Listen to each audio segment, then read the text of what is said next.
Welcome to our channel. We hope you enjoy our narrated stories. The Evil Genius by Wilkie Collins. Before the story, Miss Westerfield's Education. Part 1, The Trial. The gentlemen of the jury retired to consider their verdict.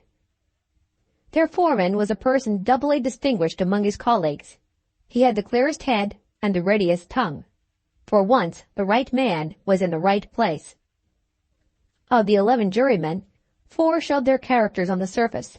They were the hungry juryman, who wanted his dinner; the inattentive juryman, who drew pictures on his blotting paper; the nervous juryman, who suffered from fidgets; the silent juryman, who decided the verdict.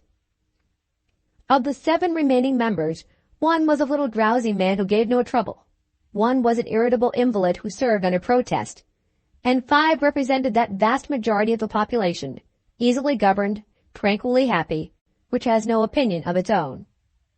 The foreman took his place at the head of the table.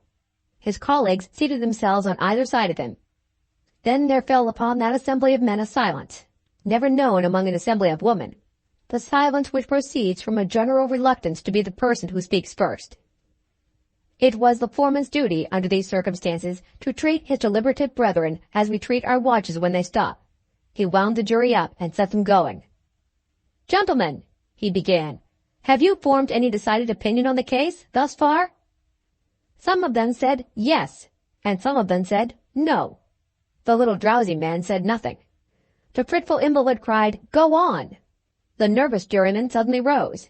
His brethren all looked at him, inspired by the same fear of having got an orator among them. He was an essentially polite man, and he hastened to relieve their minds.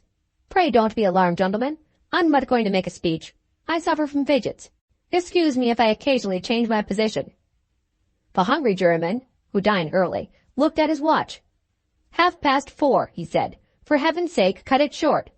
He was the fattest person present, and he suggested a subject to the inattentive juryman who drew pictures on his blotting paper. Deeply interested in the progress of the likeness, his neighbors on either side looked over his shoulders. The little drowsy man woke with a start and begged pardon of everybody. The fretful invalid said to himself, "Damned fools, all of them." The patient foreman, biding his time, stated the case. "The prisoner waiting our verdict, gentlemen, is the Honorable Roderick Westerfield, younger brother of the present Lord Le Basque. He is charged with willfully casting away the British bark John Journeyman under his command for the purpose of fraudulently obtaining a share of the insurance money, and further of possessing himself of certain Brazilian diamonds, which formed part of the cargo.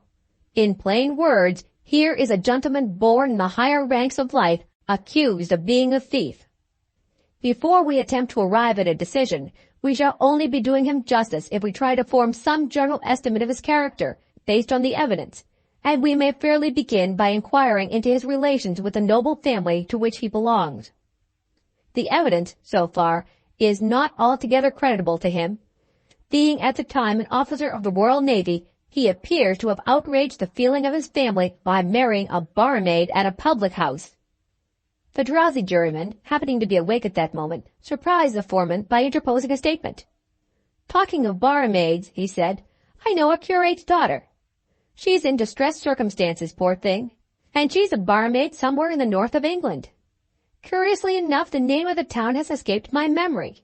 If we had a map of England—" There he was interrupted, cruelly interrupted, by one of his brethren. "And by what right," cried the greedy juryman, speaking under the exasperating influence of hunger, "by what right does Mr. Westerfield's family dare to suppose that a barmaid may not be a perfectly virtuous woman?" Hearing this, the restless gentleman, in the act of changing his position, was suddenly inspired with interest in the proceedings. "Pardon me for putting myself forward," he said with his customary politeness. "Speaking as an abstainer from fermented liquors, I must really protest against these allusions to barmaids." "Speaking as a consumer of fermented liquors," the invalid remarked, "I wish I had a barmaid and a bottle of champagne before me now." Superior to interruption, the admirable foreman went on. "Whatever you may think, gentlemen, of the prisoner's marriage, we have it in evidence that his relatives turned their backs on him from that moment, with the one merciful exception of the head of the family. Lord Le Basque exerted his influence with the Admiralty, and obtained for his brother, then out of employment, an appointment to a ship. All the witnesses agreed that Mr. Westerfield thoroughly understood his profession. If he could have controlled himself, he might have risen to high rank in the Navy. His temper was his ruin. He quarreled with one of his superior officers. "Under strong provocation," said a member of the jury. "Under strong provocation," the foreman admitted, "but the provocation is not an excuse judged by the rules of discipline. The prisoner challenged the officer on duty to fight a duel at the first opportunity on shore, and, receiving a contemptuous refusal, struck him on the quarter-deck. As a matter of course, Mr. Westerfield was tried by court-martial, and was dismissed the service. Lord Le Basque's patient was not exhausted yet. The merchant service offered a last chance to the prisoner of retrieving his position, to some extent at least. He was fit for the sea, and fit for nothing else. At my lord's earnest request, the owners of a John Journeyman, trading between Liverpool and Rio, took Mr. Westerfield on trial as first mate. And, to his credit be it said, he justified his brother's faith in him. In a tempest off the coast of Africa, the captain was washed overboard, and the first mate succeeded to the command. His seamanship and courage saved the vessel, under circumstances of danger which paralyzed the efforts of the other officers. He was confirmed, rightly confirmed, in the command of the ship. And so far, we shall certainly not be wrong if we view his character on the favorable side." There the foreman paused, to collect his ideas. Certain members of the assembly, led by the juryman who wanted his dinner, and supported by his inattentive colleague, then engaged in drawing a ship in a storm and a captain falling overboard, proposed the acquittal of the prisoner without further consideration. But the fretful invalid cried, "Stuff!"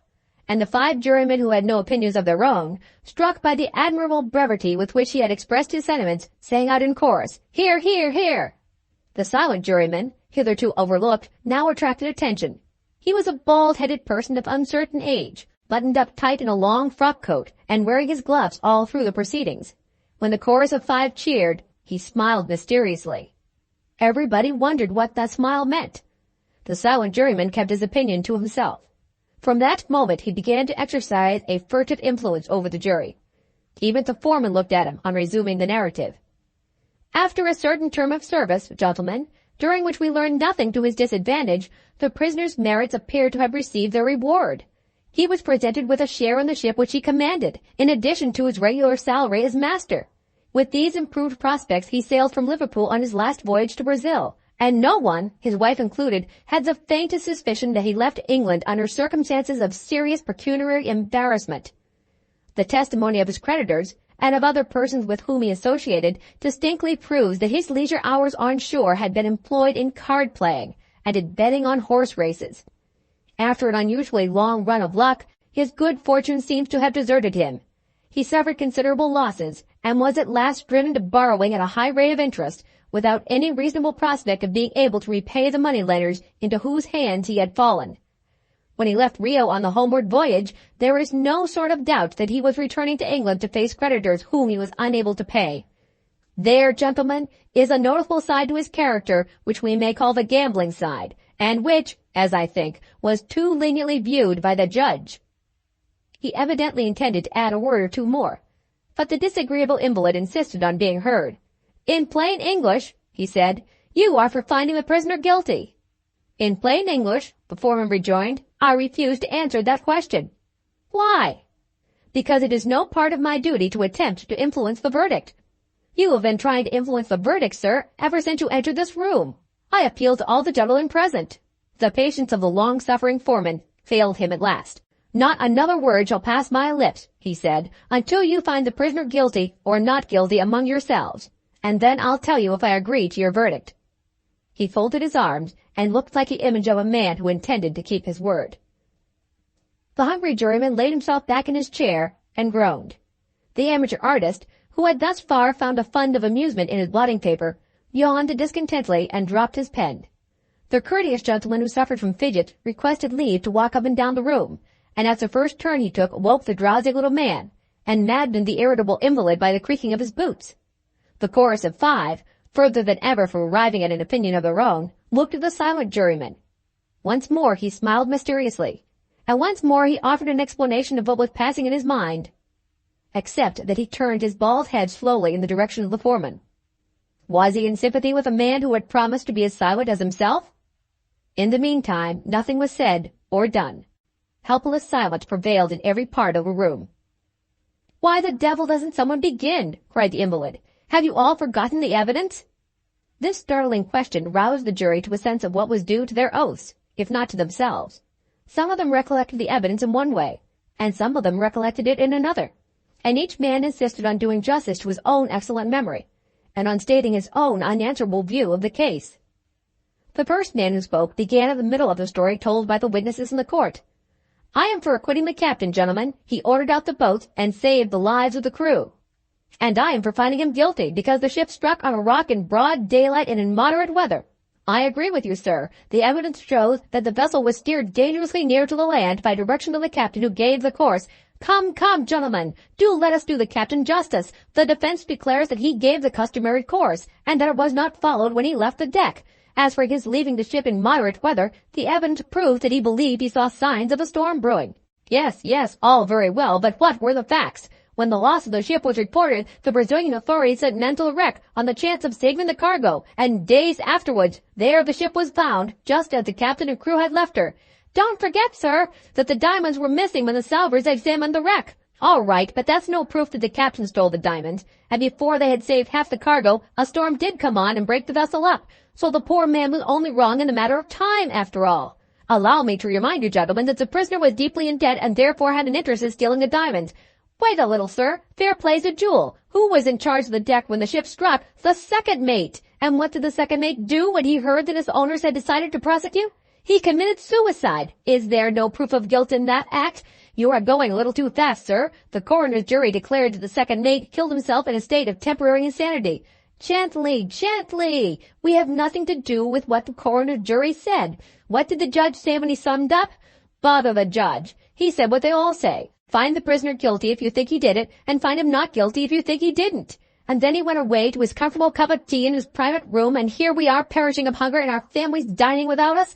Speak for yourself, sir. I haven't got a family. Consider yourself lucky, sir. I have got 12, and my life is a burden to me, owing to the difficulty of making both ends meet. Gentlemen, we are wandering again. Is the captain guilty or not? Mr. Foreman, we are none of us intending to offend you. Will you tell us what you think? No. The foreman kept his word. Decide for yourselves first, was his only reply. In this emergency, the member afflicted with fidgets suddenly assumed a position of importance. He started a new idea. Suppose we try a show of hands, he suggested. Gentlemen who find the prisoner guilty will please hold up their hands. 3 votes were at once registered in this way, including the vote of the foreman. After a moment of doubt, the chorus of 5 decided on following the opinion which happened to be the first opinion expressed in point of time. Thereupon, the show of hands for the condemnation of the prisoner rose to 8. Would this result have an effect on the undecided minority of 4? In any case, they were invited to declare themselves next. Only 3 hands were held up. One incomprehensible man abstained from expressing his sentiments even by a sign. Is it necessary to say who that man was? A mysterious change had now presented itself in his appearance, which made him an object of greater interest than ever. His inexplicable smile had vanished. He sat immovable with closed eyes. Was he meditating profoundly? Or was he only asleep? The quick-witted foreman had long since suspected him of being simply the stupidest person present, with just cunning enough to conceal his own dullness by holding his tongue. The jury arrived at no such sensible conclusion. Impressed by the intense solemnity of his countenance, they believed him to be absorbed in reflections of the utmost importance to the verdict. After a heated conference among themselves, they decided on inviting the one independent member present, the member who had taken no part in the proceedings, to declare his opinion in the plainest possible form. Which way does your view of the verdict incline, sir? Guilty or not guilty? The eyes of the silent juryman opened with the slow and solemn dilation of the eyes of an owl. Placed between the alternatives of declaring himself in 1 word or in 2, his taciturn wisdom chose the shortest form of speech. Guilty, he answered, and shut his eyes again as if he had had enough of it already. An unutterable sense of relief pervaded the meeting. Enmities were forgotten and friendly looks were exchanged. With one accord, the jury rose to return to court. The prisoner's fate was sealed. The verdict was guilty. Before the story, Miss Westerfield's education. Part 2, the sentence. The low hum of talk among the persons in court ceased when the jury returned to their places. Curiosity now found its center of attraction in the prisoner's wife, who had been present throughout the trial. The question of the moment was, How will she bear the interval of delay which precedes the giving of the verdict? In the popular phrase, Mrs. Westerman was a showy woman. Her commanding figure was finely robed in dark colors. Her profuse light hair hung over her forehead in little clusters of ringlets. Her features, firmly but not delicately shaped, were on a large scale.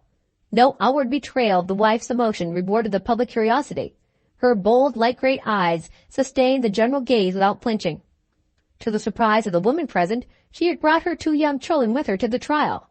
The eldest was a pretty little girl of 10 years old. The second child, a boy, sat on his mother's knee. It was generally observed that Mrs. Westerfield took no notice of her eldest child. When she whispered a word from time to time, it was always addressed to her son.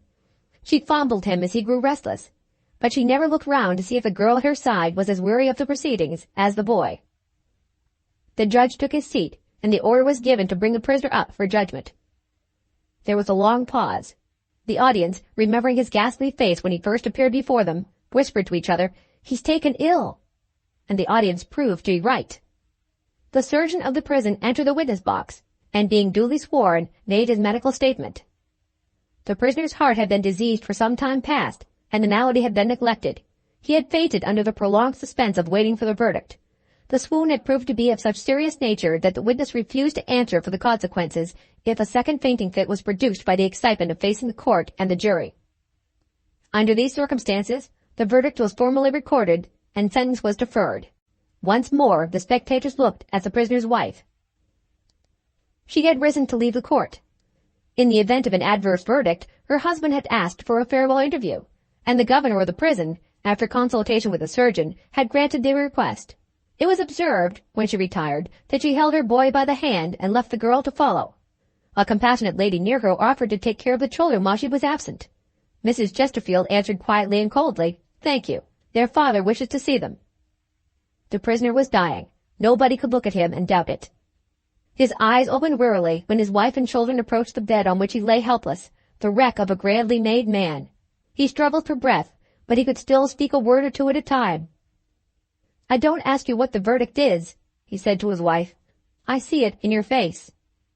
Tearless and silent, she waited by her husband's side. He had only noticed her for a moment. All his interest seemed to be centered in his children. The girl stood nearest to him. He looked at her with a faint smile. The poor girl understood him. Crying piteously, she put her arms around his neck and kissed him. "Dear papa," she said, "come home and let me nurse you." The surgeon, watching the father's face, saw a change in him which the other persons present had not observed. The failing heart felt that parting moment, and sank under it. "Take the child away," the surgeon whispered to the mother.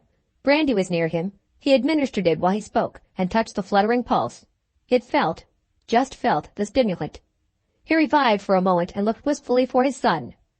"The boy," he murmured. "I want my boy." As his wife brought the child to him, the surgeon whispered to her again, "If you have anything to say to him, be quick about it."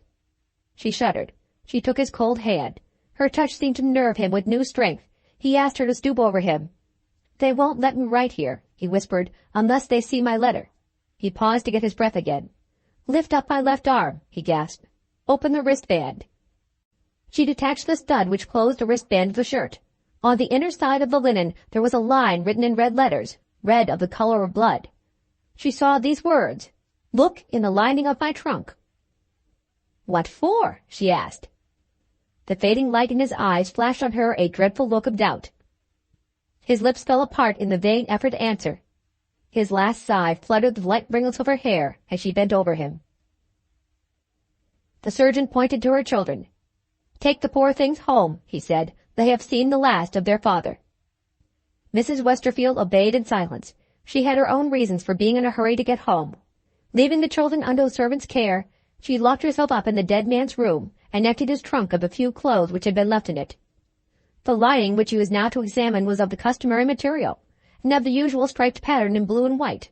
Her fingers were not sufficiently sensitive to feel anything under the surface when she tried it with her hand. Turning the empty trunk with the inner lining of the lid towards the light, she discovered, on one of the blue stripes of the lining, a thin little shining stain which looked like a stain of dried gum. After a moment's consideration, she cut the gum line with a penknife. Something of a white color appeared through the aperture. She drew out a folded sheet of paper. It proved to be a letter in her husband's handwriting. An enclosure dropped to the floor when she opened it, in the shape of a small slip of paper. She picked it up. The morsel of paper presented letters, figures, and crosses arranged in lines, and mingled together in what looked like hopeless confusion. Before the story, Miss Westerfield's Education, Part 3, The Letter. Mrs. Westerfield laid the incomprehensible slip of paper aside, and in search of an explanation returned to the letter. Here again she found herself in a state of perplexity. Directed to Mrs. Roderick Westerfield, the letter began abruptly, without the customary form of address. Did it mean that her husband was angry with her when he wrote? It meant that he doubted her. In these terms he expressed himself. I write to you before my trial takes place. If the verdict goes in my favor, I shall destroy what I have written. If I am found guilty, I must leave it to you to do what I should otherwise have done for myself. The undeserved misfortune that has overtaken me began with the arrival of my ship in the port of Rio. Our second mate, his duty for the day being done, asked leave to go on shore, and never returned. What motive determined him on deserting I am not able to say. It was my own wish to supply his place by promoting the best seaman on board.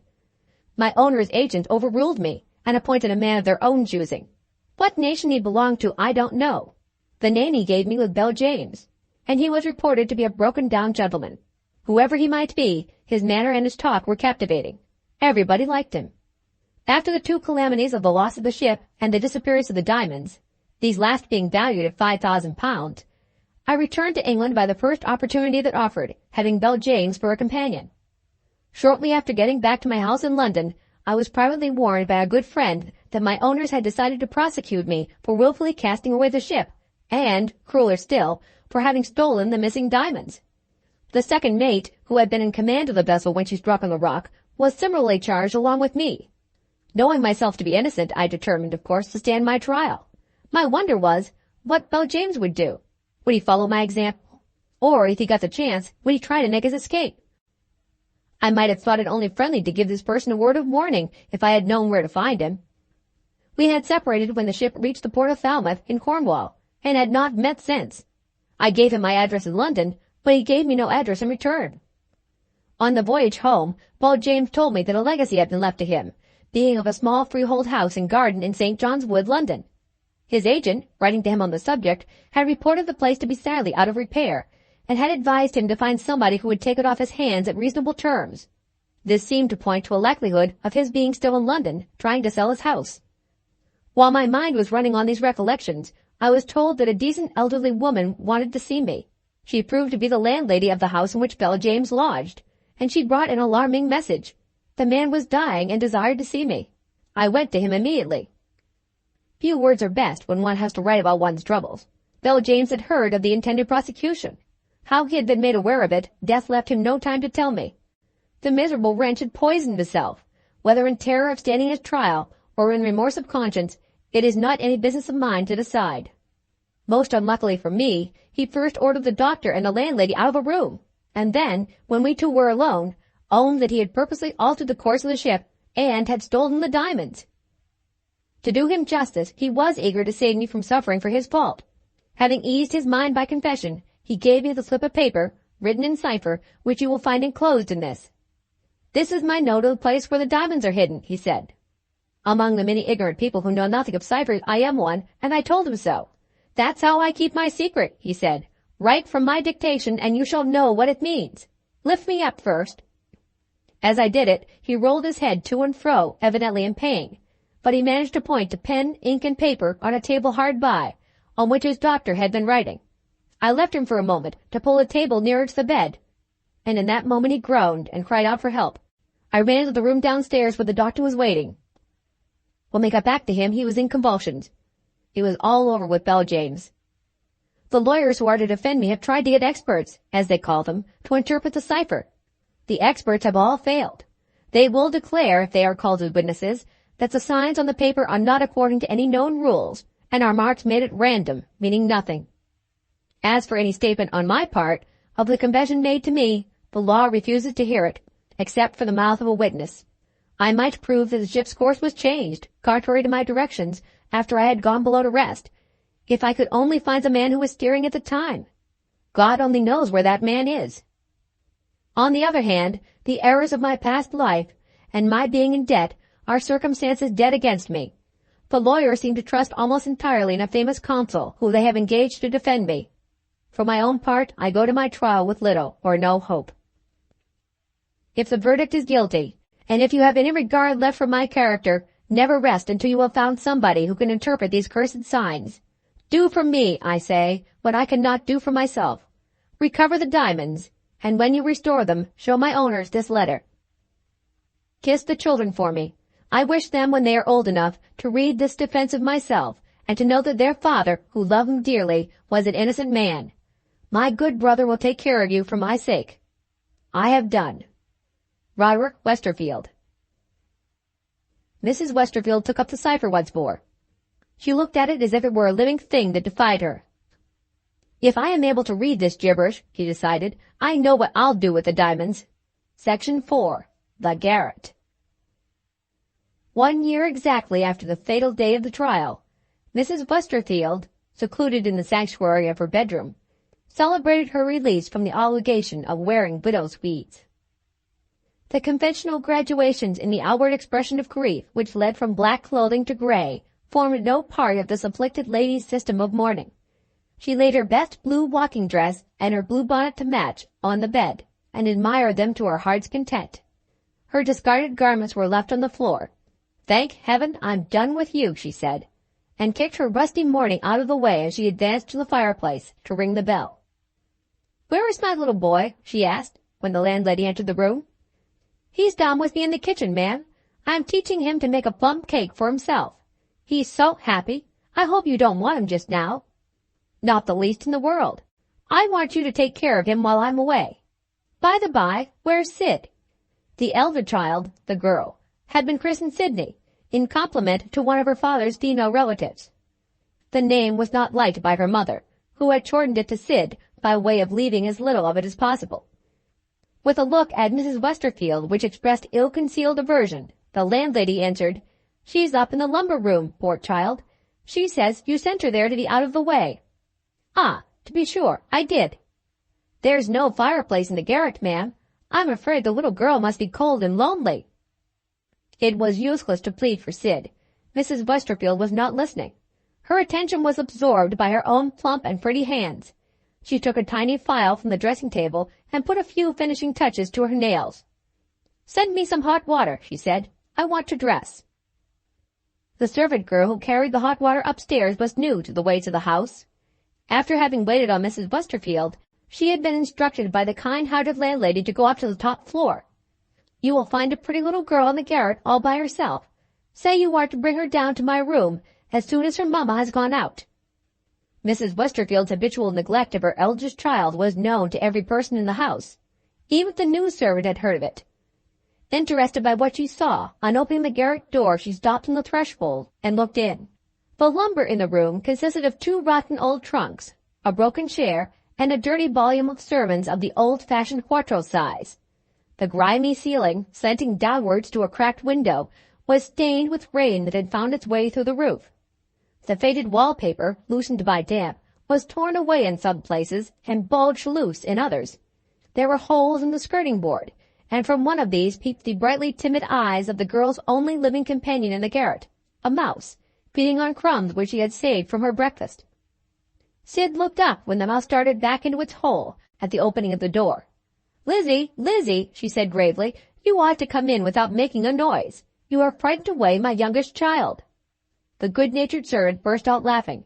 Have you got a large family, miss? She inquired, humoring the joke. Sid failed to see the joke. Only 2 more, she answered as gravely as ever, and lifted up from the floor 2 miserable dolls, reduced to the last extremity of dirt and dilapidation. My 2 eldest, the strange child resumed, setting up the dolls against one of the empty trunks. The eldest is a girl, and her name is Sid. The other is a boy, untidy in his clothes, as you see. Their kind mamma forgives them when they are naughty, and buys ponies for them to ride on, and always has something nice for them to eat when they are hungry. Have you got a kind mamma, Lizzie? And are you very fond of her? Those innocent allusions to the neglect which was the one sad experience of Sid's young life touched the servant's heart. A bygone time was present to her memory, when she too had been left without a playfellow to keep her company or a fire to warm her, and she had not endured it patiently. "Oh, my dear," she said, "your poor little arms are red with cold. Come to me and let me rub them." But Sid's bright imagination was a better protection against the cold than all the rubbing that the hands of a merciful woman could offer.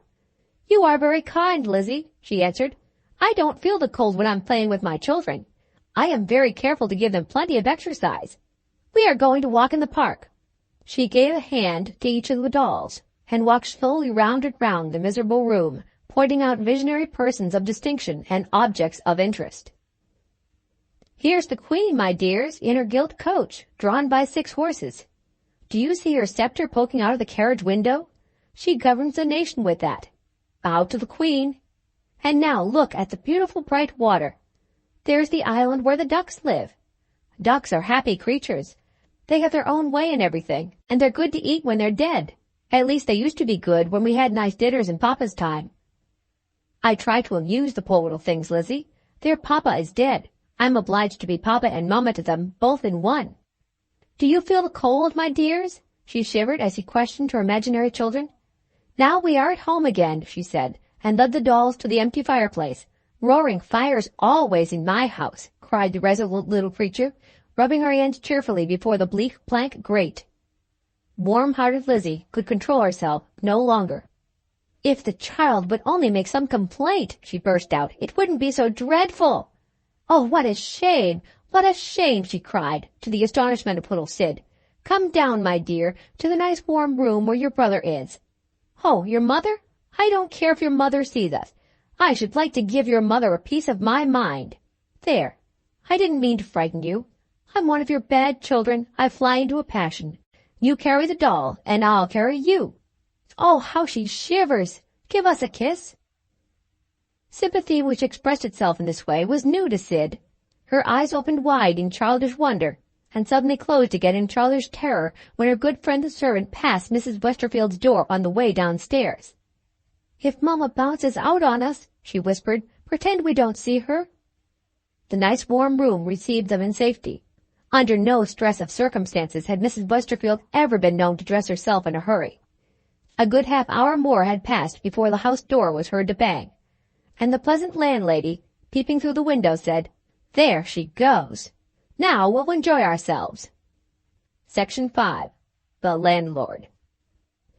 Mrs. Westerfield's destination was the public house, in which she had been once employed as a barmaid. Entering the place without hesitation, she sent in her card to the landlord. He opened the parlor door himself and invited her to walk in. "You wear well," he said, admiring her. "Have you come back here to be my barmaid again?" "Do you think I am reduced to that?" she answered. "Well, my dear, more unlikely things have happened. They tell me you depend for your income on Lord Labasque, and his lordship's death was in the newspapers last week. And his lordship's lawyers continue my allowance."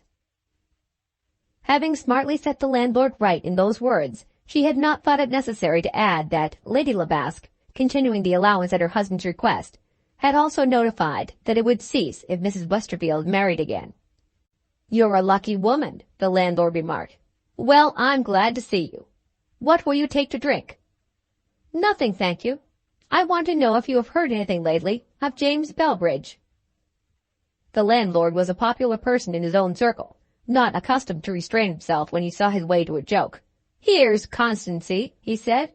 "She's sweet on James after having jilted him 12 years ago."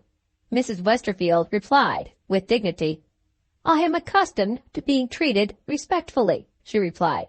"I wish you good morning." The easy landlord pressed her back into her chair. "Don't be a fool," he said. "James is in London. James is staying in my house. What do you think of that?" Mrs. Westerfield's bold gray eyes expressed eager curiosity and interest. "You don't mean that he is going to be a barman here again?" "No such luck, my dear. He is a gentleman at large who patronizes my house." Mrs. Westerfield went on with her questions. "Has he left America for good?" "Not he. James Belbridge is going back to New York to open a saloon, as they call it, in partnership with another man. He is in England, he says, on business. It's my belief that he wants money for this new venture on bad security. They're smart people in New York. His only chance of getting his bills discounted is to humbug his relations down in the country. When does he go to the country? He's there now. When does he come back? You're determined to see him, it appears. He comes back tomorrow. Is he married? Aha! Now we're coming to the point. Make your mind easy. Plenty of women have set the trap for him, but he has not walked into it yet. Shall I give him your love? Yes, she said coolly, as much love as you please. Meaning marriage? The landlord inquired. And money, Mrs. Westerfield added. Lord Labasque's money?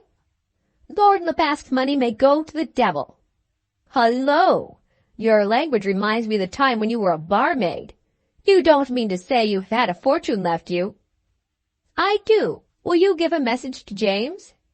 I'll do anything for a lady with a fortune. Tell him to come and drink tea with his old sweetheart tomorrow at 6 o'clock. He won't do it. He will. With that difference of opinion, they parted. Section 6. The Brute. Tomorrow came, and Mrs. Westerfield's faithful James justified her confidence in him. Oh, Jemmy, how glad I am to see you. You dear, dear fellow. I'm yours at last. That depends, my lady, on whether I want you. Let go of my neck. The man who entered this protest against imprisonment in the arms of a fine woman was one of the human beings who are grown to perfection on English soil.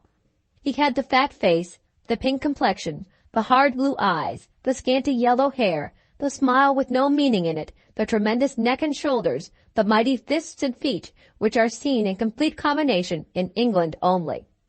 Men of this breed possess a nervous system without being aware of it, suffer affliction without feeling it, exercise courage without a sense of danger, marry without love, eat and drink without limit, and sink, big as they are, when disease attacks them without an effort to live. Mrs. Westerfield released her guest's bull neck at the word of command. It was impossible not to submit to him. He was so brutal. Impossible not to admire him. He was so big. Have you no love left for me? Was all she ventured to say. He took her reproof good-humoredly. Love? He replied. Come, I like that. After throwing me over for a man with a handle to his name? Which am I to call you, Mrs. or my lady? Call me your own. What is there to laugh at, Jemmy? You used to be fond of me. You would never have gone to America when I married Westerfield if I hadn't been dear to you. Oh, if I'm sure of anything, I'm sure of that. You wouldn't bear malice, dear, if you only knew how cruelly I have been disappointed. He suddenly showed an interest in what she was saying. The brute became cheery and confidential. So he made you a bad husband, did he?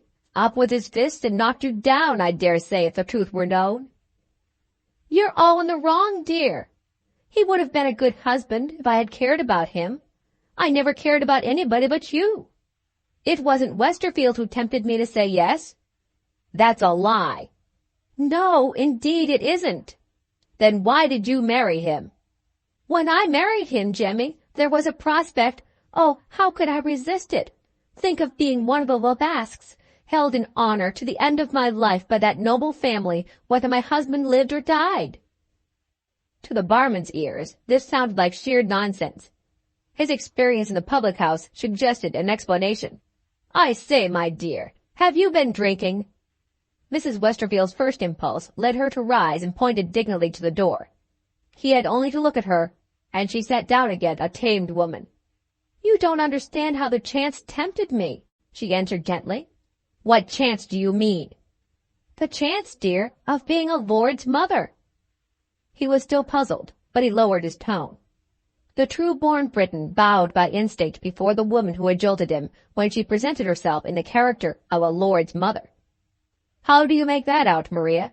He asked politely. She drew her chair nearer to him when he called her by her Christian name for the first time. When Westerfield was courting me, she said, his brother, my lord, was a bachelor. A lady, if one can call such a creature a lady, was living under his protection. He told Westerfield he was very fond of her, and he hated the idea of getting married. If your wife's first child turned out to be a son, he said, there is an heir to the title and estates, and I may go on as I am now. We were married a month afterwards. and when my first child was born it was a girl. I leave you to judge what the disappointment was. My lord, persuaded, as I suspect, by the woman I mentioned just now, ran the risk of waiting another year, and a year afterwards, rather than be married. Through all that time, I had no other child or prospect of a child. His lordship was fairly driven into taking a wife. Oh, how I hate her. Their first child was a boy, a big, bouncing, healthy brute of a boy. And 6 months afterwards, my poor little fellow was born. Only think of it!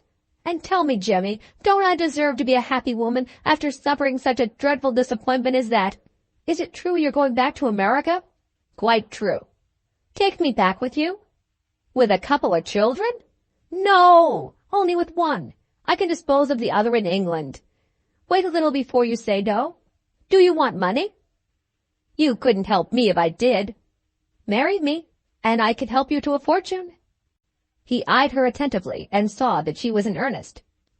What do you call fortune? He asked. 5,000 pounds, she answered. His eyes opened. His mouth opened. He scratched his head. Even his impenetrable nature proved to be capable of receiving a shock. 5,000 pounds. He asked faintly for a drop of brandy. She had the bottle of brandy ready for him. You look quite overcome, she said. He was too deeply interested in the restorative influence of the brandy to take any notice of this remark. When he had recovered himself, he was not disposed to believe in the 5,000 pounds. Where's the proof of it? He said sternly. She produced her husband's letter. Did you read the trial of Westerfield for casting away his ship? She asked. I heard of it. Will you look at this letter? Is it long? Yes. Then suppose you read it to me. He listened with the closest attention while she read. The question of stealing the diamonds, if they could only be found, did not trouble either of them. It was a settled question, by tacit consent on both sides. But the value in money of the precious stones suggested a doubt that still weighed on his mind. How do you know they're worth 5,000 pounds? He inquired. You dear old stupid! Doesn't Westerfield himself say so in his letter? Read that bit again. She read it again. After the 2 calamities of the loss of the ship and the disappearance of the diamonds, these last being valued at 5,000 pounds, I returned to England. Satisfied so far, he wanted to look at the cipher next. She handed it to him with a stipulation. Yours, Jemmy, on the day when you marry me. He put the slip of paper into his pocket. Now I've got it, he said. Suppose I keep it. A woman who has been barmaid at a public house is a woman not easily found at the end of her resources. In that case, she curtly remarked, I should first call on the police, and then telegraph to my husband's employers in Liverpool. He handed the cipher back. I was joking, he said. So was I, she answered. They looked at each other. They were made for each other, and they both felt it. At the same time, James kept his own interests steadily in view. He stated the obvious objection to the cipher. Experts had already tried to interpret the signs, and had failed. Quite true, she added, but other people may succeed. How are you going to find them? Leave me to try. Will you give me a fortnight from today? All right. Anything else? One thing more. Get the marriage license at once. Why? To show that you are in earnest. He burst out laughing. It mightn't be much amiss, he said, if I took you back with me to America. You're the sort of woman we want in our new saloon. I'll get the license. Good night. As he rose to go, there was a soft knock at the door. A little girl in a shabby frock ventured to show herself in the room. What do you want here? Her mother asked sharply. Sid held out a small, thin hand with a letter in it, which represented her only excuse. Mrs. Westerfield read the letter and crumpled it up in her pocket. One of your secrets? James asked. Anything about the diamonds, for instance? Wait till you are my husband, she said, and then you may be as inquisitive as you please. Her amiable sweetheart's guess had actually hit the mark. During the year that had passed, she too had tried her luck among the experts, and had failed. Having recently heard of a foreign interpreter of ciphers, she had written to ask his terms. The reply, just received, not only estimated his services at an extravagantly high rate, but asked cautious questions which it was not convenient to answer. Another attempt had been made to discover the mystery of the cipher, and made in vain. James Belbridge had his moments of good humor, and was, on those rare occasions, easily amused. He eyed the child with condescending curiosity. "Looks half-starved," he said, as if he were considering the case of the stray cat. "Hello there! Buy a bit of bread." He tossed a penny to Sid as she left the room, and took the opportunity of binding his bargain with Sid's mother. "Mind, if I take you to New York, I'm not going to be burdened with both your children. Is that girl the one you leave behind you?" Mrs. Westerfield smiled sweetly and answered, "Yes, dear." Section 7. The Cipher. An advertisement in the newspapers, addressed to persons skilled in the interpretation of ciphers, now represented Mrs. Westerfield's only chance of discovering where the diamonds were hidden. The first answer that she had received made some amends for previous disappointment. It offered references to gentlemen, whose names were in themselves a sufficient guarantee. She verified the references nevertheless, and paid a visit to her correspondent on the same day. His personal appearance was not in his favor. He was old and dirty, infirm and poor. His mean room was littered with shabby books. None of the ordinary courtesies of life seemed to be known to him. He neither wished Mrs. Westerfield good morning, nor asked her to take a seat. When she attempted to enter into explanations relating to her errand, he rudely interrupted her. "Show me your cipher," he said. "I don't promise to study it unless I find it worth my while." Mrs. Westerfield was alarmed. "Do you mean you want a large sum of money?" she asked. "I mean I don't waste my time on easy ciphers invented by fools." She laid the slip of paper on his desk. "Waste your time on that," she said sarcastically, "and see how you like it." He examined it, first with his bleary red-rimmed eyes, then with a magnifying glass. The only expression of opinion that escaped him was indicated by his actions. He shut up his book and gloated over the signs and characters before him. On a sudden he looked at Mrs. Westerfield. "How did you come by this?" he asked. "That's no business of yours." "In other words, you have reasons of your own for not answering my question?" "Yes." Drawing his own inferences from that reply, he showed his 3 last-left yellow teeth in a horrid grin. "I understand," he said, speaking to himself. He looked at the cipher once more, and put another question. "Have you got a copy of this?" It had not occurred to her to take a copy. He rose and pointed to his empty chair. His opinion of the cipher was, to all appearance, forced to express itself by the discovery that there was no copy. "Do you know what might happen?" he asked. "The only cipher that has puzzled me for the last 10 years might be lost, or stolen, or burned if there was a fire in the house. You deserve to be punished for your carelessness. Make the copy yourself." This desirable suggestion, uncivilly as it was expressed, had its effect upon Mrs. Westerfield. Her marriage depended on that precious slip of paper. She was confirmed in her opinion that this very disagreeable man might nevertheless be a man to be trusted. "Shall you be long in finding out what it means?" she asked when her task was completed. He carefully compared the copy with the original, and then he replied, "Days may pass before I can find the clue. I won't attempt it unless you give me a week." She pleaded for a shorter interval. He coolly handed back her papers, the original and the copy. "Try someone else," he suggested, and opened his book again. Mrs. Westerfield yielded with the worst possible grace. In granting him the week of delay, she approached the subject of his fee for the second time. "How much will it cost me?" she inquired. "I'll tell you when I'm done." "That won't do. I must know the amount first." He handed her back her papers for the second time. Mrs. Westerfield's experience of poverty had never been the experience of such independence as this. In sheer bewilderment, she yielded again. He took back the original cipher and locked it up in his desk. "Call here this day week," he said, and returned to his book. "You're not very polite," she told him on leaving the room. "At any rate," he answered, "I don't interrupt people when they are reading." The week passed. Repeating her visit, Mrs. Westerfield found him still seated at his desk, still surrounded by his books, still careless of the polite attentions that he owed to a lady. "Well," she asked, "have you earned your money?" "I have found the clue." "What is that?" she burst out. "Tell me the substance. I can't wait to read." He went on impenetrably with what he had to say. "But there are some minor combinations which I have still to discover to my own satisfaction. I want a few days more." She positively refused to comply with this request. "Write down the substance of it," she repeated, "and tell me what I owe you." He handed her back her cipher for the third time. The woman who could have kept her temper under such provocation as this may be found when a mathematician is found who could square the circle, or the inventor who could discover perpetual motion. With a furious look, Mrs. Westerfield expressed her opinion of the philosopher in 2 words: "You brute!" She failed to produce the slightest impression on him. "My work," he proceeded, "must be well done, or not done at all. This is Saturday, 11th of the month. We will say the evening of Wednesday next." Mrs. Westerfield sufficiently controlled herself to be able to review her engagements for the coming week. On Thursday, the delay exacted by the marriage license would expire, and the wedding might take place. On Friday, the express train conveyed passengers to Liverpool to be in time for the departure of the steamer for New York on Saturday morning.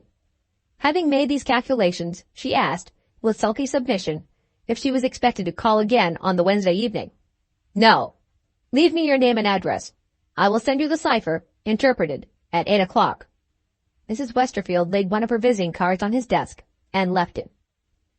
Section 8. The Diamonds. The new week was essentially a week of events. On the Monday morning, Mrs. Westerfield and her faithful James had their first quarrel.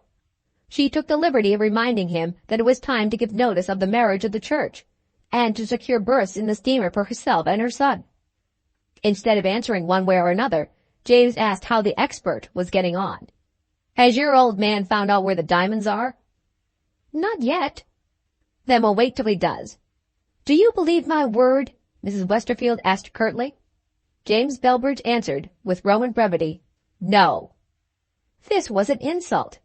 Mrs. Westerfield expressed her sense of it. She rose and pointed to the door. "Go back to America as soon as you please," she said, "and find the money you want, if you can."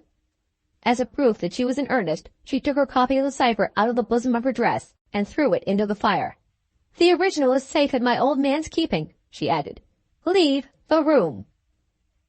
James rose with suspicious docility and walked out, having his own private ends in view. Half an hour later, Mrs. Westerfield's old man was interrupted over his work by a person of bulky and blackguard appearance, whom he had never seen before. The stranger introduced himself as a gentleman who was engaged to marry Mrs. Westerfield. He requested, not at all politely, to be permitted to look at the cipher. He was asked if he had brought a written order to that effect, signed by the lady herself. Mr. Belbridge, resting his fists on the writing table, answered that he had come to look at the cipher on his own sole responsibility, and that he insisted on seeing it immediately. "Allow me to show you something else first," was the answer he received to this assertion of his will and pleasure. "Do you know a loaded pistol, sir, when you see it?" The barrel of the pistol approached within 3 inches of the barman's big head as he leaned over the writing table. For once in his life he was taken by surprise. It had never occurred to him that a professed interpreter of ciphers might sometimes be trusted with secrets which placed him in a position of danger, and might therefore have wisely taken measures to protect himself. No power of persuasion is comparable to the power possessed by a loaded pistol. James left the room, and expressed his sentiments in language which has not yet found its way into any English dictionary. But he had 2 merits when his temper was in a state of repose. He knew when he was beaten, and he thoroughly appreciated the value of the diamonds. When Mrs. Westerfield saw him again on the next day, he appeared with undeniable claims on her mercy. Notice of the marriage had been received at the church, and a cabin had been secured for her on board the steamer. Her prospects being thus settled to her own satisfaction, Mrs. Westerfield was at liberty to make her arrangements for the desertion of poor little Sid. The person on whose assistance she could rely was an unmarried elder sister, distinguished as proprietor of a cheap girls' school in one of the suburbs of London. This lady, known to local fame as Miss Wigger, had already proposed to take Sid into training as a pupil teacher. "I'll force the child on," Mrs. Wigger promised, "till she can earn her bread and lodging by taking my lowest class. When she gets older, she will replace my regular governess, and I shall save the salary." With this proposal waiting for a reply, Mrs. Westerfield had only to inform her sister that it was accepted. "Come here," she wrote, "on Friday next, at any time before 2 o'clock, and Sid shall be ready for you. P.S. I am to be married again on Thursday, and start for America with my husband and my boy by next Saturday's steamer. The letter was posted, and the mother's anxious mind was, to use her own phrase, relieved of another worry. As the hour of 8 drew near on Wednesday evening, Mrs. Westerfield's anxiety forced her to find relief in action of some kind. She opened the door of her sitting room and listened on the stairs. It still wanted for a few minutes to 8 o'clock when there was a ring at the doorbell. She ran down to open the door. The servant happened to be in the hall and answered the bell. The next moment, the door was suddenly closed again. "Anybody there?" Mrs. Westerfield asked. "No, ma'am." This seemed strange. Had the old wretch deceived her after all? "Look at the letter box," she called out. The servant obeyed and found a letter. Mrs. Westerfield tore it open, standing on the stairs. It contained half a sheet of common notepaper. The interpretation of the cipher was written on it in these words: "Remember number 12, Purbeck Road, St. John's Wood. Go to the summer house in the back garden. Count to the 4th plank in the floor, reckoning from the side wall on the right as you enter the summer house. Prise up the plank. Look under the mold and rubbish. Find the diamonds." Not a word of explanation accompanied these lines. Neither had the original cipher been returned.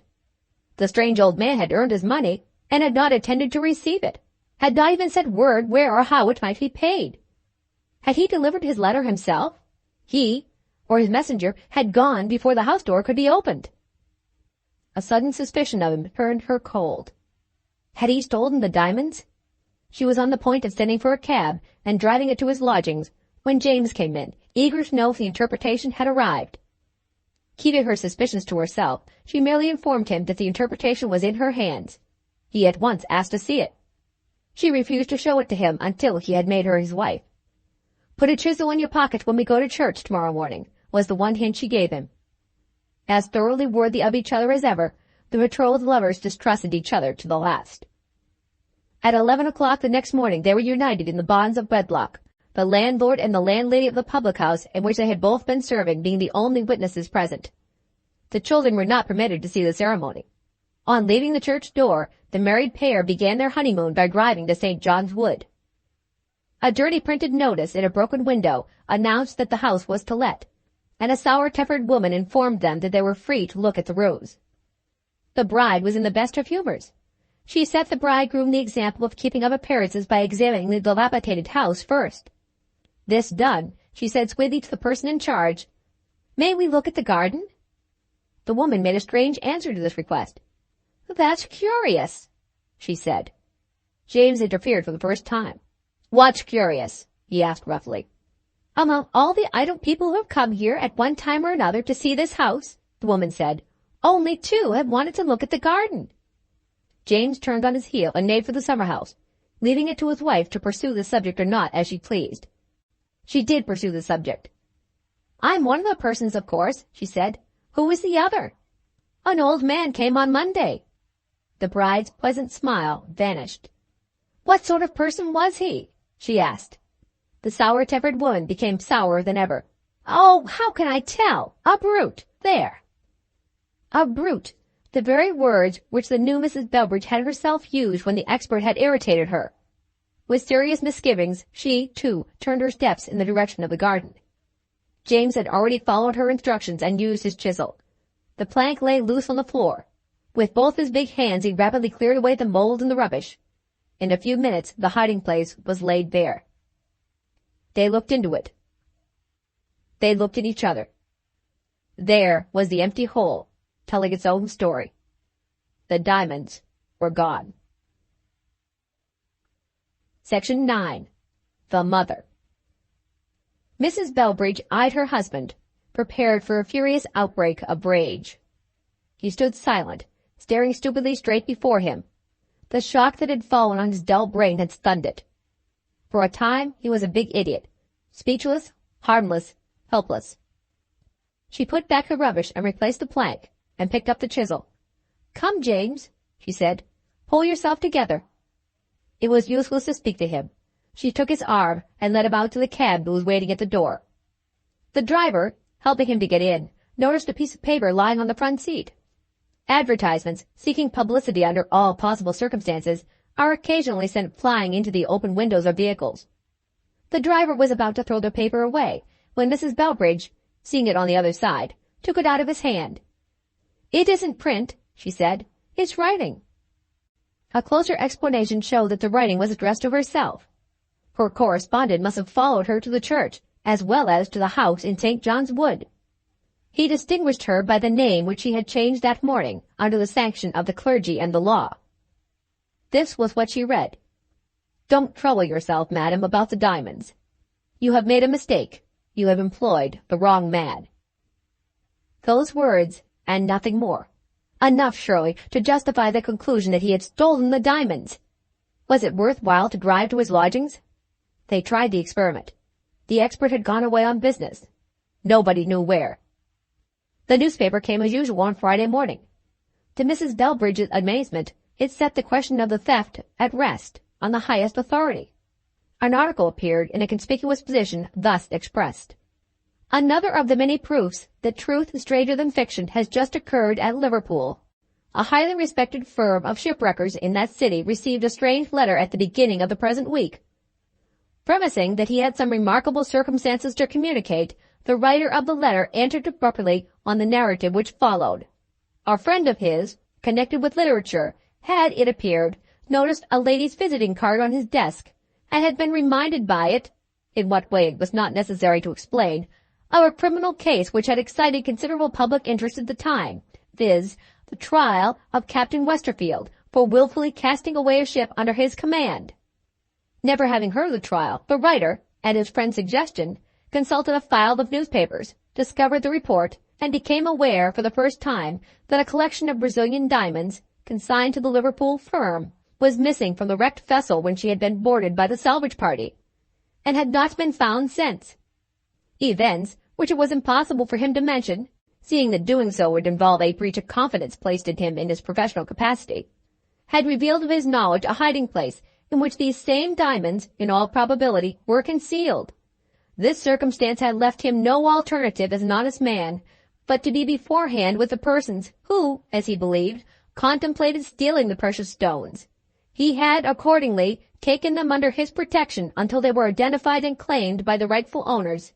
In now appealing to these gentlemen, he stipulated that the claim should be set forth in writing, addressed to him under initials at a post office in London. If the lost property was identified to his satisfaction, he would meet, at a specified place and on a certain day and hour, a person accredited by the firm, and would personally restore the diamonds without claiming or consenting to receive a reward. The conditions being complied with, this remarkable interview took place. The writer of the letter, described as an infirmed old man very poorly dressed, fulfilled his engagement, took his receipt, and walked away without even waiting to be thanked. It is only an act of justice to add that the diamonds were afterwards counted, and not one of them was missing. Miserable, deservedly miserable married pair. The stolen fortune, on which they had counted, had slipped through their fingers. The berths in the steamer for New York had been taken and paid for. James had married a woman with nothing besides herself to bestow on him, except an encumbrance in the shape of a boy.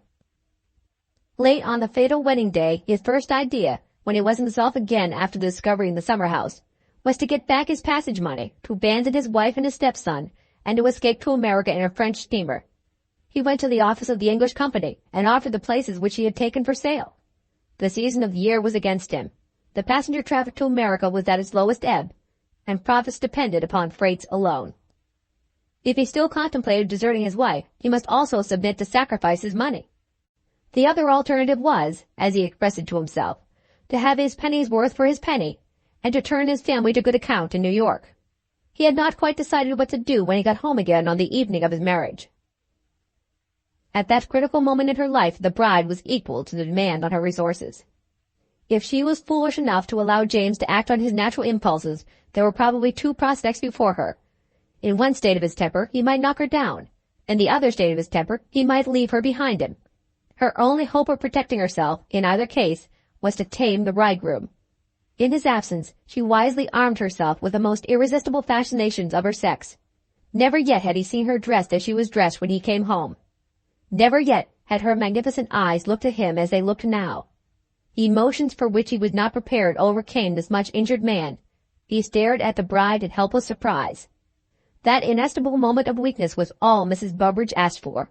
Bewildered by his own transformation, James found himself reading the newspaper the next morning sentimentally, with his arm around his wife's waist. By a refinement of cruelty, not one word had been said to prepare little Sid for the dreary change which was now close at hand in her young life. The poor child had seen the preparations for departure, and had tried to imitate her mother in packing up. She had collected her few morsels of darned and ragged clothing, and had gone upstairs to put them into one of the dilapidated old trunks in the garret playground, when the servant was sent to bring her back to the sitting-room. There, enthroned in an easy-chair, sat a strange lady, and there, hiding behind the chair in undisguised dislike of the visitor, was her little brother Roderick. Sid looked timidly at her mother, and her mother said, "Here is your aunt." The personal appearance of Mrs. Wigger might have suggested a modest distrust of his own abilities to lavater, when that self-sufficient man wrote his famous work on physiognomy. Whatever betrayal of her inner self her face might have presented in the distant time when she was young was now completely overlaid by a surface of a flabby fat which, assisted by green spectacles, kept the virtues or vices of this woman's nature a profound secret until she opened her lips. When she used her voice, she let out the truth. Nobody could hear her speak and doubt for a moment that she was an inveterately ill-natured woman. "Make your curtsy, child," said Miss Wigger. Nature had so toned her voice as to make it worthy the terrors of her face. But for her petticoats, it would have been certainly taken for the voice of a man. The child obeyed, trembling. "You're to go with me," the schoolmistress proceeded, "and to be taught to make yourself useful under my roof." Sid seemed to be incapable of understanding the fate which was in store for her. She sheltered herself behind her merciless mother. "I'm going away with you, Mamma," she said. "With you and Rick." Her mother took her by the shoulders and pushed her across the room to her aunt. The child looked at the formidable female creature with the man's voice and the green spectacles. "You belong to me," said Miss Wigger, by way of encouragement, "and I have come to take you away." At those dreadful words, terror shook little Sid from head to foot. She fell on her knees with a cry of misery which might have melted the heart of a savage. "Oh, Mamma, Mamma, don't leave me behind! What have I done to deserve it? Oh, pray, pray, pray have some pity on me!" Her mother was as selfish and as cruel a woman as ever lived. But even her hard heart felt faintly the influence of this most intimate and most sacred of all human relationships. Her florid cheeks turned pale. She hesitated. Miss Wigger marked, through her own green medium, that moment of maternal indecision, and saw that it was time to assert her experience as an instructress of youth. "Leave it to me," she said to her sister. "You never did know, and you never will know, how to manage children." She advanced. The child threw herself shrieking on the floor. Miss Wigger's long arms caught her up, held her, shook her. "Be quiet, you imp." It was needless to tell her to be quiet. Sid's little curly head sank on the schoolmistress's shoulder. She was carried into exile without a word or a cry. She had fainted. Section 10. The School. Time's march moves slowly where weary lives languish in dull places. Dating from one unkempt and unacknowledged birthday to another, Sydney Westerfield had attained the 6th year of her martyrdom at school. In that long interval, no news of her mother, her brother, or her stepfather had reached England. She had received no letter. She had not even heard a report. Without friends and without prospects, Roderick Westerfield's daughter was, in the saddest sense of the word, alone in the world. The hands of the ugly old clock in the schoolroom were approaching the time when the studies of the morning would come to an end. Wearily waiting for their release, the scholars saw an event happen which was a novelty in their domestic experience. The maid of all work audaciously put her head in at the door, and interrupted Miss Wigger conducting the education of the first class. "If you please, miss, there's a gentleman."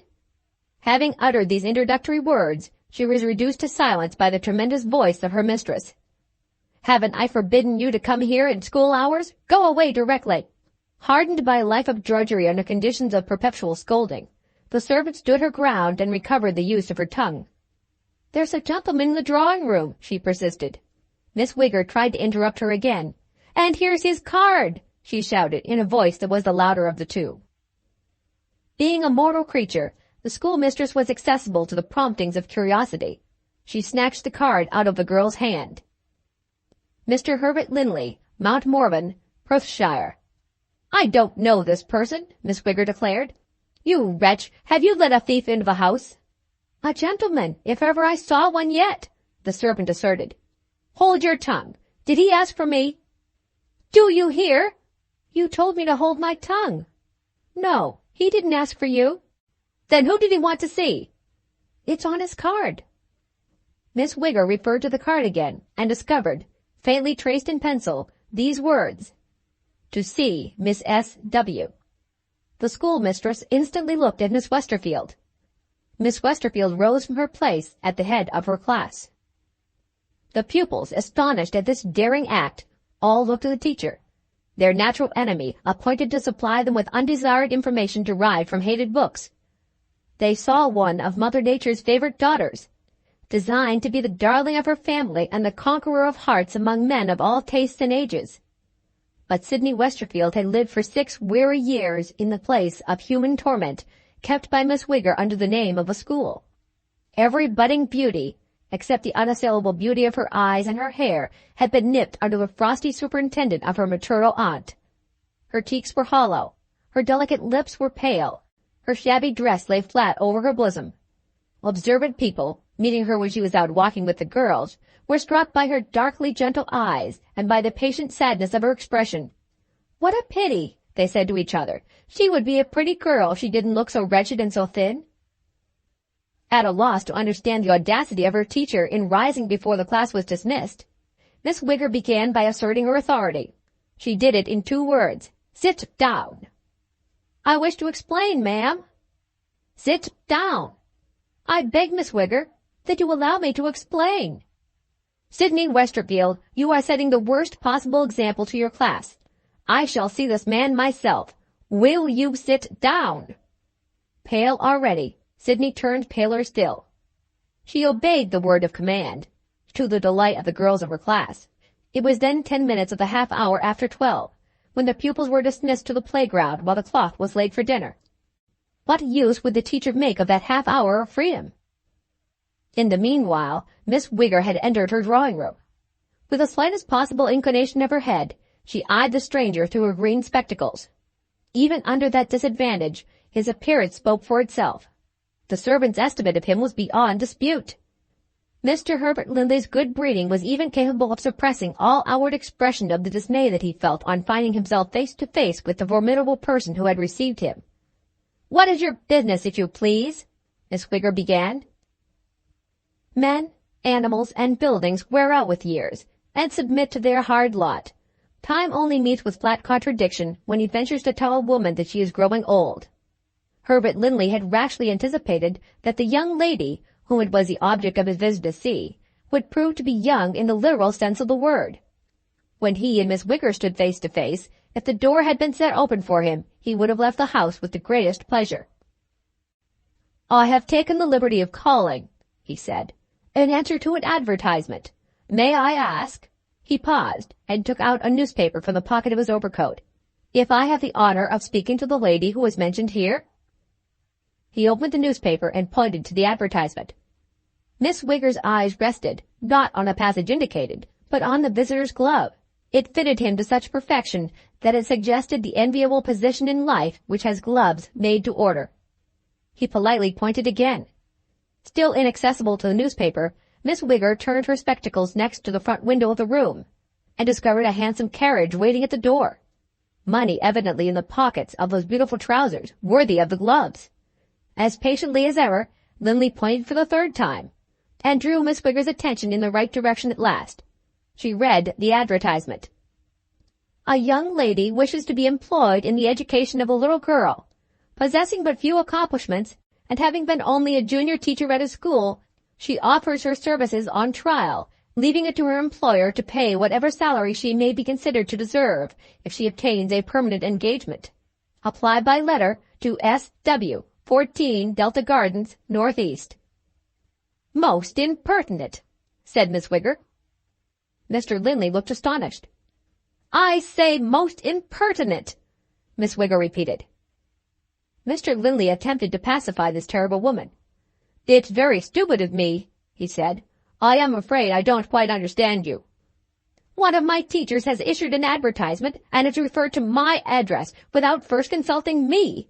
Have I made myself understood, sir?" She looked at the carriage again when she called him sir. Not even Linley's capacity for self-restraint could repress the expression of relief visible in his brightening face when he discovered that the lady of the advertisement and the lady who terrified him were two different persons. "Have I made myself understood?" Miss Wigger repeated. "Perfectly, madam. At the same time, I am afraid I must own that the advertisement has produced a favorable impression on me."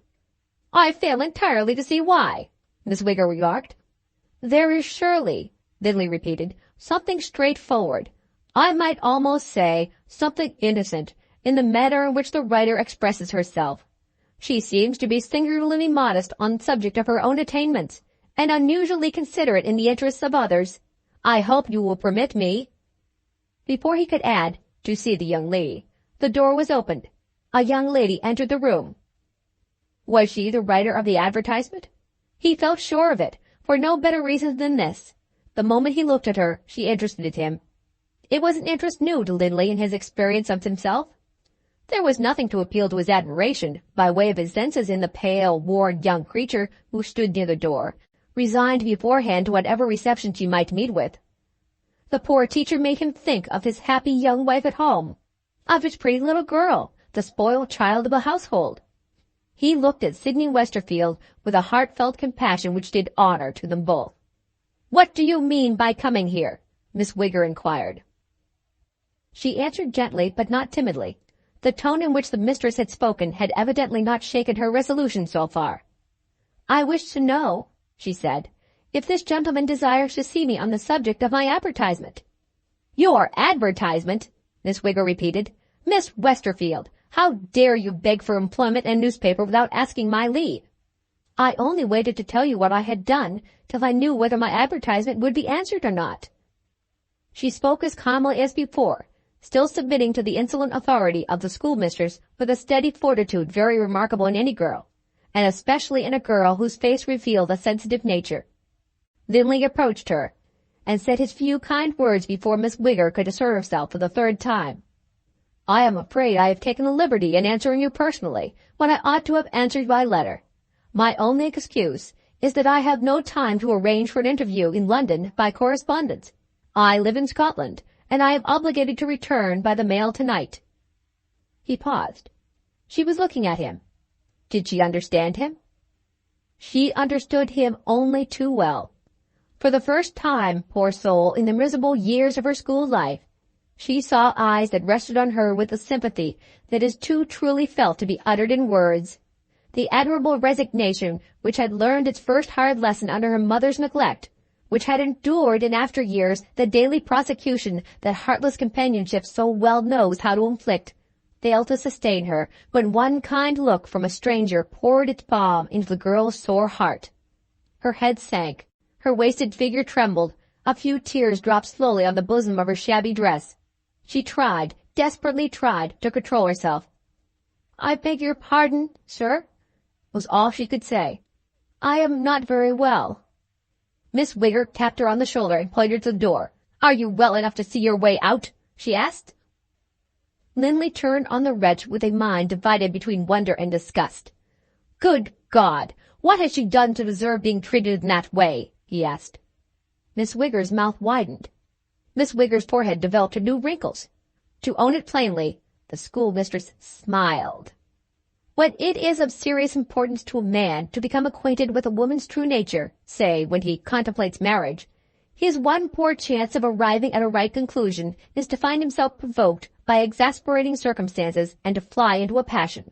If the lady flies into a passion on her side, he may rely on it that her faults are more than balanced by her good qualities.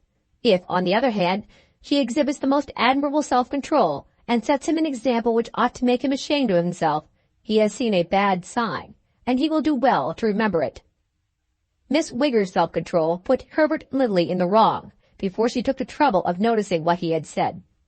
"If you were not out of temper," she replied, "I might have told you that I don't allow my house to be made an office for the engagement of governesses.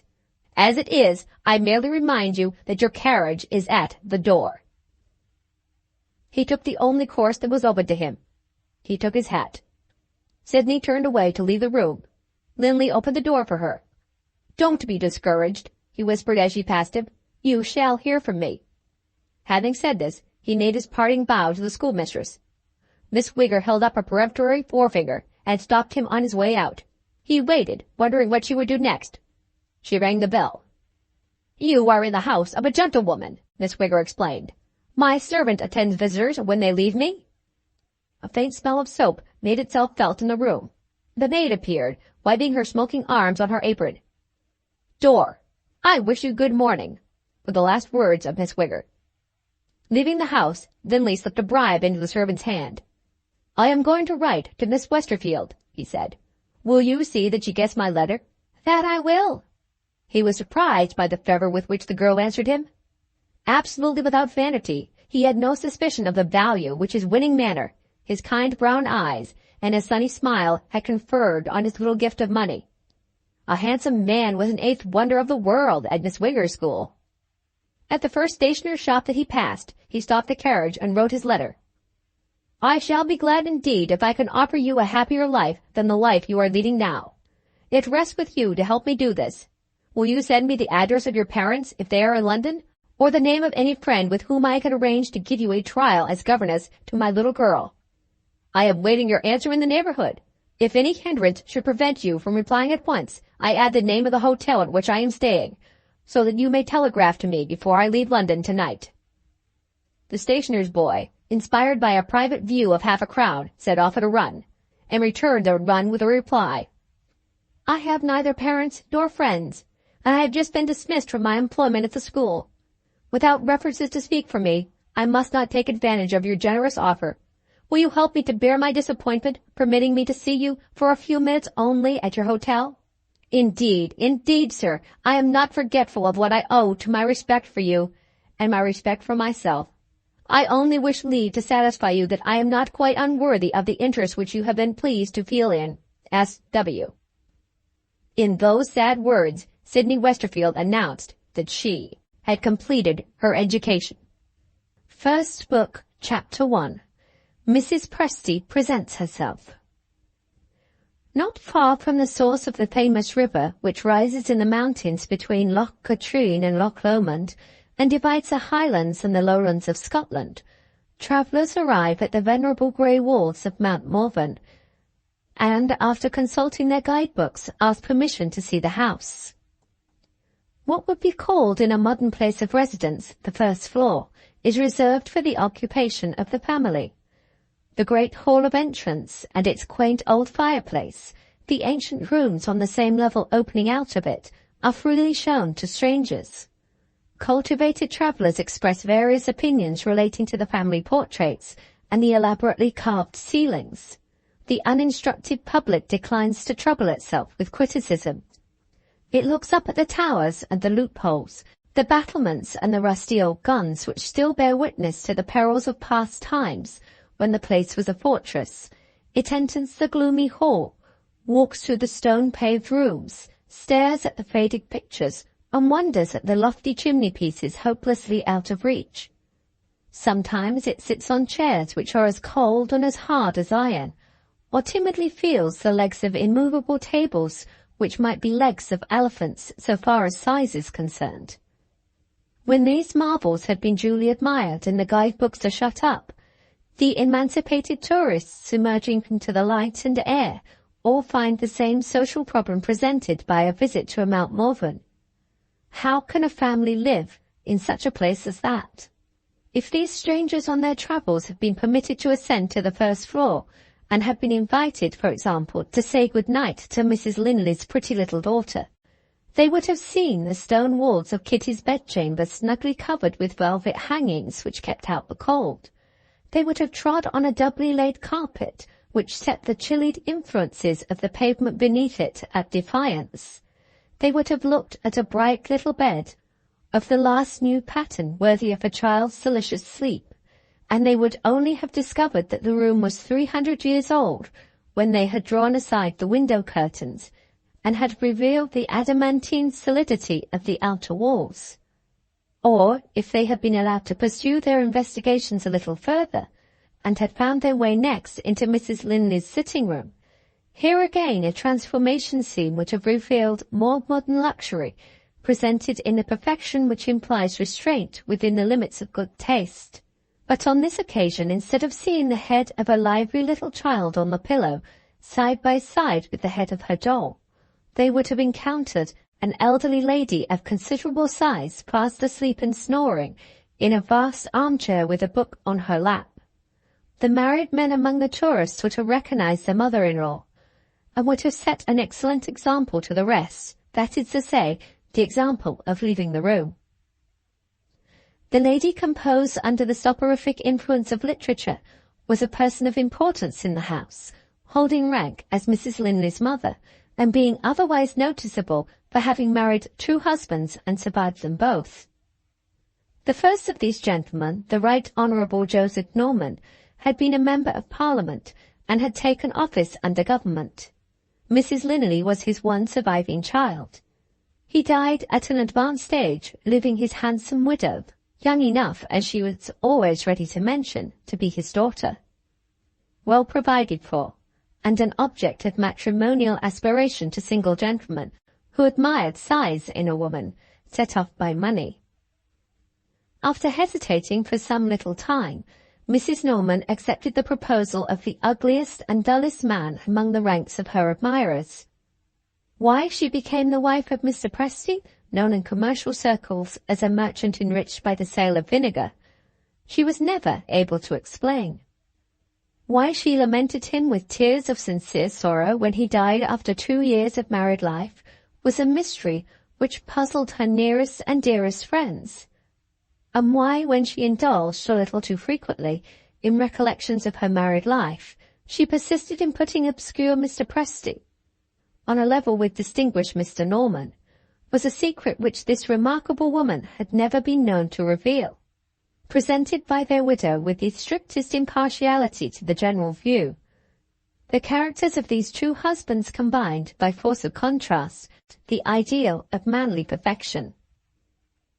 That is to say, the vices of Mr. Norman were the virtues of Mr. Presty, and the vices of Mr. Presty were the virtues of Mr. Norman.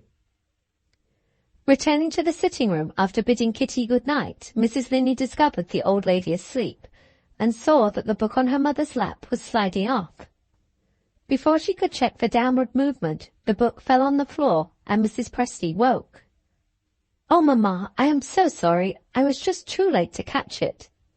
"It doesn't matter, my dear. I dare say I should go to sleep again if I went on with my novel." "Is it really as dull as that?" "Dull?" Mrs. Presty repeated. "You are evidently not aware of what the new school of novel writing is doing.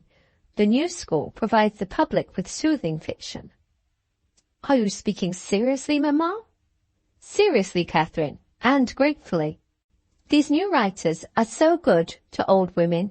No story to excite our poor nerves, no improper characters to cheat us out of our sympathies, no dramatic situations to frighten us. Exquisite management of details, as the reviews say, a masterly anatomy of human motives which— I know what I mean, my dear, but I can't explain it." "I think I understand, Mamma. A masterly anatomy of human motives, which is in itself a motive of human sleep. No, I won't borrow your novel just now. I don't want to go to sleep. I am thinking of Herbert in London." Mrs. Presty consulted her watch.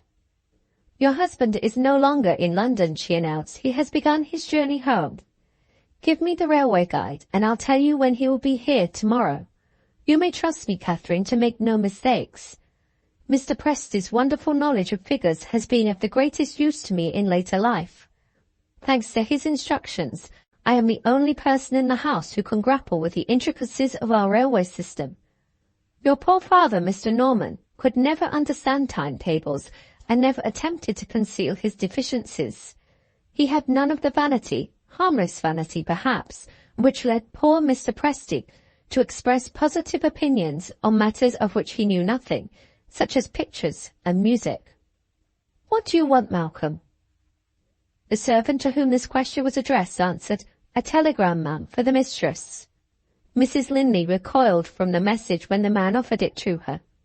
Not usually a very demonstrative person, the feeling of alarm which had seized on her only expressed itself in a sudden change of colour. "An accident," she said faintly. "An accident on the railway." Mrs. Presty opened the telegram. "If you have been the wife of a cabinet minister," she said to her daughter, "you would have been too well used to a telegram, so let them frighten you." Mr. Presty, who received his telegrams at his office, was not quite just to the memory of my first husband. He used to blame Mr. Norman for letting me see his telegrams. But Mr. Presty's nature had all the poetry in which Mr. Norman's nature was deficient. He saw the angelic side of women, and thought telegrams and business and all that sort of thing unworthy of our mission.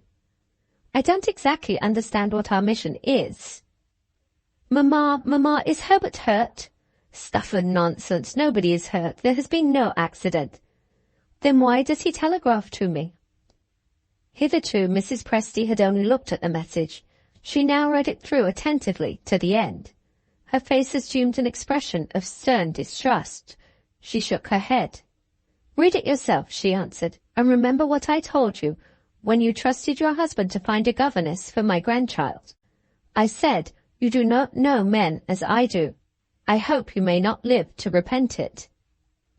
Mrs. Linley was too fond of her husband to let this pass. "Why shouldn't I trust him?" she asked. "He was going to London on business, and it was an excellent opportunity." Mrs. Presty disposed of this weak defence of her daughter's conduct by waving her hand. "Read your telegram," she repeated with dignity, "and judge for yourself." Mrs. Linley read, "I have engaged a governess. She will travel in the same train with me. I think I ought to prepare you to receive a person whom you may be surprised to see. She is very young and very inexperienced, quite unlike the ordinary run of governesses. When you hear how cruelly the poor girl has been used, I'm sure you will sympathize with her as I do." Mrs. Linley laid down the message with a smile. "Poor dear Herbert," she said tenderly. "After we have been 8 years married, is he really afraid that I shall be jealous?" "Mamma, why are you looking so serious?" Mrs. Presty took the telegram from her daughter and read extracts from it with indignant emphasis of voice and manner. "Travels in the same train with him, very young and very inexperienced, and he sympathizes with her. Ha! I know the men, Catherine. I know the men." First Book, Chapter 2. The Governess Enters. Mr. Herbert Linley arrived at his own house in the forenoon of the next day. Mrs. Linley, running out to the head of the stairs to meet her husband, saw him approaching her without a travelling companion. "Where is the governess?" she asked, when the first salutes allowed her the opportunity of speaking. "On her way to bed, poor soul, under the care of the housekeeper," Linley answered. "Anything infectious, my dear Herbert?" Mrs. Presty inquired after appearing at the breakfast-room door. Linley addressed his reply to his wife. "Nothing more serious, Catherine, than want of strength. She was in such a state of fatigue after our long night journey that I had to lift her out of the carriage." Mrs. Presty listened with an appearance of the deepest interest. "Quite a novelty in the way of a governess," she said. "May I ask what her name is?" "Sydney Westerfield." Mrs. Presty looked at her daughter and smiled satirically. Mrs. Linley remonstrated. "Surely," she said, "you don't object to the young lady's name?" "I have no opinion to offer, Catherine. I don't believe in the name." "Oh, Mamma, do you suspect that it's an assumed name?" "My dear, I haven't a doubt that it is." "May I ask another question?" the old lady continued, turning to Linley. "What references did Miss Westerfield give you?" "No references at all." Mrs. Presty rose with the alacrity of a young woman and hurried to the door. "Follow my example," she said to her daughter on her way out. "Lock up your jewel box." Linley drew a deep breath of relief when he was left alone with his wife. "What makes your mother so particularly disagreeable this morning?" he inquired. "She doesn't approve, dear, of my leaving it to you to choose a governess for Kitty." "Where is Kitty?" "Out on her pony for a ride over the hills." "Why did you send a telegram, Herbert, to prepare me for the governess? Did you really think I might be jealous of Miss Westerfield?" Linley burst out laughing. "No such idea entered my head," he answered. "It isn't in you, my dear, to be jealous." Mrs. Linley was not quite satisfied with this view of her character. Her husband's well-intended compliment reminded her that there are occasions when any woman may be jealous, no matter how generous and how gentle she may be. "We won't go quite so far as that," she said to him, "because—" She stopped, unwilling to dwell too long on a delicate subject. He jocosely finished the sentence for her. "Because we don't know what may happen in the future?" he suggested, making another mistake by making a joke. Mrs. Linley returned to the subject of the governess. "I don't at all say what my mother says," she resumed, "but was it not just a little indiscreet to engage Miss Westerfield without any references?" "Unless I am utterly mistaken," Linley replied, "you would have been quite as indiscreet in my place. If you had seen the horrible woman who persecuted and insulted her—" His wife interrupted him. "How did all this happen, Herbert? Who first introduced you to Miss Westerfield?" Linley mentioned the advertisement and described his interview with the schoolmistress. Having next acknowledged that he had received a visit from Miss Westerfield herself, he repeated all she had been able to tell him of her father's wasted life and melancholy end. Really interested by this time, Mrs. Linley was eager for more information. Her husband hesitated. "I would rather you heard the rest of it from Miss Westerfield," he said, "in my absence." "Why in your absence?" "Because she can speak to you more freely when I am not present. Hear her tell her own story, and then let me know whether you think I have made a mistake. I submit to your decision beforehand, whichever way it may incline." Mrs. Linley rewarded him with a kiss. If a married stranger had seen them, at that moment he would have been reminded of forgotten days, the days of his honeymoon. "And now," Linley resumed, "suppose we talk a little about ourselves. I haven't seen any brother yet. Where is Randall?" "Staying at the farm to look after your interests. We expect him to come back today. Ah, Herbert, what do we not all owe that dear, good brother of yours? There is really no end to his kindness. The last of our poor Highland families who have emigrated to America have had their expenses privately paid by Randall. The wife has written to me and has let out the secret. There is an American newspaper among the letters that are waiting your brother's return, sent to him as a little mark of attention by these good, grateful people." Having alluded to the neighbours who had left Scotland, Mrs. Linley was reminded of other neighbours who had remained. She was still relating events of local interest when the clock interrupted her by striking the hour of the nursery dinner. What had become of Kitty? Mrs. Linley rose and rang the bell to make inquiries. On the point of answering, the servant looked round at the open door behind him.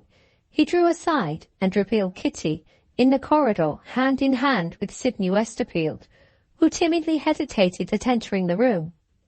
"Here she is, mamma," cried the child. "I think she is afraid of you. Help me to pull her in." Mrs. Linley advanced to receive the new member of her household, with the irresistible grace and kindness which charmed every stranger who approached her. "Oh, it's all right," said Kitty. "Sid likes me, and I like Sid. What do you think?" "She lives in London with a cruel woman who never gave her enough to eat. See what a good girl I am. I am beginning to feed her already." Kitty pulled a box of sweetmeats out of her pocket and handed it to the governess with a tap on the lid, suggestive of an old gentleman offering a pinch of snuff to a friend. "My dear child, you mustn't speak of Miss Westerfield in that way. Pray excuse her," said Mrs. Linley, turning to Sydney with a smile. "I am afraid she has been disturbing you in your room." Sydney's silent answer touched the mother's heart. She kissed her little friend. "I hope you will let her call me Sid," she said gently. "It reminds me of a happier time." Her voice faltered. She could say no more. Kitty explained with the air of a grown person encouraging a child. "I know all about it, mamma. She means a time when her papa was alive. She lost her papa when she was a little girl like me. I didn't disturb her. I only said, 'My name's Kitty, may I get up on the bed?' And she was quite willing, and we talked, and I helped her to dress." Mrs. Linley led Sydney to the sofa and stopped the flow of her daughter's narrative. The look, the voice, the manner of the governess had already made their simple appeal to her generous nature.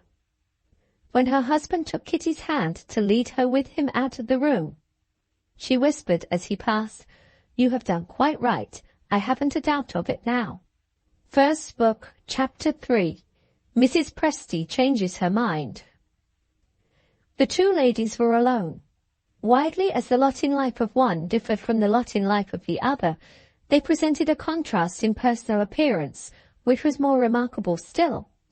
In the prime of life, tall and fair, the beauty of her delicate complexion and her brilliant blue eyes rivaled by the charm of figure, which had arrived at its mature perfection of development.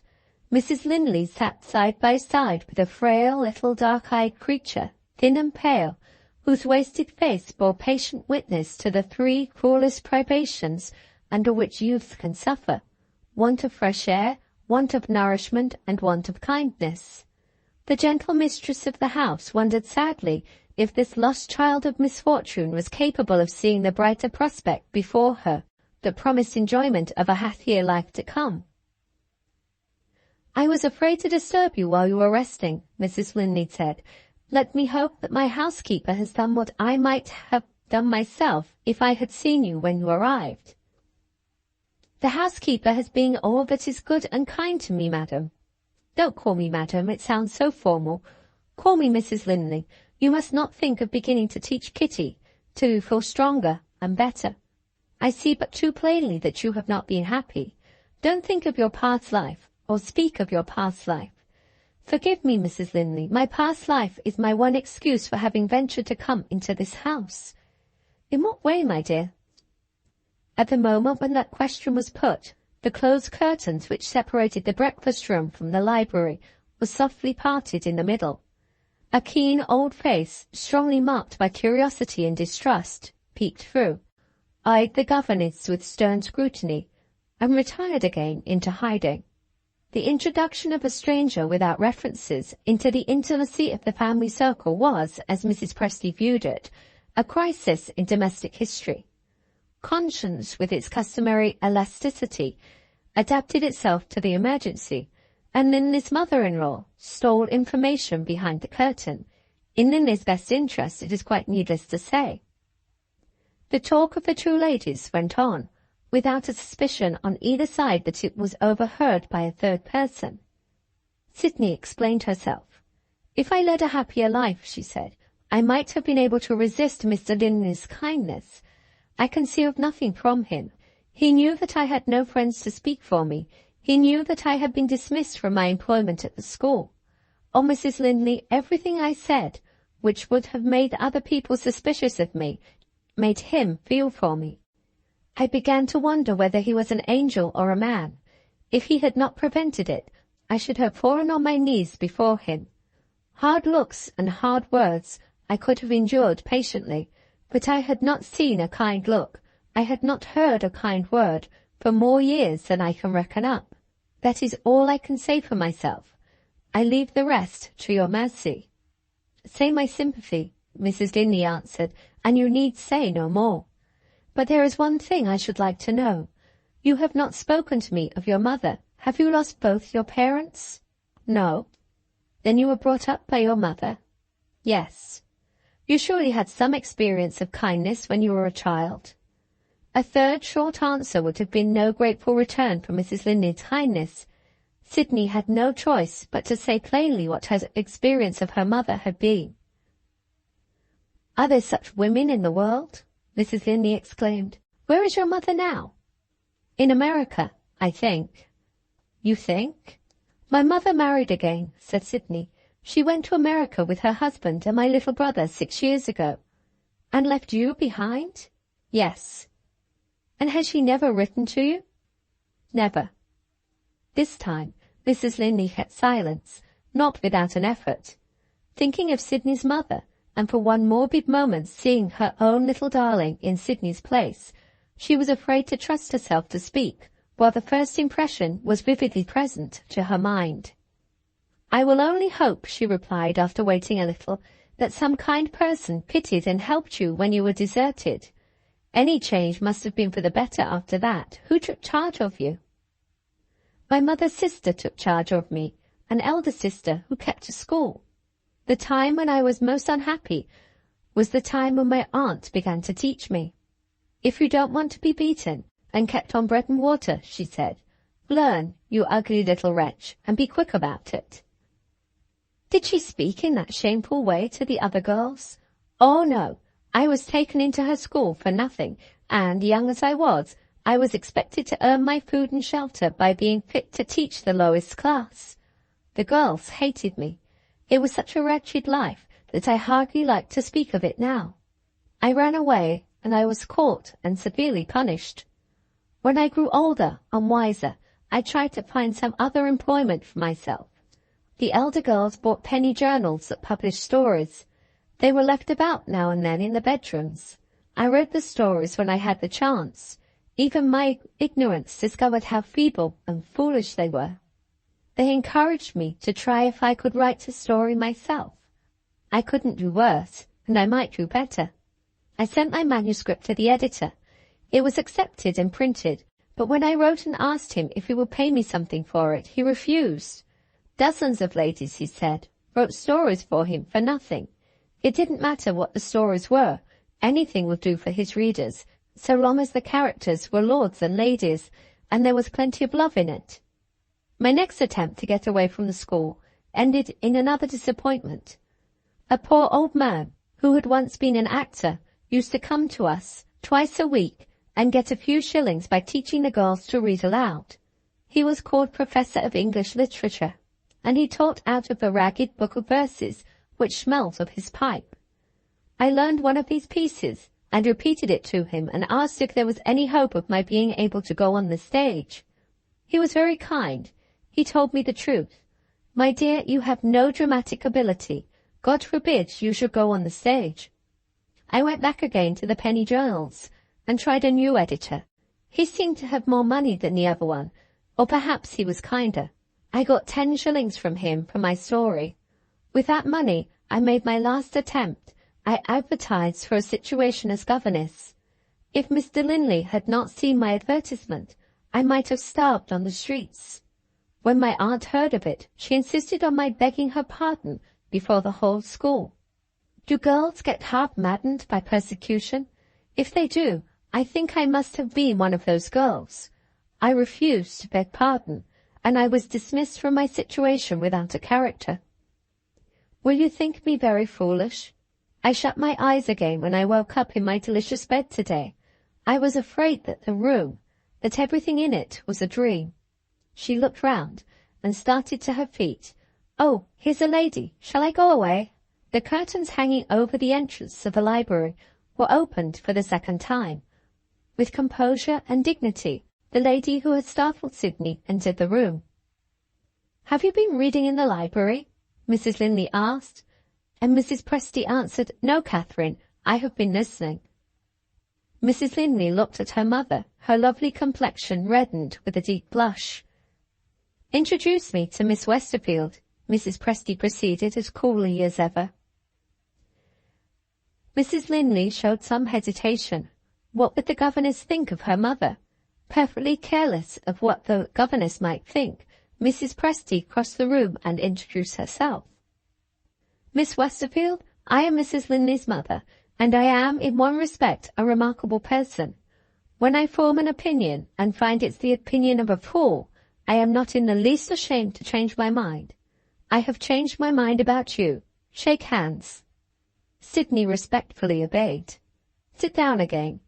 Sydney returned to her chair. I had the worst possible opinion of you, Mrs. Presty resumed, before I had the pleasure of listening on the other side of the curtain. It has been my good fortune. What's your Christian name? Did I hear it, or have I forgotten it? Sydney, eh? Very well. I was about to say, Sydney, that it has been my good fortune to be intimately associated in early life with 2 remarkable characters, husbands of mine, in short, whose influence over me has, I am proud to say, set death and burial at defiance.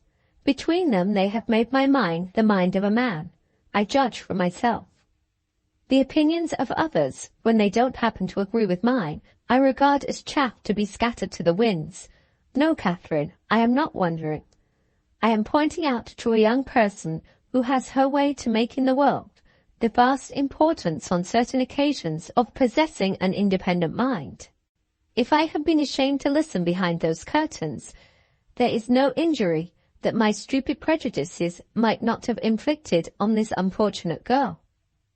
As it is, I have heard her story and I do her justice. Count on me, Sydney, as your friend. And now, get up again. My grandchild, never accustomed to wait for anything since the day when she was born, is waiting dinner for you. She is at this moment shouting for her governess, as King Richard, I am a great reader of Shakespeare, once shouted for his horse. The maid, you will recognize her as a stout person suffering under tight stays, is waiting outside to show you the way to the nursery. Au revoir. Stop. I should like to judge the purity of your French accent. Say au revoir to me. Thank you. Rekin her French, Catherine, Mrs. Presty pronounced when the door closed on the governess. But what can you expect, poor wretch, after such a life as she has led? Now we are alone. I have a word of advice for your private ear. We have much to anticipate from Miss Westerfield that is pleasant and encouraging, but I don't conceal it from myself or from you. We also have something to fear. To fear, Mrs. Linley repeated. I don't understand you. Never mind, Catherine. Whether you understand me or not, I want more information. Tell me what your husband said to you about this young lady. Wondering at the demon of curiosity which appeared to possess her mother, Mrs. Linley obeyed. Listening throughout with the closest attention, Mrs. Presty reckoned up the items of information and pointed the moral to be drawn from them by worldly experience. First obstacle in the way of her moral development, her father, tried, found guilty, and dying in prison. Second obstacle, her mother, an unnatural wretch who neglected and deserted her own flesh and blood. Third obstacle, her mother's sister, being her mother over again in an aggravated form. People who only look at the surface of things might ask what we gain by investigating Miss Westerfield's past life. We gain this. We know what to expect of Miss Westerfield in the future. I, for one, Mrs. Linley interposed, expect everything that is good and true. Say she's naturally an angel, Mrs. Presty answered, and I won't contradict you, but do pray hear how my experience looks at it. I remember what a life she has led, and I ask myself if any human creature could have suffered as that girl has suffered without being damaged by it. Among those damnable people, I beg your pardon, my dear, Mr. Norman sometimes used strong language, and it breaks out of me now and then. The good qualities of that unfortunate young person cannot have always resisted the horrid temptations and contaminations about her. Hundreds of times she must have had deceit forced on her. She must have lied, through no ungovernable fear. She must have been left at a critical time in her life, mind, with no more warning against the insidious advances of the passions than, I'm repeating what Mr. Presty said of a niece of his own, who went to a bad school at Paris, and I don't quite remember what comparisons that eloquent man used when he was excited. But I know what I mean. I like Miss Westerfield. I believe Miss Westerfield will come out well in the end. But I don't forget that she is going to lead a new life here, a life of luxury, my dear, a life of ease and health and happiness, and God only knows what evil seed sown in her past life may not spring up under new influences. I tell you, we must be careful. I tell you, we must keep our eyes open, and so much the better for her, and so much the better for us. Mrs. Presty's wise and wary advice, presented unfavourably, it must be owned, through her inveterately quaint way of expressing herself, failed to produce the right impression on her daughter's mind. Mrs. Linley replied in the tone of a person who was unaffectedly shocked. "Oh, mamma, I never knew you so unjust before. You can't have heard all that Miss Westerfield said to me. You don't know her, as I know her, so patient, so forgiving, so grateful to Herbert." So grateful to Herbert? Mrs. Presty looked at her daughter in silent surprise. There could be no doubt about it.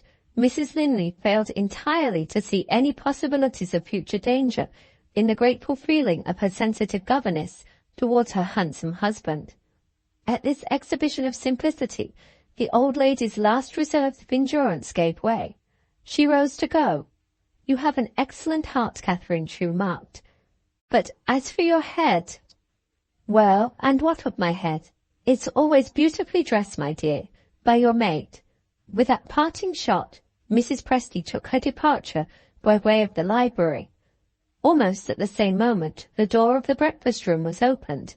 A young man advanced and shook hands cordially with Mrs. Linley. Chapter 4. Randall receives his correspondence. Self-revealed by the family likeness as Herbert's brother, Randall Linley was nevertheless greatly Herbert's inferior in personal appearance. His features were in no way remarkable for manly beauty. In stature, he hardly reached the middle height, and young as he was, either bad habit or physical weakness had so affected the upper part of his figure that he stooped. But with these and other disadvantages, there was something in his eyes and in his smile, the outward expression, perhaps of all, that was modestly noble in his nature, so irresistible in its attractive influence that men, women, and children felt the charm alike. Inside of the house and outside of the house, everybody was fond of Randall, even Miss Presty included. "Have you seen a new face among us since you returned?" were his sister-in-law's first words. Randall answered that he had seen Miss Westerfield. The inevitable question followed. "What did he think of her?" "I'll tell you in a week or two more," he replied. "No, tell me at once. I don't like trusting my first impression. I have a habit of jumping to conclusions." "Jump to a conclusion to please me. Do you think she is pretty?" Randall smiled and looked away. "Your governess," he replied, "looks out of health, and perhaps for that reason strikes me as being insignificant and ugly. Let us see what our fine air and our easy life here will do for her. In so young a woman as she is, I am prepared for any sort of transformation. We may be all admiring pretty Miss Westerfield before another month is over our heads. Have any letters come for me while I have been away?" He went into the library and returned with his letters. "This will amuse Kitty," he said, handing his sister-in-law the illustrated New York newspaper, to which she had already referred in speaking of her husband. Mrs. Linley examined the engravings and turned back again to look once more at an illustration which had interested her. A paragraph on the same page caught her attention. She had hardly glanced at the first words before a cry of alarm escaped her. "Dreadful news for Mrs. Westerfield!" she exclaimed. "Read it, Randall." He read these words. "The week's list of insolvent traders includes an Englishman named James Belbridge, formerly connected with a disreputable saloon in this city. Belbridge is under suspicion of having caused the death of his wife in effect of delirium tremens. The unfortunate woman had been married for the first time to one of the English aristocracy, the Honourable Roderick Westerfield, whose trial for casting away a ship under his command excited considerable interest in London some years since. The melancholy circumstances of the case are complicated by the disappearance, on the day of the murder, of the woman's young son by her first husband. The poor boy is supposed to have run away in terror from his miserable home, and the police are endeavouring to discover some trace of him. It is reported that another child of the first marriage, a daughter, is living in England, but nothing is known about her. Has your governess any relations in England?" Randall asked. "Only an aunt, who has treated her in most inhuman manner." "Serious news for Miss Westerfield, as you say," Randall resumed. "And as I think, serious news for us. Here is a mere girl, a poor friendless creature, absolutely dependent on our protection. What are we to do if anything happens in the future to alter our present opinion of her?" "Nothing of the sort is likely to happen," Mrs. Linley declared. "Let us hope not," Randall said gravely. Chapter 5. Randall writes to New York. The members of the family at Mount Morven consulted together before Sydney Westerfield was informed of her brother's disappearance and of her mother's death. Speaking first as master of the house, Herbert Linley offered his opinion without hesitation. His impulsive kindness shrank from the prospect of reviving the melancholy recollections associated with Sydney's domestic life. "Why distress the poor child just as she is beginning to feel happy among us?" he asked. "Give me the newspaper. I shan't feel easy till I have torn it up." His wife drew the newspaper out of his reach. "Wait a little," she said quietly. "Some of us may feel that it is no part of our duty to conceal the truth." Mrs. Presty spoke next. To the surprise of the family council, she agreed with her son-in-law. "Somebody must speak out," the old lady began, "and I mean to set the example. Telling the truth," she declared, turning severely to her daughter, "is a more complicated affair than you seem to think. It's a question of morality, of course, but in family circles, my dear, it's sometimes a question of convenience as well.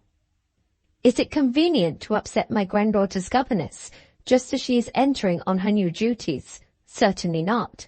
Good heavens, what does it matter to my young friend Sydney whether her unnatural mother lives or dies? Herbert, I second your proposal to tear up the paper with the greatest pleasure." Herbert, sitting next to Randall, laid his hand affectionately on his brother's shoulder. "Are you on our side?" he asked. Randall hesitated. "I feel inclined to agree with you," he said to Herbert. "It does seem hard to recall Miss Westerfield to the miserable life that she has led, and to do it in the way of all others which must try her fortitude most cruelly. At the same time—" "Oh, don't spoil what you have said by seeing the other side of the question," cried his brother. "You have already put it admirably. Leave it as it is."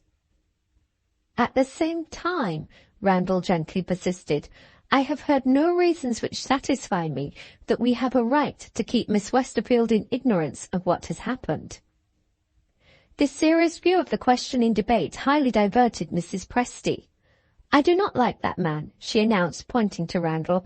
"He always amuses me. Look at him now. He doesn't know which side he is on himself." "He is on my side," Herbert declared. "Not he." Herbert consulted his brother. "What do you say yourself?" "I don't know," Randall answered. "There," cried Mrs. Presty, "what did I tell you?" Randall tried to set his strange reply in the right light. "I only mean," he explained, "that I want a little time to think."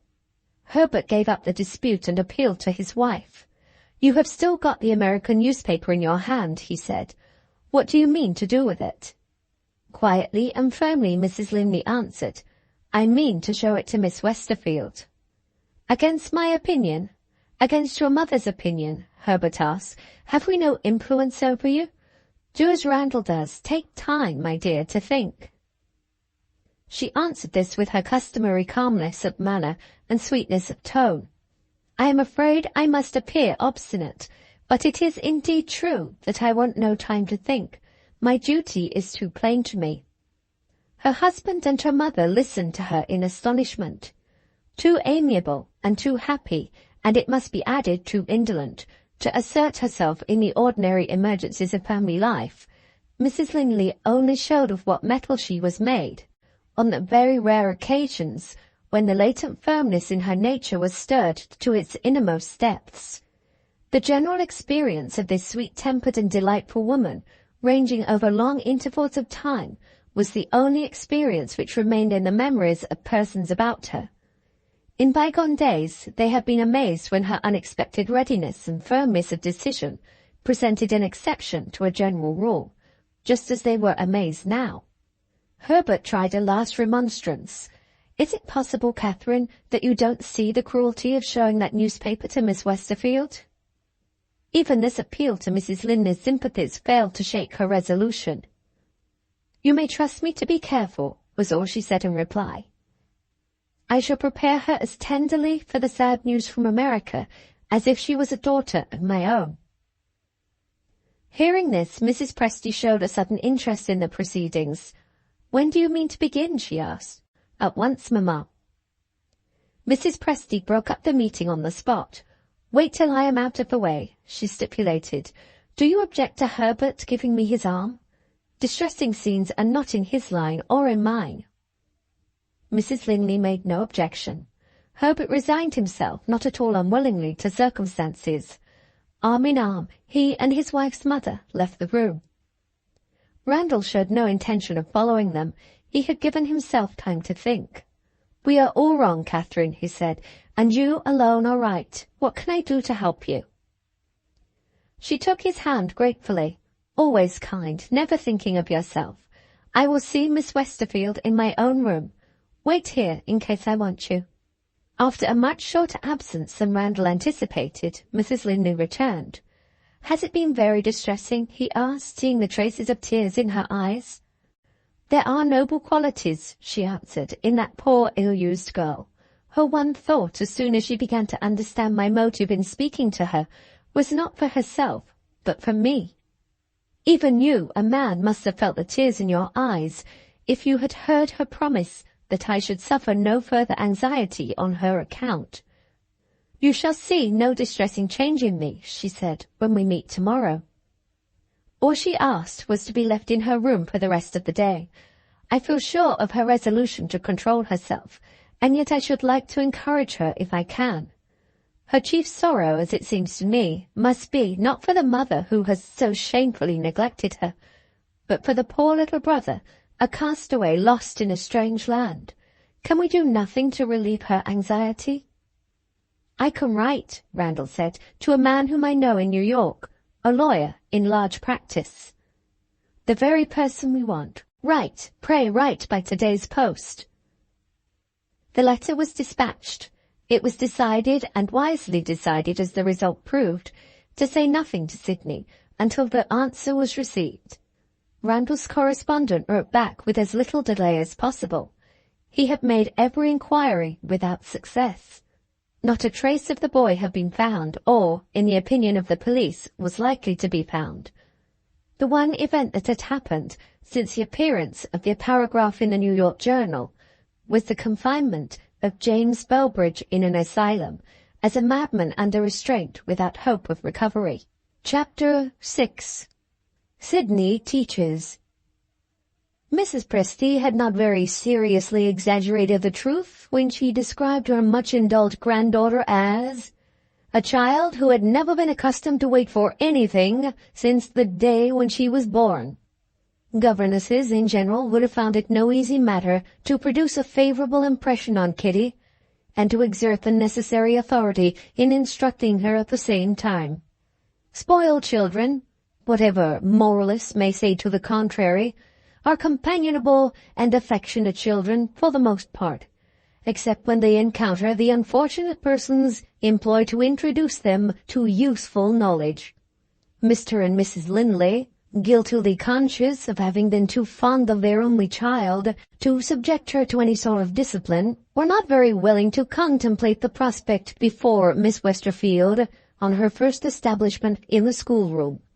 To their surprise and relief, there proved to be no cause for anxiety after all.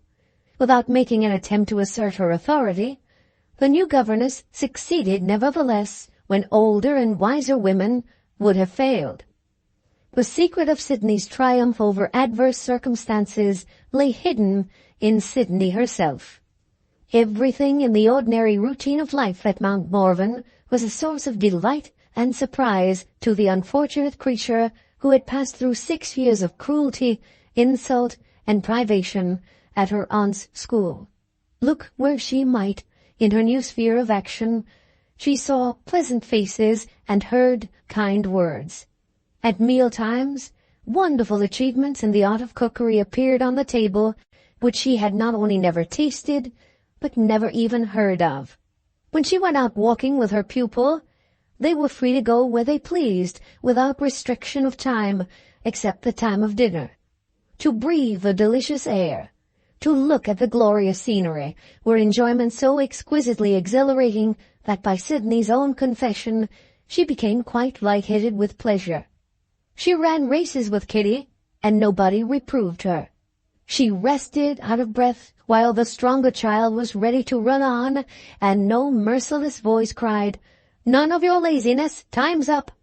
wild flowers that she had never yet seen might be gathered, and no offense was committed. Kitty told her the names of the flowers and the names of the summer insects that flashed and hummed in the hillside breezes, and was so elated at teaching her governess that her rampant spirits burst out in singing. "Your turn next," the joyous child cried, when she too was out of breath. "Sing, Sidney, sing." Alas for Sidney, she had not sung since those happiest days of her childhood, when her good father had told her fairy stories and taught her songs. They were all forgotten now. "I can't sing, Kitty, I can't sing." The pupil, hearing this melancholy confession, became governess once more. "Say the word, Sid, and hum the tune after me." They laughed over the singing lesson until the echoes of the hills mocked them and laughed too. Looking into the schoolroom one day, Mrs. Linley found that the serious business of teaching was not neglected. The lessons went on smoothly, without an obstacle in the way. Kitty was incapable of disappointing her friend and playfellow, who made learning easy with a smile and a kiss. The balance of authority was regulated to perfection in the lives of these two simple creatures. In the schoolroom, the governess taught the child. Out of the schoolroom, the child taught the governess. Division of labor was a principle in perfect working order at Mount Morven, and nobody suspected it. But as the weeks followed each other, one more remarkable circumstance presented itself, which every person in the household was equally quick to observe. The sad Sidney Westerfield, whom they all pitied, had now become the pretty Sidney Westerfield, whom they all admired. It was not merely a change, it was a transformation. Kitty stole the hand-glass from her mother's room, and insisted that her governess should take it and look at herself. "Papa says you're as plump as a partridge, and Mamma says you're as fresh as a rose, and Uncle Randall wags his head and tells them he saw it from the first. I heard it all when they thought I was playing with my doll, and I want to know, you best of nice girls, what do you think of your own self? I think, my dear, it's time we went on with our lessons." "Wait a little, Sid, I have something else to say." "What is it?" "It's about Papa. He goes out walking with us, doesn't he?" "Yes." "He didn't go out walking with me before you came here. I've been thinking about it, and I'm sure Papa likes you." "What are you looking in the drawer for?" "For your lesson books, dear." "Yes, but I haven't quite done yet. Papa talks a good deal to you, and you don't talk much to Papa.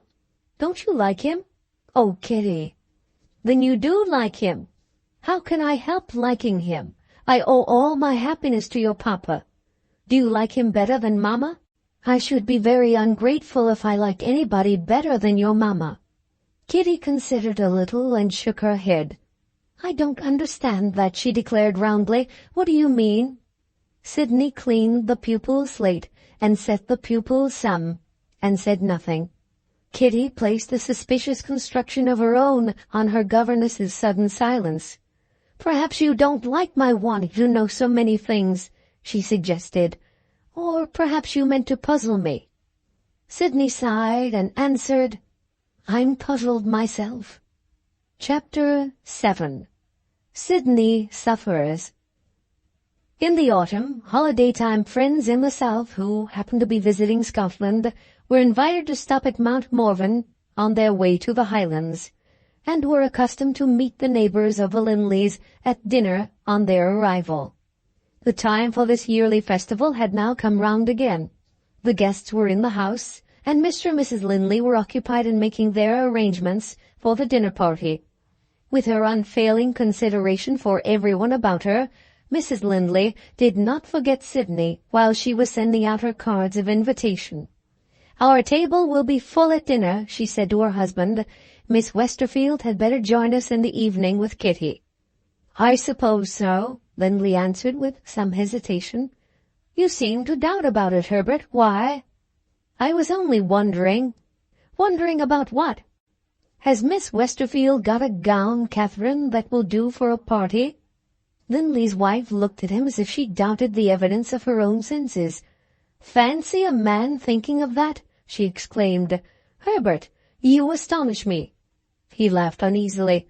"I don't know how I came to think of it, unless it is that she wears the same dress every day. Very neat, but perhaps I'm wrong, a little shabby too. Upon my word, you pay Miss Westerfield a compliment which you've never paid to me. Wear what I may, you never seem to know how I am dressed." "I beg your pardon, Catherine. I know that you're always dressed well." That little tribute restored him to his place in his wife's estimation. "I may tell you now," she resumed, with her gentle smile, "that you only remind me of what I thought of already. My milliner is at work for Miss Westerfield. The new dress must be your gift." "Are you joking?" "I am in earnest. Tomorrow is Sydney's birthday, and here is my present." She opened the jeweller's case and took out a plain gold bracelet. "Suggested by Kitty," she added, pointing to an inlaid miniature portrait of the child. Herbert read the inscription: "To Sydney Westerfield, with Catherine Linley's love." He gave the bracelet back to his wife in silence. His manner was more serious than usual. He kissed her hand. The day of the dinner party marked an epoch in Sydney's life. For the first time in all her past experience, she could look in the glass and see herself prettily dressed, with a gold bracelet on her arm. If we consider how men, in one way, and milliners, in another, profit by it, vanity is surely to be reckoned not among the vices, but among the virtues of the sex. Will any woman who speaks the truth hesitate to acknowledge that her first sensations of gratified vanity rank among the most exquisite and most enduring pleasures that she has ever felt? Sydney locked her door, and exhibited herself to herself, in the front view, the side view, and the back view, over the shoulder, with eyes that sparkled and cheeks that glowed in a delicious confusion of pride and astonishment. She practiced bowing to strangers in her new dress. She practiced shaking hands gracefully with her bracelet well in view. Suddenly she stood still before the glass and became serious and thoughtful. Kind and dear Mr. Linley was in her mind now.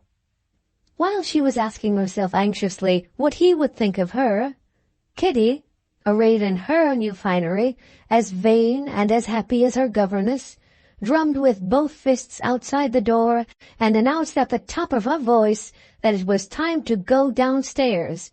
Sydney's agitation at the prospect of meeting the ladies in the drawing-room added a charm of its own to the flush that her exercises before the glass had left on her face. Shyly, following instead of leading her little companion into the room, she presented such a charming appearance of youth and beauty that the ladies paused in their talk to look at her. Some few admired Kitty's governess with generous interest. The greater number doubted Mrs. Linley's prudence in engaging a girl so very pretty and so very young. Little by little, Sydney's manner, simple, modest, shrinking from observation, pleaded in her favor, even with the ladies who had been prejudiced against her at the outset. When Mrs. Linley presented her to the guests, the most beautiful woman among them, Mrs. MacEdwin, made room for her on the sofa, and with perfect tact and kindness set the stranger at her ease. When the gentlemen came in from the dinner table, Sydney was composed enough to admire the brilliant scene, and to wonder again, as she had wondered already, what Mr. Linley would say to her new dress. Mr. Linley certainly did notice her, at a distance. He looked at her with a momentary fervor of interest and admiration, which made Sydney, so gratefully and so guiltlessly attached to him, tremble with pleasure. He even stepped forward as if to approach her, checked himself, and went back again among his guests. Now in one part of the room, and now in another, she saw him speaking to them. The one neglected person whom he never even looked at again was the poor girl to whom his approval was the breath of her life. Had she ever felt so unhappy as she felt now? No, not even at her aunt's school. Friendly Mrs. McEdwin touched her arm. "My dear, you're losing your pretty color. Are you overcome by the heat? Shall I take you into the next room?"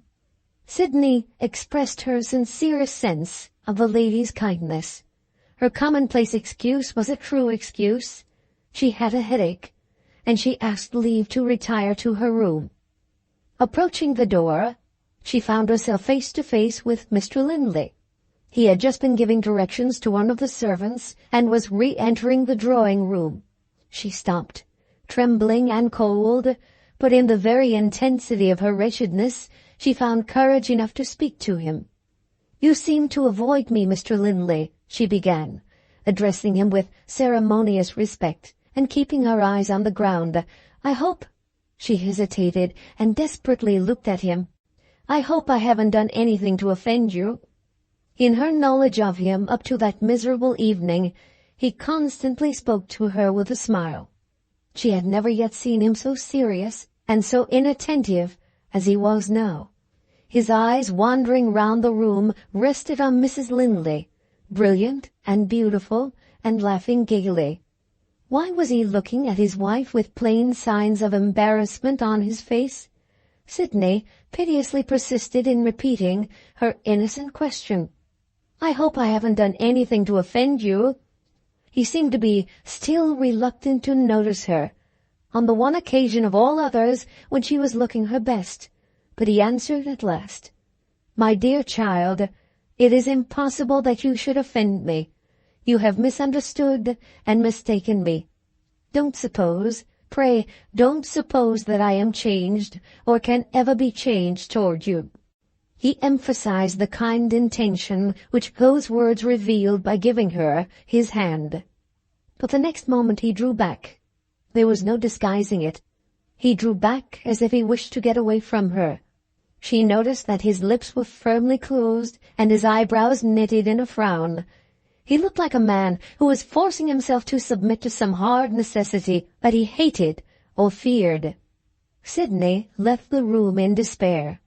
He had denied in the plainest and kindest terms that he was changed toward her. Was that not enough? It was nothing like enough. The facts were there to speak for themselves. He was an altered man. Anxiety, sorrow, remorse, one or the other seemed to have got possession of him. Judging by Mrs. Linley's gaiety of manner, his wife could not possibly have been taken into his confidence. What did it mean? Oh, the useless, hopeless question, and yet again and again she asked herself, what did it mean? In bewildered wretchedness, she lingered on the way to her room, and stopped at the end of a corridor. On her right hand, a broad flight of old oak stairs led to the bedchambers on the second floor of the house. On her left hand, an open door showed the stone steps which descended to the terrace and the garden. The moonlight lay in all its loveliness on the flower beds and the grass, and tempted her to pause and admire it.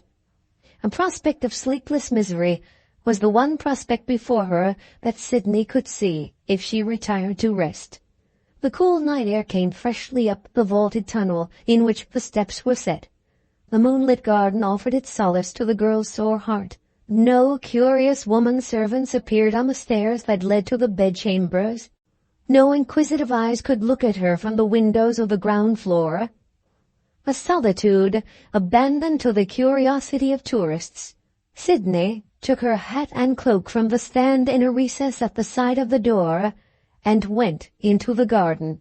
Chapter 8. Mrs. Presty makes a discovery. The dinner party had come to an end. The neighbours had taken their departure, and the ladies at Mount Morven had retired for the night. On the way to her room, Mrs. Presty knocked at her daughter's door. "I want to speak to you, Catherine. Are you in bed?" "No, Mamma. Come in." Robed in a dressing gown of delicately mingled white and blue, and luxuriously accommodated on the softest pillows that could be placed in an armchair, Mrs. Lindley was meditating on the events of the evening.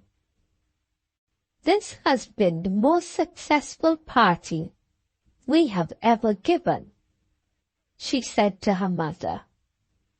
"And did you notice how charmingly pretty Miss Westerfield looked in her new dress?" "It's about that girl I want to speak to you," Mrs. Presty answered severely. "I had a higher opinion of her when she first came here than I have now." Mrs. Lindley pointed to an open door, communicating with a second and smaller bedchamber. "Not quite so loud," she answered, "or you might wake Kitty. What has Miss Westerfield done to forfeit your good opinion?" Discreet, Mrs. Presty asked leave to return to the subject at a future opportunity. "I will merely allude now," she said, "to a change for the worse in your governess, which you might have noticed when she left the drawing-room this evening." She had a word or two with Herbert at the door, and she left him looking as black as thunder. Mrs. Lindley laid herself back on her pillows and burst out laughing. "Black as thunder?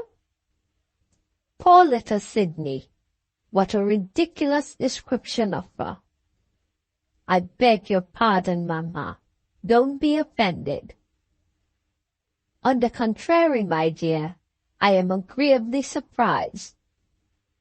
Your poor father, a man of remarkable judgment on most subjects, never thought much of your intelligence. He appears to have been wronged. You have evidently inherited some of my sense of humor. However, that is not what I wanted to say. I am the bearer of good news.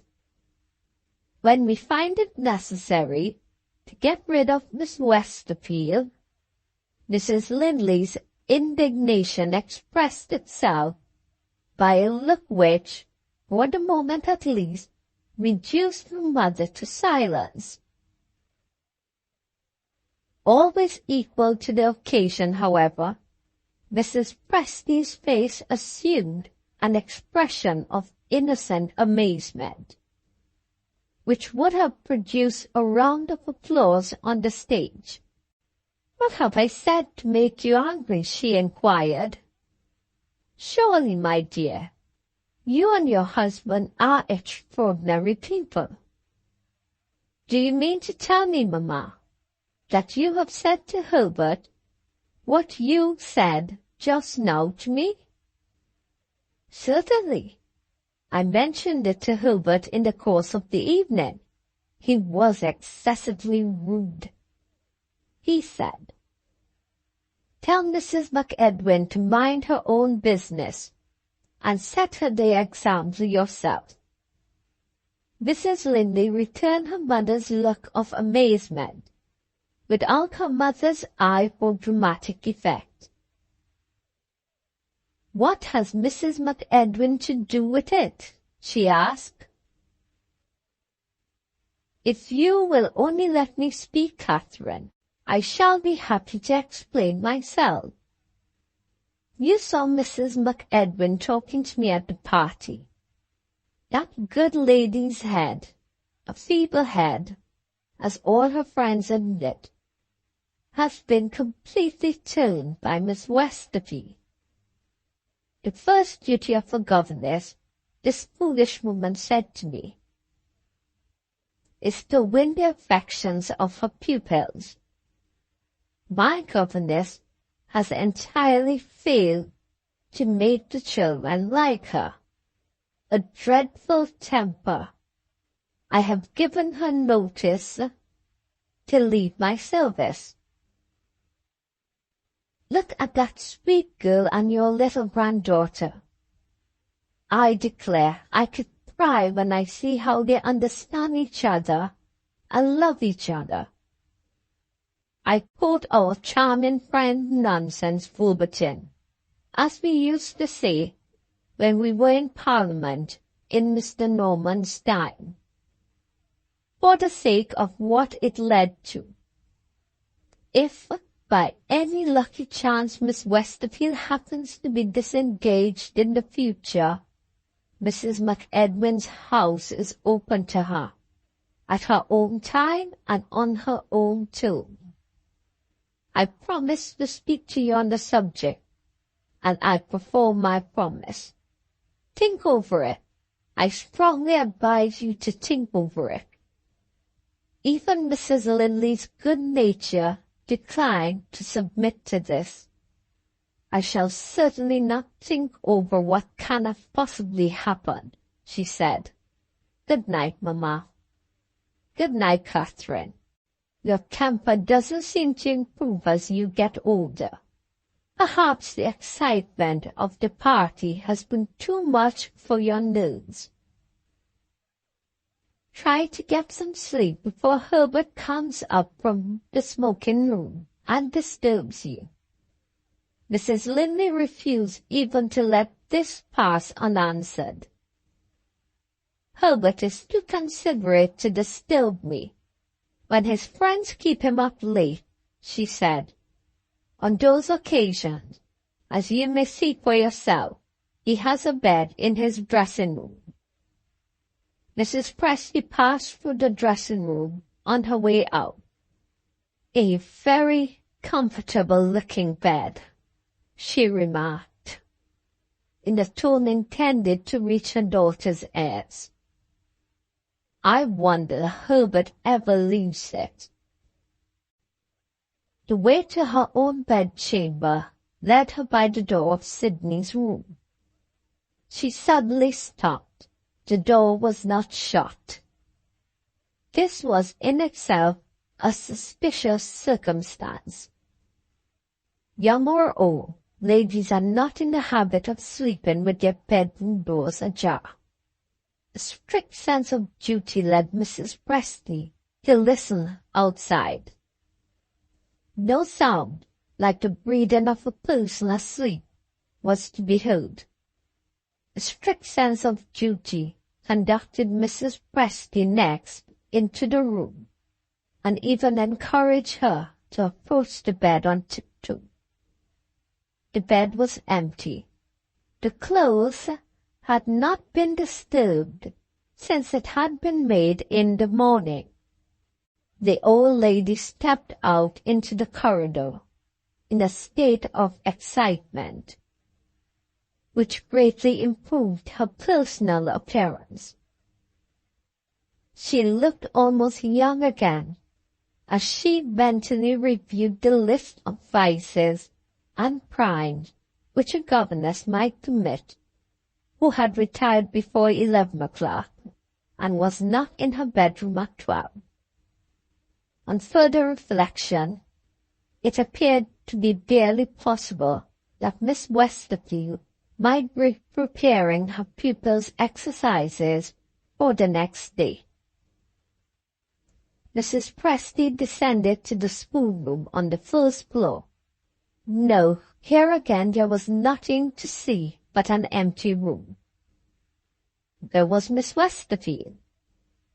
Was it within the limits of probability that she might have been bold enough to join the party in the smoking room?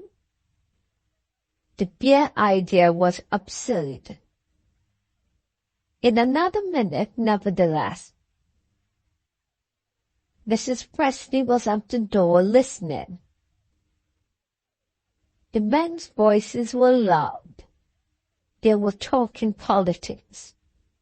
She peeped through the keyhole. The smokers had, beyond all doubt, been left to themselves. If the house had not been full of guests, Mrs. Presty would have raised an alarm. As things were, the fear of a possible scandal, which the family might have reason to regret, forced her to act with caution. In the suggestive retirement of her own room, she arrived at a wise and wary decision. Opening her door by a few inches, she placed the chair behind the opening, in a position which commanded a view of Sydney's room. Wherever the governess might be, a return to her bedchamber before the servants were astir in the morning was a chance to be counted on. The night lamp in the corridor was well alight, and a venerable person animated by a sense of duty was a person naturally superior to the seductions of sleep.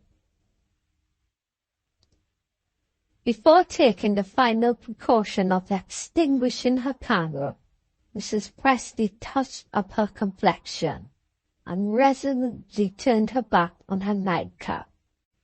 "This is a case in which I must keep up my dignity," she decided, as she took her place in the chair. One man in the smoking room appeared to be thoroughly weary of talking politics. That man was master of the house. Randall noticed the worn, preoccupied look in his brother's face, and determined to break up the meeting. The opportunity for which he was waiting occurred in another minute.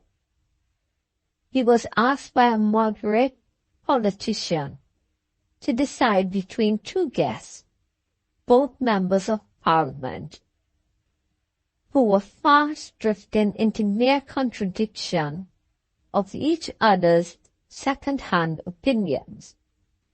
In plain terms, they stated the matter in dispute. Which of our political parties deserves the confidence of the English people?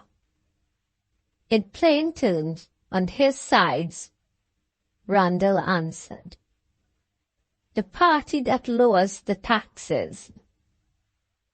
These words acted on the discussion like water on a fire.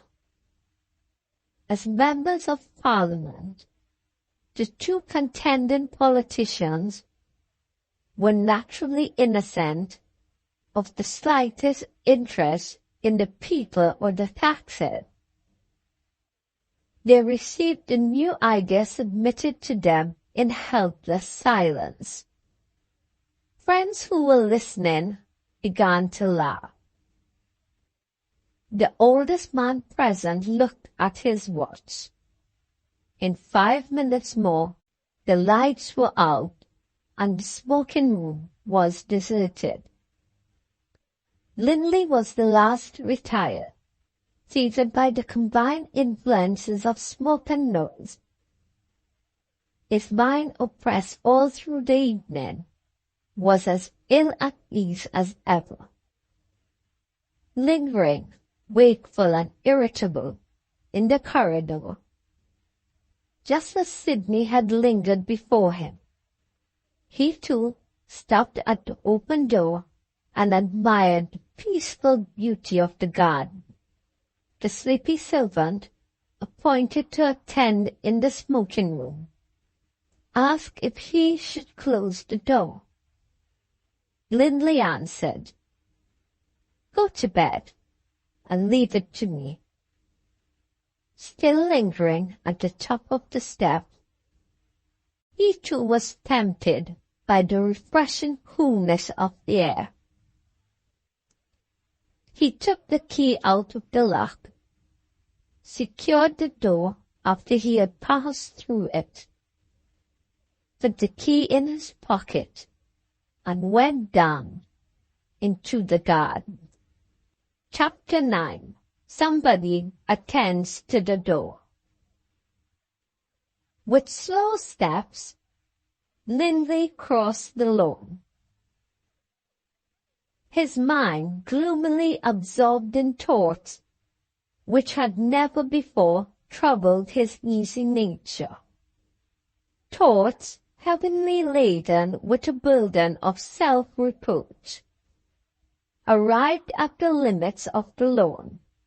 Two paths opened before him.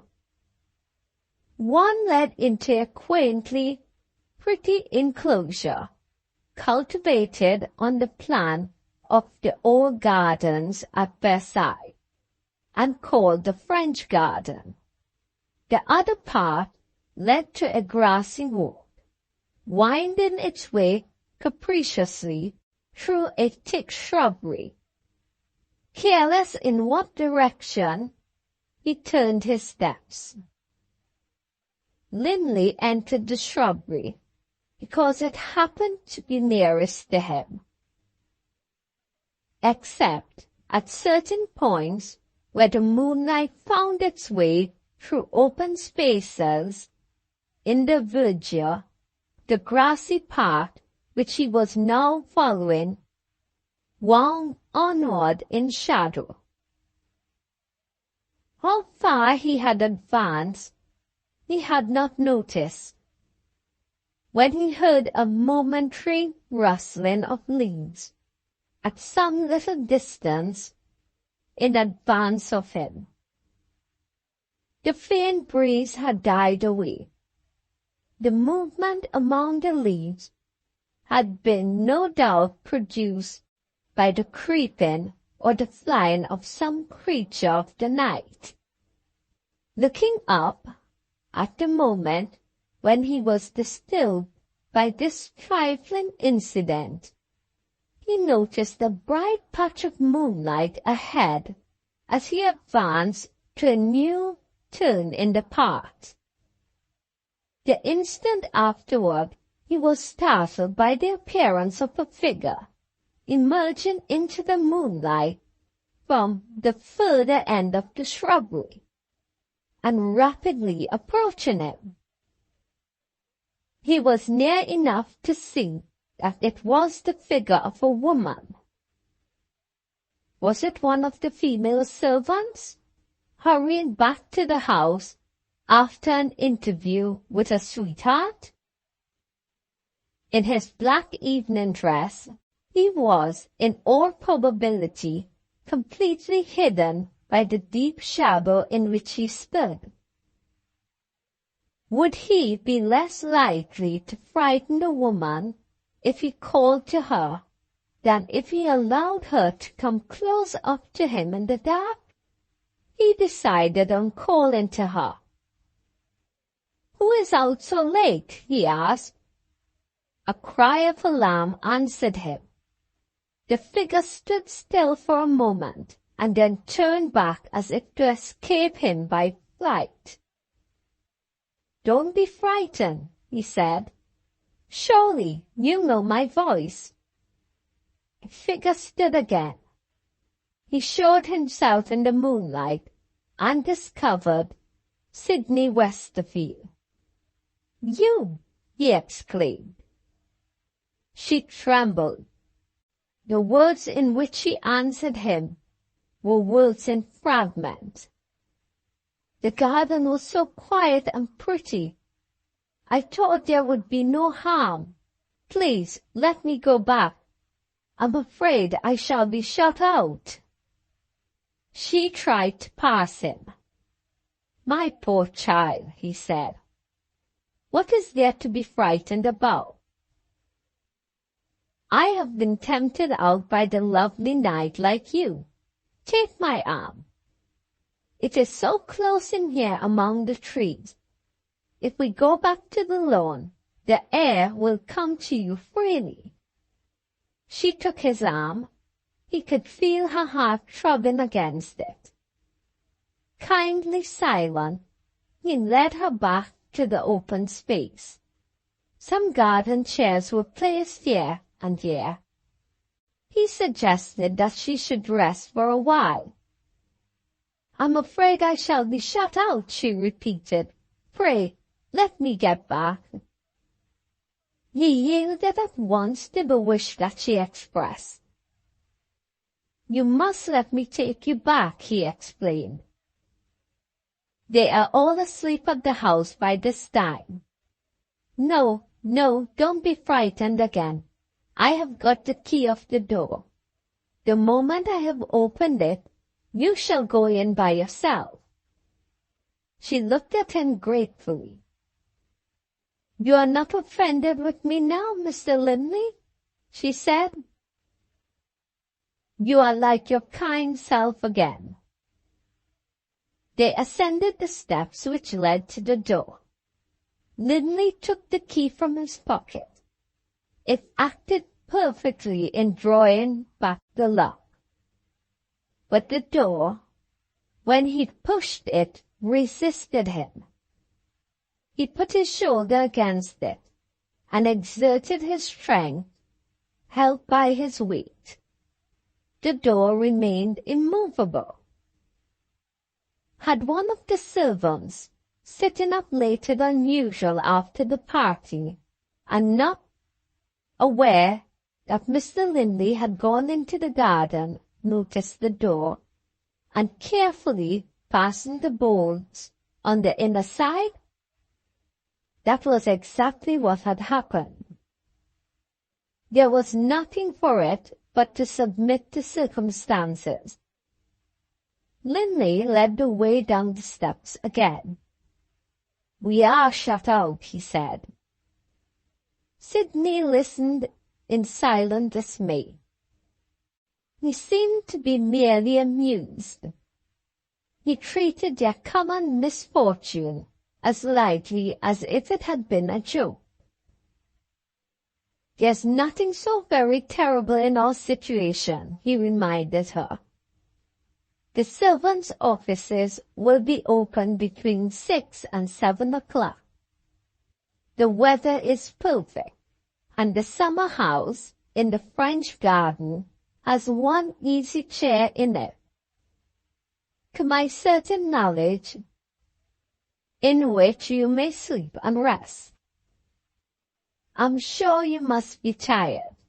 Let me take you there." She drew back and looked up at the house. "Can't we make them hear us?" she asked. "Quite impossible. Besides," he was about to remind her of the evil construction which might be placed on their appearance together, returning from the garden at an advanced hour of the night. But her innocence pleaded with him to be silent. He only said, "You forget that we all sleep at the top of our old castle. There is no knocker to the door, and no bell that rings upstairs. Come to the summer house. In an hour or two we shall see the sunrise." She took his arm in silence. They reached the French garden without another word having passed between them. The summer house had been designed in harmony with the French taste of the last century, from a classical model. It was a rough copy in wood of the Temple of Vesta at Rome. Opening the door for his companion, Linley paused before he followed her in. A girl brought up by a careful mother would have understood and appreciated his hesitation. She would have concealed any feeling of embarrassment that might have troubled her at the moment, and would have asked him to come back and let her know when the rising of the sun began. Neglected by her mother, worse than neglected by her aunt, Sidney's fearless ignorance put a question which would have lowered the poor girl cruelly in the estimation of a stranger. "Are you going to leave me here by myself?" she asked. "Why don't you come in?" Linley thought of his visit to the school and remembered the detestable mistress. He excused Sidney. He felt for her. She held the door open for him. Sure of himself, he entered the summer house. As a mark of respect on her part, she offered the armchair to him. It was the one comfortable seat in the neglected place. He insisted that she should take it, and searching the summer house, found a wooden stool for himself.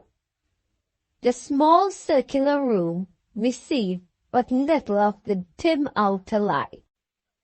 They were very near each other. They were silent. Sidney burst suddenly into a nervous little laugh. "Why do you laugh?" he asked good-humoredly. "It seems so strange, Mr. Lindley, for us to be out here." In the moment when she made that reply, her merriment vanished. She looked out sadly through the open door, at the stillness of the night.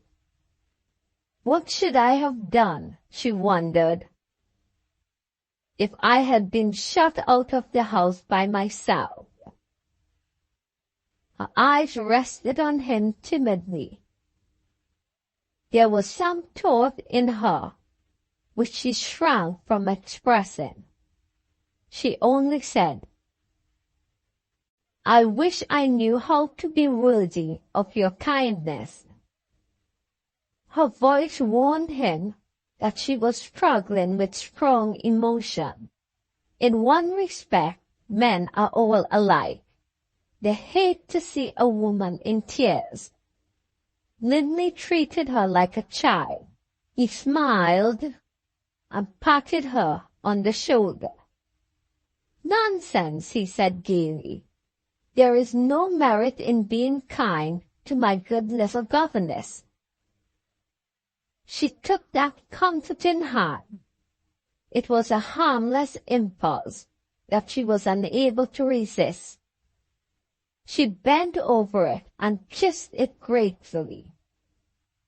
He drew his hand away from her, as if the touch of her lips had been fire that burned it. "Oh," she cried, "have I done wrong?" "No, my dear. No, no." There was an embarrassment in his manner, the inevitable result of his fear of himself. If he faltered in the resolute exercise of self-restraint, which was perfectly incomprehensible to Sidney. He moved his seat back a little, so as to place himself further away. Something in that action at that time shocked and humiliated her. Completely misunderstanding him, she thought he was reminded her of the distance that separated them in social rank. Oh, the shame of it, the shame of it. Would other governesses have taken a liberty with their master?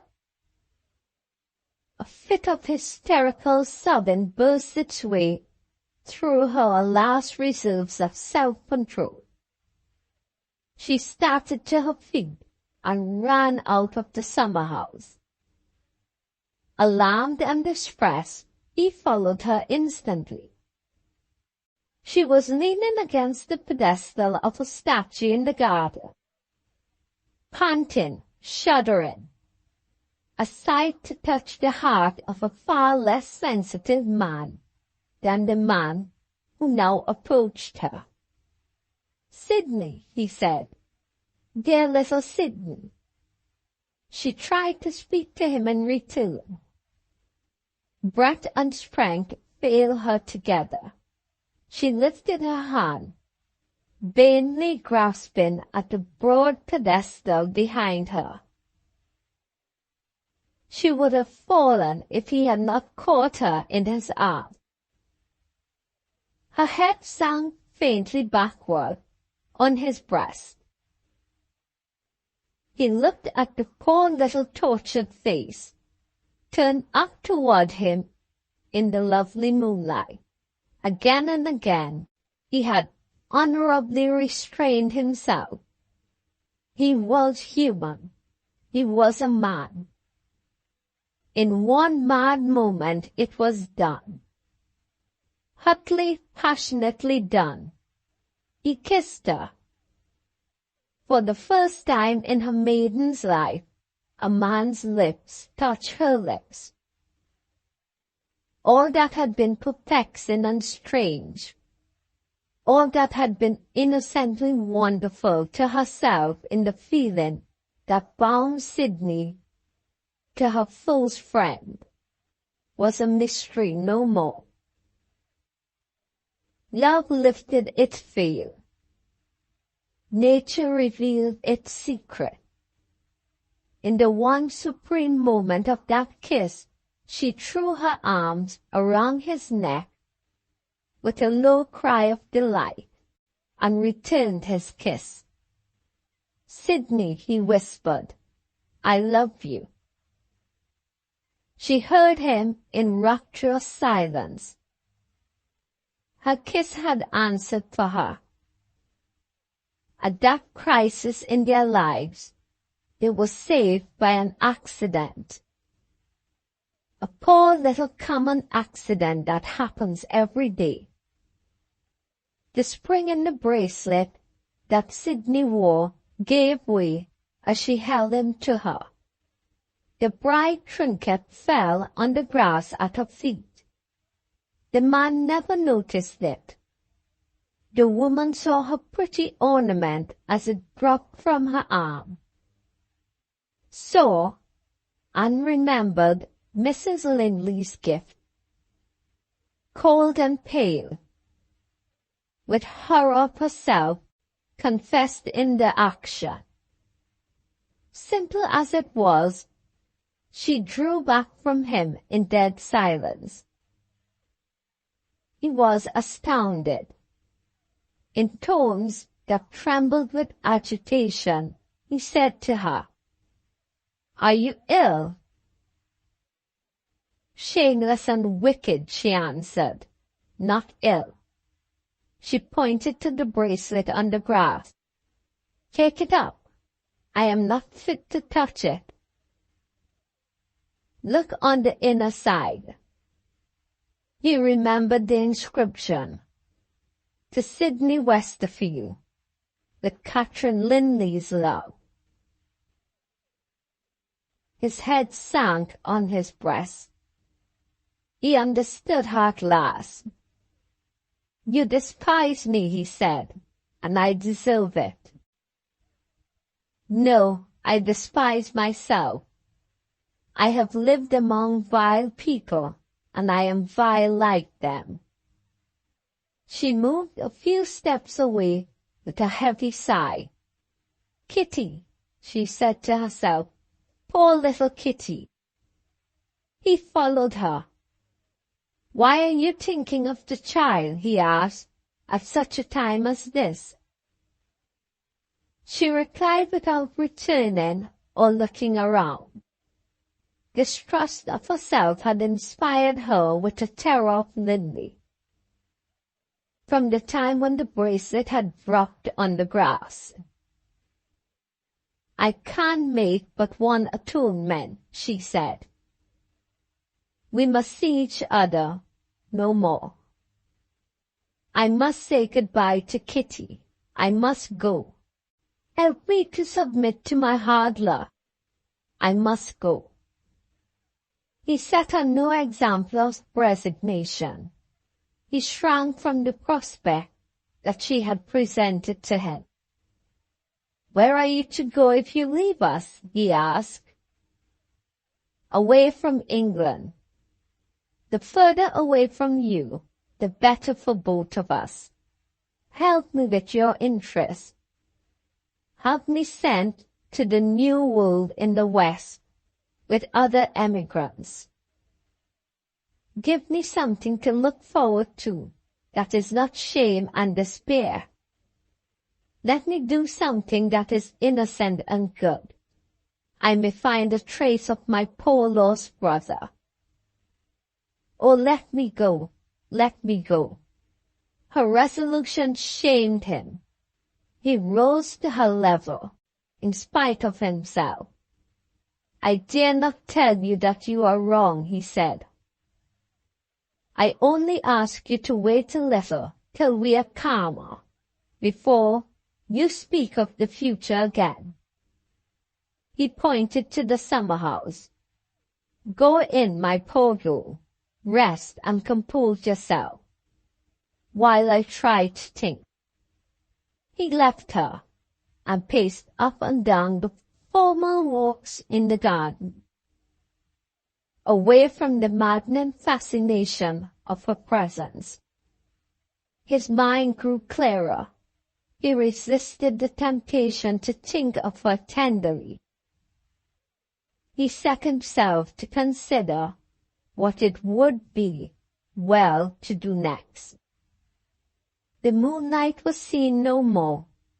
Misty and starless, the dark sky spread its majestic obscurity over the earth. Then they looked wearily toward the eastern heaven. The darkness daunted him. He saw in it the shadow of his own sense of guilt. The great glimmering of dawn, the songs of bird, when the pure light slowly climbed the sky, roused and relieved him. With the first radiant rising of the sun, he returned to the summer house. Do I disturb you? He asked, waiting at the door. No.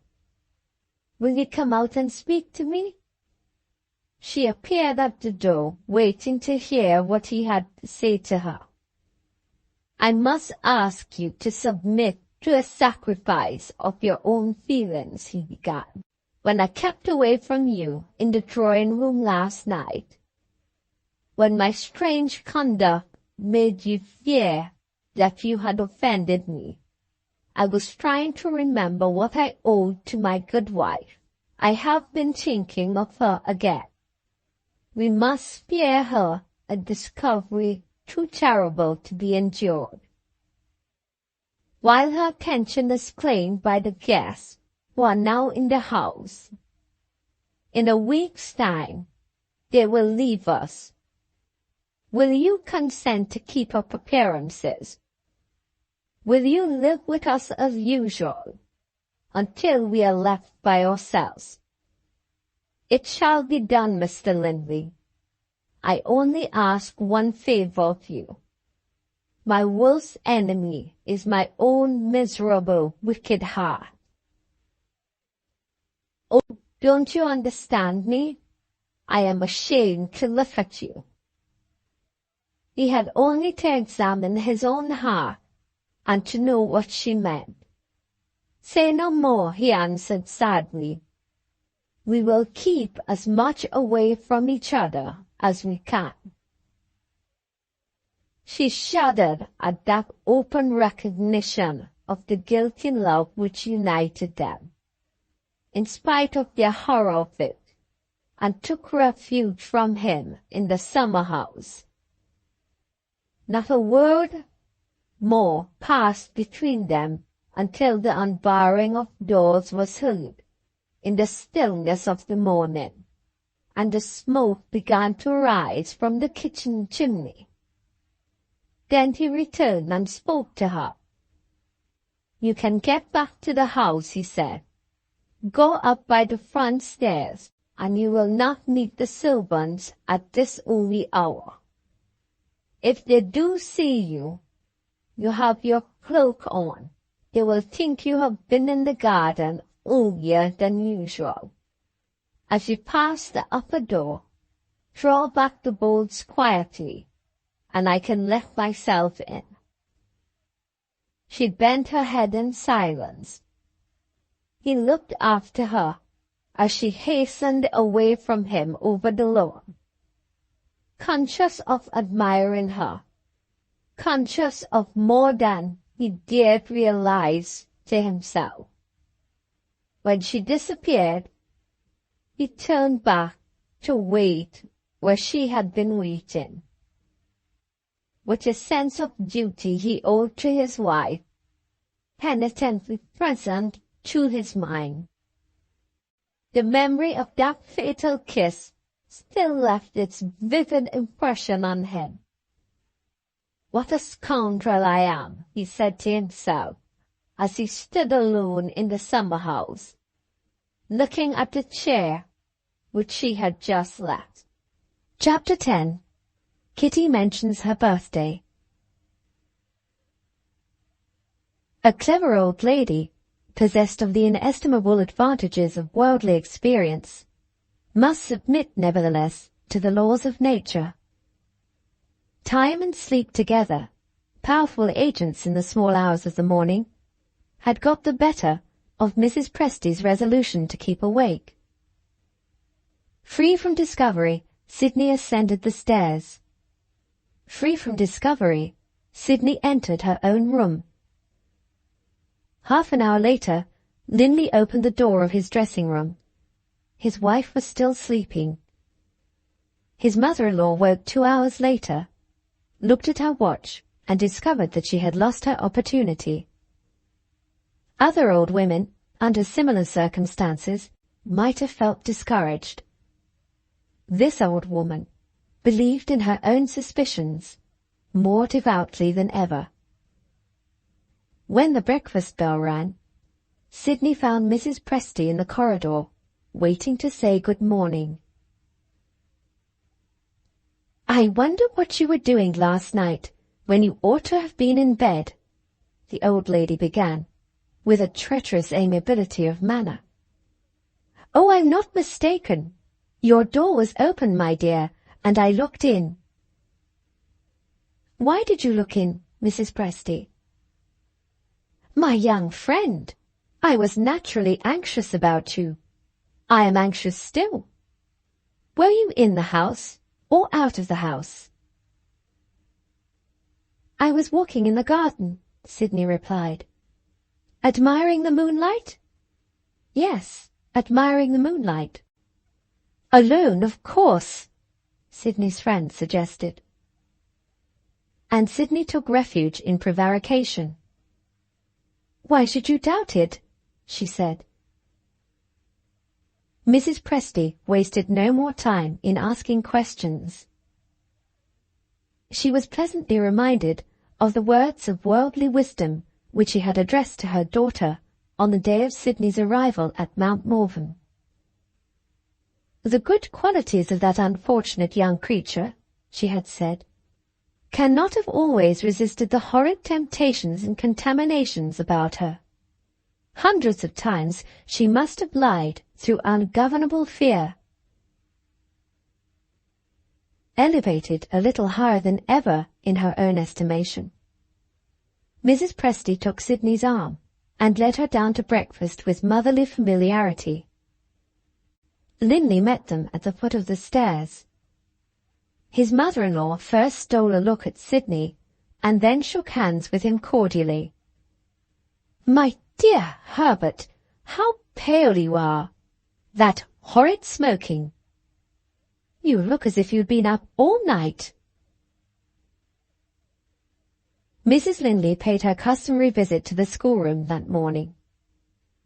The necessary attention to her guests had left little leisure for the exercise of observation at the breakfast table. The one circumstance which had forced itself on her notice had been the boisterous gaiety of her husband. Too essentially honest to practice deception of any kind cleverly, Linley had overacted the part of a man whose mind was entirely at ease. The most unsuspicious woman living, his wife was simply amused. "How he does enjoy society," she thought. "Herbert will be a young man to the end of his life." In the best possible spirits, still animated by her successful exertions to entertain her friends, Mrs. Linley opened the schoolroom door briskly. "How are the lessons getting on?" she began, and checked herself with a start. "Kitty?" she exclaimed. "Crying?" The child ran to her mother with tears in her eyes. "Look at Sid. She sulks. She cries. She won't talk to me. Send for the doctor," "You tiresome child! I don't want the doctor. I'm not ill." "There, Mamma," cried Kitty. "She never scolded me before today." In other words, here was a complete reversal of the usual order of things in the schoolroom. Patient Sydney was out of temper. Gentle Sydney spoke bitterly to the little friend whom she loved. Mrs. Linley drew a chair to the governess's side and took her hand. The strangely altered girl tore her hand away and burst into a violent fit of crying. Puzzled and frightened, Kitty, to the best of a child's ability, followed her example. Mrs. Linley took her daughter on her knee and gave Sydney's outbreak of agitation time to subside. There were no feverish appearances in her face. There was no feverish heat in her skin when their hands had touched each other for a moment. In all probability, the mischief was nervous mischief, and the outburst of weeping was an hysterical effort at relief. "I'm afraid, my dear, you have had a bad night," Mrs. Linley said. "Bad? Worse than bad?" Sydney stopped, looked at her good mistress and friend in terror, and made a confused effort to explain away what she had just said. As sensibly and kindly self-possessed as ever, Mrs. Linley told her that she only wanted rest and quiet. "Let me take you to my room," she proposed. "We will have the sofa moved into the balcony, and you will soon go to sleep in the delicious warm air. You may put away your books, Kitty. This is a holiday. Come with me, and be petted and spoiled by the ladies in the morning room." Neither the governess nor the pupil was worthy of the sympathy so frankly offered to them. Still strangely confused, Sydney made commonplace apologies and asked leave to go out and walk in the park. Hearing this, Kitty declared that where her governess went, she would go too. Mrs. Linley smoothed her daughter's pretty auburn hair and said playfully, "I think I ought to be jealous." To her surprise, Sydney looked up as if the words had been addressed to herself. "You mustn't be fonder, my dear, of your governess," Mrs. Linley went on, "than you are of your mother." She kissed the child, and rising to go, discovered that Sydney had moved to another part of the room. She was standing at the piano with a page of music in her hand. The page was upside down, and she had placed herself in a position which concealed her face. Slow as Mrs. Linley was to doubt any person, more especially a person who interested her, she left the room with a vague fear of something wrong, and with a conviction that she would do well to consult her husband. Hearing the door close, Sydney looked round. She and Kitty were alone again, and Kitty was putting away her books without showing any pleasure at the prospect of a holiday. Sydney took the child fondly in her arms. "Would you be very sorry," she asked, "if I was obliged to go away some day and leave you?" Kitty turned pale with terror at the dreadful prospect which those words presented. "There, there, I'm only joking," Sydney said, shocked at the effect which her attempt to suggest the impending separation had produced. "You shall come with me, darling. We will walk in the park together." Kitty's face brightened directly. She proposed extending their walk to the paddock and feeding the cows. Sydney readily consented. Any amusement was welcome to her which diverted the child's attention from herself. They had been nearly an hour in the park and were returning to the house through a clump of trees, when Sydney's companion, running on before her, cried, Here's Papa! Her first impulse was to draw back behind a tree, in the hope of escaping notice. Linley sent Kitty away to gather a nosegay of daisies, and joined Sydney under the trees. "I have been looking for you everywhere," he said. "My wife—" Sydney interrupted him. "Discovered!" she exclaimed. "There is nothing that need alarm you," he replied. "Catherine is too good and too true herself to suspect others easily. She sees a change in you that she doesn't understand, and she asks if I have noticed it, and that is all. But her mother has the cunning of the devil. There is a serious reason for controlling yourself." He spoke so earnestly that he startled her. "Are you angry with me?" she asked. "Angry? Does the man live who could be angry with you?"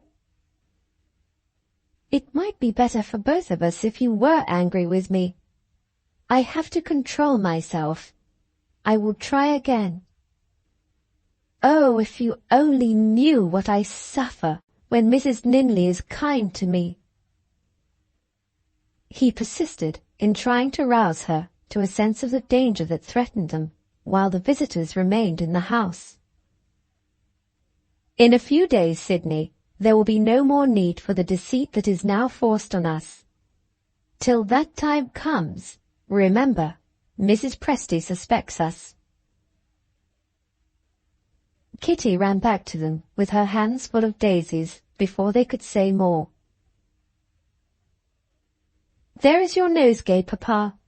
No, I don't want you to thank me. I want to know what presents you're going to give me." Her father's mind was preoccupied. He looked at her absently. The child's sense of her own importance was wounded. She appealed to her governess. "Would you believe it?" she asked. "Papa has forgotten that next Tuesday is my birthday." "Very well, Kitty. I must pay the penalty of forgetting. What present would you like to have?"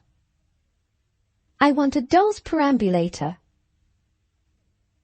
"Ha! In my time we were satisfied with a doll." They all three looked round. Another person had suddenly joined in the talk. There was no mistaking the person's voice. Mrs. Presty appeared among the trees, taking a walk in the park. Had she heard what Linley and the governess had said to each other, while Kitty was gathering daisies? "Quite a domestic scene," the sly old lady remarked. "Papa, looking like a saint in a picture, with flowers in his hand. Papa's spoiled child, always wanting something and always getting it. And Papa's governess, so sweetly fresh and pretty that I should certainly fall in love with her if I had the advantage of being a man." "You have no doubt remarked, Herbert." "I think I hear the bell. Shall we go to lunch?" "You have no doubt, I say, remarked what curiously opposite styles Catherine and Miss Westerfield present. So charming, and yet such complete contrasts. I wonder whether they occasionally envy each other's good looks. Does my daughter ever regret that she is not Miss Westerfield? And do you, my dear, sometimes wish you were Mrs. Linley?" "While we are about it, let me put a third question," Linley interposed. "Are you ever aware of it yourself, Mrs. Presty, when you are talking nonsense?" He was angry, and he showed it in that feeble reply. Sydney felt the implied insult offered to her in another way. It roused her to the exercise of self-control as nothing had roused her yet. She ignored Mrs. Presty's irony with a composure worthy of Mrs. Presty herself. "Where is the woman," she said, "who would not wish to be as beautiful as Mrs. Linley? and as good. Thank you, my dear, for a compliment to my daughter. A sincere compliment, no doubt. It comes in very neatly and nicely, Mrs. Presty acknowledged, after my son-in-law's little outbreak of temper. My poor Herbert, when will you understand that I mean no harm? I'm an essentially humorous person. My wonderful spirits are always carrying me away. I do assure you, Miss Westerfield, I don't know what worry is. My troubles, deaths in the family, and that sort of thing, seem to slip off me in a most remarkable manner. Poor Mr. Norman used to attribute it to my excellent digestion. My second husband would never hear of such an explanation as that. His high ideal of women shrank from allusions to stomachs. He used to speak so nicely, quoting some poet, of the sunshine of my breast. Vague, perhaps, said Mrs. Presty, modestly looking down at the ample prospect of a personal nature which presented itself below her throat, but so flattering to one's feelings. There's the luncheon bell again, I declare. I'll run on before and tell them you are coming. Some people might say they wish to be punctual. I am truth itself, and I own I don't like to be helped to the underside of the fish. Au revoir. Do you remember, Miss Westerfield, when I asked you to repeat au revoir as a specimen of your French? I didn't think much of your accent. Oh, dear me, I didn't think much of your accent. Kitty looked after her affluent grandmother with eyes that stared respectfully in ignorant admiration. She pulled her father's coat-tail and addressed herself gravely to his private ear. "Oh, Papa, what noble words Grandmamma has!" Chapter 11. Linley asserts his authority. On the evening of Monday in the new week, the last of the visitors had left Mount Morven. Mrs. Linley dropped into a chair in what Randall called the heavenly tranquillity of the deserted drawing-room, and owned that the effort of entertaining her guests had completely worn her out. "It's too absurd at my time of life," she said with a faint smile, "but I am really and truly so tired that I must go to bed before dark, as if I was a child again."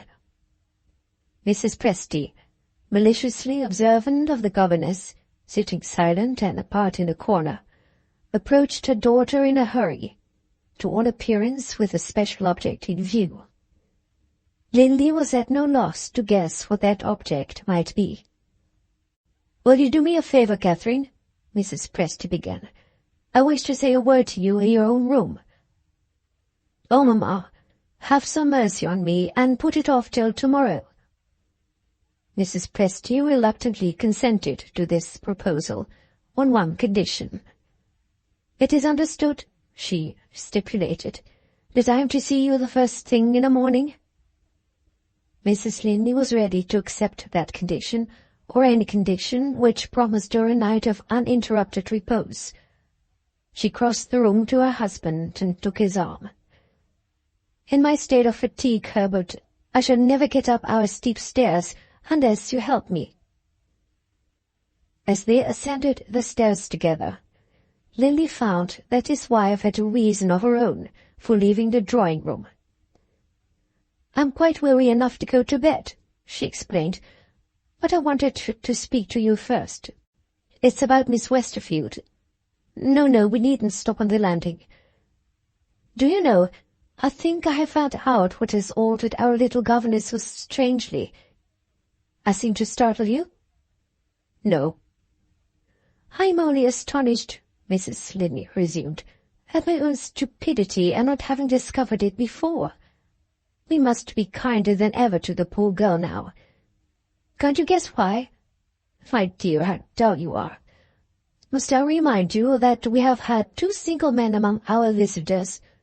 One of them is old and doesn't matter, but the other, I mean Sir George, of course, is young, handsome, and agreeable. I am so sorry for Sydney Westerfield. It's plain to me that she's hopelessly in love with a man who has run through his fortune and must marry money if he marries at all. I shall speak to Sydney tomorrow, and I hope and trust I shall succeed in winning her confidence. Thank heaven, we are at my door at last. I can't say more now. I'm ready to drop. Good night, dear. You look tired, too. It's a nice thing to have friends, I know, but oh, what a relief it is sometimes to get rid of them. She kissed him and let him go. Left by himself to compare his wife's innocent mistake with the terrible enlightenment that awaited her, Lily's courage failed him. He leaned on the quaintly carved rail that protected the outer side of the landing and looked down at the stone hall far below. If the old woodwork, he thought, would only give way under his weight, there would be an escape from the coming catastrophe, found in an instant. A timely remembrance of Sydney recalled him to himself. For her sake he was bound to prevent Mrs. Presty's contemplated interview with his wife on the next morning. Descending the stairs, he met his brother in the corridor on the first floor. "The very man I want to see," Randall said. "Tell me, Herbert, what is the matter with that curious old woman?" "Do you mean Mrs. Presty?" "Yes. She's just been telling me that our friend Mrs. McEdwin has taken a fancy to Miss Westerfield, and would be only too glad to deprive us of our pretty governess." "Did Mrs. Presty say that in Miss Westerfield's presence?" "No. Soon after you and Catherine left the room, Miss Westerfield left it too. I dare say I'm wrong, for I haven't had time to think of it. But Mrs. Presty's manner suggested to me that she would be glad to see the poor girl sent out of the house. I am going to speak to her, Randall, on that very subject. Is she still in the drawing-room?" "Yes." "Did she say anything more to you?" "I didn't give her the chance. I don't like Mrs. Presty." "You look worn and worried, Herbert. Is there anything wrong?" "If there is, my dear fellow, you will hear of it tomorrow." So they parted. Comfortably established in the drawing-room, Mrs. Presty had just opened her favourite newspaper. Her only companion was Lindy's black poodle, resting at her feet. On the opening of the door, the dog rose, advanced to caress his master, and looked up in Lindy's face. If Mrs. Presty's attention had happened to be turned that way, she might have seen in the faithful creature's sudden and silent retreat a warning of her son-in-law's humour at that moment. But she was, or assumed to be, interested in her reading, and she deliberately overlooked Lindy's appearance. After waiting a little to attract her attention, he quietly took the newspaper out of her hand. "What does this mean?" Mrs. Presty asked. "It means, Mum, that I have something to say to you." "Apparently something that can be said with common civility. Be as rude as you please. I am well used to it." Lindy wisely took no notice of this. "Since you have lived at Mount Morven," he proceeded, "I think you have found me, on the whole, an easy man to get on with. At the same time, when I do make up my mind to be master in my own house, I am master." Mrs. Presty crossed her hands placidly on her lap and asked, "Master of what?" "Master of your suspicions of Miss Westerfield. You are free, of course, to think of her and of me as you please. What I forbid is the expression of your thoughts, either by way of hints to my brother, or officious communications with my wife. Don't suppose that I am afraid of the truth. Mrs. Linley shall know more than you think for, and shall know it tomorrow. Not from you, but from me." Mrs. Presty shook her head compassionately. "My good sir, surely you know me too well to think that I am to be disposed of in that easy way. Must I remind you that your wife's mother has the cunning of the devil?" Linley recognized his own words. "So you were listening among the trees," he said. "Yes, I was listening, and I have only to regret that I didn't hear more. Let us return to our subject. I don't trust my much injured daughter's interest, in your hands. They are not clean hands, Mr. Linley. I have a duty to do, and I shall do it tomorrow." "No, Mrs. Presty, you won't do it tomorrow." "Who will prevent me?" "I shall prevent you." "In what way, if you please?" "I don't think it necessary to answer that question. My servants will have their instructions, and I shall see myself that my orders are obeyed." "Thank you. I begin to understand. I am to be turned out of the house. Very well. We shall see what my daughter says." "You know as well as I do, Mrs. Presty, that if your daughter is forced to choose between us, she will decide for her husband. We have the night before you for consideration. I have no more to say." Among Mrs. Presty's merits, it is only just to reckon the capacity for making up her mind rapidly under stress of circumstances. Before Linley had opened the door on his way out, he was called back. "I am shocked to trouble you again," Mrs. Presty said, "but I don't propose to interfere with my night's rest by thinking about you. My position is perfectly clear to me, without wasting time in consideration. When a man so completely forgets what is due to the weaker sex as to threaten a woman, the woman has no alternative but to submit. You are aware that I had arranged to see my daughter tomorrow morning. I yield to brute force, sir. Tell your wife that I shall not keep my appointment. Are you satisfied?" "Quite satisfied," Linley said, and left the room. His mother-in-law looked after him with a familiar expression of opinion and a smile of supreme contempt. "You fool!" Only 2 words, and yet there seemed to be some hidden meaning in them, relating perhaps to what might happen on the next day, which gently tickled Mrs. Presty in the region assigned by phrenologists to the sense of self-esteem. Chapter 12. 2 of them sleep badly.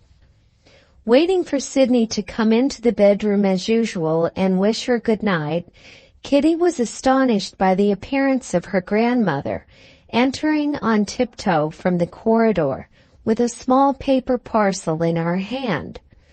"Whisper," said Mrs. Presty, pointing to the open door of communication with Mrs. Linley's room.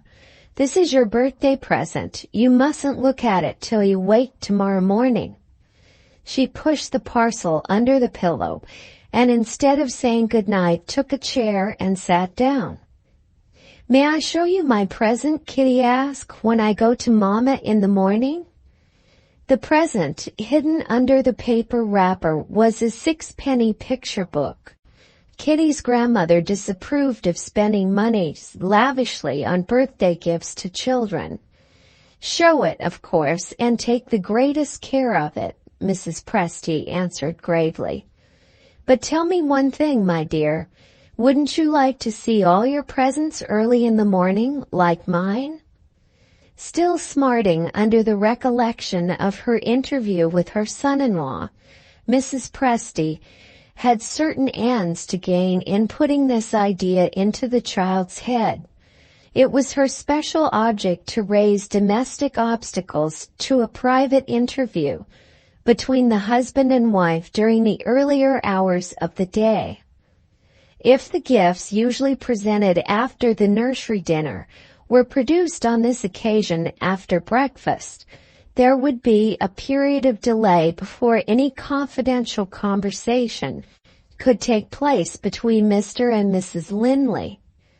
In this interval, Mrs. Presty saw her opportunity of setting Linley's authority at defiance by rousing the first jealous suspicion in the mind of his wife. Innocent little Kitty became her grandmother's accomplice on the spot. "I shall ask Mama to let me have my presents at breakfast time," she announced. "And kind Mama will say yes," Mrs. Presty chimed in. "We will breakfast early, my precious child. Good night." Kitty was half asleep when her governess entered the room afterward, much later than usual. "I thought you had forgotten me," she said, yawning and stretching out her plump little arms. Sydney's heart ached when she thought of the separation that was to come with the next day. Her despair forced its way to expression in words. "I wish I could forget you," she answered in reckless wretchedness. The child was still too drowsy to hear plainly. "What did you say?" she asked. Sydney gently lifted her in the bed and kissed her again and again. Kitty's sleepy eyes opened in surprise. "How cold your hands are," she said, "and how often you kiss me. What is it you have come to say to me? Good night or goodbye?" Sydney laid her down again on the pillow, gave her a last kiss, and ran out of the room. In the corridor, she heard Linley's voice on the lower floor. He was asking one of the servants if Miss Westerfield was in the house or in the garden. Her first impulse was to advance to the stairs and to answer his question. In a moment more, the remembrance of Mrs. Linley checked her. She went back to her bedchamber. The presents that she had received since her arrival at Mount Morven were all laid out so that they could be easily seen by any person entering the room after she had left the house. On the sofa lay the pretty new dress which she had worn at the evening party. Other little gifts were arranged on either side of it. The bracelet, resting on the pedestal of a statue close by, kept a morsel of paper in its place, on which she had written a few penitent words of farewell, addressed to Mrs. Linley. On the toilet table, 3 photographic portraits showed themselves among the brushes and combs. She sat down and looked first at the likenesses of Mrs. Linley and Kitty. Had she any right to make those dear faces her companions in the future? She hesitated. Her tears dropped on the photographs. "They're as good as spoiled now," she thought.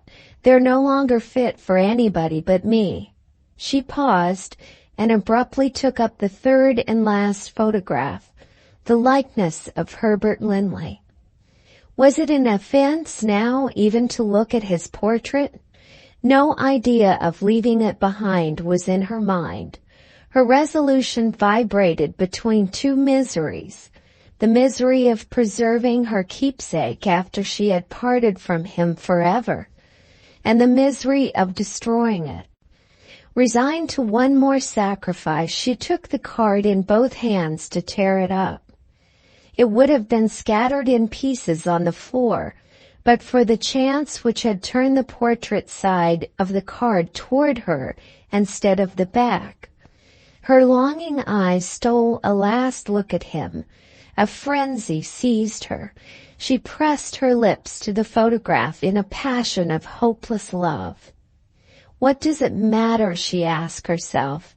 "I'm nothing but the ignorant object of his kindness, the poor fool who could see no difference between gratitude and love. Where is the harm of having him with me when I am starving in the streets or dying in the workhouse?" The fervid spirit in her that had never known a mother's loving discipline, never thrilled to the sympathy of a sister friend, rose in revolt against the evil destiny which had embittered her life. Her eyes still rested on the photograph. "Come to my heart, my only friend, and kill me." As those wild words escaped her, she thrust the card furiously into the bosom of her dress and threw herself on the floor. There was something in the mad self-abandonment of that action which mocked the innocent despair of her childhood, on the day when her mother left her at the cruel mercy of her aunt. That night was a night of torment in secret to another person at Mount Morven. Wandering in his need of self-isolation up and down the dreary stone passages in the lower part of the house, Linley counted the hours, inexorably lessening the interval between him and the ordeal of confession to his wife. As yet he had failed to find the opportunity of addressing to Sidney the only words of encouragement he could allow to pass his lips. He had asked for her earlier in the evening, and nobody could tell him where she was. Still in ignorance of the refuge which she might by bare possibility hope to find in Mrs. McEdwin's house, Sidney was spared the torturing doubts which now beset Herbert Linley's mind. Would the noble woman whom they had injured allow their atonement to plead for them and consent to keep their miserable secret? Might they still put their trust in that generous nature a few hours hence? Again and again those questions confronted Linley, and again he shrank from attempting to answer them. Chapter 13. Kitty Keeps Her Birthday. They were all assembled as usual at the breakfast table, preferring the request suggested to her by Mrs. Presty. Kitty had hastened the presentation of the birthday gifts by getting into her mother's bed in the morning and exacting her mother's promise before she would consent to get out again. By her own express wish, she was left in ignorance of what the presents would prove to be. "Hide them from me," said this young epicure in pleasurable sensations, "and make me want to see them until I can bear it no longer." The gifts had accordingly been collected in an embrasure of one of the windows, and the time had now arrived when Kitty could bear it no longer. In the procession of the presents, Mrs. Linley led the way. She had passed behind the screen which had thus far protected the hidden treasures from discovery, and appeared again with a vision of beauty in the shape of a doll. The dress of this wonderful creature exhibited the latest audacities of French fashion. Her head made a bow, her eyes went to sleep and woke again. She had a voice that said 2 words, more precious than 2,000, in the mouth of a mere living creature. Kitty's arms opened and embraced her gift with a scream of ecstasy. That fervent pressure found its way to the right spring. The doll squeaked, "Mama," and creaked and cried again, and said, "Papa." Kitty sat down on the floor. Her legs would support her no longer. "I think I shall faint," she said quite seriously. In the midst of the general laughter, Sidney silently placed a new toy, a pretty little imitation of a jeweler's casket, at Kitty's side, and drew back before the child could look at her. Mrs. Presty was the only person present who noticed her pale face and the trembling of her hands as she made the effort which preserved her composure. The doll's necklace, bracelets, and watch and chain riveted Kitty's attention on the casket. Just as she thought of looking round for her dear Sid, her father produced a new outburst of delight by presenting a perambulator worthy of the doll. Her uncle followed with a parasol devoted to the preservation of the doll's complexion when she went out for an airing. Then there came a pause.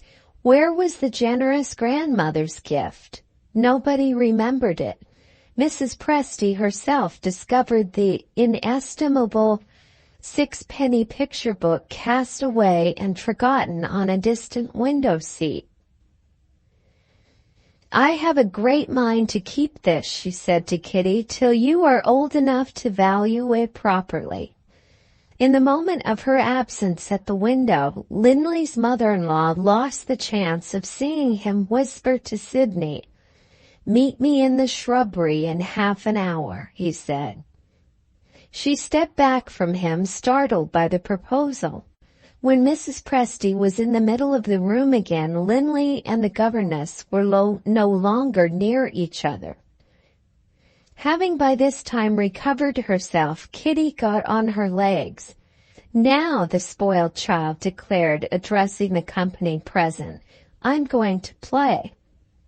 The doll was put into the perambulator and was wheeled about the room, while Mrs. Linley moved the chairs out of the way and Randall attended with the open parasol, under orders to pretend that the sun was shining. Once more the sixpenny picture book was neglected. Mrs. Presty picked it up from the floor, determined by this time to hold it in reserve until her ungrateful grandchild reached years of discretion. She put it in the bookcase between Byron's Don Juan and Butler's Lives of Saints. In the position which she now occupied, Linley was visible, approaching Sidney again. "Your own interests are seriously concerned," he whispered, "in something that I have to tell you." Incapable of hearing what passed between them, Mrs. Presty could see that a secret understanding united her son-in-law and the governess. She looked round cautiously at Mrs. Linley. Kitty's humor had changed. She was now eager to see the doll's splendid clothes taken off and put on again. "Come and look at it," she said to Sidney. "I want you to enjoy my birthday as much as I do." Left by himself, Randall got rid of the parasol by putting it on a table near the door. Mrs. Presty beckoned to him to join her at the further end of the room. "I want you to do me a favor," she began. Glancing at Linley before she proceeded, Mrs. Presty took up a newspaper and affected to be consulting Randall's opinion on a passage which had attracted her attention. "Your brother is looking our way," she whispered. "He mustn't suspect that there is a secret between us." False pretenses of any kind invariably irritated Randall. "What do you want me to do?" he asked sharply. The reply only increased his perplexity. "Observe Miss Westerfield and your brother. Look at them now." Randall obeyed. "What is there to look at?" he inquired. "Can't you see?" "I see they are talking to each other." "They are talking confidentially, talking so that Mrs. Linley can't hear them. Look again." Randall fixed his eyes on what Mrs. Presty, with an expression which showed his dislike of that lady a little too plainly. Before he could answer what she had just said to him, his lively little niece hit on a new idea. The sun was shining, the flowers were in their brightest beauty, and the doll had not yet been taken into the garden. Kitty at once led the way out, so completely preoccupied in steering the perambulator in a straight course that she forgot her uncle and the parasol, only waiting to remind her husband and Sidney that they were wasting the beautiful summer morning indoors. Mrs. Linley followed her daughter, and innocently placed a fatal obstacle in Mrs. Presty's way by leaving the room. Having consulted each other by a look, Linley and the governess went out next. Left alone with Randall, Mrs. Presty's anger, under the complete overthrow of her carefully laid scheme, set restraint at defiance. My daughter's married life is a wreck, she burst out, pointing theatrically to the door, by which Linley and Sidney Westerfield had retired. And Catherine has the vile creature whom your brother picked up in London to thank for it. Now do you understand me? Less than ever, Randall answered, unless you have taken leave of your senses. Mrs. Presty recovered the command of her temper. On that fine morning her daughter might remain in the garden until the luncheon bell rang. Linley had only to say that he wished to speak with his wife, and the private interview which he had so rudely insisted on as his sole privilege would assuredly take place. The one chance left of still defeating him on his own ground was to force Randall to interfere by convincing him of his brother's guilt. Moderation of language and composure of manner offered the only hopeful prospect of reaching this end. Mrs. Presty assumed the disguise of patient submission, and used the irresistible influence of good humor and good sense. I don't complain, dear Randall, of what you have said to me, she replied. My indiscretion has deserved it. I ought to have produced my proofs and have left it to you to draw the conclusion. Sit down, if you please. I won't detain you for more than a few minutes. Randall had not anticipated such moderation as this. He took the chair that was nearest to Mrs. Presty. They were both now sitting with their backs turned to the entrance from the library to the drawing-room. I won't trouble you with my own impressions, Mrs. Presty went on. I will be careful only to mention what I have seen and heard. If you refuse to believe me, I refer you to the guilty persons themselves. She had just got to the end of those introductory words when Mrs. Linley returned, by way of the library, to fetch the forgotten parasol. Randall insisted on making Mrs. Presty express herself plainly. You speak of guilty persons, he said. Am I to understand that one of those guilty persons is my brother? Mrs. Linley advanced a step and took the parasol from the table. Hearing what Randall said, she paused, wondering at the strange allusion to her husband. In the meanwhile, Mrs. Presty answered the question that had been addressed to her. Yes, she said to Randall, I mean your brother, and your brother's mistress, Sidney Westerfield. Mrs. Linley laid the parasol back on the table and approached them. She never once looked at her mother. Her face, white and rigid, was turned toward Randall. To him, and to him only, she spoke. What does my mother's horrible language mean? She asked. Mrs. Presty triumphed inwardly. Chance had decided in her favor after all. Don't you see, she said to her daughter, that I am here to answer for myself? Mrs. Linley still looked at Randall and still spoke to him. It is impossible for me to insist on an explanation from my mother, she proceeded.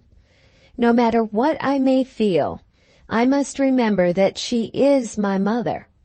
I ask you again, you who have been listening to her, what does she mean? Mrs. Presty's sense of her own importance refused to submit to being passed over in this way. However insolently you may behave, Catherine, you will not succeed in provoking me. Your mother is bound to open your eyes to the truth. You have a rival in your husband's affections, and that rival is your governess. Take your own course now. I have no more to say. With her head high in the air, looking the picture of conscious virtue, the old lady walked out. At the same moment, Randall seized his first opportunity of speaking. He addressed himself gently and respectfully to his sister-in-law. She refused to hear him, The indignation which Mrs. Presty had roused in her made no allowances, and was blind to all sense of right. "Don't trouble yourself to account for your silence," she said most unjustly. "You were listening to my mother without a word of remonstrance when I came into the room. You are concerned in this vile slander, too." Randall considerately refrained from provoking her by attempting to defend himself, while she was incapable of understanding him.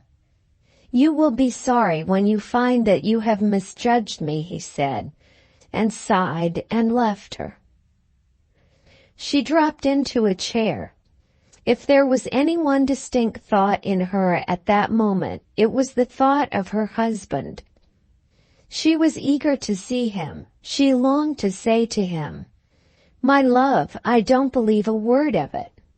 He was not in the garden when she had returned for the parasol, and Sidney was not in the garden. Wondering what had become of her father and her governess, Kitty had asked the nursemaid to look for them. What had happened since? Where had they been found? After some hesitation, Mrs. Linley sent for the nursemaid. She felt the strongest reluctance when the girl appeared to approach the very inquiries which she was interested in making.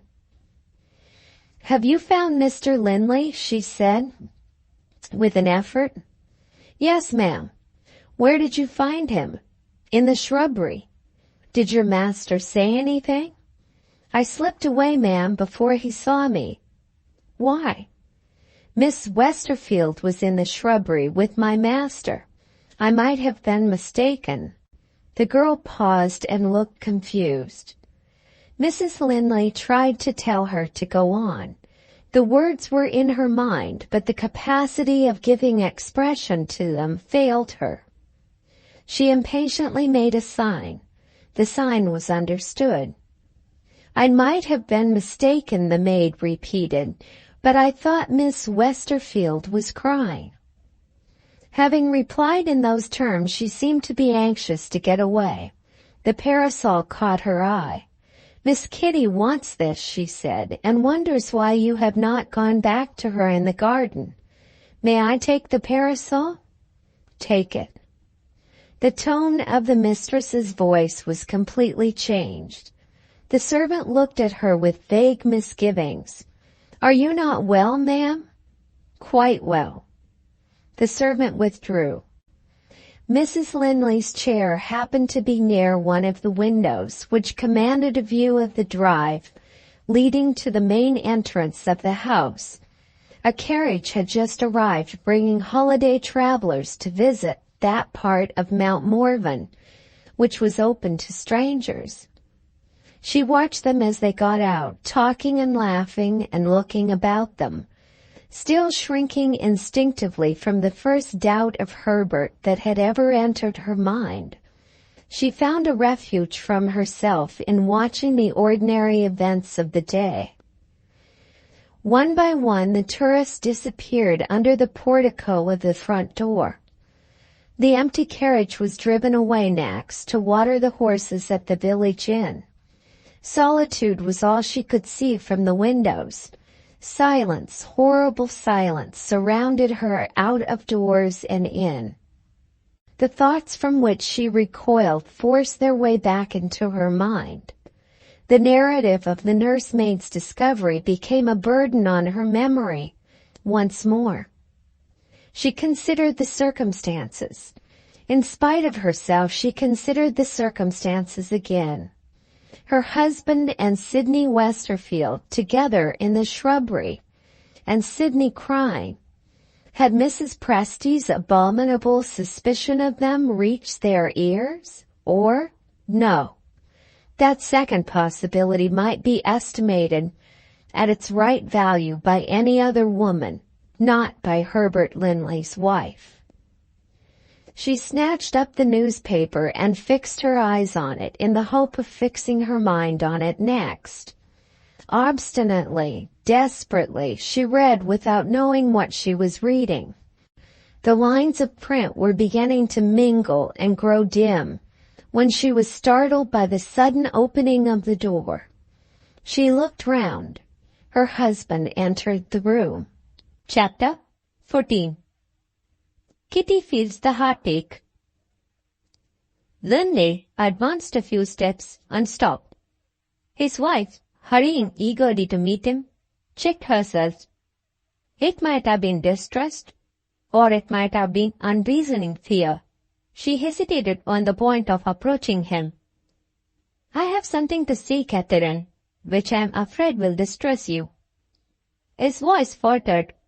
His eyes rested on her, then looked away again. He said no more. He had spoken a few commonplace words, and yet he had said enough. She saw the truth in his eyes, heard the truth in his voice. A fit of trembling seized her. Linley stepped forward in the fear that she might fall. She instantly controlled herself and signed to him to keep back. "Don't touch me," she said. "You come from Miss Westerfield?" That reproach roused him. "I own that I come from Miss Westerfield," he answered. "She addresses a request to you through me. I refuse to grant it." "Hear it first." "No." "Hear it in your own interest. She asks permission to leave the house, never to return again, while she is still innocent." His wife eyed him with a look of unutterable contempt. He submitted to it, but not in silence. "A man doesn't lie, Catherine, who makes such a confession as I am making now. Miss Westerfield offers the one atonement in her power, while she is still innocent of having wronged you, except in thought." "Is that all?" Mrs. Linley asked. "It rests with you," he replied, "to say if there is any other sacrifice of herself which would be more acceptable to you. Let me understand first what the sacrifice means. Does Miss Westerfield make any conditions?" "She has positively forbidden me to make any conditions." "And goes out into the world helpless and friendless?" "Yes." Even under the terrible trial that wrung her, the nobility of the woman's nature spoke in her next words. "Give me time to think of what you have said," she pleaded. "I have led a happy life. I am not used to suffer as I am suffering now." They were both silent. Kitty's voice was audible on the stairs that led to the picture gallery, disputing with the maid. Neither her father nor her mother heard her. "Miss Westerfield is innocent of having wronged me, except in thought," Mrs. Linley resumed. "Do you tell me that on your word of honor?" "On my word of honor." So far his wife was satisfied. "My governess," she said, "might have deceived me. She has not deceived me. I owe it to her to remember that she shall go, but not helpless and not friendless." Her husband forgot the restraints he had imposed on himself. "Is there another woman in the world like you?" he exclaimed. "Many other women," she answered firmly. A vulgar termagant, feeling a sense of injury, finds relief in an outburst of jealousy and furious quarrel. "You have always lived among ladies. Surely you ought to know that a wife in my position, who respects herself, restrains herself." I try to remember what I owe to others, as well as what they owe to me. She approached the writing table and took up a pen. Feeling his position acutely, Linley refrained from openly admiring her generosity. Until he had deserved to be forgiven, he had forfeited the right to express an opinion on her conduct. She misinterpreted his silence. As she understood, he appreciated an act of self-sacrifice on Miss Westerfield's side, but he had no word of encouragement for an act of self-sacrifice on his wife's side. She threw down the pen with the first outbreak of anger that had escaped her yet. "You have spoken for the governess?" she said to him. "I haven't heard yet, sir." "What do you have to say for yourself? Is it you who tempted her?" You know how gratefully she feels towards you? Have you perverted her gratitude and led her blindfold to love? Cruel, cruel, cruel. Defend yourself if you can. He made no reply. Is it not worth your while to defend yourself? She burst out passionately. Your silence is an insult. My silence is a confession, he answered sadly. She may accept your mercy. I may not even hope for it. Something in the tone of his voice reminded her of past days, the days of perfect love and perfect confidence, when she had been the one woman in the world to him. Dearly treasured remembrances of her married life filled her heart with tenderness and dimmed with tears the angry light that had risen in her eyes. There was no pride, no anger in his wife when she spoke to him now. Oh, my husband, has she taken your love from me? Judge for yourself, Catherine. If there is no proof of my love for you in what I have resisted, and no remembrance of all that I owe to you in what I have confessed. She ventured a little nearer to him. Can I believe you? Put me to the test. She instantly took him at his word. When Miss Westerfield has left us, promise not to see her again. I promise. And not even to write to her. I promise. She then went back to the writing table. My heart is easier, she said, simply. I can be merciful to her now. After writing a few lines, she rose and handed the paper to him. He looked up from it in surprise. Addressed to Mrs. McEdwin? He said. Addressed, she answered. To the only person I know who feels a true interest in Miss Westerfield. Have you not heard of it? I remember, he said, and read the lines that followed. I recommend Miss Westerfield as a teacher of young children, having had ample proof of her capacity, industry, and good temper while she has been governess to my child. She leaves her situation in my service under circumstances which testify to her sense of duty and a sense of gratitude. Have I said, she asked, more than I could honorably and truly say? Even after what has happened? He could only look at her. No words could have spoken for him as his silence spoke for him at that moment. When she took back the written paper, there was pardon in her eyes already. The last worst trial remained to be undergone. She faced it resolutely. Tell Miss Westerfield that I wish to see her. On the point of leaving the room, Herbert was called back. If you happen to meet my mother, his wife added, will you ask her to come to me? Mrs. Presty knew her daughter's nature. Mrs. Presty had been waiting near at hand, in expectation of the message which she now received. Tenderly and respectfully, Mrs. Linley addressed herself to her mother. When we last met, I thought you spoke rashly and cruelly. I know now that there was truth, some truth, let me say, in what offended me at the time. If you felt strongly, it was for my sake. I wish to beg your pardon. I was hasty. I was wrong. On an occasion, when she had first irritated and then surprised him, Randall Linley had said to Mrs. Presty, "You got a heart after all." Her reply to her daughter showed that view of her character to be the right one. "Say no more, my dear," she answered. "I was hasty. I was wrong." The words had barely fallen from her lips before Herbert turned. He was followed by Sydney Westerfield. The governess stopped in the middle of the room. Her head sank on her breast. Her quick, convulsive breathing was the only sound that broke the silence. Mrs. Linley advanced to the place in which Sydney stood.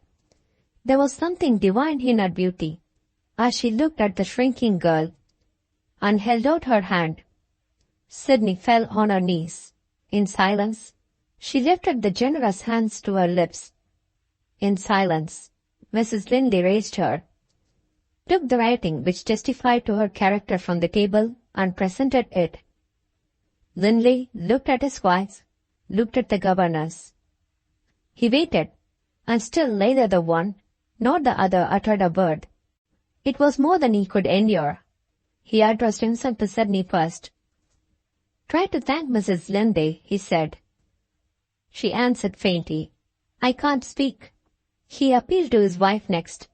"Say a last kind word to her," he pleaded. She made a vain effort to obey him. A gesture of despair answered for her as Sydney had answered. "I can't speak." True, nobly true, to the Christian virtue that repents, to the Christian virtue that forgives. Those three persons stood there on the brink of separation, and forced their frail humanity to suffer and submit. In mercy to the woman, Linley summoned the courage to part them. He turned to his wife first. "I may say, Catherine, that she has your good wishes for happier days to come." Mrs. Linley pressed his hand. He approached Sydney and gave his wife's message. It was in his heart to add something equally kind on his own part. He could only say what we have all said, how sincerely, how sorrowfully. We all know the common word, goodbye. The common wish, God bless you. At the last moment, the child ran into the room in search of her mother. There was a low murmur of horror at the sight of her. That innocent heart, they had all hoped, might have been spared the misery of the parting scene. She saw Sydney, had her hat and cloak on. "You are dressed to go out?" she said. Sydney turned away to hide her face. It was too late. Kitty had seen the tears. "Oh, my darling, you are not going away?" She looked at her father and mother. "Is she going away?" They were afraid to answer her. With all her little strength, she clasped her beloved friend and playfellow round the waist. "My own dear, you're not going to leave me?" The dumb misery in Sydney's face struck Linley with horror. He placed Kitty in her mother's arms. The child's piteous cry, "Oh, don't let her go! Don't let her go!" followed the governess as she suffered her martyrdom and went out. Linley's heart ached. He watched her until she was lost to view. "Gone," he murmured to himself. "Gone forever." Mrs. Presty heard him and answered to him. "She will come back again." Chapter 15. The Doctor. As the year advanced, the servants at Mount Morven remarked that the weeks seemed to follow each other more slowly than usual. In the higher regions of the house, the same impression was prevalent, but the sense of dullness among the gentlefolks submitted to circumstances in silence. If the question had been asked in past days, who is the brightest and happiest member of the family, everybody would have said Kitty. If the question had been asked at the present time, differences of opinion might have suggested different answers, but the whole household would have refrained without hesitation from mentioning the child's name. Since Sydney Westerfield's departure, Kitty had never held up her head. Time quieted the child's first vehement outbreak of distress under the loss of the companion whom she had so dearly loved. Delicate management, gently yet resolutely applied, held the faithful little creature in check when she tried to discover the cause of her governess's banishment from the house. She made no complaints, she asked no more embarrassing questions, but it was miserably plain to everybody about her that she failed to recover her spirits. She was willing to learn her lessons, but not under another governess. When her mother was able to attend to her, she played with her toys and went out riding on her pony, but the delightful gaiety of other days was gone. The shrill laughter that once rang through the house was heard no more. Kitty had become a quiet child, and, worse still, a child who seemed to be easily tired. The doctor was consulted. He was a man skilled in the sound medical practice that learns its lessons without books, bedside practice. His opinion declared that the child's vital power was seriously lowered. "Some cause is at work here," he said to the mother, "which I don't understand. Can you help me?" Mrs. Linley helped him without hesitation. "My little daughter dearly loved her governess, and her governess has been obliged to leave us." That was her reply. The doctor wanted to hear no more. He at once advised that Kitty should be taken to the seaside, and that everything which might remind her of the absent friend, books, presents, even articles of clothing likely to revive old associations, should be left at home. A new life in new air. When pen, ink and paper were offered to him, that was the doctor's prescription. Mrs. Linley consulted her husband on the choice of the seaside place to which the child should be removed. The blank which Sidney's departure had left in the life of the household was felt by the master and mistress of Mount Morven, and felt unhappily, without any open avowal on either side of what was passing in their minds. In this way the governess became a forbidden subject between them. The husband waited for the wife to set the example of approaching it, and the wife waited for the husband. The trial of temper produced by this state of hesitation, and by the secret doubts which it encouraged, led insensibly to a certain estrangement, which Linley in particular was morbidly unwilling to acknowledge. If, when the dinner hour brought them together, he was silent and dull in the wife's presence, he attributed it to anxiety on the subject of his brother, then absent on a critical business errand in London.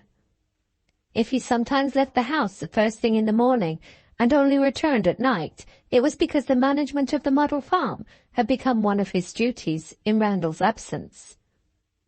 Mrs. Linley made no attempt to dispute this view of the altered circumstances in home life, but she submitted with mind ill at ease. Secretly fearing that Linley was suffering under Miss Westerfield's absence, she allowed herself to hope that Kitty's father would see a necessity in his own case for change of scene, and would accompany them to the seaside. "Won't you come with us, Herbert?" she suggested, when they had both agreed on the choice of a place. His temper was in a state of constant irritation. Without meaning it, he answered her harmless question sharply. "How can I go away with you, when we are losing by the farm, and when there is nobody to check the ruinous expenses but myself?" Mrs. Linley's thoughts naturally turned to Randall's prolonged absence. "What can be keeping him all this time in London?" she said. Linley's failing patience suffered a severe trial. "Don't you know," he broke out, "that I have inherited my poor mother's property in England, saddled with a lawsuit? Have you never heard of delays and disappointments and quibbles and false pretences encountered by unfortunate wretches like me who are obliged to go to law? God only knows when Randall will be free to return, or what bad news he may bring with him when he does come back." "You have many anxieties, Herbert, and I ought to have remembered them." That gentle answer touched him. He made the best apology in his power. He said his nerves were out of order, and asked her to excuse him if he had spoken roughly. There was no unfriendly feeling on either side, and yet there was something wanting in the reconciliation. Mrs. Linley left her husband shaken by a conflict of feelings. At one moment she felt angry with him, at another she felt angry with herself. With the best intentions, as usual, Mrs. Presty made mischief nevertheless. Observing that her daughter was in tears and feeling sincerely distressed by the discovery, she was eager to administer consolation. "Make your mind easy, my dear, if you have any doubt about Herbert's movements when he is away from home. I followed him myself the day before yesterday when he was out. A long walk for an old woman, but I can assure you that he does really go to the farm." Implicitly trusting her husband, and rightly trusting him, Linley's wife replied by a look which Mrs. Presty received in silent indignation. She summoned her dignity and marched out of the room. 5 minutes afterwards, Mrs. Linley received an intimation that her mother was seriously offended, in the form of a little note. "I find that my material interest in your welfare and my devoted efforts to serve you are only rewarded with furious looks. The less we see of each other the better. Permit me to thank you for your invitation, and to decline accompanying you when you leave Mount Morven tomorrow." Mrs. Linley answered the note in person. The next day Kitty's grandmother, ripe for more mischief, altered her mind, and thoroughly enjoyed the journey to the seaside. Chapter 16. During the first week, there was an improvement in the child's health, which justified the doctor's hopeful anticipations. Mrs. Linley wrote cheerfully to her husband, and the better nature of Mrs. Linley's mother seemed, by some inscrutable process, to thrive morally under the encouraging influences of the sea air. It may be a bold thing to say, but it is surely true that our virtues depend greatly on the state of our health. During the 7th week, the reports sent to Mount Morven were less encouraging. The improvement in Kitty was maintained, but it made no further progress. The lapse of the 3rd week brought with it depressing results. There could be no doubt now that the child was losing ground. Bitterly disappointed, Mrs. Linley wrote to her medical adviser, describing the symptoms and asking for instructions. The doctor wrote back, "Find out where your supply of drinking water comes from. If from a well, let me know how it is situated. Answer by telegraph." The reply arrived, "A well near the parish church." The doctor's advice ran back along the wires. "Come home instantly." They returned the same day. And they returned too late. Kitty's first night at home was wakeful and restless. Her little hands felt feverish, and she was tormented by perpetual thirst.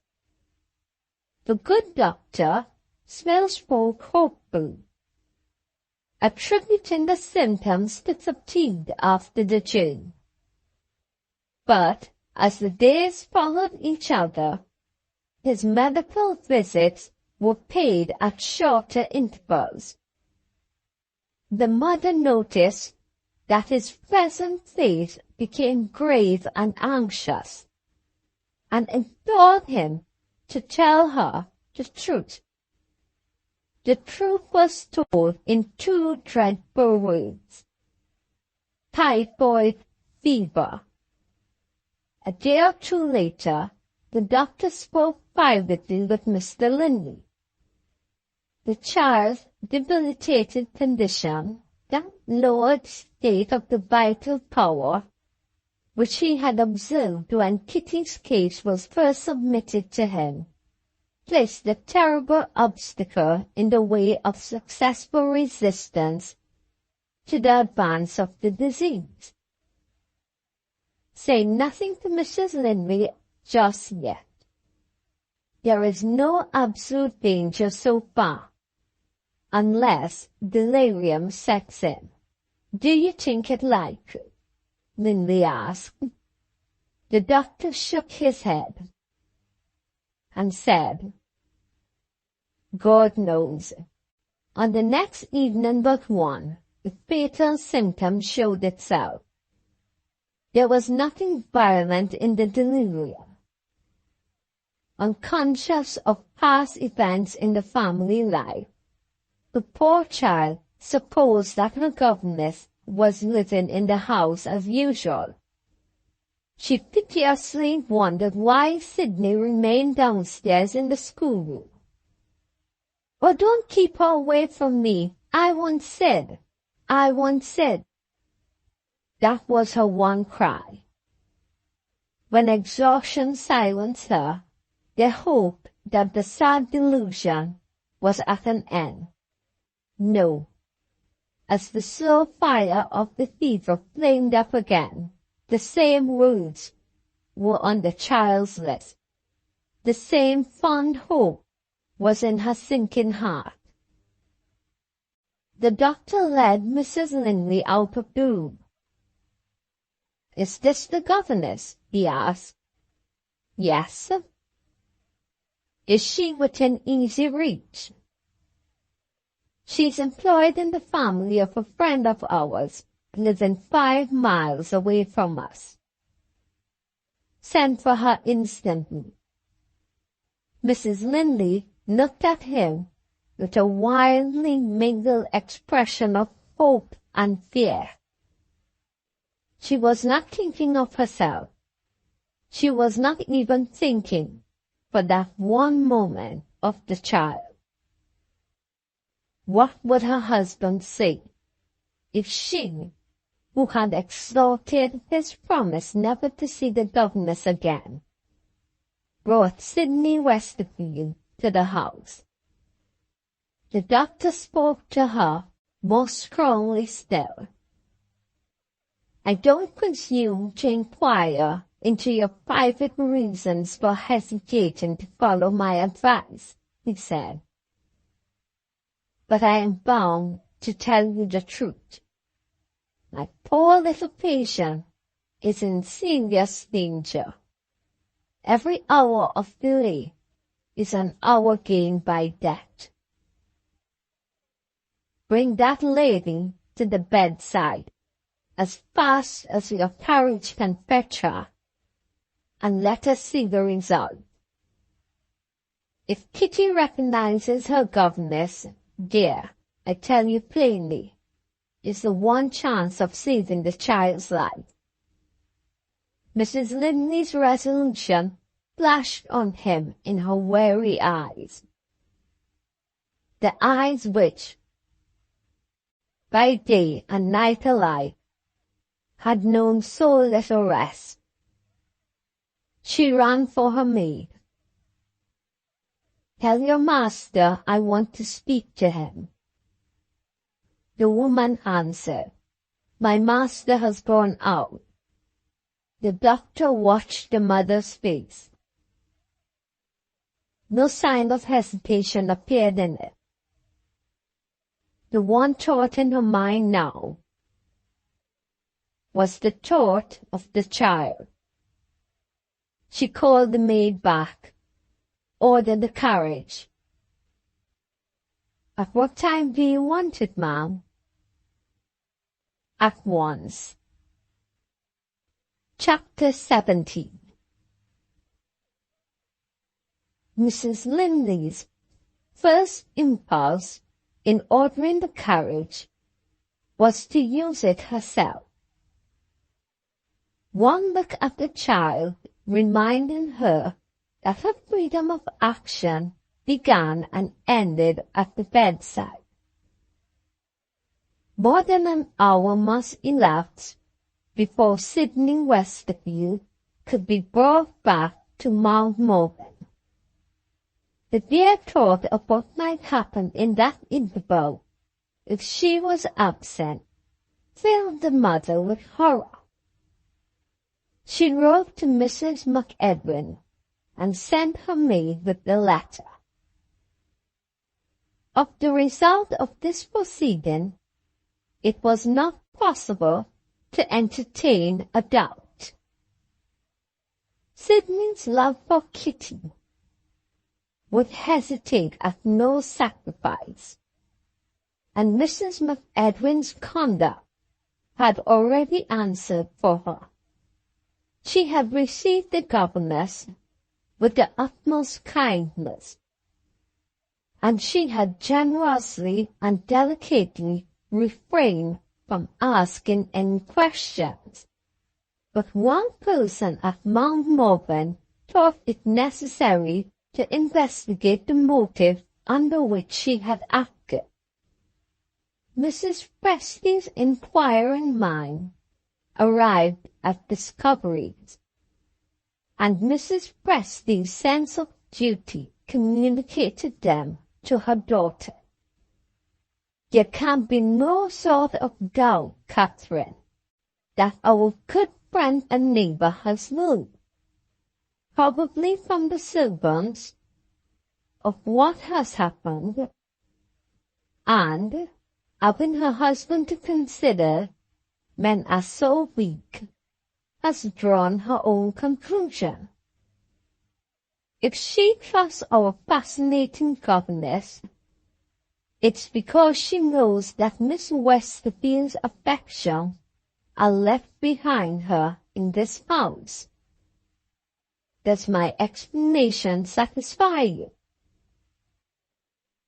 Mrs. Linley said, "Never let me hear it again." And Mrs. Presty answered, "How very ungrateful." The dreary interval of expectation after the departure of the carriage was brightened by a domestic event. Thinking it possible that Mrs. Presty might know why her husband had left the house, Mrs. Linley sent to ask for information.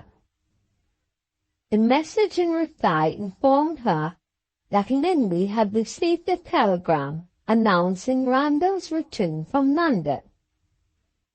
He had gone to the railway station to meet his brother. Before she went downstairs to welcome Randall, Mrs. Linley paused to consider her situation.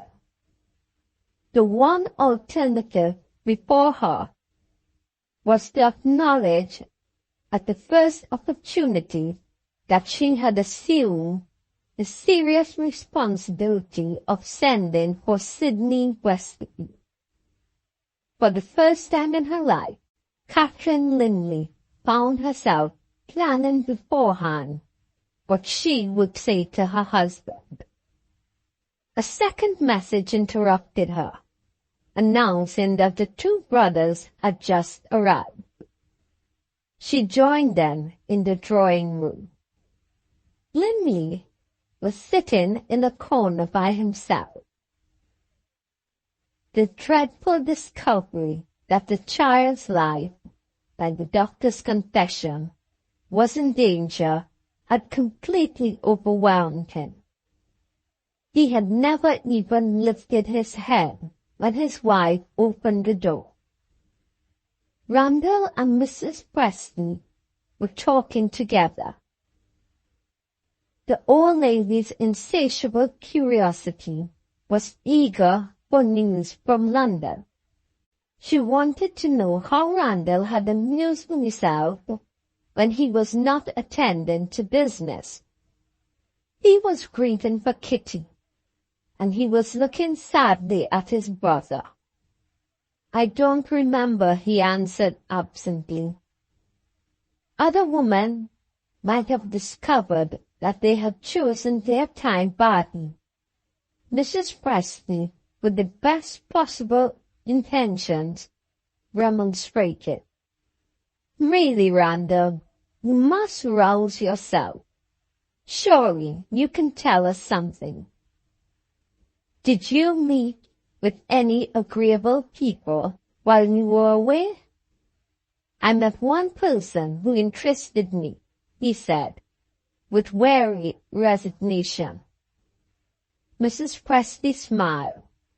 "A woman, of course." "A man," Randall answered. "A guest like myself at a club dinner." "Who is he?" "Captain Bennydeck." "In the army?" "No, formerly in the navy." "And you and he had a long talk together?" Randall's tone began to betray irritation. "No," he said. "The captain went away early." Mrs. Presty's vigorous intellect discovered an improbability here. "Then how came you to feel interested in him?" she objected. Even Randall's patience gave way. "I can't account for it," he said sharply. "I only know I took a liking to Captain Bennydeck." He left Mrs. Presty and sat down by his brother. "You know I feel for you," he said, taking Linley's hand. "Try to hope. The bitterness of the father's despair broke out in his answer. I can bear other troubles, Randall, as well as most men. This affliction revolts me. There's something so horribly unnatural in the child being threatened by death, while the parents, who should die first, are alive and well. He checked himself. I had better say no more. I shall only shock you.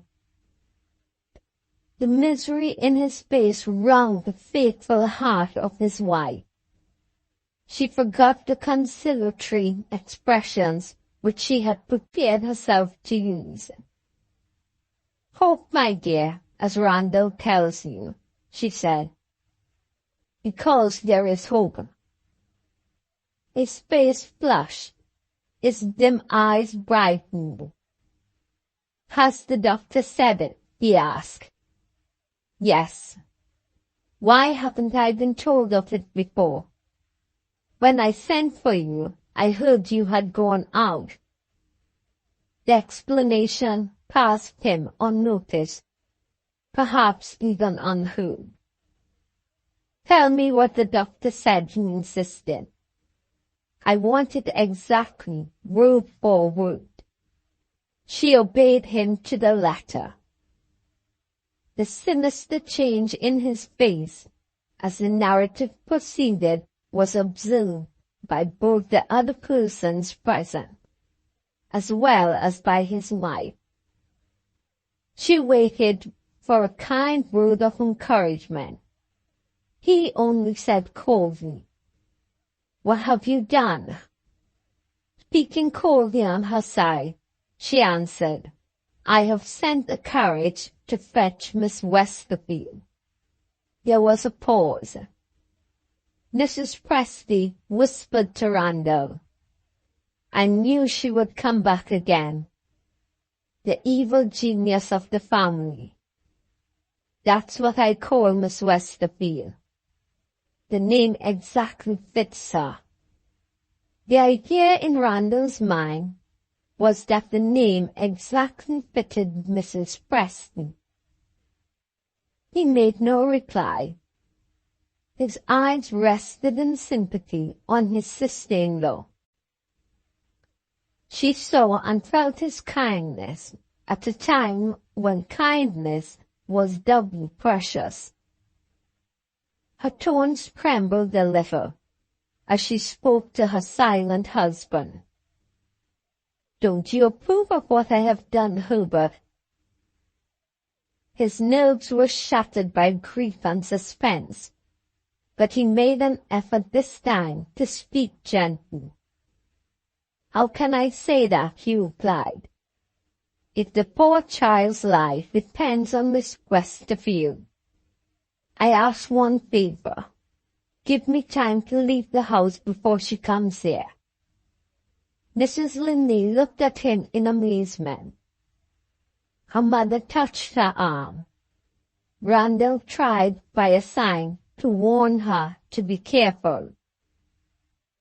Their calmer mind had seen what the wife's agitation had prevented her from discovering. In Linley's position, the return of the governess was a trial to his self-control, which he had every reason to dread. His look, his voice, his manner proclaimed it to persons capable of quietly observing him. He had struggled against his guilty passion. At what sacrifice of his own feelings, no one knew but himself. And here was the temptation, at the very time when he was honorably resisting it, brought back to him by his wife. Her motive did unquestionably excuse, perhaps even sanction, what she had done. But this was an estimate of her conduct, which commended itself to others. From his point of view, motive or no motive, he saw the old struggle against himself in danger of being. He felt the ground that he had gained slipping from under him already. In spite of the well-meant efforts made by her relatives to prevent it, Mrs. Linley committed the very error which it was the most important that she should avoid. She justified herself, instead of leaving it to events to justify her. Miss Westerfield comes here, she argued, on an errand that is beyond reproach, an errand of mercy. Why should you leave the house? In justice to you, Linley answered. Mrs. Presty could restrain herself no longer. Drop it, Catherine, she said in a whisper. Catherine refused to drop it. Linley's short and sharp reply had irritated her. After my experience, she persisted, have I no reason to trust you? It is part of your experience, he reminded her, that I promise not to see Miss Westerfield again. Own it at once, she broke out, provoked beyond endurance. Though I may be willing to trust you, you are afraid to trust yourself. Unluckily, Mrs. Presty interfered again. Don't listen to her, Hobart. Keep out of harm's way, and you keep right. She patted him on the shoulder, as if she had been given good advice to avoid. He expressed his sense of his mother-in-law's friendly offices in language which astonished her. Hold your tongue.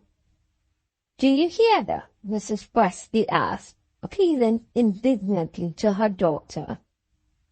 Linley took his hat. At what time do you expect Miss Westerfield to arrive? He said to his wife. She looked at the clock on the mantelpiece. Before the half-hour strikes. Don't be alarmed, she added, with an air of ironical sympathy. You will have time to make your escape.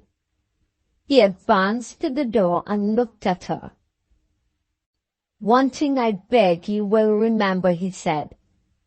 Every half hour while I am away, I am going to the farm. You are to send and let me know how Kitty is. And especially if Miss Westerfield justifies the experiment, which the doctor has advised us to try. Having given those instructions, he went out. The sofa was near Mrs. Linley. She sank on it, overpowered by the utter destruction of the hopes that she had founded on the separation of Hobart and the governess. Sydney Westerfield was still in the possession of her husband's heart. Her mother was surely the right person to say a word of comfort to her. Randall made the suggestion, with the worst possible result. Mrs. Presty had not forgotten that she had been told at her age, in her position, as the widow of a cabinet minister, to hold her tongue. Your brother has insulted me, she said to Randall. He was weak enough to attempt to make an explanation. I was speaking of my brother's wife, he said.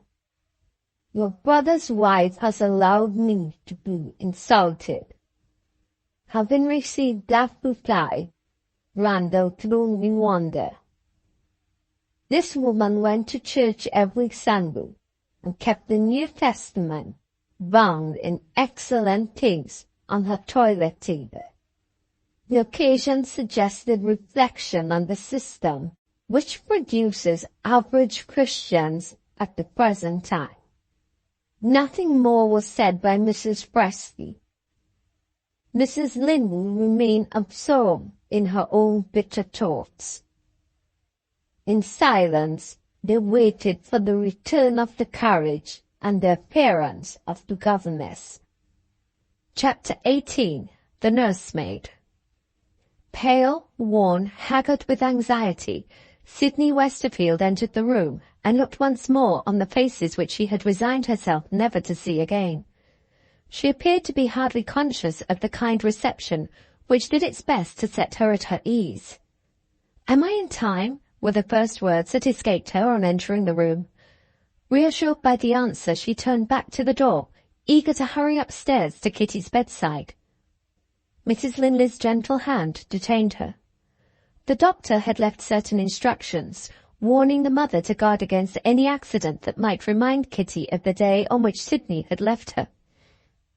At the time of that bitter parting, the child had seen her governess in the same walking dress which she wore now.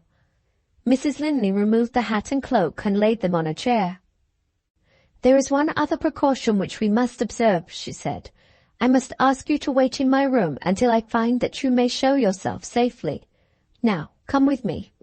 Mrs. Presty followed them, and begged earnestly for leave to wait the result of the momentous experiment of the door of Kitty's bedroom. Her self-asserting manner had vanished. She was quiet, she was even humble.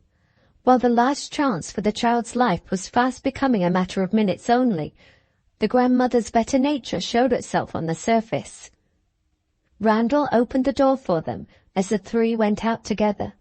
He was in that state of maddening anxiety about his poor little niece, in which men of his imaginative temperament become morbid, and say strangely inappropriate things. In the same breath with which he implored his sister-in-law to let him hear what had happened, without an instant of delay, he startled Mrs. Presty by one of his familiar remarks on the inconsistencies of her character. "You disagreeable old woman," he whispered as she passed him. "You have got a heart after all." Left alone, he was never for one moment in repose, while the slow minutes followed each other in the silent house. He walked about the room, he listened at the door, he arranged and disarranged the furniture. When the nursemaid descended from the upper regions with her mistress's message for him, he ran out to meet her, saw the good news in her smiling face, and, for the first and last time in his life, kissed one of his brother's female servants. Susan, a well-bred young person, thoroughly capable in ordinary cases of saying, "For shame, sir," and looking as if she expected to feel an arm around her waist next, trembled with terror under that astounding salute. Her master's brother, a pattern of propriety up to that time, a man declared by her to be incapable of kissing a woman unless she had a right to insist on it in the licensed character of his wife, had evidently taken leave of his senses. Would he bite her next? No, he only looked confused and said how very extraordinary that he would never do it again. Susan gave her message gravely. Here was an unintelligible man. She felt the necessity of being careful in her choice of words. Miss Kitty stared at Miss Westerfield only for a moment, sir, as if she didn't quite understand, and then knew her again directly. The doctor had just called. He drew up the blind to let the light in, and he looked, and he says, "Only be careful." Tender-hearted Susan broke down and began to cry. "I can't help it, sir. We are all so fond of Miss Kitty, and we are so happy." "Only be careful," those were the exact words, if you please, and I answer for her life. Oh dear, what have I said to make him run away from me? Randall had left her abruptly, and had shut himself into the drawing-room. Susan's experience of men had not yet informed her that a true Englishman is ashamed to be seen, especially by his inferiors, with the tears in his eyes. He had barely succeeded in composing himself when another servant appeared, this time a man, with something to say to him. "I don't know whether I have done right, sir," Malcolm began. "There's a stranger downstairs among the tourists who are looking at the rooms and the pictures. He said he knew you, and he asked if you were not related to the gentleman who allowed travellers to see his interesting old house." Well, sir, I said yes, and then he wanted to know if you happened to be here at the present time." Randall cut the man's story short. "And you said yes again, and he gave you his card. Let me look at it." Malcolm produced the card, and instantly received instructions to show the gentleman up. The name recalled the dinner at the London Club. Captain Bennydeck.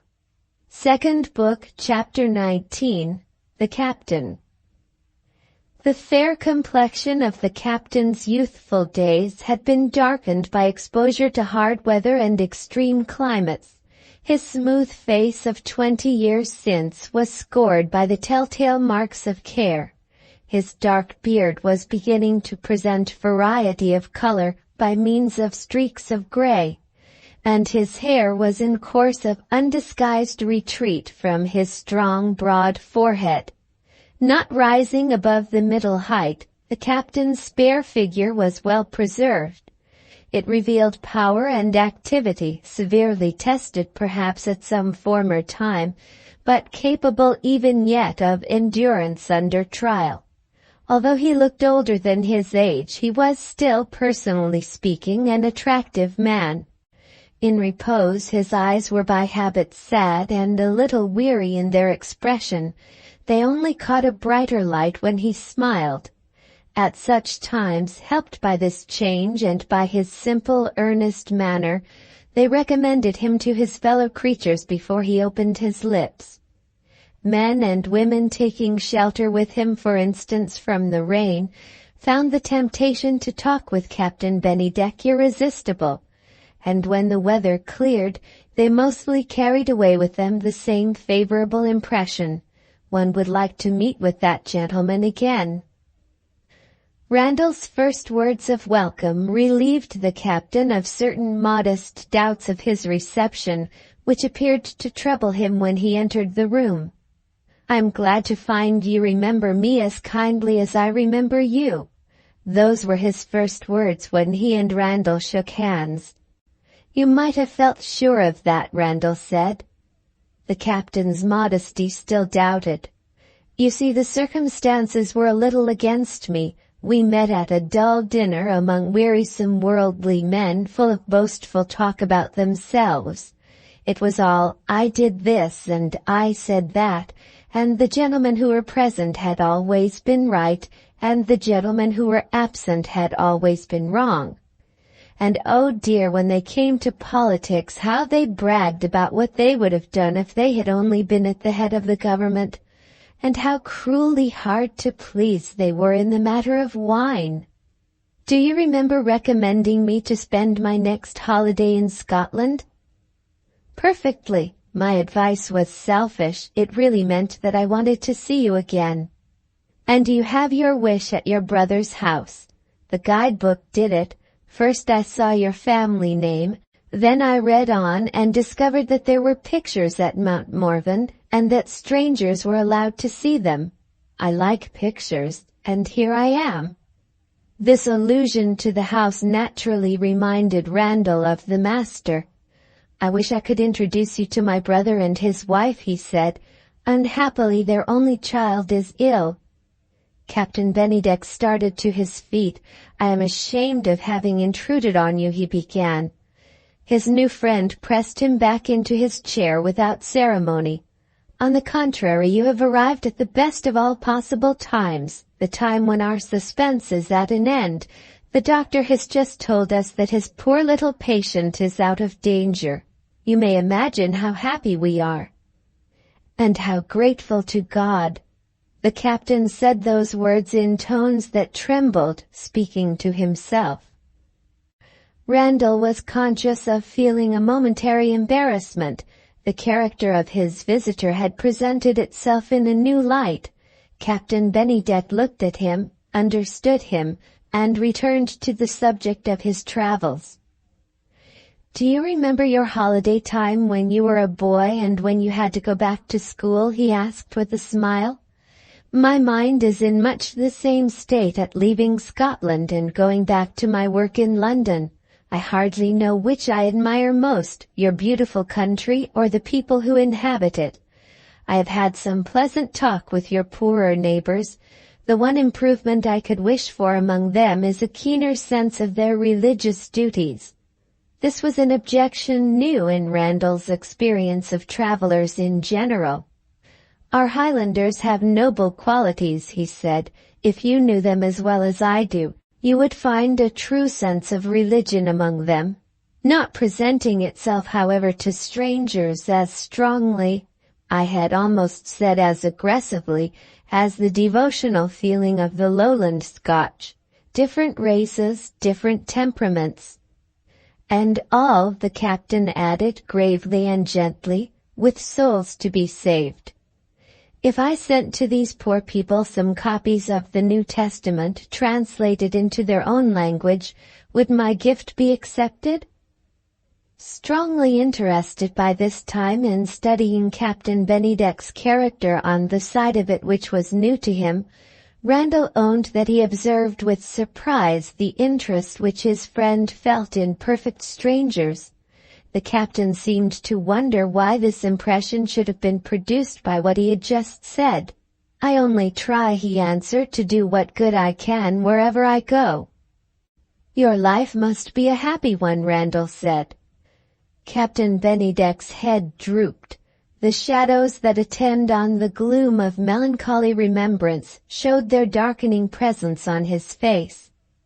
Briefly, almost sternly, he set Randall right. "No, sir."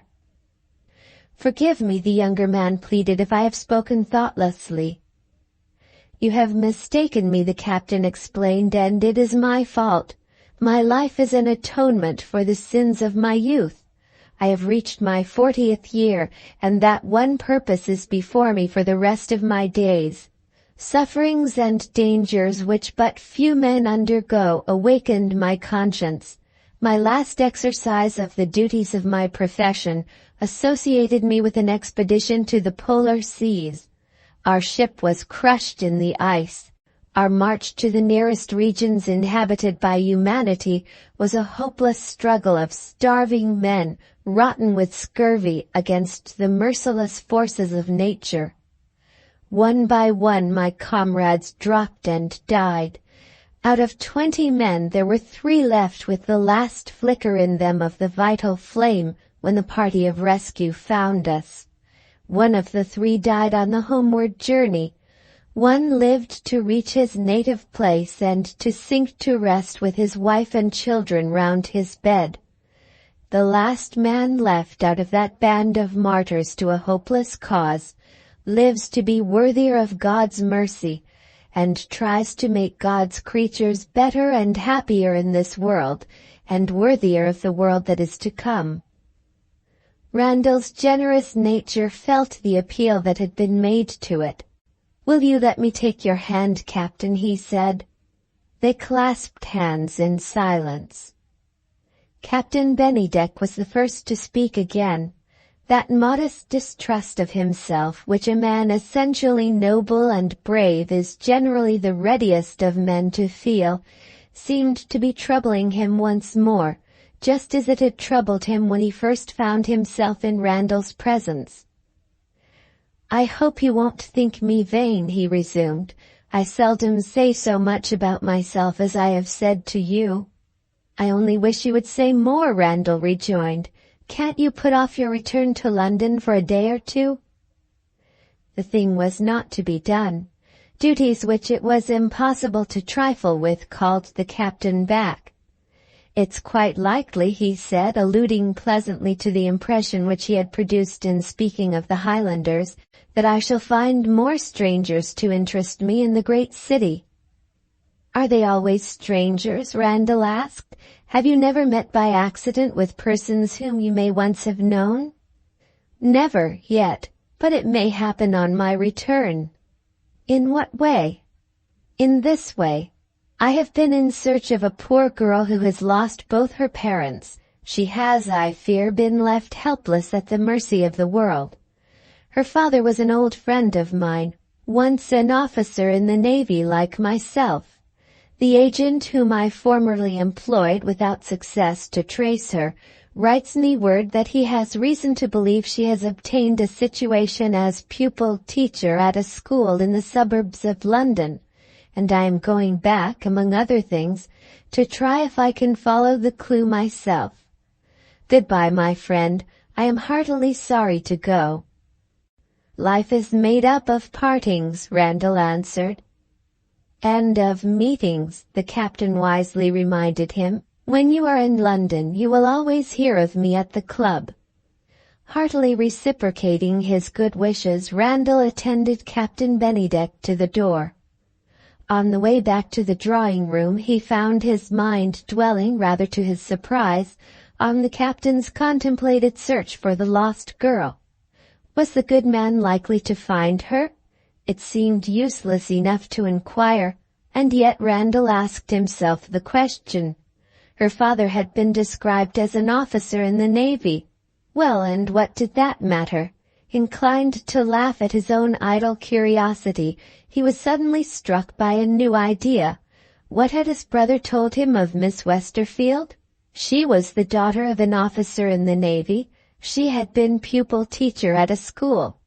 Was it really possible that Sydney Westerfield could be the person whom Captain Bennydeck was attempting to trace? Randall threw up the window which overlooked the drive in front of the house. Too late. The carriage which had brought the captain to Mount Morven was no longer in sight. The one other course that he could take was to mention Captain Bennydeck's name to Sydney and be guided by the result. As he approached the bell, determining to send a message upstairs, he heard the door opened behind him. Mrs. Presty had entered the drawing-room with a purpose, as it seemed, in which Randall was concerned. Chapter 20. The Mother-in-Law. Strong as the impression was which Captain Bennydeck had produced on Randall, Mrs. Presty's first words dismissed it from his mind.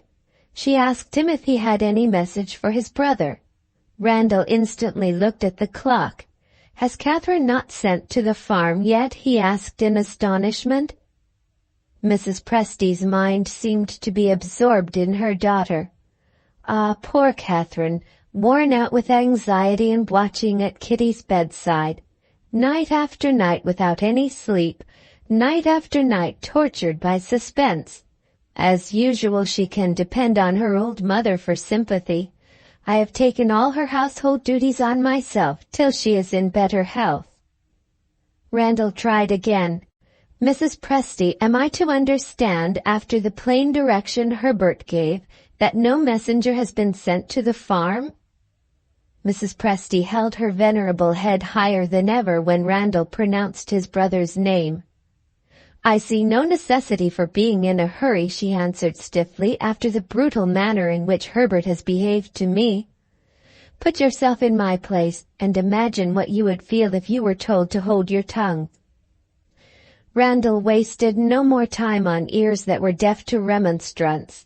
Feeling the serious necessity of interfering to some good purpose, he asked where he might find his sister-in-law.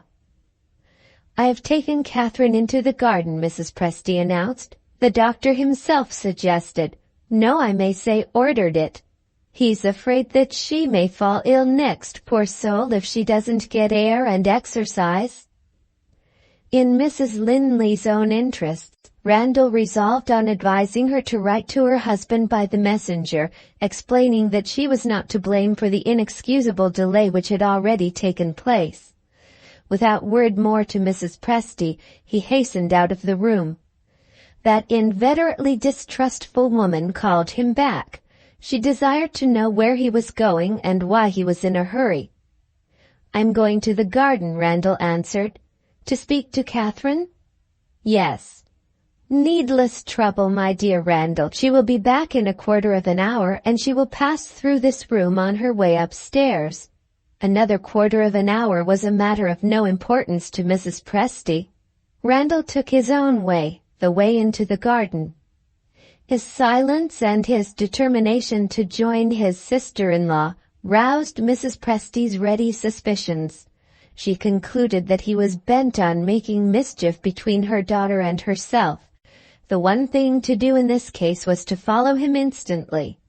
The active old lady trotted out of the room, strongly inclined to think that the evil genius of the family might be Randall Linley after all.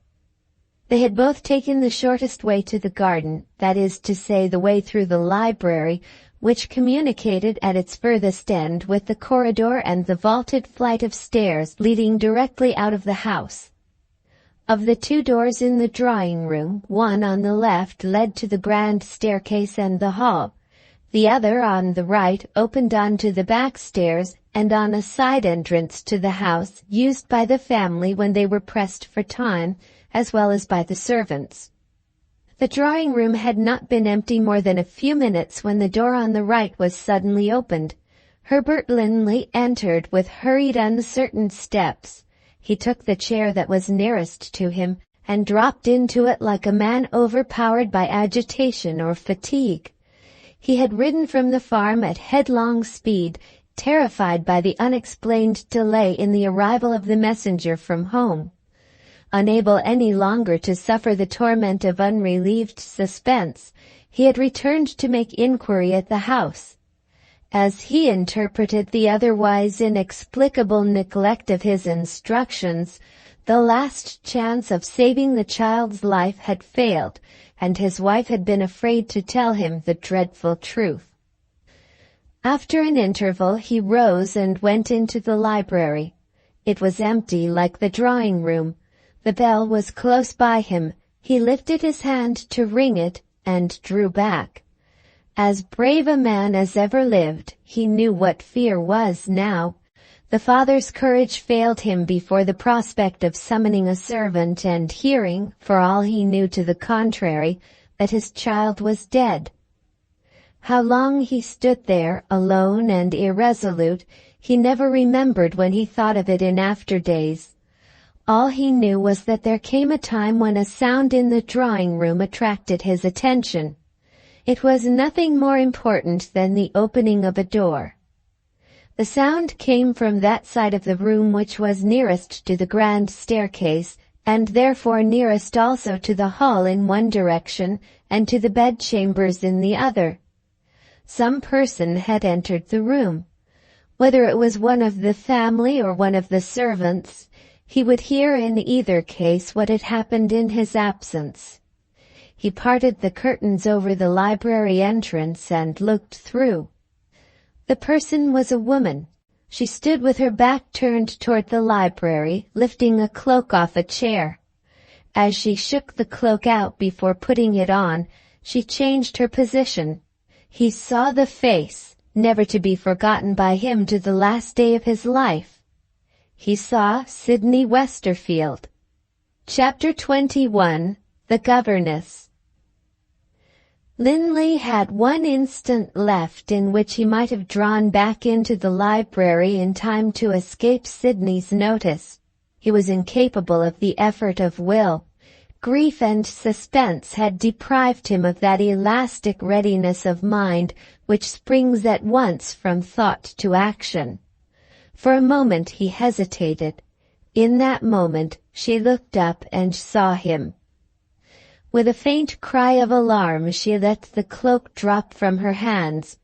As helpless as he was, as silent as he was, she stood rooted to the spot. He tried to control himself. Hardly knowing what he said, he made commonplace excuses as if he had been a stranger. "I am sorry to have startled you. I had no idea of finding you in this room." Sidney pointed to her cloak on the floor and to her hat on a chair near it. Understanding the necessity which had brought her into the room, he did his best to reconcile her to the meeting that had followed. "It is a relief to me to have seen you," he said, "before you leave us." A relief to him to see her? Why? How? What did that strange word mean, addressed to her? She roused herself and put the question to him. "It's surely better for me," he answered, "to hear the miserable news from you than from a servant." "What miserable news?" she asked, still as perplexed as ever. He could preserve his self-control no longer. The misery in him forced its way outward at last. The convulsive struggles for breath which burst from a man in tears shook him from head to foot. "My poor little darling," he gasped. My only child. All that was embarrassing in her position passed from Sydney's mind in an instant. She stepped close up to him. She laid her hand gently and fearlessly on his arm. "Oh, Mr. Linley, what dreadful mistake is this?" His dim eyes rested on her with a piteous expression of doubt. He heard her, and he was afraid to believe her. She was too deeply distressed, too full of the truest pity for him to wait and think before she spoke. "Yes, yes," she cried under the impulse of the moment. "The dear child knew me again the moment I spoke to her. Kitty's recovery is only a matter of time." He staggered back with a livid change in his face startling to see. The mischief done by Mrs. Presty's sense of injury had led already to serious results. If the thought in Linley at that moment had shaped itself into words, he would have said, "And Catherine never told me of it." How bitterly he thought of the woman who had left him in suspense. How gratefully he felt toward the woman who had lightened his heart of the heaviest burden ever laid on it. Innocent of all suspicion of the feeling that she had aroused, Sydney blamed her own want of discretion as the one cause of the change that she perceived in him. "How thoughtless, how cruel of me," she said, "not to have been more careful in telling you the good news. Pray forgive me." "You thoughtless, you cruel." At the bare idea of her speaking in that way of herself, his sense of what he owed to her defied all restraint. He seized her hands and covered them with grateful kisses.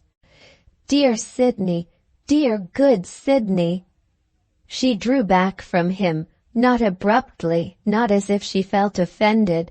Her fine perception penetrated the meaning of those harmless kisses, the uncontrollable outburst of a sense of relief beyond the reach of expression in words. But she changed the subject.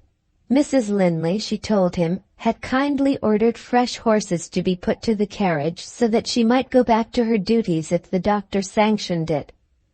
She turned away to take up her cloak. Linley stopped her. "You can't leave Kitty," he said positively.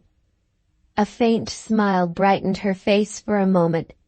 "Kitty has fallen asleep, such a sweet, peaceful sleep.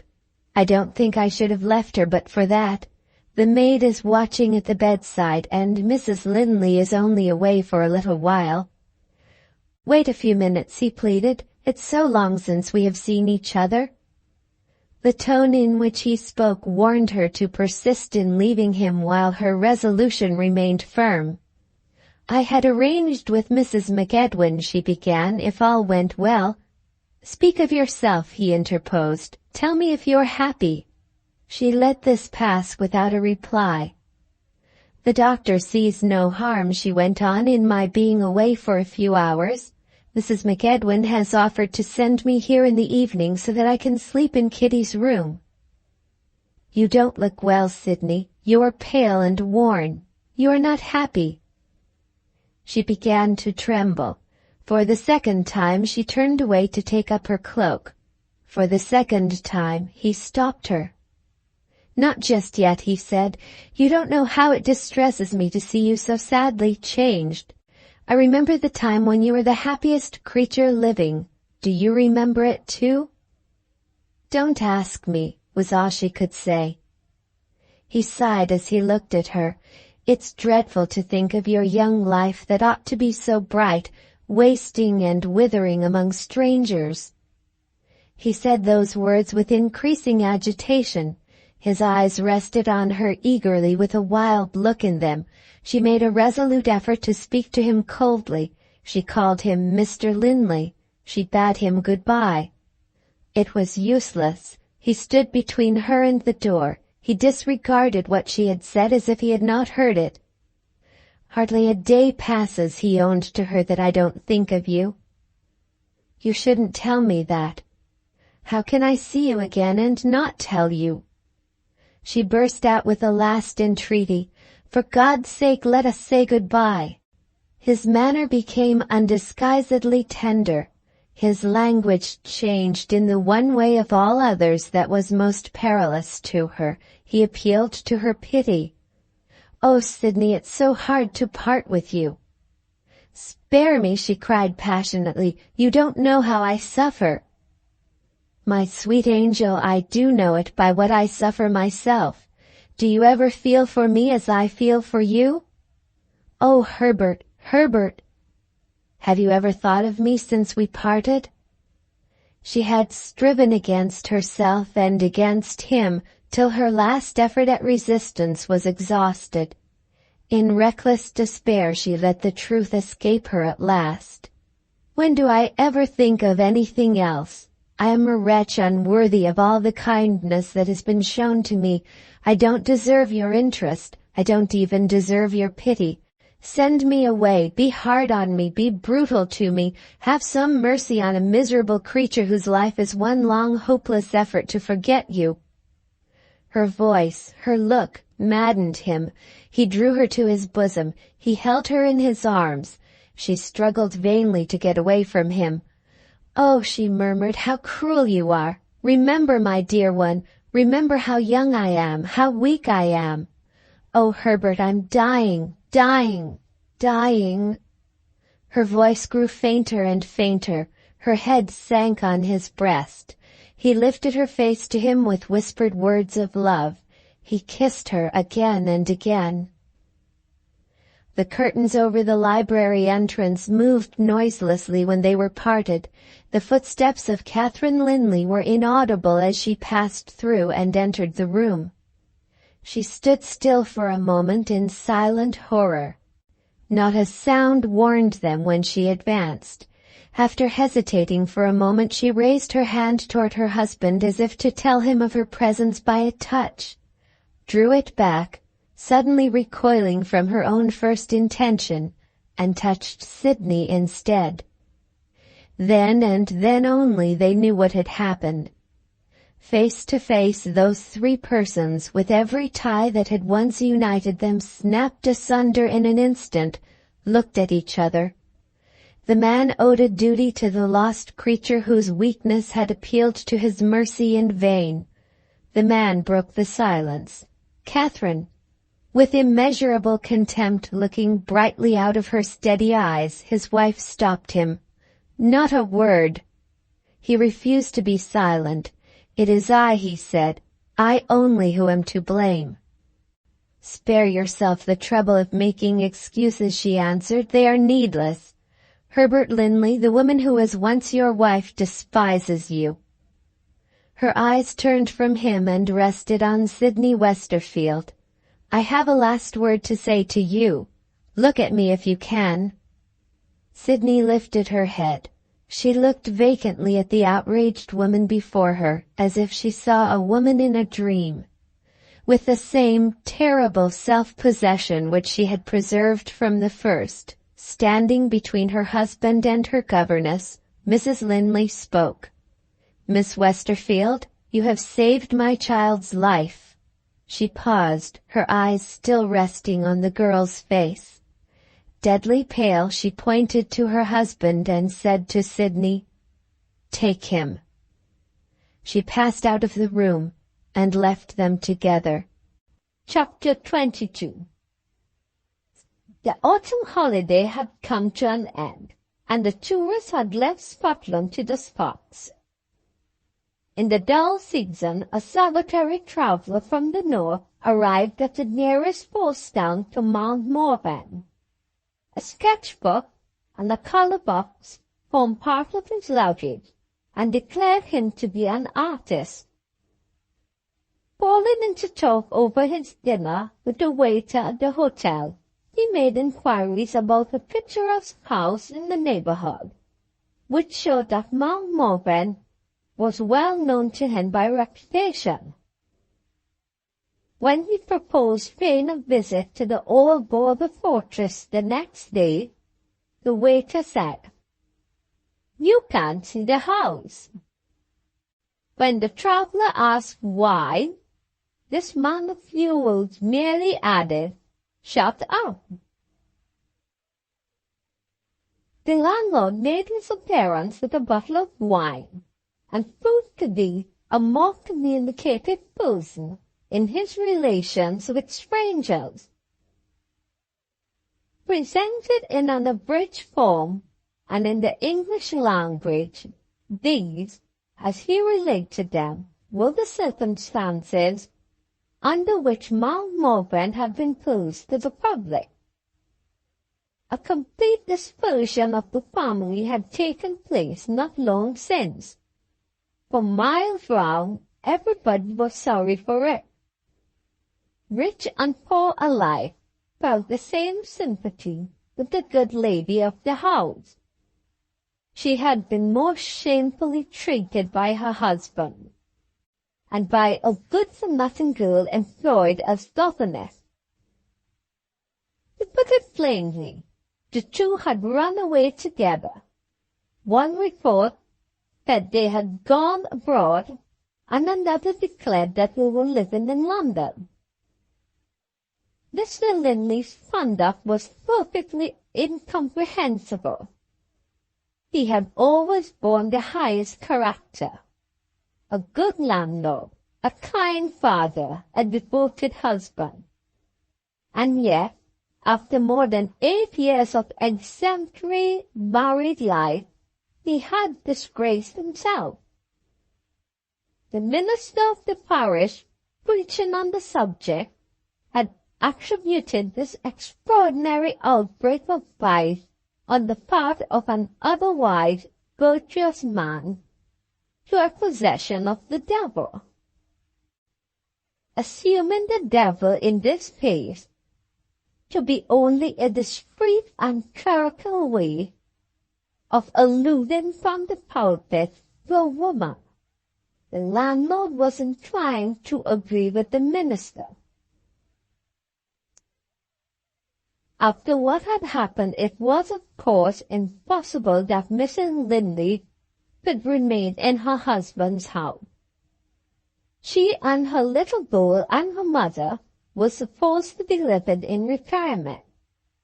They kept the place of their retreat a secret from everybody but Mrs. Linley's legal adviser, who was instructed to forward letters. But one other member of the family remained to be accounted for.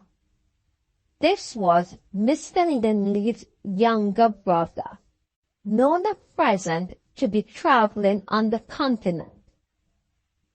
Two trustworthy old servants had been left in charge at Mount Morven, and there was the whole story.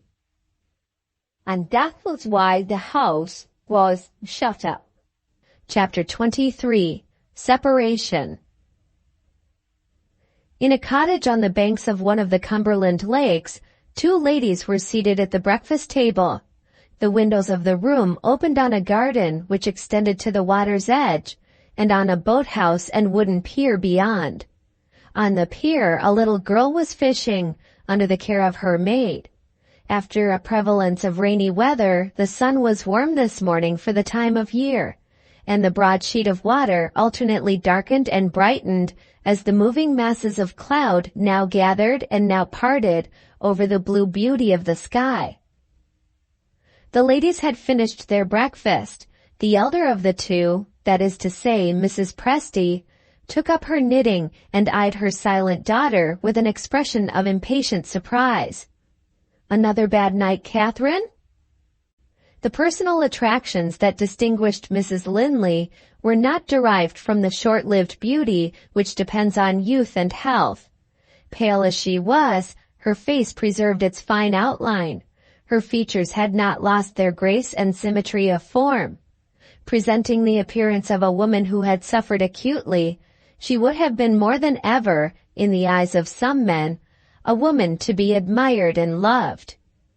"I seldom sleep well now," she answered patiently. "You don't give yourself a chance," Mrs. Presty remonstrated. "Here's a fine morning. Come out for a sail on the lake. Tomorrow there's a concert in the town. Let's take tickets. There's a want of what I call elastic power in your mind, Catherine.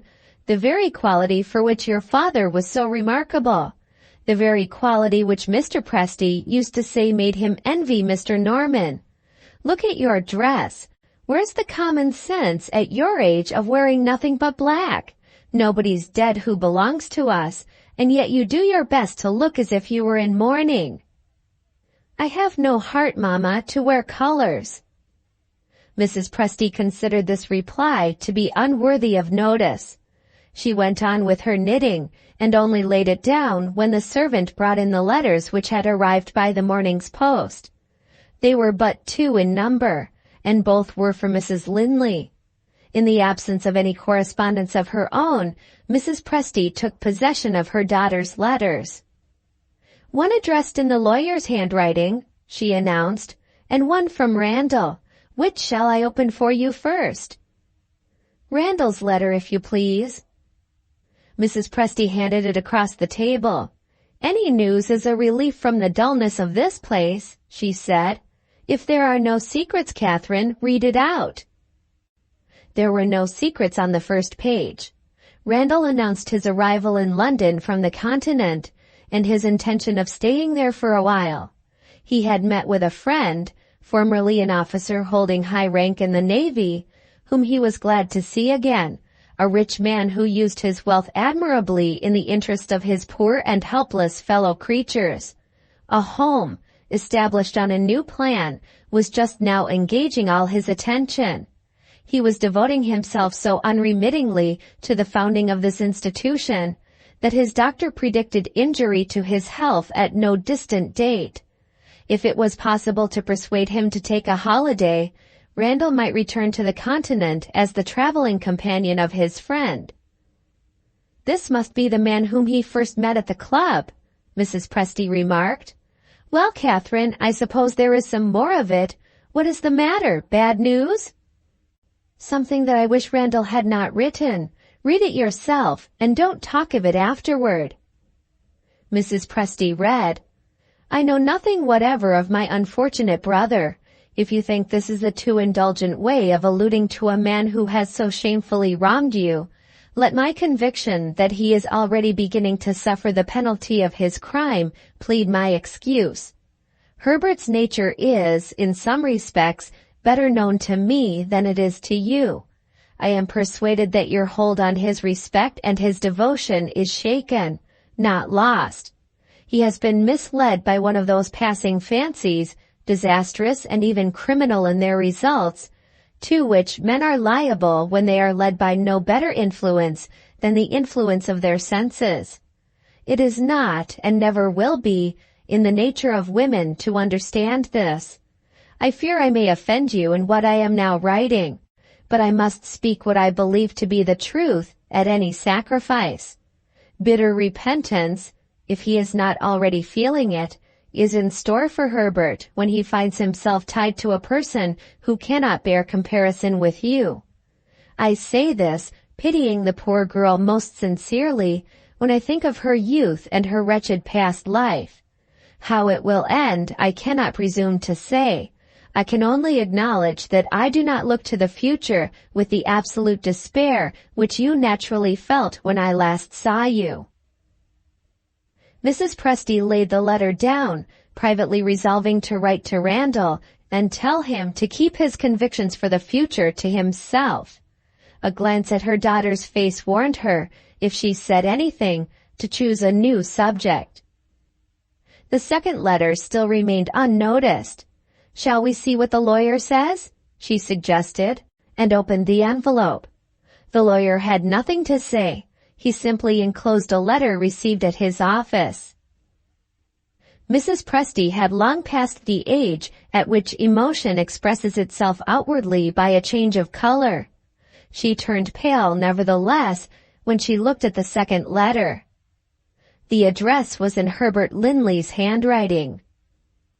Chapter 24. Hostility.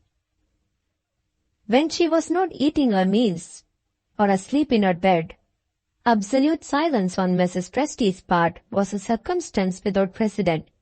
In the experience of her daughter, Mrs. Presty was absolutely silent now.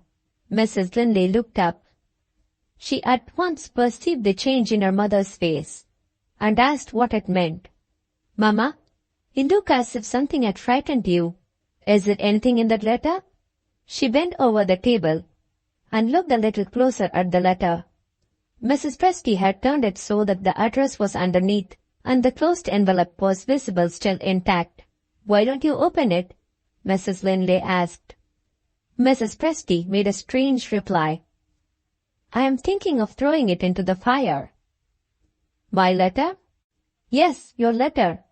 Let me look at it first." "You had better not look at it, Catherine."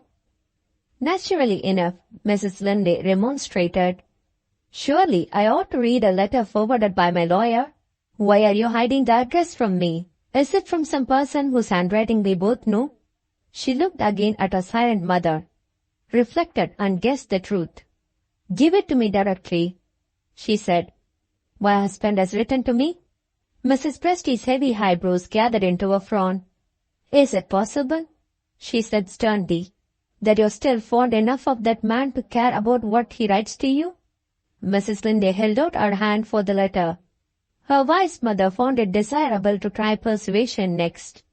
"If you really won't give away, my dear, humor me for once. Will you let me read it to you?" "Yes, if you promise to read every word of it." Mrs. Presty promised, with a mental reservation, and opened the letter. At the first two words, she stopped and began to clear her spectacles. Had her own eyes deceived her? Or had Herbert Linley actually addressed her daughter? After having been guilty of the cruelest wrong that a husband can inflict on a wife, as, "Dear Catherine"? Yes, there were the words when she put her spectacles on again. Was he in his right senses? Or had he written it in a state of intoxication?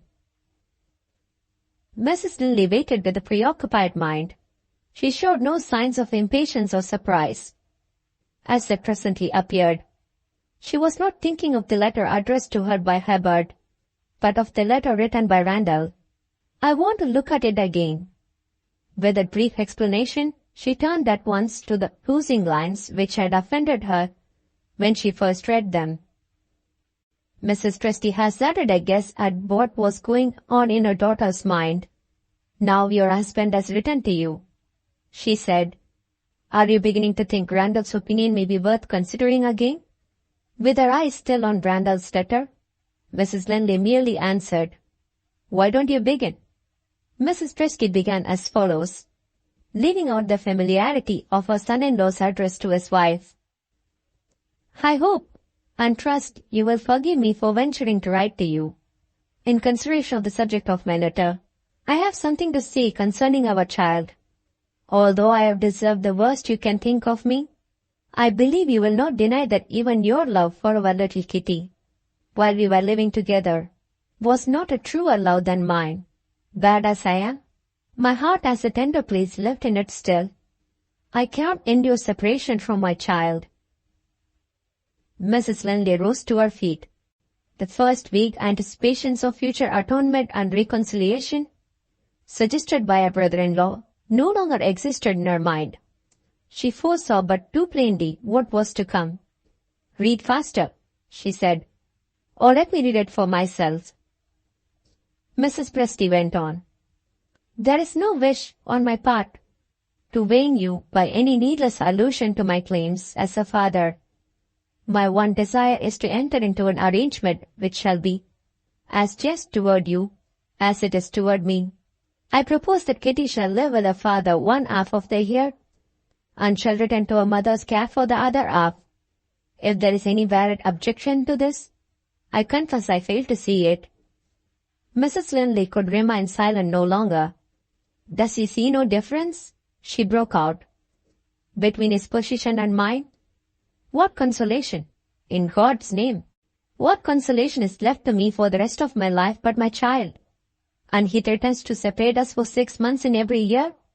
And he takes credit to himself for an act of exalted justice on his part?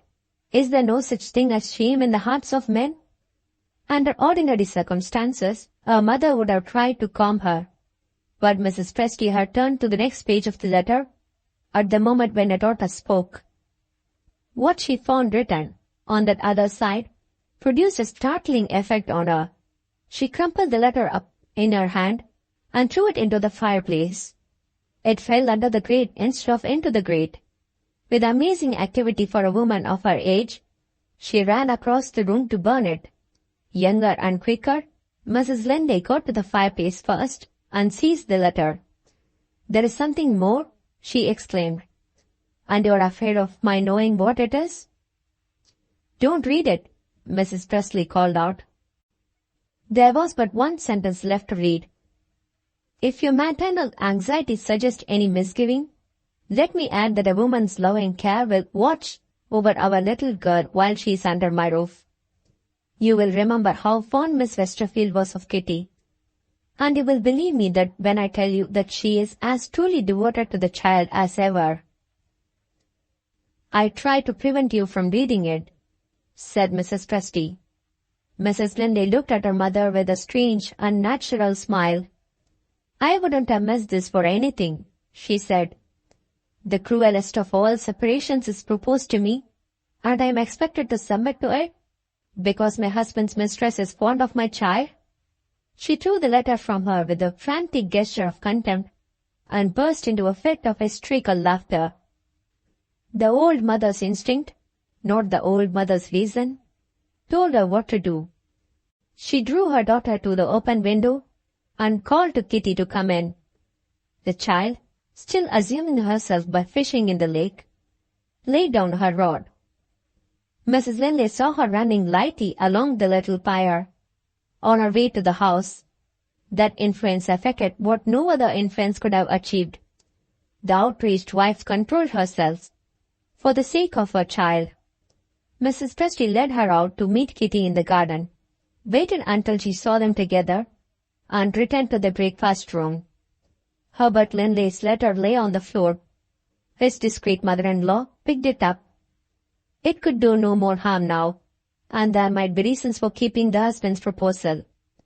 "Unless I am very much mistaken," Mrs. Presty concluded, "we shall hear more from the lawyer before long." She locked up the letter and wondered what her daughter would do next. In half an hour, Mrs. Linley returned, pale, silent, self-contained. She seated herself at her desk, wrote literally one line, signed it without an instant's hesitation, and folded the paper. Before it was secured in the envelope, Mrs. Presty interfered with a characteristic request. "You are writing to Mr. Linley, of course," she said. "May I see it?" Mrs. Linley handed over the letter. The one line of writing contained these words: "I refuse positively to part with my child. Catherine Linley." "Have you considered what is likely to happen when he gets this?" Mrs. Presty inquired. "No, Mamma." "Will you consult Randall?" "I would rather not consult him." "Will you let me consult him for you?" "Thank you, no." "Why not?" "After what Randall has written to me, I don't attach any value to his opinion."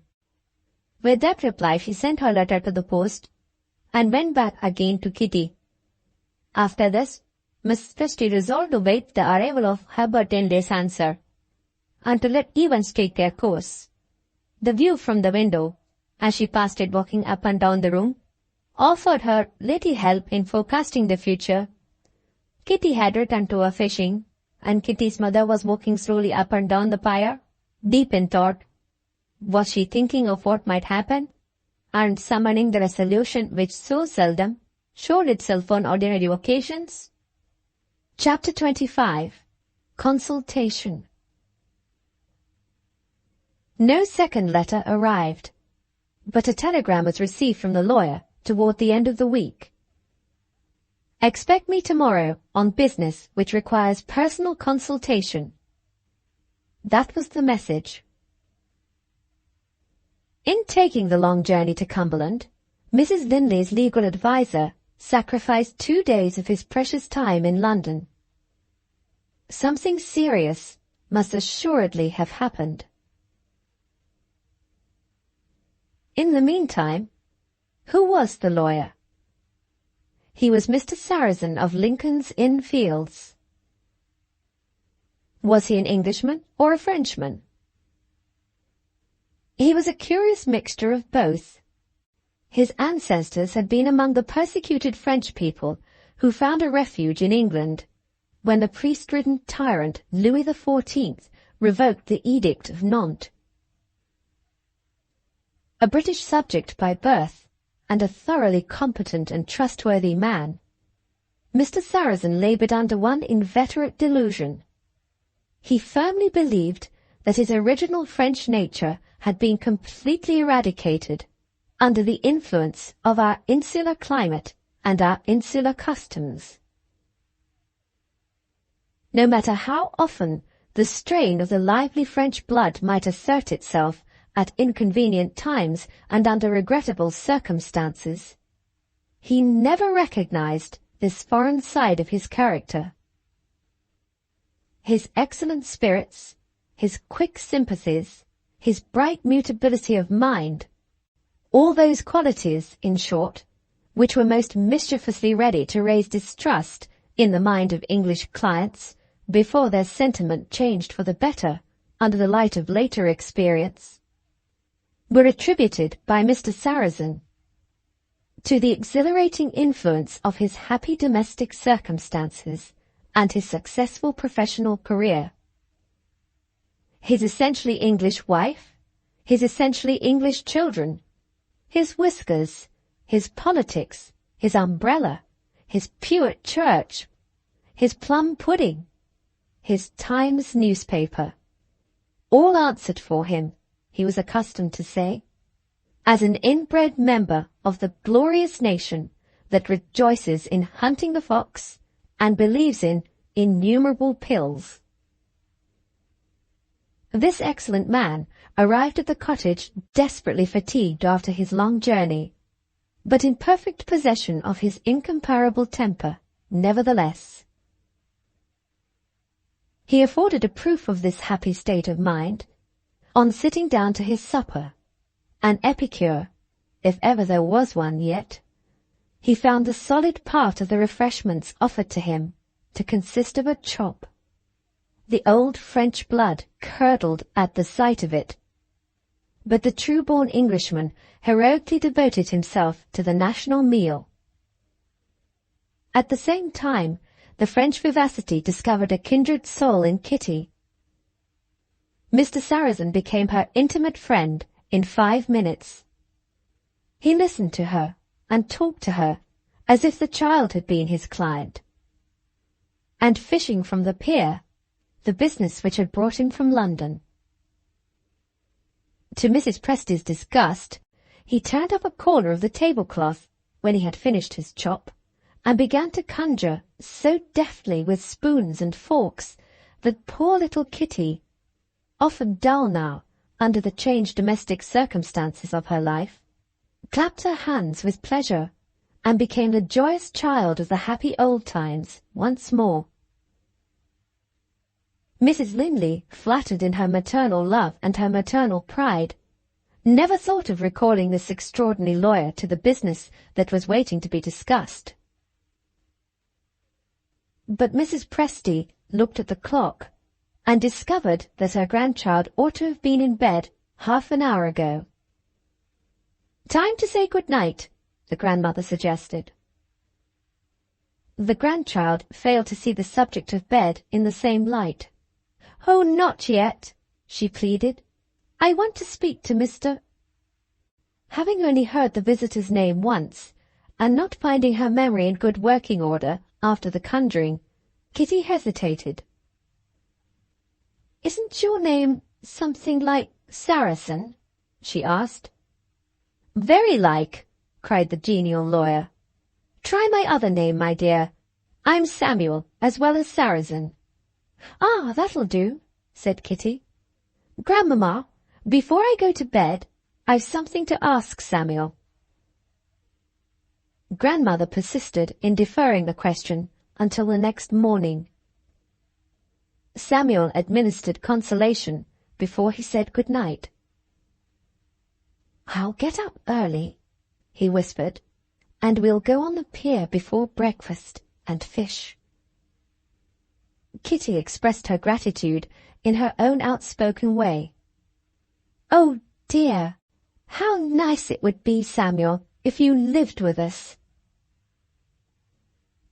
Mrs. Linley laughed for the first time, poor soul, since the catastrophe which had broken up her home.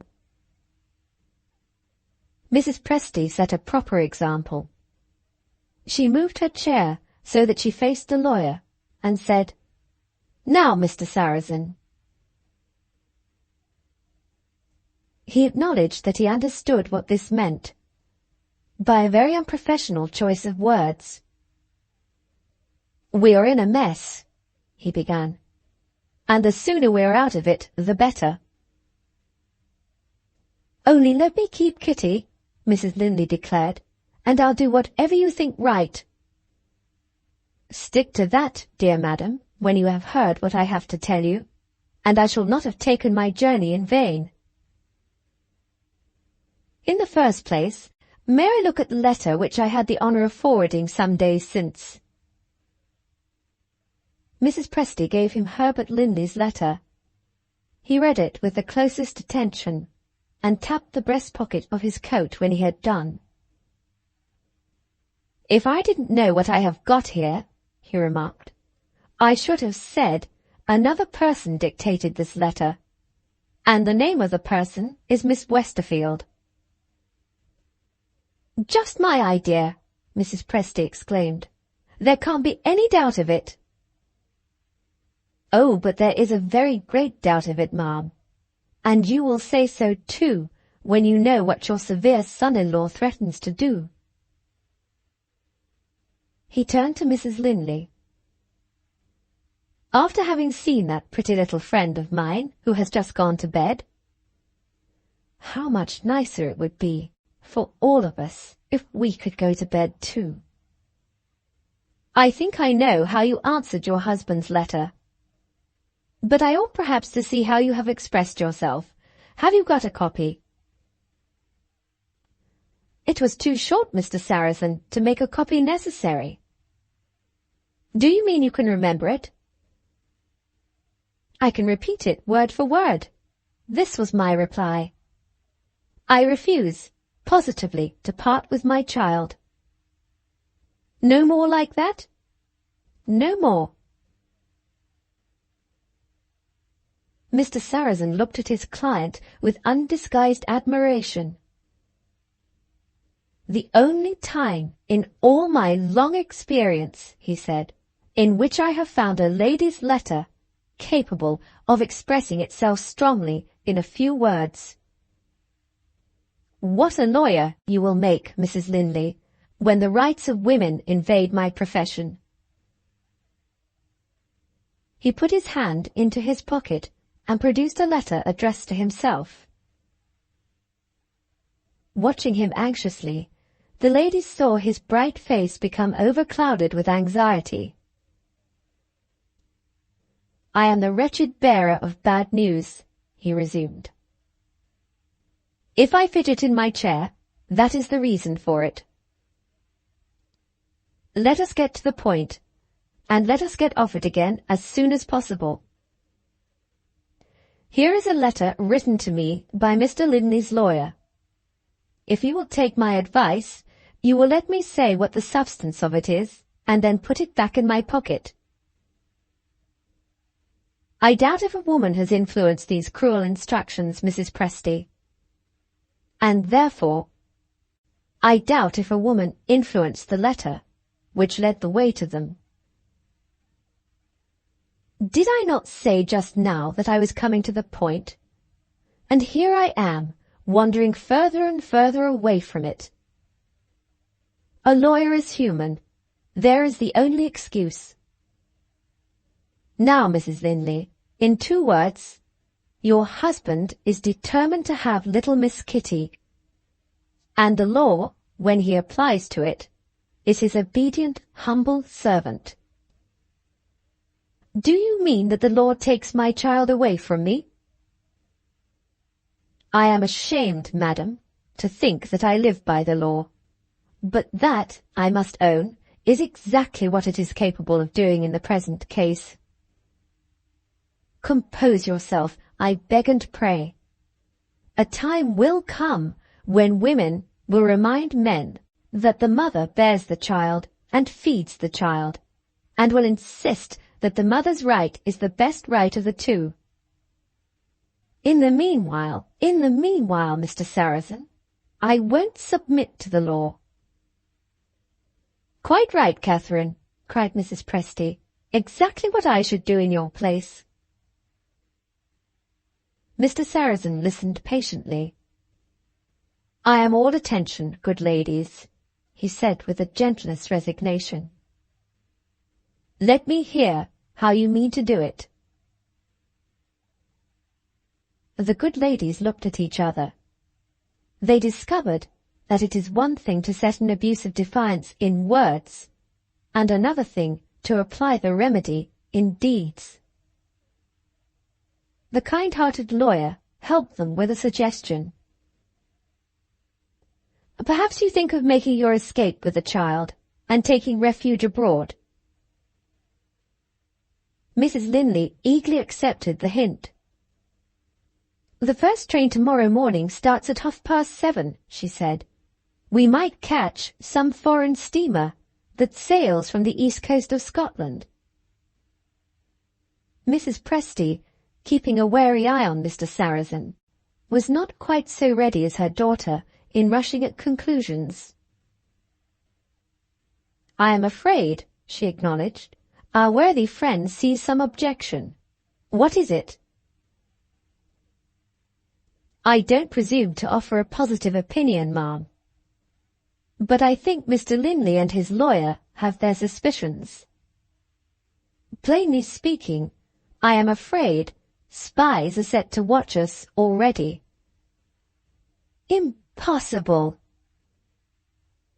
"You shall hear. I travel second class. One saves money, and one finds people to talk to. And at what sacrifice? Only a hard cushion to sit on.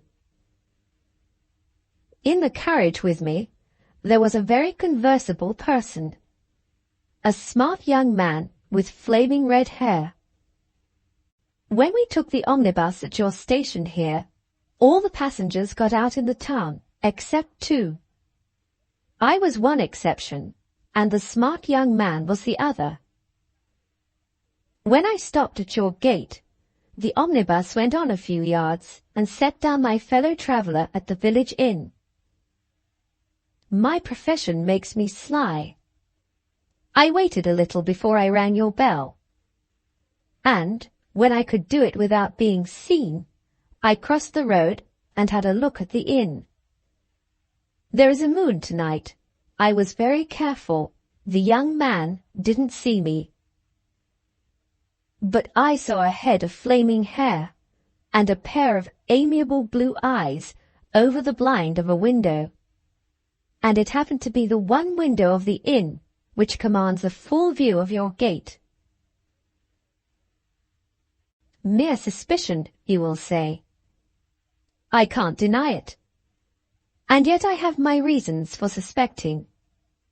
Before I left London, one of my clerks followed me in a great hurry to the terminus and caught me as I was opening the carriage door. "We have just made a discovery," he said. "You and Mrs. Linley are to be reckoned up." Reckoned up is, if you please, detective English for being watched. My clerk might have repeated a false report, of course, and my fellow traveller might have come all the way from London to look out of the window of an inn in a Cumberland village. What do you think yourselves?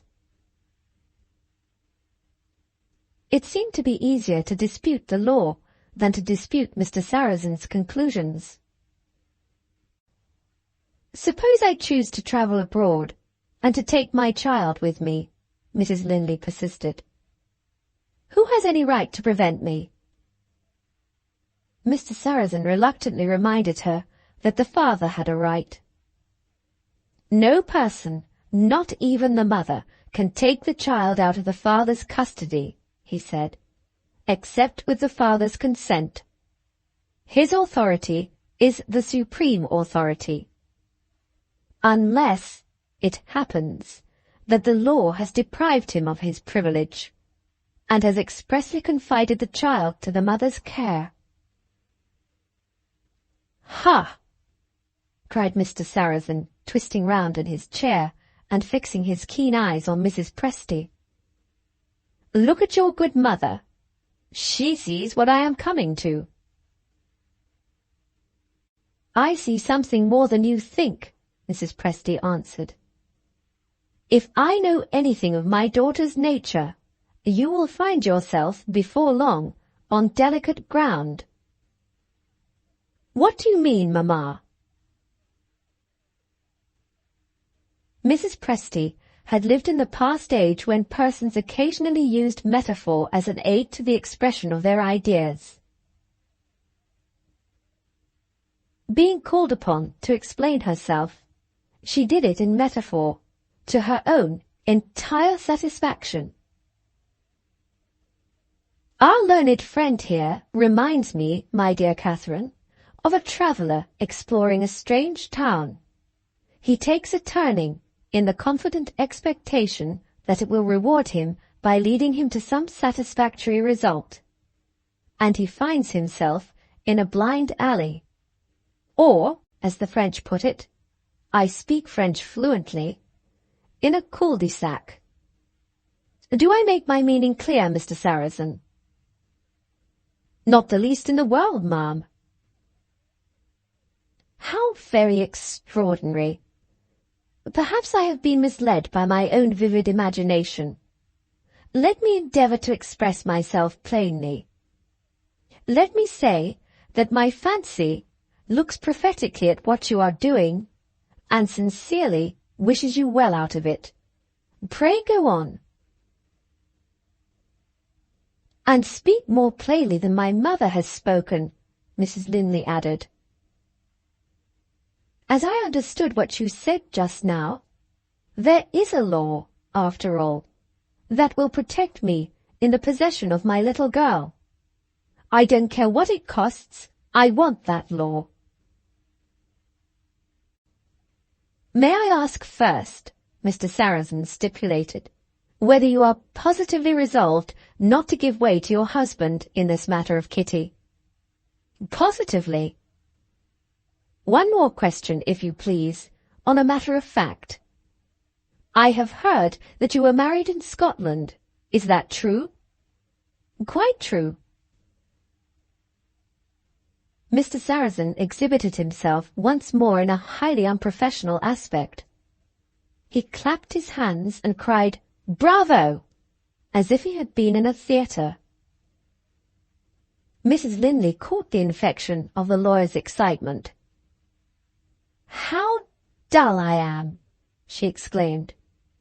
"There is a thing they call incompatibility of temper, and married people sign a paper at the lawyer's and promise never to trouble each other again as long as they both live. And they're readier to do it in Scotland than they are in England. That's what you mean, isn't it?" Mr. Sarrazin found it necessary to reassume his professional character. "No, indeed, madam," he said. "I should be unworthy of your confidence if I proposed nothing better than that. You can only secure the sole possession of little Kitty by getting the help of a judge." "Get it at once," Mrs. Linley interposed. "And you can only prevail on the judge to listen to you," Mr. Sarrazin proceeded, "in one way. Summon your courage, madam. Apply for a divorce." There was a sudden silence. Mrs. Linley rose trembling, as if she saw not good Mr. Sarrazin, but the devil himself tempting her. "Do you hear that?" she said to her mother. Mrs. Presty only bowed. "Think of the dreadful exposure." Mrs. Presty bowed again. The lawyer had his opportunity now. "Well, Mrs. Linley," he asked, "what do you say?" "No, never." She made that positive reply, and disposed beforehand of everything that might have been urged in the way of remonstrance and persuasion by leaving the room. The two persons who remained, sitting opposite to each other, took opposite views. "Mr. Sarrazin, she won't do it." "Mrs. Presty, she will." Chapter 26. Decision. Punctual to his fishing appointment with Kitty, Mr. Sarrazin was out in the early morning waiting on the pier. Not a breath of wind was stirring. The lazy mist lay asleep on the further shore of the lake. Here and there only the dim tops of the hills rose like shadows cast by the earth on the faint grey of the sky. Nearer at hand, the waters of the lake showed the gloomy surface. No birds flew over the colorless calm. No passing insects tempted the fish to rise. From time to time, a last left leaf on the wooden shore dropped noiselessly and died. No vehicles passed as yet on the lonely road. No voices were audible from the village. Slow and straight wreaths of smoke stole their way out of the chimneys, and lost their vapor in the misty sky. The one sound that disturbed the sullen repose of the morning was the tramp of the lawyer's footsteps as he paced up and down the pier. He thought of London and the ceaseless traffic, its roaring high tide of life and action, and he said to himself, with a strong conviction of a town-bred man, "How miserable this is." A voice from the garden cheered him just as he reached the end of the pier for the 50th time, and looked with 50-fold intensity of dislike at the dreary lake. There stood Kitty behind the garden gate, with a fishing rod in each hand. A tin box was strapped on one side of her little body and a basket on the other. Burdened with these impediments, she required assistance. Susan had let her out of the house, and Samuel must now open the gate for her. She was pleased to observe that the raw morning had reddened her friend's nose, and she presented her own nose to notice as exhibiting perfect sympathy in this respect.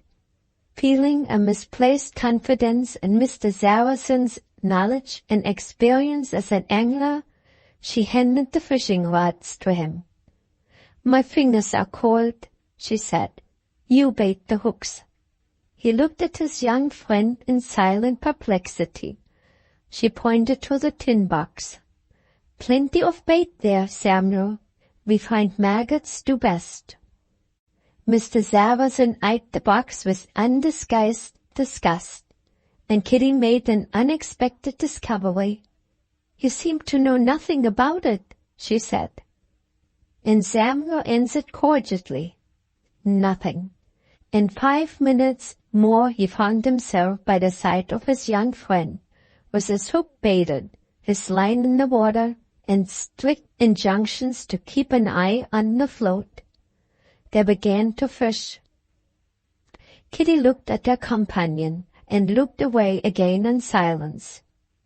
By way of encouraging her to talk, the good-natured lawyer alluded to what she had said when they parted overnight. "You wanted to ask me something," he reminded her. "What is it?" Without one preliminary word of warning to prepare him for the shock, Kitty answered, "I want you to tell me what has become of Papa, and why Sid has gone away and left me. You know who Sid is, don't you?" The only alternative left to Mr. Sarrazin was to plead ignorance. While Kitty was instructing him on the subject of her governess, he had time to consider what he should say to her next. The result added one more to the lost opportunities of Mr. Sarrazin's life. "You see," the child gravely continued, "you are a clever man, and you have come here to help Mama. I've got that much out of Grandmama, if I have got nothing else. Don't look at me, look at your float. My papa has gone away, and Sid has left me without even saying goodbye, and we have given up our nice old house in Scotland and come to live here. I tell you, I don't understand it. If you see your float begin to tremble and then give it a little dip down as if it was going to sink, pull your line out of the water, you will most likely find a fish at the end of it. When I ask Mama what all this means, she says there is a reason, and I'm not old enough to understand it, and she looks unhappy, and she gives me a kiss, and it ends in that way. You've got the bite." "No, you haven't. It's only a nibble. Fish are so sly." "And Grandmama is worse still. Sometimes she tells me I'm a spoiled child, and sometimes she says well-behaved little girls don't ask questions. That's nonsense, and I think it's hard on me. You look uncomfortable. Is it my fault?" "I don't want to bother you. I only want to know why Sid has gone away. When I was younger, I might have thought the fairies had taken her. Oh no, that won't do any longer. I'm too old. Now, tell me." Mr. Sarrazin weakly attempted to gain time. He looked at his watch. Kitty looked over his shoulder. "Oh, we needn't be in a hurry. Breakfast won't be ready for half an hour yet. Plenty of time to talk about Sid. Go on." Most unwisely, seeing that he had to deal with a clever child, and that child a girl, Mr. Sarrazin tried flat denial as a way out of the difficulty. He said, "I don't know why she has gone away." The next question followed instantly. "Well, then what do you think about it?" In sheer despair, the persecuted friend said the first thing that came into his head. "I think she has gone to be married." Kitty was indignant. "Gone to be married and not tell me?" she exclaimed. "What do you mean by that?" Mr. Sarrazin's professional experience of women and marriage failed to supply him with an answer. In this difficulty he exerted his imagination and invented something that no woman ever did yet.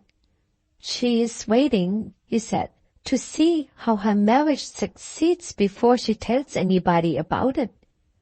This sounded probably to the mind of a child. "I hope she hasn't married the beast," Kitty said, with a serious face and an ominous shake of the head. "When shall I hear from Sid?" Mr. Sarrazin tried another prevariation, with better results this time. "You will be the first person she writes to, of course." As that excusable lie passed his lips, his throat began to tremble. Here was a chance of changing the subject. "I've got a fish," he cried. Kitty was immediately interested. She threw down her own rod and assisted her ignorant companion. A wretched little fish appeared in the air, wiggling. "It's a roach," Kitty pronounced.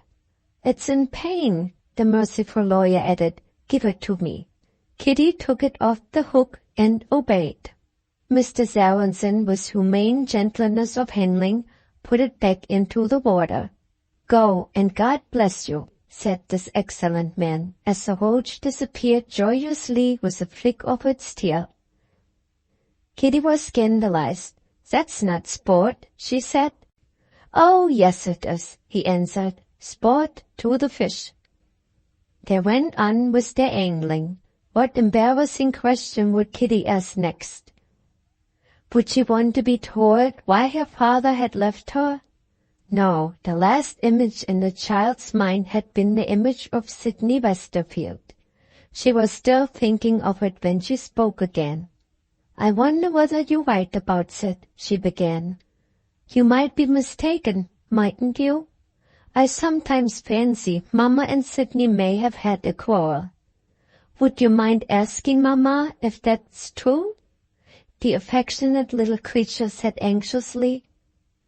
"You see, I can't help talking of Sid. I'm so fond of her, and I do miss her so dreadfully every now and then. And I'm afraid, oh dear, dear, I'm afraid I shall never see her again." She let her rod drop into the pier and put her little hands over her face and burst out crying. Shocked and distressed, good Mr. Saracen kissed her and consoled her, and told another excusable lie. "Try to be comforted, Kitty. I'm sure you'll see her again." His conscience reproached him as he held out that false hope. It could never be. The one unpardonable sin in the judgment of fallible human creatures like herself was the sin that Sidney Westerfield had committed. Is there something wrong in human nature, or something wrong in human laws? All that is best and noblest in us feels the influence of love, and the rules of society declare that an accident of position shall decide whether love is a virtue or a crime. These thoughts were in the lawyer's mind. They troubled him and disheartened him. It was a relief rather than an interruption when he felt Kitty's hand on his arm. She had dried her tears, with the child's happy facility in passing from one emotion to another, and was now astonished and interested by a marked change in the weather. "Look for the lake," she cried. "You can see it." A dense white fog was closing round them. Its stealthy advance over the water had already begun to hide the boathouse at the end of the pier from view. The raw cold of the atmosphere made the child shiver. As Mr. Saracen took her hand to lead her indoors, he turned and looked back at the faint outline of the bathhouse, disappearing in the fog. Kitty wondered, "Do you see anything?" she asked. He answered that there was nothing to see, in the absent tone of a busy man with his own thoughts. They took the garden path which led to the cottage. As they reached the door, he roused himself and looked round again in the direction of the invisible lake. Was the boathouse of any use now? He inquired. Was there a boat in it, for instance? There was a capital boat fit to go anywhere, and the man to manage it. To be sure, the gardener was a man. He had been a sailor once, and he knew the lake as well as— Kitty stopped at a loss for a comparison. "As well as you know your multiplication table?" said Mr. Saracen, dropping his serious question on the sudden. Kitty shook her head. "Much better," she honestly acknowledged. Opening the breakfast room door, they saw Mrs. Presty making coffee. Kitty at once retired. When she had been fishing, her grandmamma inculcated habits of order by directing her to take the rods to pieces and to put them away in their cases in the lumber room. While she was absent, Mr. Saracen profited by the opportunity and asked if Mrs. Linley had thought it over in the night and had decided in applying for a divorce. "I know nothing about my daughter," Mrs. Presty answered, "except that she had a bad night." Thinking, no doubt, over your advice, the old lady added with a mischievous smile, "Will you kindly inquire if Mrs. Linley has made up her mind yet?" the lawyer ventured to say. "Isn't that your business?" Mrs. Presty asked slyly. "Suppose you write a little note, and I will send it up to her room." The worldly wisdom which prompted this suggestion contemplated a possible necessity for calling a domestic council, assembled to consider the course of action which Mrs. Linley would do well to adopt. If the influence of her mother was among the forms of persuasion which might be tried, that very relative maneuver to make the lawyer speak first and so to reserve to herself the advantage of having the last word. Patient Mr. Saracen wrote the note, weary. He modestly asked for instruction, and he was content to receive them in one word, yes or no. In the event of the answer being yes, he would ask for a few minutes' conversation with Mrs. Linley at her earliest convenience. That was all. The reply was returned in a form which left yes to be inferred. I will receive you as soon as you have finished your breakfast. Chapter 27. Resolution. Having read Mrs. Linley's answer, Mr. Saracen looked out of the breakfast-room window and saw that the fog had reached the cottage. Before Miss Presty could make any remark on the change in the weather, he surprised her by an extraordinary question. "Is there an upper room here, ma'am, which has a view of the road before your front gate?" "Certainly. And can I go into it without disturbing anybody?" Mrs. Presty said, "Of course," with an uplifting of her eyebrows which expressed astonishment, not unmixed with suspicion. "Do you want to go up now?" she added, "or will you wait until you have had your breakfast?" "I want to go up, if you please, before the fog thickens." "Oh, Miss Presty, I am ashamed to trouble you. Let the servant show me the room." No, for the first time in her life, Mrs. Presty insisted on doing servant's duty. If she had been crippled in both legs, her curiosity would have helped her get up the stairs on her hands. "There," she said, opening the door of the upper room and placing herself exactly in the middle of it, so that she could see all around her. "Will that do for you?" Mr. Saracen went to the window, hid himself behind the curtain, and cautiously peeped out. In half a minute he turned his back on the misty view of the road and said to himself, "Just what I expected." Other women may have asked what this mysterious proceeding meant. Mrs. Presty's sense of her own dignity adopted a system of independent discovery. To Mr. Saracen's amusement, she imitated him to his face. Advancing to the window, she, too, hid herself behind the curtain, and she, too, peeped out. Still following her model, she next turned her back on the view, and then she became herself again. "Now we have both looked out of the window," she said to the lawyer in her own imitably impudent way. "Suppose we compare our impressions." This was easily done. They had both seen the same two men walking backward and forward, opposite the front gate of the cottage. Before the advancing fog made it impossible to identify him, Mr. Saracen had recognized one of the men in his agreeable fellow traveller on their journey from London. The other man, a stranger, was in all probability an assistant spy obtained in the neighbourhood. The discovery suggested serious embarrassment in the future. Mrs. Presty asked what was to be done next. Mr. Saracen answered, "Let us have our breakfast." In another quarter of an hour they were both in Mrs. Linley's room. Her agitated manner, her reddened eyes, showed that she was still suffering under the emotions of the past night. The moment the lawyer approached her, she crossed the room with hurried steps and took both his hands in her trembling grasp. "You are a good man, you are a kind man," she said to him wildly. "You have my truest respect and regard. Tell me, are you really sure that the one way in which I can keep my child with me is the way you mentioned last night?" Mr. Saracen led her gently back to her chair. The sad change in her startled and distressed him. Sincerely, solemnly even, he declared that the one alternative before her was the alternative that he had mentioned. He entreated her to control herself. It was useless. She still held him as if she was holding on to her last hope. "Listen to me," she cried. "There's something more. There's another chance for me. I must and will know what you think of it." "Wait a little. Pray, wait a little." "No, not a moment. There is any hope in appealing to the lawyer whom Mr. Linley has employed. Let me go back with you to London. I will persuade him to exert his influence. I will go down on my knees to him. I will never leave him until I have won him over to my side. I will take Kitty with me. He shall see us both and pity us and help us." "Hopeless. Quite hopeless, Mr. Linley." "Oh, don't say that." "My dear lady, my poor dear lady, I must say it.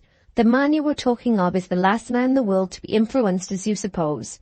He is notoriously a lawyer, and nothing but a lawyer. If you try to move him to pity you, he would say, 'Madam, I am doing my duty to the client,' and he would ring his bell and have you shown out. Yes, even if he saw you crushed and crying at his feet." Mrs. Presty interfered for the first time. "In your place, Catherine," she said, "I would put my foot down on the man and crush him. Consent to the divorce and you may do it." Mrs. Linley lay prostrate in her chair. The excitement which had sustained her thus far seemed to have sunk with the sinking of her last hope. Pale, exhausted, yielding, hard to necessity, she looked up when her mother said, "Consent to the divorce," and answered, "I have consented." "And trust me," Mr. Sarrazin said fervently, "to see that justice is done and to protect you in the meanwhile." Mrs. Presty added her tribute of consolation. "After all," she asked, "what is there to terrify you in the prospect of a divorce? You won't hear what people say about it, for we see no society now. And as for the newspapers, keep them out of the house." Mrs. Linley answered with a momentary revival of energy. "It is not the fear of exposure that has tortured me," she said. "When I was left in the solitude of the night, my heart turned to Kitty.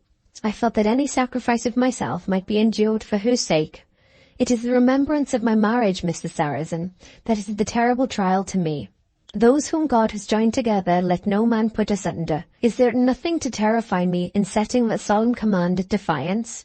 I do it. Oh, I do it. In consenting to the divorce, I renounce the vows which I bound myself to in respect of God. I profane the remembrance of 8 happy years hallowed by true love. Ah, you needn't remind me of what my husband has done.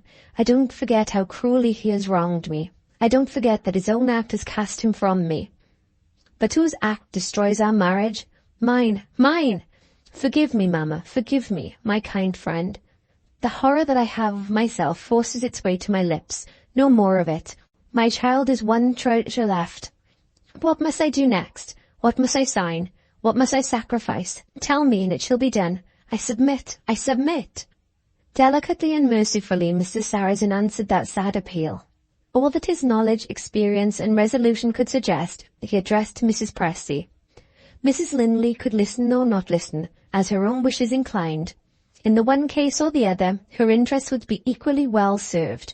The good lawyer kissed her hand. "Rest and recover," he whispered, and then he turned to her mother and became a man of business once more. "The first thing I shall do, ma'am, is to telegraph to my agent in Edinburgh. He will arrange for the speediest possible hearing of our case in the Court of Session. Make your mind easy so far." Mrs. Presty's mind was by this time equally inaccessible to information and advice. "I want to know what is to be done with those 2 men who were watching the gate," was all she said in way of reply. Mrs. Linley raised her head in alarm. "2!" she exclaimed, and looked at Mr. Sarrazin. "You only spoke of 1 last night, and I had another this morning. Rest your head, Mrs. Linley. I know how it aches. I know how it burns." He still persisted in speaking to Mrs. Presty. "One of the 2 men will follow me to the station and see me off on my way to London. The other will look after you, or your daughter, or the maid, or any person who may try to get away into hiding with Kitty. And they are both keeping close to the gate in fear of losing sight of us in the fog." "I wish we lived in the Middle Ages," said Mrs. Presty. "And what would be the use of that, ma'am?" "Good heavens, Mrs. Sarrazin, don't you see? In those grand old days you would have taken a dagger, and the gardener would have taken a dagger, and you would have stolen out and stabbed those 2 villains as a matter of course. And this is the age of progress? The vilest rogue in existence is a sacred person whose lives we are bound to respect. Ah, what good that national hero would have done to put his barrels of gunpowder in the right place on the 5th of November. I have always said it, and I stick to it. Guy Fawkes was a great statesman." In the meanwhile, Mrs. Linley was not resting, and not listening to the expression on her mother's political sentiments. She was intently watching Mr. Sarrazin's face. "There is danger threatening us," she said. "Do you see a way out of it?" To persist in trying to spare her was plainly useless. Mr. Sarrazin answered her directly. "The danger of legal proceedings to obtain possession of the child," he said, "is more near and more serious than I thought it right to acknowledge while you were in doubt which way to decide. I was careful, too careful perhaps, not to unduly influence you in a matter of the utmost importance to your future life. But you have made up your mind. I don't scruple now to remind you that an interval of time must pass before the decree of your divorce can be pronounced, and the care of the child be legally secured to the mother. The only doubt and the only danger are there. If you are not frightened by the prospect of a desperate venture which some woman would shrink from, I see a way of baffling the spies." Mrs. Linley started to her feet. "See what I am to do," she cried, "and judge for yourself if I am as easily frightened as some women." The lawyer pointed with a persuasive smile to her empty chair. "If you allow yourself to be excited," he said, "you will frighten me. Please, oh please sit down again. Mrs. Linley felt the strong will asserting itself in tones of courteous entreaty. She obeyed. Mrs. Presty had never admired the lawyer as she admired him now. Is that how you manage your wife? She asked. Mr. Sarrazin was equal to the occasion, whatever it might be. In your time, ma'am, he said, did you reveal the mysteries of conjugal life? He turned to Mrs. Linley. I have something to ask first, he resumed, and then you shall hear what I propose. How many people serve you in this cottage? 3. Our landlady, who is housekeeper and cook, our own maid, and the landlady's daughter, who does the housework. Any out-of-door servants? Only the gardener. Can you trust these people? In what way, Mr. Sarrazin? Can you trust them with a secret which only concerns yourself? Certainly. The maid has been with us for years. No truer woman ever lived. The good old landlady often drinks tea with us. Her daughter is going to be married, and I have given the wedding dress. As for the gardener, let Kitty settle the matter with him, and I answer for the rest. Why are you pointing to the window? Look out, and tell me what you see. I see the fog, and I, Mrs. Linley, have seen the boathouse. While the spies are watching your gate, what do you say to crossing the lake under the cover of the fog? Chapter 28. Mr. Randall Linley. Winter had come and gone. Spring was nearing its end, and London still suffered under the rigid regularity of easterly winds. Although in less than a week summer would begin with the 1st of June, Mr. Sarrazin was glad to find his office warmed by a fire when he arrived to open the letters of the day. The correspondence in general related exclusively to proceedings connected with the law. 2 letters only presented an exception to the general rule.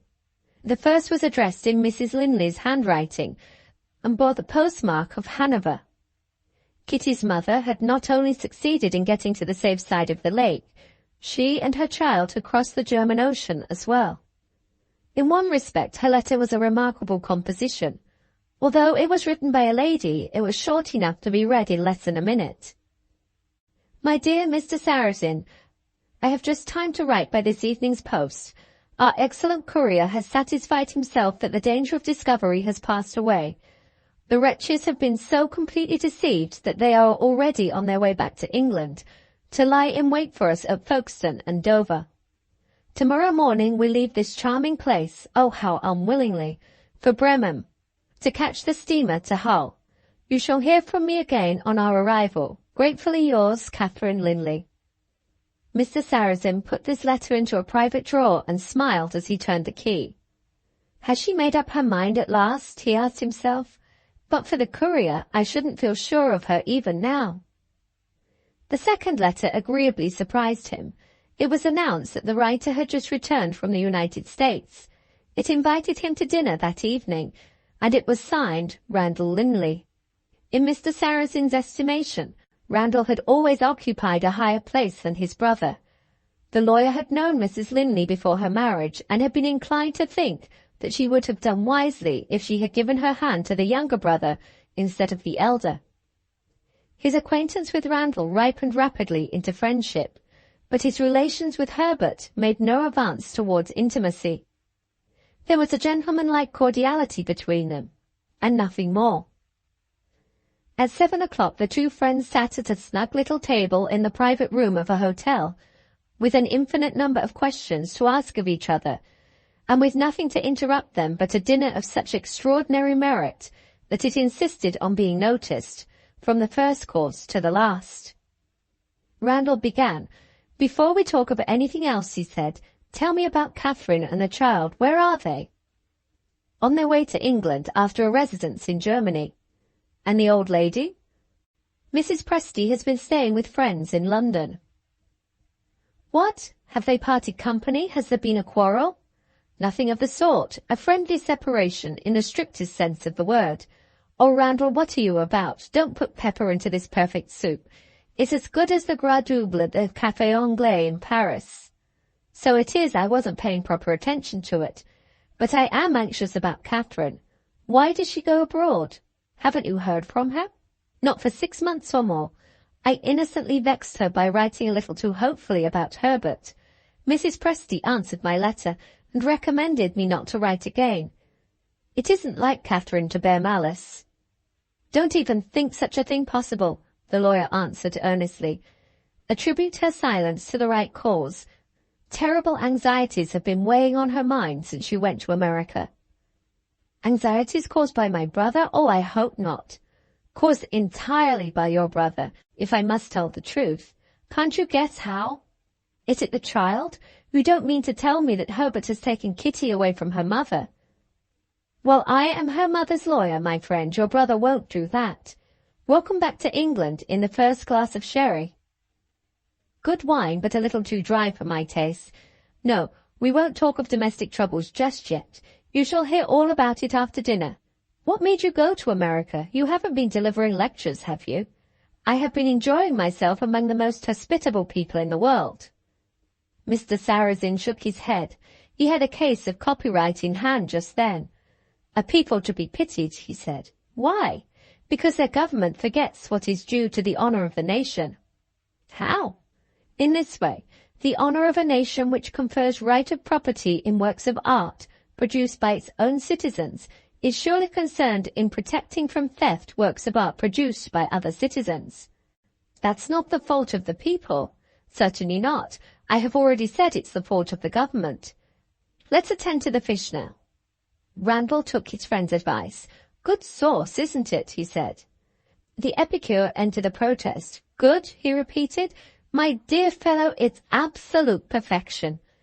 I don't like to cast a slur on English cookery, but think of melted butter and tell me if anybody but a foreigner, I don't like foreigners, but I give them their due, could have produced this white wine sauce. So you really had no particular motive in going to America? On the contrary, I had a very particular motive. Just remember what my life used to be when I was in Scotland, and look at my life now. No Mount Morven, no model farm to look after, no pleasant Highland neighbours. I can't go to my brother while he is leading his present life. I have hurt Catherine's feelings. I have lost dear little Kitty. I am not obliged to earn my living, more's the pity. I don't care about politics. I have a pleasure in eating harmless creatures, but no pleasure in shooting them. What is there left for me to do but to try change of scene and go roaming around the world, a restless creature without an object in life? Have I done something wrong again? It isn't the pepper this time, and yet you're looking at me as if I was trying your temper. The French side of Mr. Sarrazin's nature had got the better of him once more. He pointed indignantly to a supreme preparation of fowl on his friend's plate. Do I actually see you picking out your truffles and putting them on one side? He asked. Well, Randall acknowledged, I don't care about truffles. Mr. Sarrazin rose, with his plate in his hand and his fork ready for action. He walked round the table to his friend's side and reverently transferred the neglected truffles to his own plate. Randall, you will live to repent this, he said solemnly. In the meantime, I am the gainer. Until he had finished the truffles, no word fell from his lips. I think I should have enjoyed them more, he remarked, if I had concentrated my attention by closing my eyes. But you would have thought I was going to sleep.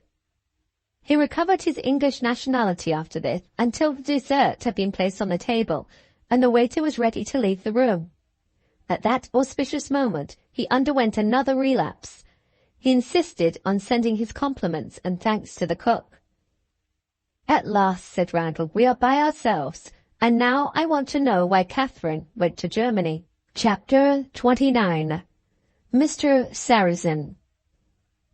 As a lawyer, Randall's guest understood that a narrative of events can only produce the right effect on one condition.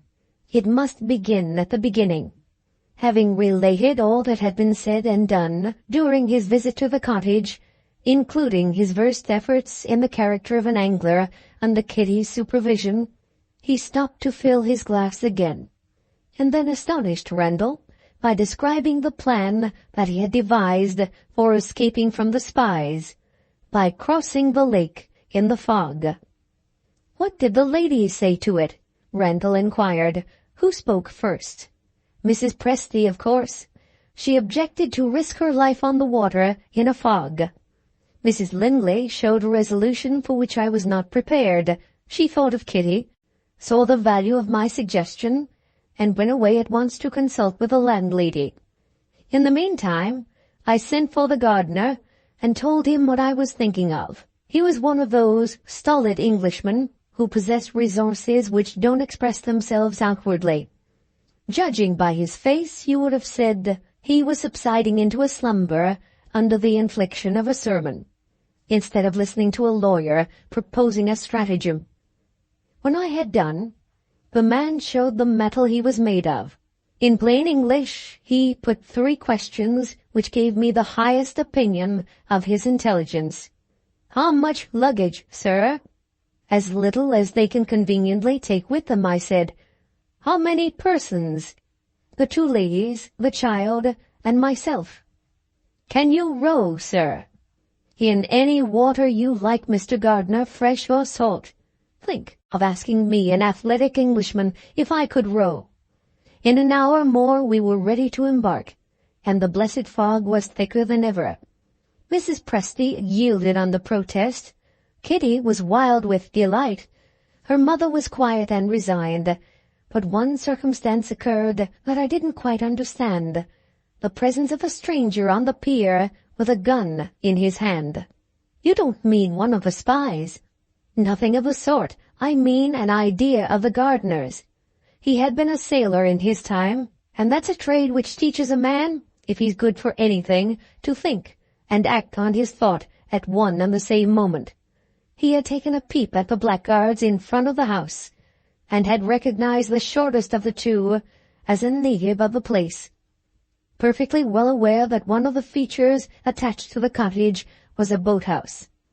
'That chap is not such a fool as he looks,' says the gardener. 'If he mentions the boathouse, the other fellow from London may have his suspicions.' I thought I would post my son on the pier, for that quiet young man there with the gun, to keep a lookout. If he sees another boat, there are 6 on this side of the lake, putting off after us, he has orders to fire on the chance of our hearing him. A little notion of mine, sir, to prevent our being surprised in the fog. Do you see any objection to it?"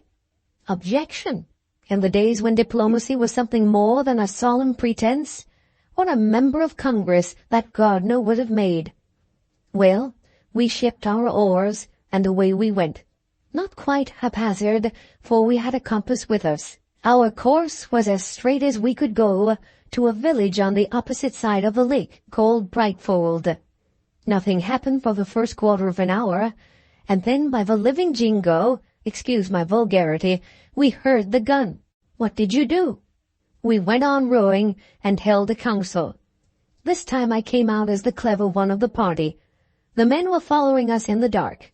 They would have to guess at the direction we had taken, and they would most likely assume, in such weather as we had, that we should choose the shortest way across the lake. At my suggestion, we changed our course, and made for a large town higher up on the shore, called Torley. We landed, and waited for events, and made no discovery of another boat behind us. The fools had justified my confidence in them. They had gone to Brightfold. There was half an hour to spare before the next train came to Torley, and the fog was beginning to lift on that side of the lake. We looked at the shops, and I made a purchase in the town. "Stop a minute," said Randall. "Is Brightfold on the railway?" "No." "Is there an electric telegraph at the place?" "Yes." That was awkward, wasn't it? The first thing those men would do would be to telegraph to Torley. Not a doubt of it. How would they describe us, do you think? Randall answered, "A middle-aged gentleman, 2 ladies, one of them elderly, and a little girl. Quite enough to identify you at Torley if the station-master understood the message."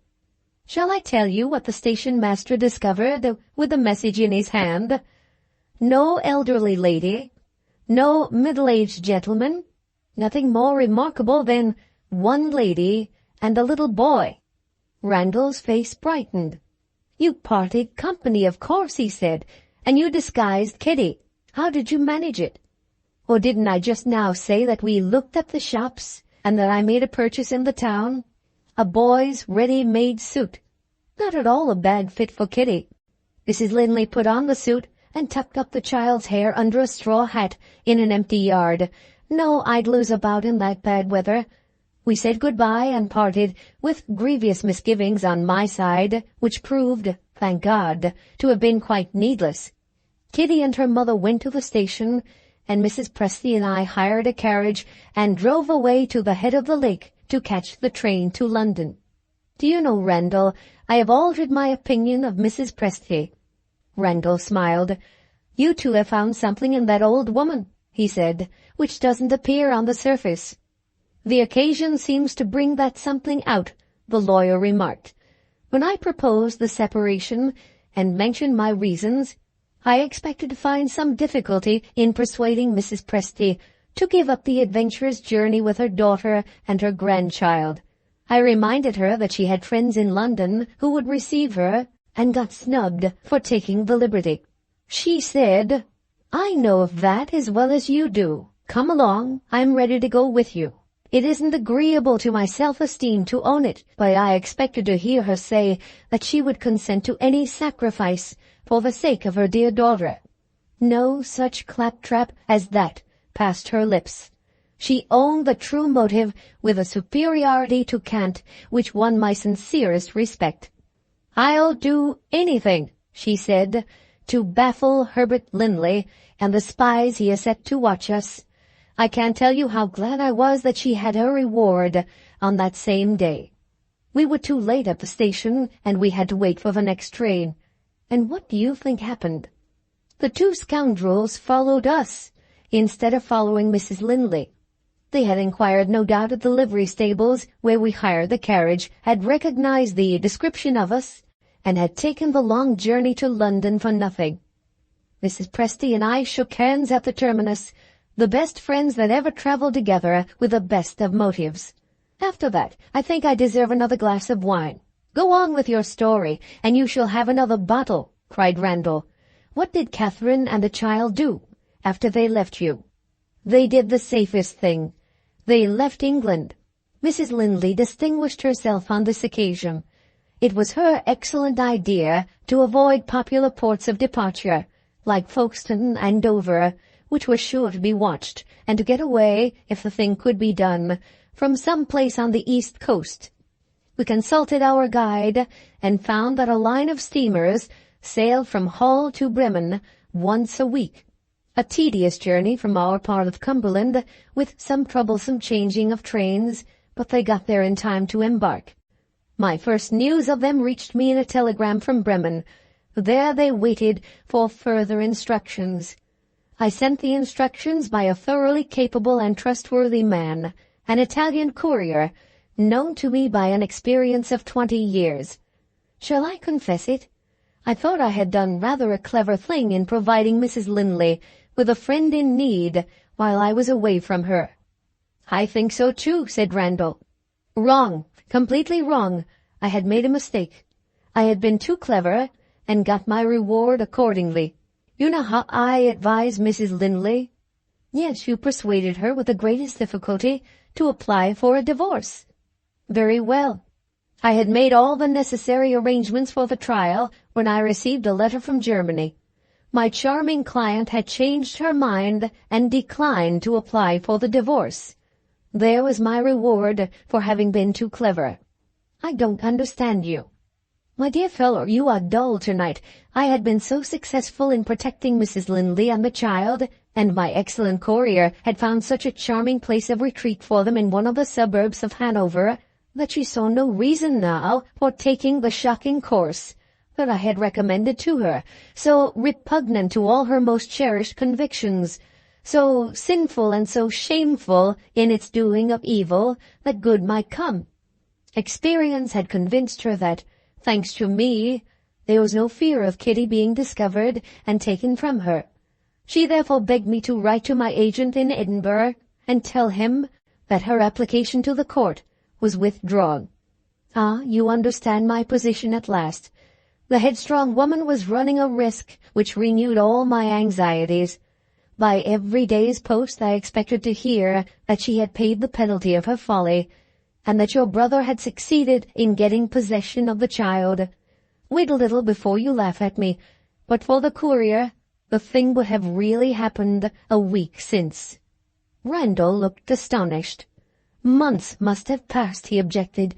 Surely, after that lapse of time, Mrs. Linley must have been safe from discovery. Take your own positive view of it.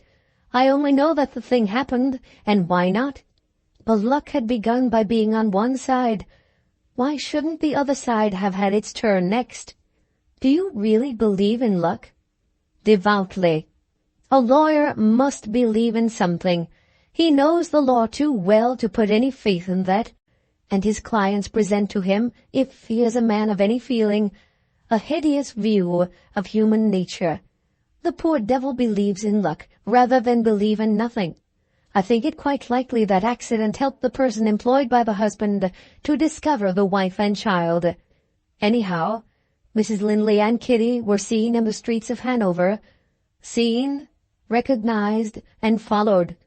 The courier happened to be with them, luck again. For 30 years and more, he had been traveling in every port of Europe.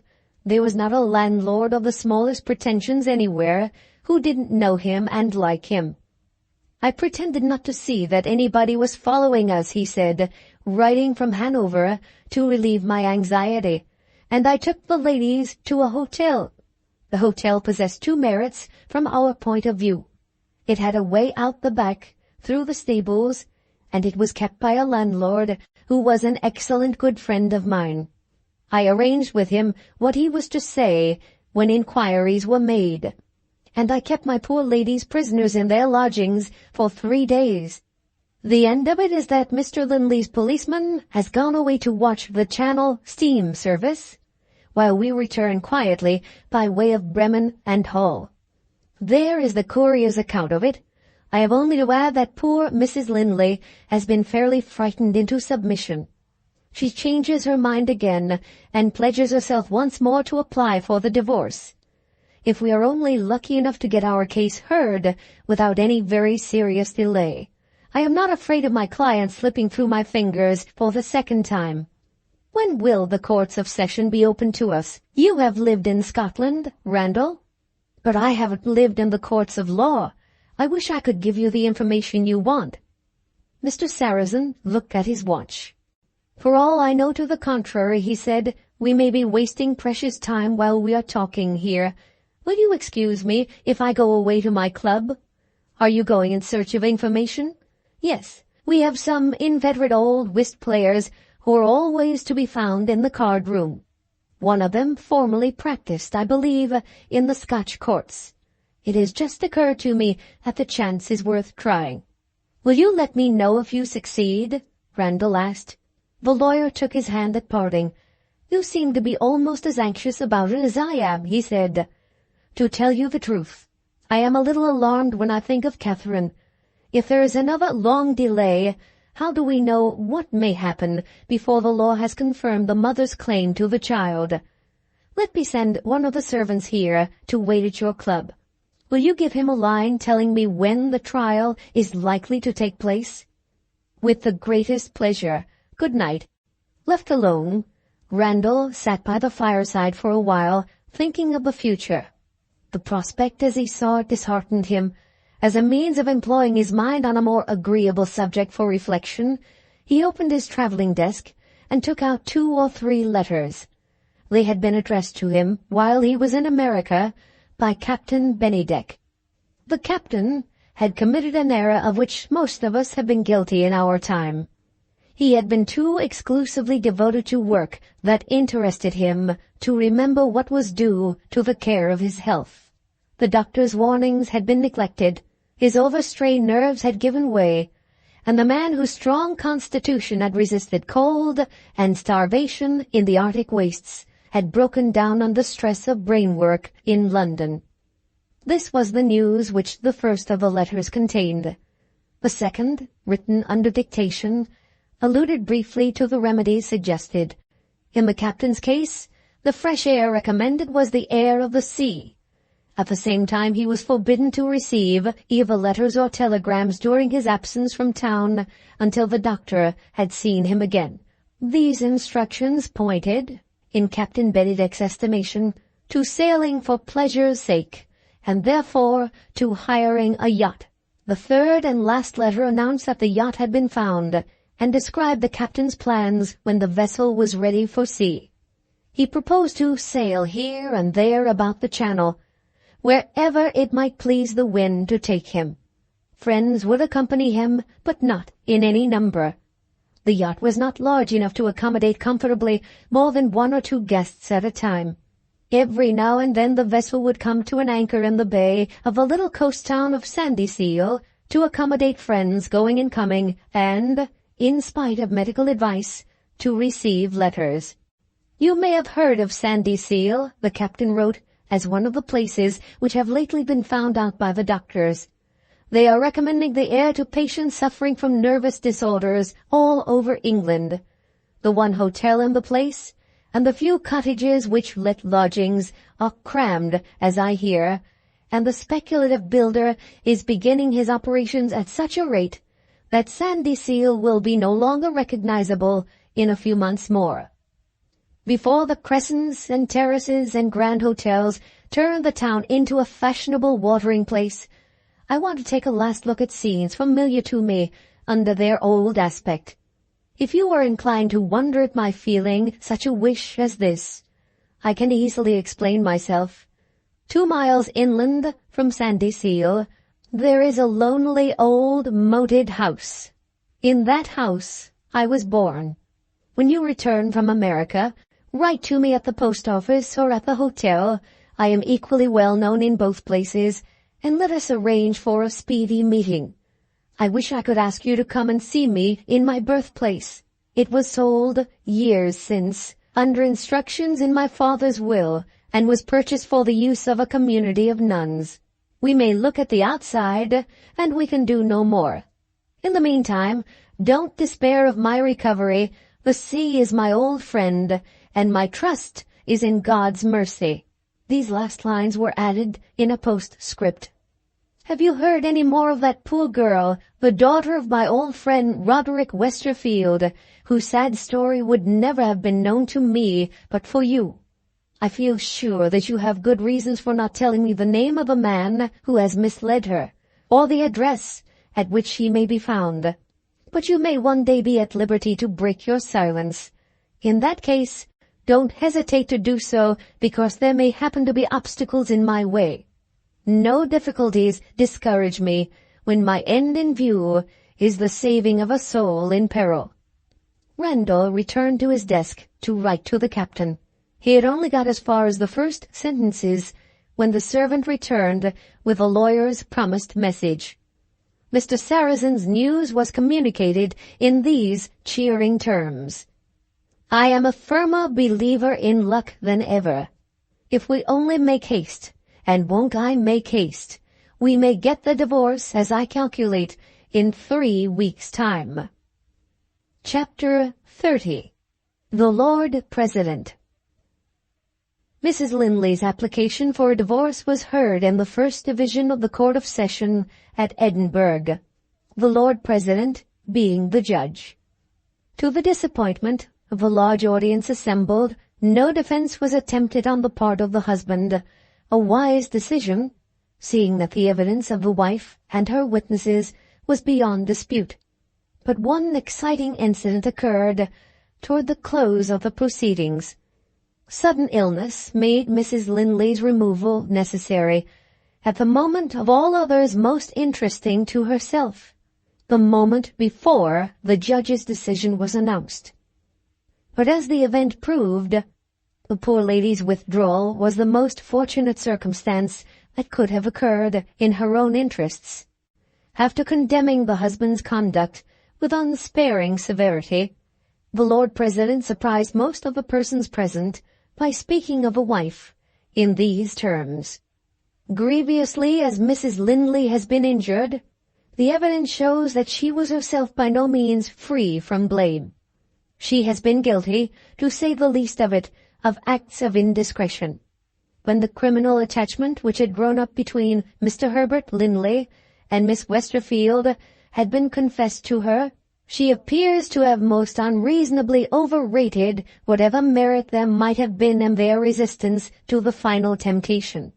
She was indeed so impulsively ready to forgive, without waiting to see if the event justified the exercise of mercy, that she owns to having given her hand to Miss Westerfield at parting, not half an hour after that young person's shameless forgetfulness of the claims of modesty, duty, and gratitude had been first communicated to her. To say that this was the act of an inconsiderate woman, culpably indiscreet, and I had almost added, culpably indelicate, is only to say what she has deserved. On the next occasion to which I feel bound to advert, her conduct was even more deserving of censure. She herself appears to have placed the temptation under which he fell in her husband's way, and so, in some degree at least, to have provoked the catastrophe which has brought her before this court. I allude, it is needless to say, to her having invited the governess, then out of harm's way, then employed elsewhere, to return to her house, and to risk what actually occurred, a meeting with Mr. Herbert Linley, when no third person happened to be present. I know that the maternal motive which animated Mrs. Linley is considered by many persons to excuse, and even to justify, that most regrettable act, and I have myself allowed, I fear weakly allowed, more than due weight to this consideration in pronouncing for the divorce. Let me express the earnest hope that Mrs. Linley will take warning by what has happened, and if she finds herself hereafter placed in other circumstances of difficulty, let me advise her to exercise more control over impulses which one might expect perhaps to find in a young girl, but which are neither natural nor excusable in a woman of her age. His lordship then decreed the divorce in the customary form, giving the custody of the child to the mother. As fast as a hired carriage could take him, Mr. Sarrazin drove from the court to Mrs. Linley's lodgings to tell her that the one great object of securing her right to her child had been achieved. At the door, he was met by Mrs. Presty. She was accompanied by a stranger whose medical services had been required. Interested professionally in hearing the result of the trial, this gentleman volunteered to communicate the good news to his patient. He had been waiting to administer a composing draught until the suspense from which Mrs. Linley was suffering might be relieved, and a reasonable hope be entertained that the medicine would produce the right effect. With that explanation, he left the room. While the doctor was speaking, Mrs. Presty was drawing her own conclusions from a close scrutiny of Mr. Sarrazin's face. "I am going to make a disagreeable remark," she announced. "You look 10 years older, sir, than you did when you left us this morning to go to the court. Do me a favor. Come to the sideboard." The lawyer having obeyed, she poured out a glass of wine. "There is the remedy," she resumed, "when something has happened to worry you." "Worry isn't the right word," Mr. Sarrazin declared. "I'm furious. It's a most improper thing for a person in my position to say of a person in the Lord President's position, but I do say it. He ought to be ashamed of himself." "After giving us our divorce?" Mrs. Presty exclaimed. "What has he done?" Mr. Sarrazin repeated what the judge had said of Mrs. Linley. "In my opinion," he added, "such language as that is an insult to your daughter." "And yet," Mrs. Presty repeated, "he has given us our divorce." She returned to the sideboard, poured out a second dose of the remedy against worry, and took it herself. "What sort of character does the Lord President bear?" she asked when she had emptied her glass. This seemed to be an extraordinary question to put under the circumstances. Mr. Sarrazin answered it, however, to the best of his ability. "An excellent character," he said. "That's the unaccountable part of it. I hear that he is one of the most careful and considerate men who ever sat on the bench. Excuse me, Mrs. Presty, I didn't intend to produce that impression on you." "What impression, Mr. Sarrazin?" "You look as if you thought there was some excuse for the judge." "That's exactly what I do think." "You find an excuse for him?" "I do." "What is it, ma'am?" "Constitutional infirmity, sir." "May I ask of what nature?" "You may. Gout." Mr. Sarrazin thought he understood her at last. "You know the Lord President," he said. Mrs. Presty denied it positively. "No, Mr. Sarrazin, I don't get at it in that way.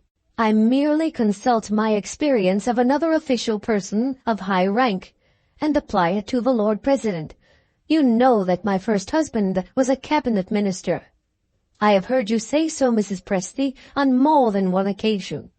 "Very well. You may also have heard that the late Norman was a remarkably well-bred man, in and out of the House of Commons, courteous almost to a fault.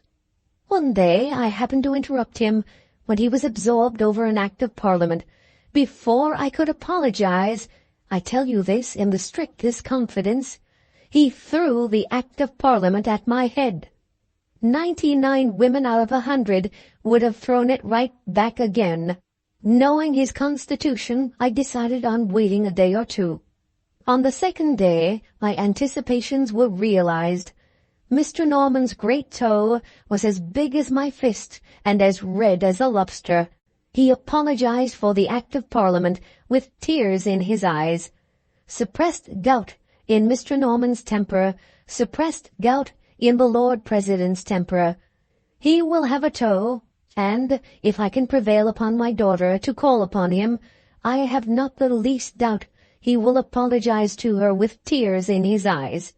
This interesting experiment was never destined to be tried. Right or wrong, Mrs. Presty's theory remained the only explanation of the judge's severity. Mr. Sarrazin attempted to change the subject. Mrs. Presty had not quite done with it yet. "There was one more thing I want to say," she proceeded. "Will his lordship's remarks appear in the newspapers?" "Not a doubt of it." "In that case I will take care, for my daughter's sake, that no newspapers enter the house tomorrow. As for visitors, we needn't be afraid of them. Catherine is not likely to be able to leave her room. The worry of this miserable business has quite broken her down." The doctor returned at that moment. Without taking the old lady's gloomy view of his patient, he admitted that she was in a low, nervous condition, and he had reason to suppose, judging by her reply to a question which he had ventured to put, that she had associations with Scotland which made a visit to that country far from agreeable to her. His advice was that she should leave Edinburgh as soon as possible and go south. If the change of climate led to no improvement, she would at least be in a position to consult the best physicians in London. In a day or two more it would be safe to remove her, provided she was not permitted to exhaust her strength by taking long railway journeys. Having given his advice, the doctor took leave. Soon after he had gone, Kitty made her appearance, charged with a message from Mrs. Linley's room. "Hasn't the physic sent your mother to sleep yet?" Mrs. Presty inquired. Kitty shook her head. "Mamma wants to go away tomorrow, and no physic will make her sleep till she has seen you and settled about it. That's what she told me to say. If I behaved in that way about my physic, I should catch it." Mrs. Presty left the room, watched by her granddaughter, with an appearance of anxiety which it was not easy to understand. "What's the matter?" Mr. Sarrazin asked. "You look very serious today." Kitty held up a warning hand. "Grandmamma sometimes listens at doors," she whispered. "I don't want her to hear me." She waited a little longer, and then approached Mr. Sarrazin, frowning mysteriously. "Take me up on your knee," she said. "There's something wrong going on in this house." Mr. Sarrazin took her on his knee, and rashly asked what had gone wrong. Kitty's reply puzzled him. "I go to Mamma's room every morning when I wake," the child began. "I get into her bed, and I give her a kiss, and I say, 'Good morning,' and sometimes, if she isn't in a hurry to get up, I stop in her bed and go to sleep again. Mamma thought I was asleep this morning. I wasn't asleep, I was only quiet. I don't know why I was quiet." Mr. Sarrazin's kindness still encouraged her. "Well," he said, "and what happened after that?" "Grandmamma came in. She told Mamma to keep up her spirits. She says, 'It will all be over in a few hours more.' She says, 'What a burden it will be off your mind.' She says, "Is that child asleep?" And Mama says, "Yes." And Grandmama took one of Mama's towels, and I thought she was going to wash herself. What would you have thought? Mr. Sarrazin began to doubt whether he would do well to discuss Mrs. Presty's object in taking the towel. He only said, "Go on." "Grandmama dipped it into the water jug," Kitty continued with a grave face. "But she didn't wash herself. She went to one of Mama's boxes. Though she's so old, she's awfully strong, I can tell you. She rubbed off the luggage label in no time. Mama says, 'What are you doing that for?' And Grandmama says, 'This is the dreadful thing that I want you to explain.' Oh, I can remember it all. It's like learning lessons, only much nicer. Grandmama says, 'Before the day's over, the name on your boxes will be your name no longer.'" Mr. Sarrazin now became aware of the labyrinth into which his young friend had innocently led him. The divorce, and the wife's inevitable return, when the husband was no longer the husband, to her maiden name. These were the subjects on which Kitty's desire for enlightenment applied to the wisest person within her reach, her mother's legal adviser. Mr. Sarrazin tried to put her off his knee. She held him round the neck. He thought of the railway as a promising excuse, and told her he must go back to London. She held him a little tighter. "I really can't wait, my dear." He got up as he said it. Kitty hung on to him with her legs as well as her arms, and finding the position uncomfortable, lost her temper. "Mama's going to have a new name," she shouted as if the lawyer had suddenly become deaf. "Grandmama says she must be Mrs. Norman, and I must be Miss Norman. I won't. Where's Papa? I want to write to him. I know he won't allow it. Do you hear? Where's Papa?" She fastened her little hands on Mr. Sarrazin's coat collar and tried to shake him in a fury of resolution to know what it all meant. At that critical moment, Mrs. Presty opened the door and stood petrified on the threshold. "Hanging on to Mr. Sarrazin? With her arms and her legs?" exclaimed the old lady. "You little wretch! What are you, a monkey or a child?" The lawyer gently deposited Kitty on the floor. "Mind this, Samuel," she whispered, as he set her down on her feet. "I won't be Miss Norman." Mrs. Presty pointed sternly at the open door. "You were screaming just now, when quiet in the house is of the utmost importance to your mother.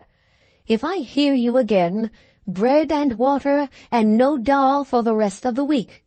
Kitty retired in disgrace, and Mrs. Presty sharpened her tongue on Mr. Sarrazin next. "I'm astonished, sir, at your allowing that impudent grandchild of mine to take such liberties with you. Who would suppose that you were a married man with children of your own?" "That's just the reason, my dear madam," Mr. Sarrazin smartly replied. "I romp with my own children. Why not with Kitty? Can I do anything for you in London?" he went on, getting a little nearer to the door. "I leave Edinburgh by the next train. And I promise you," he added, with a spirit of mischief twinkling in his eyes, "this shall be my last confidential interview with your grandchild. When she wants to ask any more questions, I transfer her to you." Mrs. Presty looked after the retreating lawyer, thoroughly mystified. What confidential interview? What questions? After some consideration, her experience of her granddaughter suggested that a little exercise of mercy might be attended with the right result. She looked at a cake on the sideboard. "I have only to forgive Kitty," she decided, "and the child will talk about it of her own accord." Chapter 31. Mr. Herbert Linley. Of the friends and neighbors who had associated with Herbert Linley in bygone days, not more than 2 or 3 kept up their intimacy with him at the later time of his disgrace. Those few, it is needless to say, were men. One of the faithful companions who had not shrunk from him yet had just left the London hotel at which Linley had taken rooms for Sidney Westerfield and himself, in the name of Mr. and Mrs. Herbert. This old friend had been shocked by the change for the worse which he had perceived in the fugitive master of Mount Morven. Linley's stout figure of former times had fallen away, as if he had suffered under long illness. His healthy color had faded. He made an effort to assume the hearty manner that had once been natural to him, which was simply pitiable to see. After sacrificing all that makes life truly decent and truly enjoyable for a woman, he has got nothing, not even false happiness in return. With that dreary conclusion, the retiring visitor descended the hotel steps and went his way along the street. Linley returned to the newspaper which he had been reading when his friend was shown into the room. Line by line he followed the progress of the law report, which informed its thousands of readers that his wife had divorced him, and had taken lawful possession of his child. Word by word, he dwelt with morbid attention on the terms of crushing severity in which the Lord President had spoken of Sidney Westerfield and of himself. Sentence by sentence, he read the reproof inflicted in the unhappy woman whom he had vowed to love and cherish. And then, even then, urged by his own self-tormenting suspicion, he looked for more. On the opposite page there was a leading article, presenting comments on the trial, written in the tone of lofty and virtuous regret, taking his wife's side against the judge, but declaring at the same time that no condemnation of the conduct of the husband and the governess could be too merciless, and no misery that might overtake them in the future more than they had deserved. He threw the newspaper on the table at his side and thought over what he had read. If he had done nothing else, he had drained the bitter cup to the dregs. When he looked back, he saw nothing but the life that he had wasted. When his thoughts turned to the future, they confronted the prospect empty of all promise to a man still in the prime of life. Wife and child were as completely lost to him as if they had been dead, and it was the wife's doing. Had he any right to complain? Not the shadow of a right. As the newspaper said, he had deserved it. The clock roused him, striking the hour. He rose hurriedly and advanced toward the window. As he crossed the room, he passed by a mirror. His own sullen despair looked at him in the reflection of his face. She will be back directly, he remembered. She mustn't see me like this. He went unto the window to divert his mind, and so to clear his face, by watching the stream of life flowing by in the busy street. Artificial cheerfulness assumed love in Sidney's presence. That was what his life had come to already.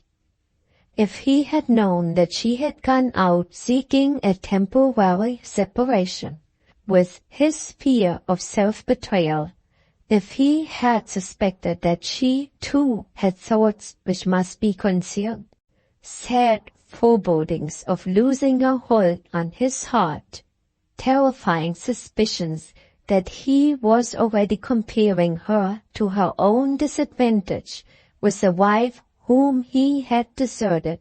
If he had made these discoveries, what would the end have been? But she had thus far escaped the danger of exciting his distrust. That she loved him, he knew. That she had begun to doubt his attachment to her, he would not have believed if his oldest friend had declared it on the best evidence. She had said to him that morning at breakfast, "There was a good woman who used to let lodging here in London. and who was very kind to me when I was a child. And she had asked leave to go to the house and inquire if that friendly landlady was still living, with nothing visible constrained in her smile, and with no faltering tone in her voice.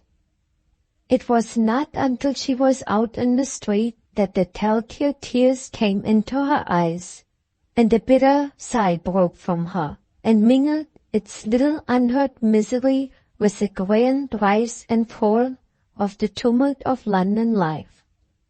While he was still at the window, he saw her crossing the street on her way back to him. She came into the room with her complexion heightened by exercise. She kissed him, and said with a pretty smile, "Have you been lonely without me?" Who would have supposed that the torment of distrust and the dread of desertion were busy at this woman's heart? He placed a chair for her, and seating himself by her side, asked if she felt tired. Every attention that she could wish for from the man whom she loved, offered with every appearance of sincerity and a service. She met him halfway and answered as if her mind was quite at ease. "No, dear, I'm not tired, but I'm glad to get back." "Did you find your old landlady still alive?" "Yes, but oh, so altered, poor thing. The struggle for life must have been a hard one, since I last saw her. She didn't recognize you, of course?" "Oh, no. She looked at me and my dress in great surprise and said her lodging were hardly fit for a young lady like me. It was too sad. I said I had known her lodging well many years ago, and with that to prepare her, I told her who I was. Ah, it was a melancholy meeting for both of us. They burst out crying when I kissed her, and I had to tell her that my mother was dead, and my brother lost to me in spite of every effort to find him. I asked to go into the kitchen, thinking the change would be a relief to both of us. The kitchen used to be a paradise to me in those old days. It was so warm to a half-starved child, and I always got something to eat when I was there. You have no idea, Herbert, how poor and how empty the place looked to me now. I was glad to get out of it and go upstairs. There was a lumber room at the top of the house. I used to play in it all by myself. More changes met me the moment I opened the door. Changes for the better? My dear, it couldn't have changed for the worse. My dirty old playroom was cleaned and repaired, the lumber taken away, and a nice little bed in one corner. Some clerk in the city had taken the room. I shouldn't have known it again, but there was another surprise waiting for me, a happy surprise this time. In cleaning out the garret, what do you think the landlady found? Try to guess. Anything to please her, anything to make her think that he was as fond of her as ever. "Was it something you had left behind you," he said, "at the time when you lodged there?" "Yes, you are right at the first guess. A little memorial of my father. Only some torn, crumbled leaves from a book of children's song that he has used to teach me to sing, and a small packet of his letters, which my mother may have thrown aside and forgotten. See, I have brought them back with me. I mean to look over the letters at once. But this doesn't interest you?" "Indeed it does." He made the considerate reply mechanically, as if thinking of something else. She was afraid to tell him plainly that she saw this, but she could venture to say that he was not looking well. "I have noticed it for some time past," she confessed. "You have been accustomed to live in the country. I'm afraid London doesn't agree with you." He admitted that she might be right, still speaking absently, still thinking of the divorce. She laid the packet of letters and the poor relics of the old songbook on the table, and bent over him, tenderly, and a little timidly. She put her arms around his neck. "Let us try some purer air," she suggested. "The seaside might do you good, don't you think so?" "I dare say, my dear." "Where shall we go?" "Oh, I leave that to you." "No, Sydney, it was I who proposed coming to London. You shall decide this time."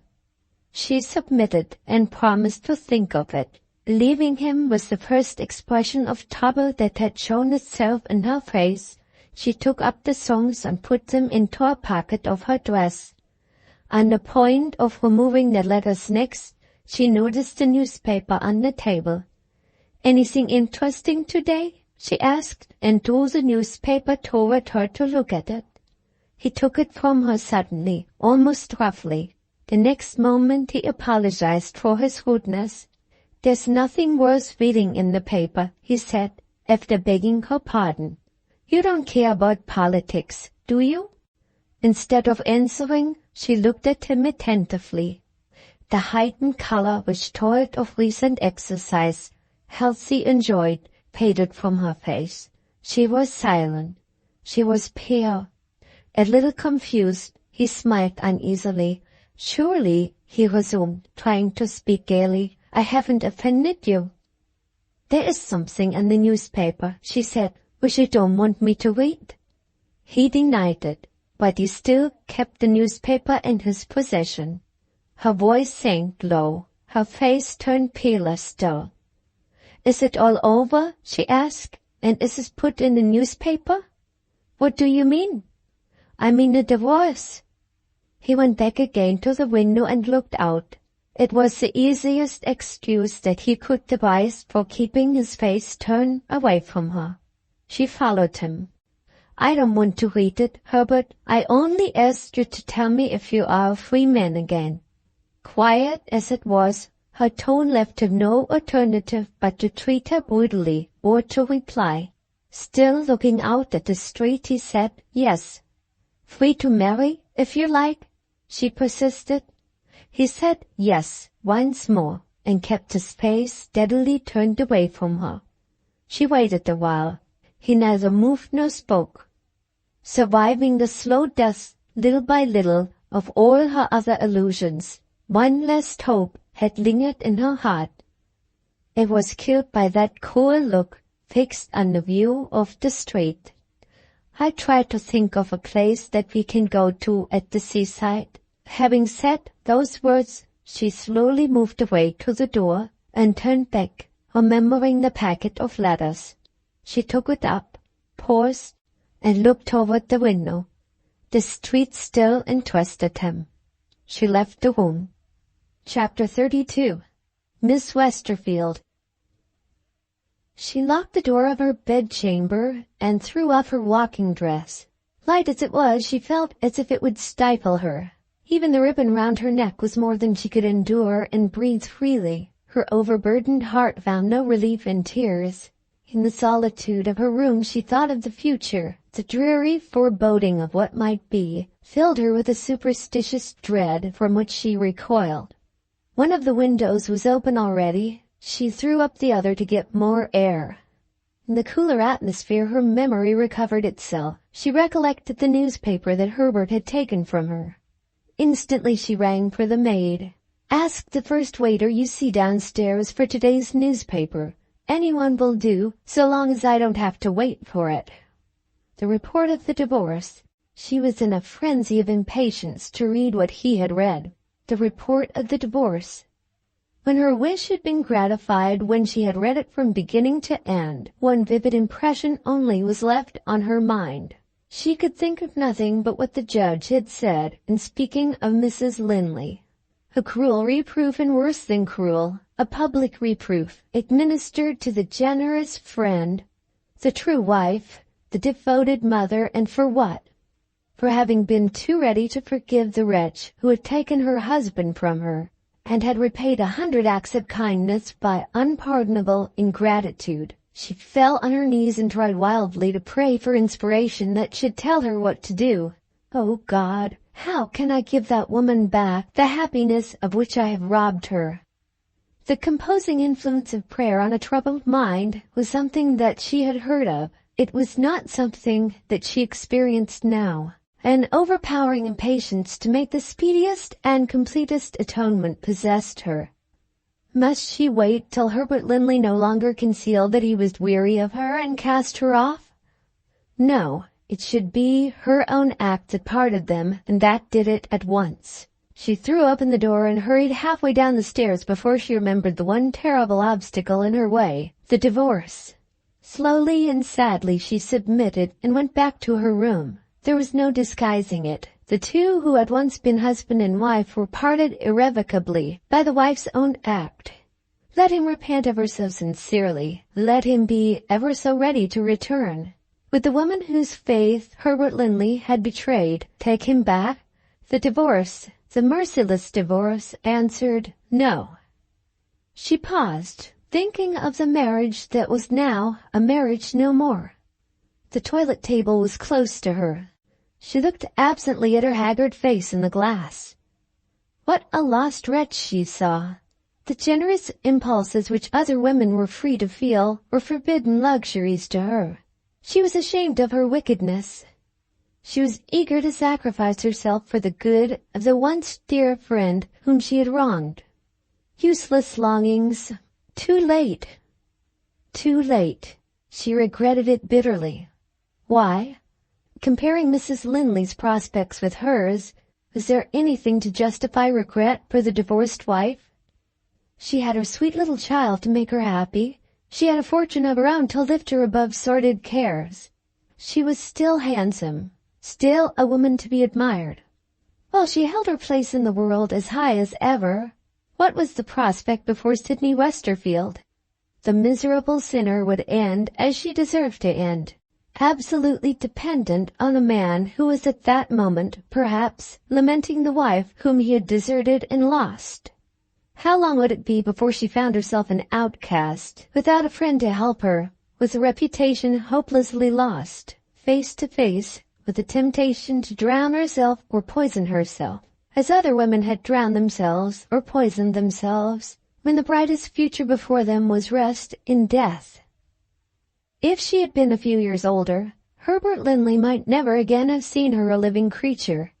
But she was too young to follow any train of repellent thought persistently to its end. The man she had guiltily, and yet how naturally, loved was lord and master in her heart. Doubt him as she might, even in his absence, she pleaded with her to have some faith in him still. She reviewed his language and his conduct toward her when she had returned that morning from her walk. He had been kind and considerate. He had listened to her little story of the relics of her father found in the garret, as if her interests were his interests.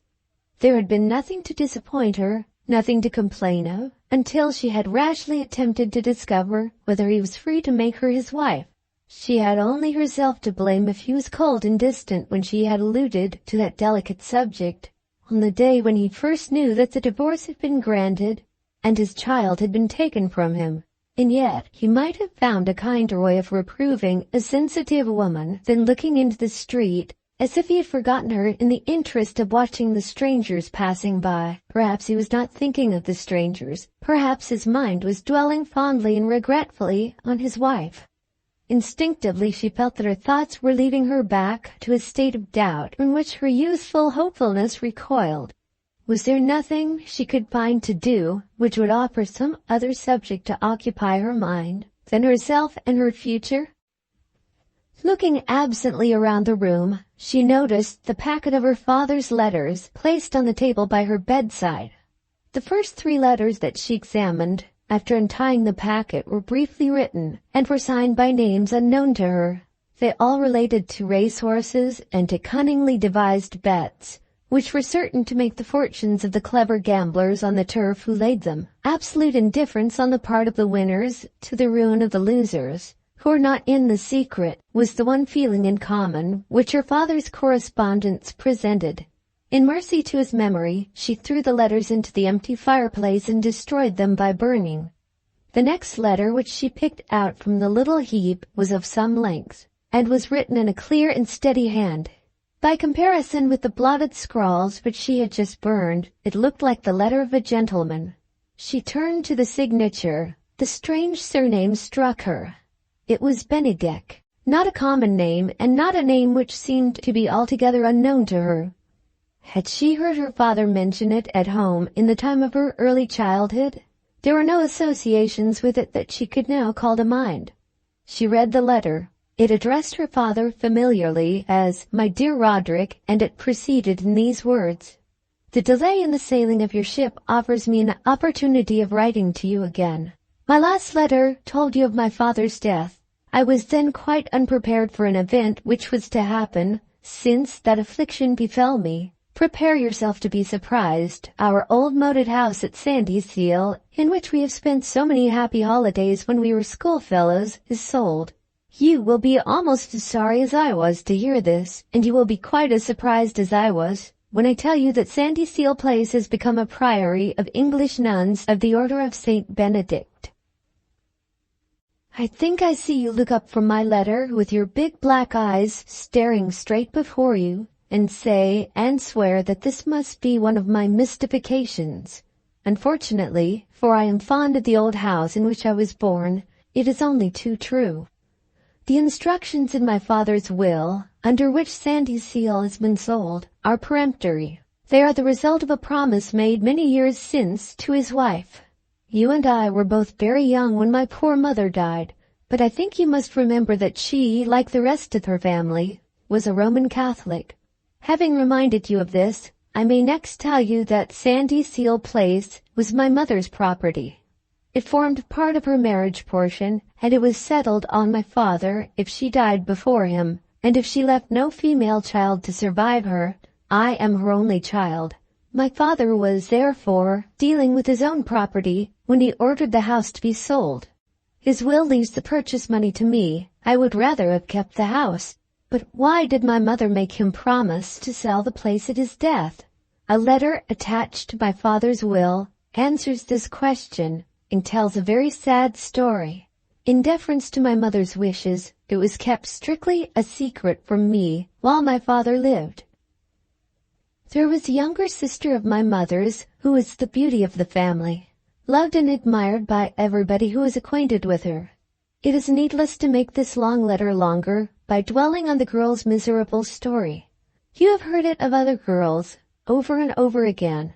She loved and trusted, she was deceived and deserted. Alone and friendless in a foreign country, her fair fame blemished, her hope in the future utterly destroyed, she attempted to drown herself. This took place in France. The best of good women, a sister of charity, happened to be near enough to the river to rescue her. She was sheltered, she was pitied, she was encouraged to return to her family. The poor deserted creature absolutely refused. She could never forget that she had disgraced them. The good sister of charity won her confidence. A retreat which would hide her from the world and devote her to religion for the rest of her days was the one end to her wasted life that she longed for. That end was attained in a priory of Benedictine nuns established in France. There she found protection and peace. There she passed the remaining years of her life among devoted sister friends, and there she died a quiet and even happy death. You will now understand how my mother's grateful remembrance associated her with the interests of more than one community of nuns. And you will not need to be told what she had in mind when she obtained my father's promise at the time of her last illness. He had once proposed to bequeath the house as a free gift to the Benedictines. My mother thanked him and refused. She was thinking of me. If our son fails to inherit the house from his father, she said, it is only right that he should have the value of the house in money. Let it be sold. So, here I am, rich already, with this additional sum of money in my banker's care. My idea is to invest it in the funds, and to let it thrive at interest until I grow older, and retire perhaps from service in the Navy. The last years of my life may well be devoted to the founding of a charitable institution, which I myself can establish and direct. If I die first, there's a chance of it. We may have a naval war perhaps, or I may turn out one of those incorrigible madmen who risk their lives in Arctic exploration. In case of the worst, therefore, I shall leave the interest of my contemplated home in your honest and capable hands. For the present, goodbye, and a prosperous voyage outward bound. So the letter ended. Sidney dwelled with reluctant attention on the latter half of it. The story of the unhappy favourite of the family had its own melancholy and sinister interest for her. She felt the foreboding that it might, in some of its circumstances, be her story too, without the peaceful end. Into what community of merciful women could she be received in her sorest need? What religious consolation would encourage her penitence? What prayers, what hopes would reconcile her on her deathbed to the common doom? She sighed as she folded up Captain Bennydeck's letter and put it in her bosom to be read again. If my lot had fallen among good people, she thought, perhaps I might have belonged to the church which took care of that poor girl. Her mind was still pursuing its own sad course of inquiry.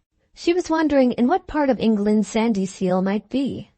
She was asking herself if the nuns at the old moated house ever opened their doors to women whose one claim on their common Christianity was the claim to be pitied, when she heard Linley's footsteps approaching the door.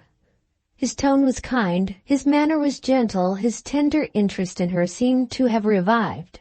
Her long absence had alarmed him. He feared she might be ill. "I was only thinking," she said. He smiled and sat down by her, and asked if she had been thinking of the place that they should go to when they left London. Chapter 33. Mrs. Romsey. The one hotel in Sandyseal was full, from the topmost story to the ground floor, and by far the larger half of the landlord's guests were invalids, sent to him by the doctors. To persons of excitable temperament, in search of amusement, the place offered no attractions.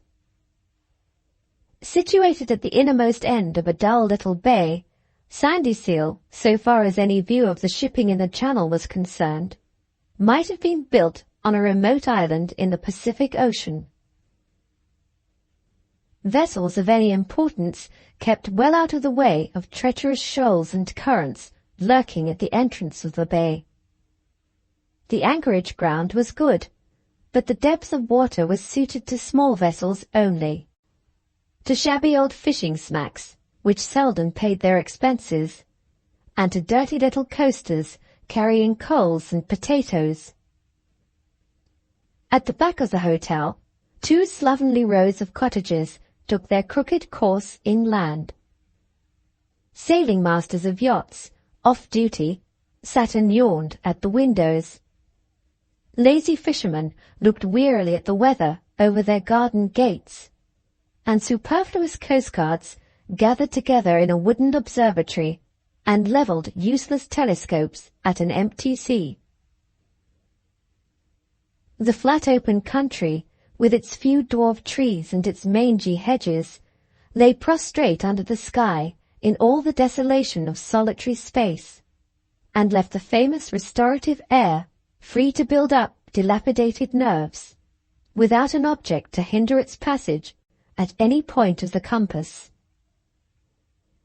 The lonely, drab-coloured road that led to the nearest town offered to visitors taking airings a view of a low brown object in the distance, said to be the convent in which the nuns lived, secluded from mortal eyes. At one side of the hotel, the windows looked on a little wooden pier, sadly in want of repair. On the other side, a walled enclosure accommodated yachts of light tonnage, stripped of their rigging, and sitting solitary on a bank of mud until their owners wanted them. In this neighbourhood, there was a small outlying colony of shops, one that sold fruit and fish, one that dealt in groceries and tobacco, one shut up with a bill in the window inviting a tenant, and one behind the Methodist chapel, answering the double purpose of a post office and a storehouse for ropes and coals. Beyond these objects there was nothing, and this was the great charm of the place, to distract the attention of invalids following the doctor's directions, and from morning to night taking care of their health. The time was evening. The scene was one of the private sitting rooms in the hotel, and the purpose in view was a little tea party. Rich Mrs. Romsey, connected with commerce as wife of the chief partner in the firm of Romsey and Renshaw, was staying at the hotel in the interests of her 3 children. They were of delicate constitution. Their complete recovery after severe illness, which had passed from one to the other, was less speedy than had been anticipated, and the doctor had declared that the nervous system was, in each case, more or less in need of repair. To arrive at this conclusion, and to recommend a visit to Sandyshill, were events which followed each other, medically speaking, as a matter of course. The health of the children had greatly improved. The famous air had agreed with them, and the discovery of new playfellows had agreed with them. They had made acquaintance with Lady Myri's well-bred boys, and with Mrs. Norman's charming little Kitty. The most cordial good feeling had established itself among the mothers. Owing a return for hospitalities received from Lady Myri and Mrs. Norman, Mrs. Romsey had invited the 2 ladies to drink tea with her, in honour of an interesting domestic event. Her husband, absent on the continent for some time past on business connected with his firm, had returned to England, and had, that evening, joined his wife and children at Sandyshill. Lady Myri had arrived, and Mr. Romsey had been presented to her. Mrs. Norman, expected to follow, was represented by a courteous note of apology. She was not well that evening, and she begged to be excused. "This is a great disappointment," Mrs. Romsey said to her husband. "You would have been charmed with Mrs. Norman. Highly bred, accomplished, a perfect lady. And she leaves us tomorrow. The departure will not be an early one, and I shall find an opportunity, my dear, of introducing you to my friend and her sweet little Kitty." Mr. Romsey looked interested for a moment when he first heard Mrs. Norman's name. After that, he slowly stirred his tea and seemed to be thinking, instead of listening to his wife. "Have you made the lady's acquaintance here?" he inquired. "Yes, and I hope I have made a friend for life," Mrs. Romsey said with enthusiasm. "And so do I," Lady Myri added. Mr. Romsey went on with his inquiries. "Is she a handsome woman?" Both the ladies answered the question together. Lady Myri described Mrs. Norman in one dreadful word, as classical. By comparison with this, Mrs. Romsey's reply was intelligible. "Not even illness can spoil her beauty." "Including the headache she has got tonight?" Mr. Romsey suggested. "Don't be ill-natured, dear. Mrs. Norman is here by the advice of one of the first physicians in London. She has suffered under serious troubles, poor thing." Mr. Romsey persisted in being ill-natured. "Connected with her husband?" he asked. Lady Myri entered a protest. She was a widow, and it was notorious among her friends that the death of her husband had been the happiest event in her married life. But she understood her duty to herself as a respectable woman. "I think, Mr. Romsey, you might have spared that cruel allusion," she said with dignity. Mr. Romsey apologized. He had his reasons for wishing to know something more about Mrs. Norman. He proposed to withdraw his last remark, and to put his inquiries under another form. Might he ask his wife if anybody had seen Mr. Norman? No. Or heard of him? Mrs. Romsey answered in the negative once more, and added a question on her own account. What did all this mean? It means, Lady Myrie interposed, what we poor women are all exposed to, scandal. She had not yet forgiven Mr. Romsey's allusion, and she looked at him pointedly as she spoke. There are some impenetrable men on whom looks produce no impression.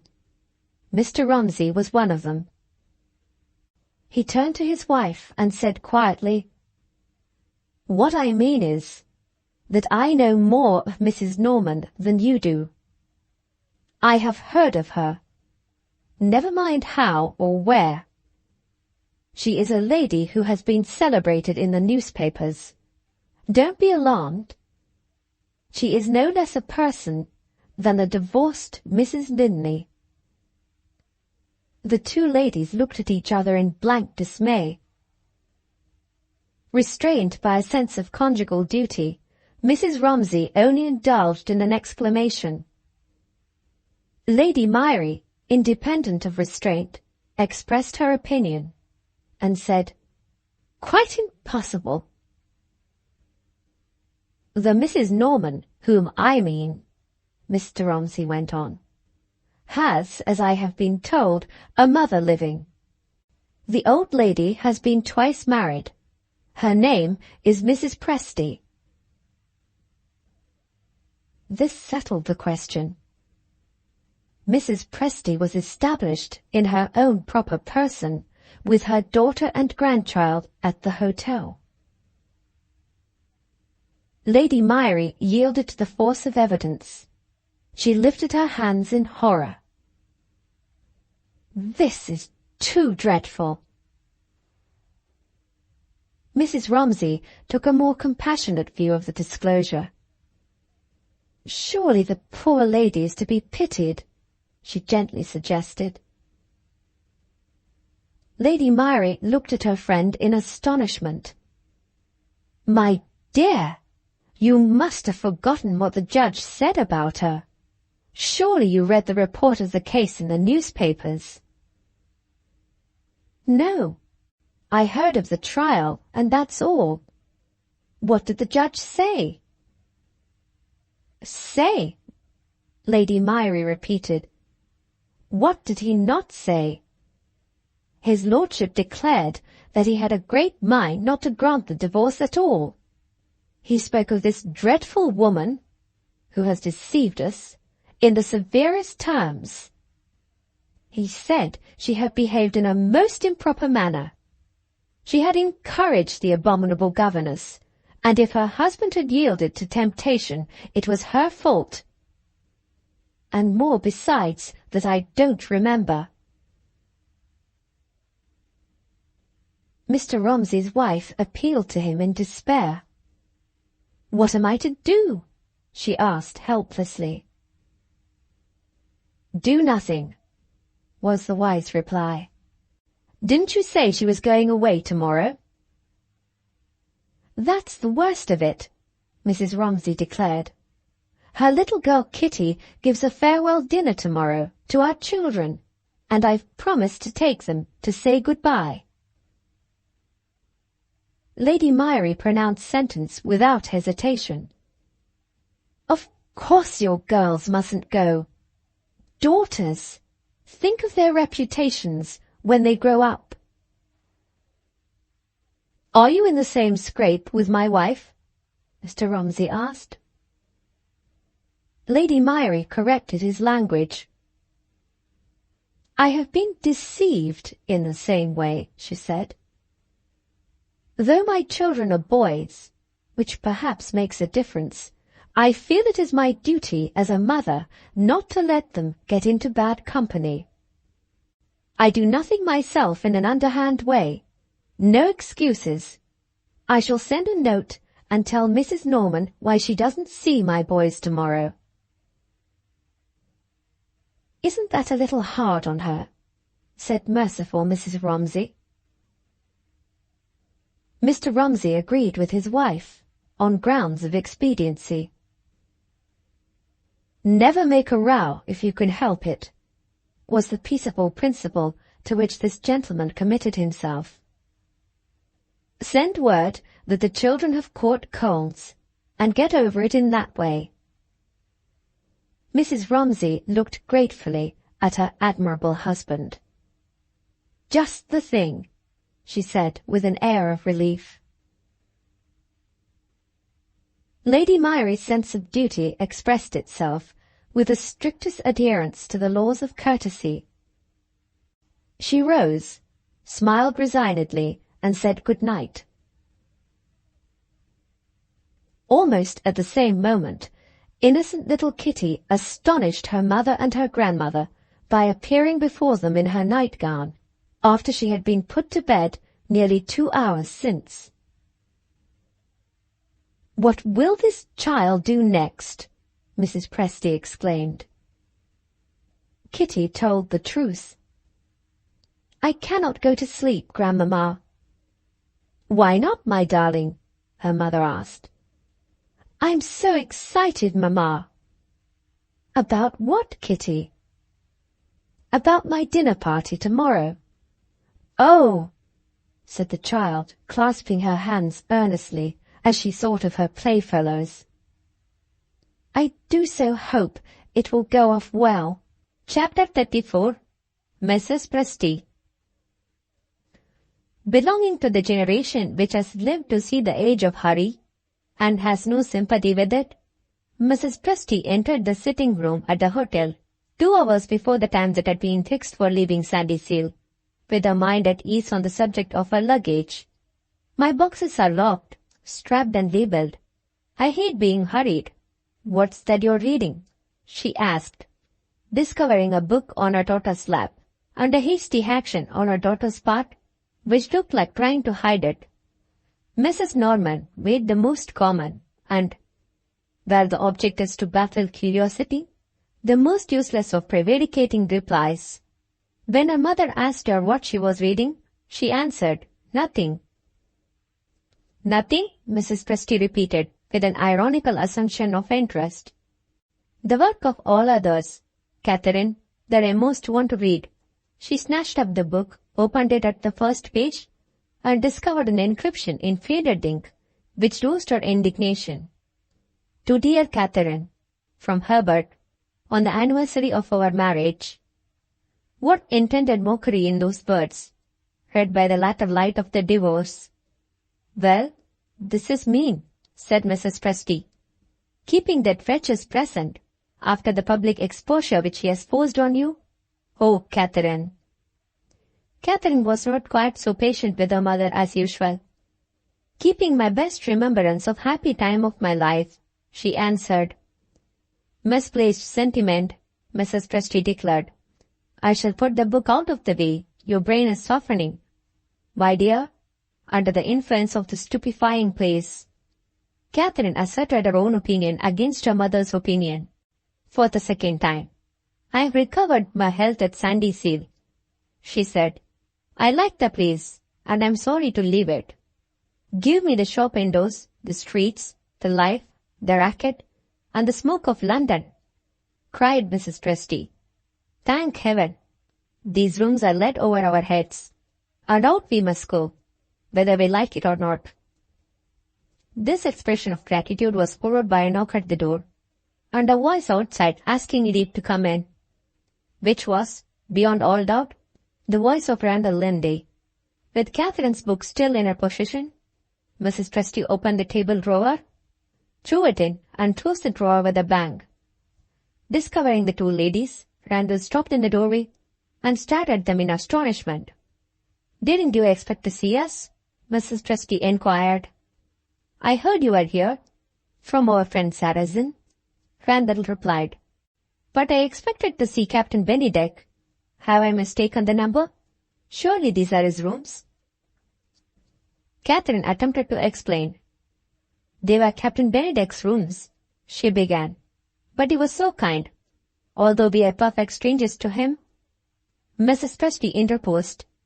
My dear Catherine, you have not had any advantages. You have not been taught to make a complicated statement in few words. Permit me to seize the points in the late Mr. Presty's style, and to put them in the strongest light.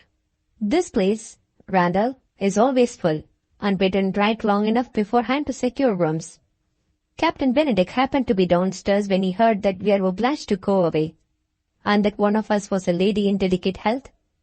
The sweetest of men sent us word that we were welcome to take his rooms, and he would sleep on board his yacht. Conduct worthy of Sir Charles Grandison himself. When I went downstairs to thank him, he was gone, and here we have been for nearly 3 weeks, sometimes seeing the captain's yacht, but, to our great surprise, never seeing the captain himself. There is nothing to be surprised at, Mrs. Presty. Captain Benedict likes doing kind things and hates being thanked for it. I expected him to meet me here today. Catherine went to the window. He is coming to meet you, she said. There's his yacht in the bay. And in a dead calm, Randall added, joining her. The vessel will not get here before I am obliged to go away again. Catherine looked at him timidly. Do I drive you away? She asked, in tone that faltered a little. Randall wondered what she could possibly be thinking of and acknowledged it in so many words. She is thinking of the divorce, Mrs. Presty explained. You have heard of it, of course, and perhaps you take your brother's part? I do nothing of that sort, ma'am. My brother has been in the wrong from the first to last. He turned to Catherine. I will stay with you as long as I can, with greatest pleasure, he said earnestly and kindly. The truth is, I am on my way to visit some friends, and if Captain Benedict had got here in time to see me, I must have gone away to the junction to catch the next train westward, just as I am going now. I had only 2 words to say to the captain, about a person in whom he is interested, and I can see them in this way. He wrote in pencil on one of his visiting cards, and laid it on the table. I shall be back in London in a week, he resumed, and he will tell me at what address I can find you. In the meanwhile, I miss Kitty. Where is she? Kitty was sent for. She entered the room looking unusually quiet and subdued, but, discovering Randall, became herself again in a moment, and jumped on his knee. Oh, Uncle Randall, I am so glad to see you. She checked herself and looked at her mother. May I call him Uncle Randall? She asked. Or has he changed his name too? Mrs. Presty shook a warning forefinger at her granddaughter, and reminded Kitty that she had been told not to talk about names. Randall saw the child's look of bewilderment, and felt for her. She may talk as she pleases to me, he said, but not to strangers. She understands that, I am sure. Kitty laid her cheek fondly against her uncle's cheek. Everything is changed, she whispered. We travel about. Papa has left us, and Sid has left us, and we have got a new name. We are Norman now. I wish I was grown up and old enough to understand it. Randall tried to reconcile her to her own happy ignorance. You've got your dear good mother, he said, and you've got me, and you've got your toys. And some nice boys and girls to play with, cried Kitty, eagerly following the new suggestion. They are all following here directly to dine with me. You will stay and have dinner too, won't you? Randall promised to dine with Kitty when they met in London. Before he left the room, he pointed to his card on the table. Let my friend see that message, he said, as he went out. The moment the door had closed on him, Mrs. Presty startled her daughter by taking up the card and looking at what Randall had written on it. It isn't a letter, Catherine, and you know how superior I am to common prejudices. With that defense of her proceeding, she coolly read the message. I am sorry to say that I can tell you nothing more of your old friend's daughter as yet. I can only repeat that she neither needs nor deserves the help that you kindly offered to her. Mrs. Presty laid the card down again and owned that she wished Randall had been a little more explicit. Who can it be? She wondered. Another young hussy gone wrong? Kitty turned to her mother with a look of alarm. What's a hussy? she asked. Does Grandmama mean me? The great hotel clock in the hall struck 2, and the child's anxieties took a new direction. Isn't it time my friends came to see me? She said. It was half an hour past the time. Catherine proposed to send Lady Marai and Mrs. Romsey and inquire if anything had happened to cause the delay. As she told Kitty to ring the bell, the waiter came in with 2 letters addressed to Mrs. Norman. Mrs. Trusty had her own ideas and drew her own conclusions. She watched Catherine attentively. When Kitty observed that her mother's face grew paler and paler as she read the letters, "You look as if you are frightened, Mamma." There was no reply. Kitty began to feel so uneasy on the subject of her dinner and her guests that she actually ventured on putting a question to her grandmother. "Will they be long, do you think, before they come?" she asked. The old lady's worldly wisdom had passed, by this time, from a state of suspicion to a state of certainty. "My child," she answered, "they won't come at all." Kitty ran to her mother, eager to inquire if what Mrs. Presty had told her could possibly be true. Before a word had passed her lips, she shrank back, too frightened to speak. Never in her little experience had she been startled by such a look in her mother's face as the look that confronted her now. For the first time, Catherine saw her child trembling at the sight of her. Before the discovery, the emotions that shook her under the insult which she had received lost their hold. She caught up Kitty in her arms. "My darling, my angel, it isn't you I am thinking of. I love you. I love you. In the whole world there isn't such a good child, such a sweet, lovable, pretty child as you are. Oh, how disappointed she looks. She's crying. Don't break my heart. Don't cry." Kitty held up her head and cleared her eyes with a dash of her hand. "I won't cry, Mamma." And child as she was as good as her word. Her mother looked at her and burst into tears. Perversely reluctant, the better nature that was in Mrs. Presty rose to the surface, forced to show itself. "Cry, Catherine," she said kindly. "It will do you good. Leave the child to me." With a gentleness that astonished Kitty, she led her little granddaughter to the window and pointed to the public walk in front of the house. "I know what will comfort you," the wise old woman began. "Look out of the window." Kitty obeyed. "I don't see my little friends coming," she said. Mrs. Presty still pointed to some object on the public walk. "That's better than nothing, isn't it?" she persisted. "Come with me to the maid. She shall go with you and take care of you." Kitty whispered, "May I give Mamma a kiss first?" Sensible Mrs. Presty delayed the kiss for a while. "Wait till you come back, and then you can tell your Mamma what a treat you have had." Arrived at the door on their way out, Kitty whispered again, "I want to see something." "Well, what is it?" "Will you tell the donkey boy to make him gallop?" "I will tell the boy he shall have 6 pence if you are satisfied. And you will see what he does then." Kitty looked up earnestly in her grandmother's face. "What a pity it is you are not always like what you are now," she said. Mrs. Presty actually blushed. Chapter 35. Captain Bennydeck. For some time, Catherine and her mother had been left together undisturbed. Mrs. Presty had read and destroyed the letters of Lady Myrie and Mrs. Romsey with the most unfeigned contempt, for the writers had repeated what the judge had really said, as distinguished from Lady Myrie's malicious version of it. And she had expressed her intention of giving Catherine a word of advice when she was sufficiently composed to profit by it. "You have recovered your good looks after that fit of crying," Mrs. Presty admitted, "but not your good spirits. What is worrying you now?" "I can't help thinking of poor Kitty." "My dear, the child wants nobody's pity. She is blowing away all her troubles by a ride in the fresh air on the favorite donkey that she feeds every morning. Yes, yes, you needn't tell me you're in a false position, and nobody can deny that it's shameful to make the child feel it. Now, listen to me. Properly understood, those two spiteful women have done you a kindness.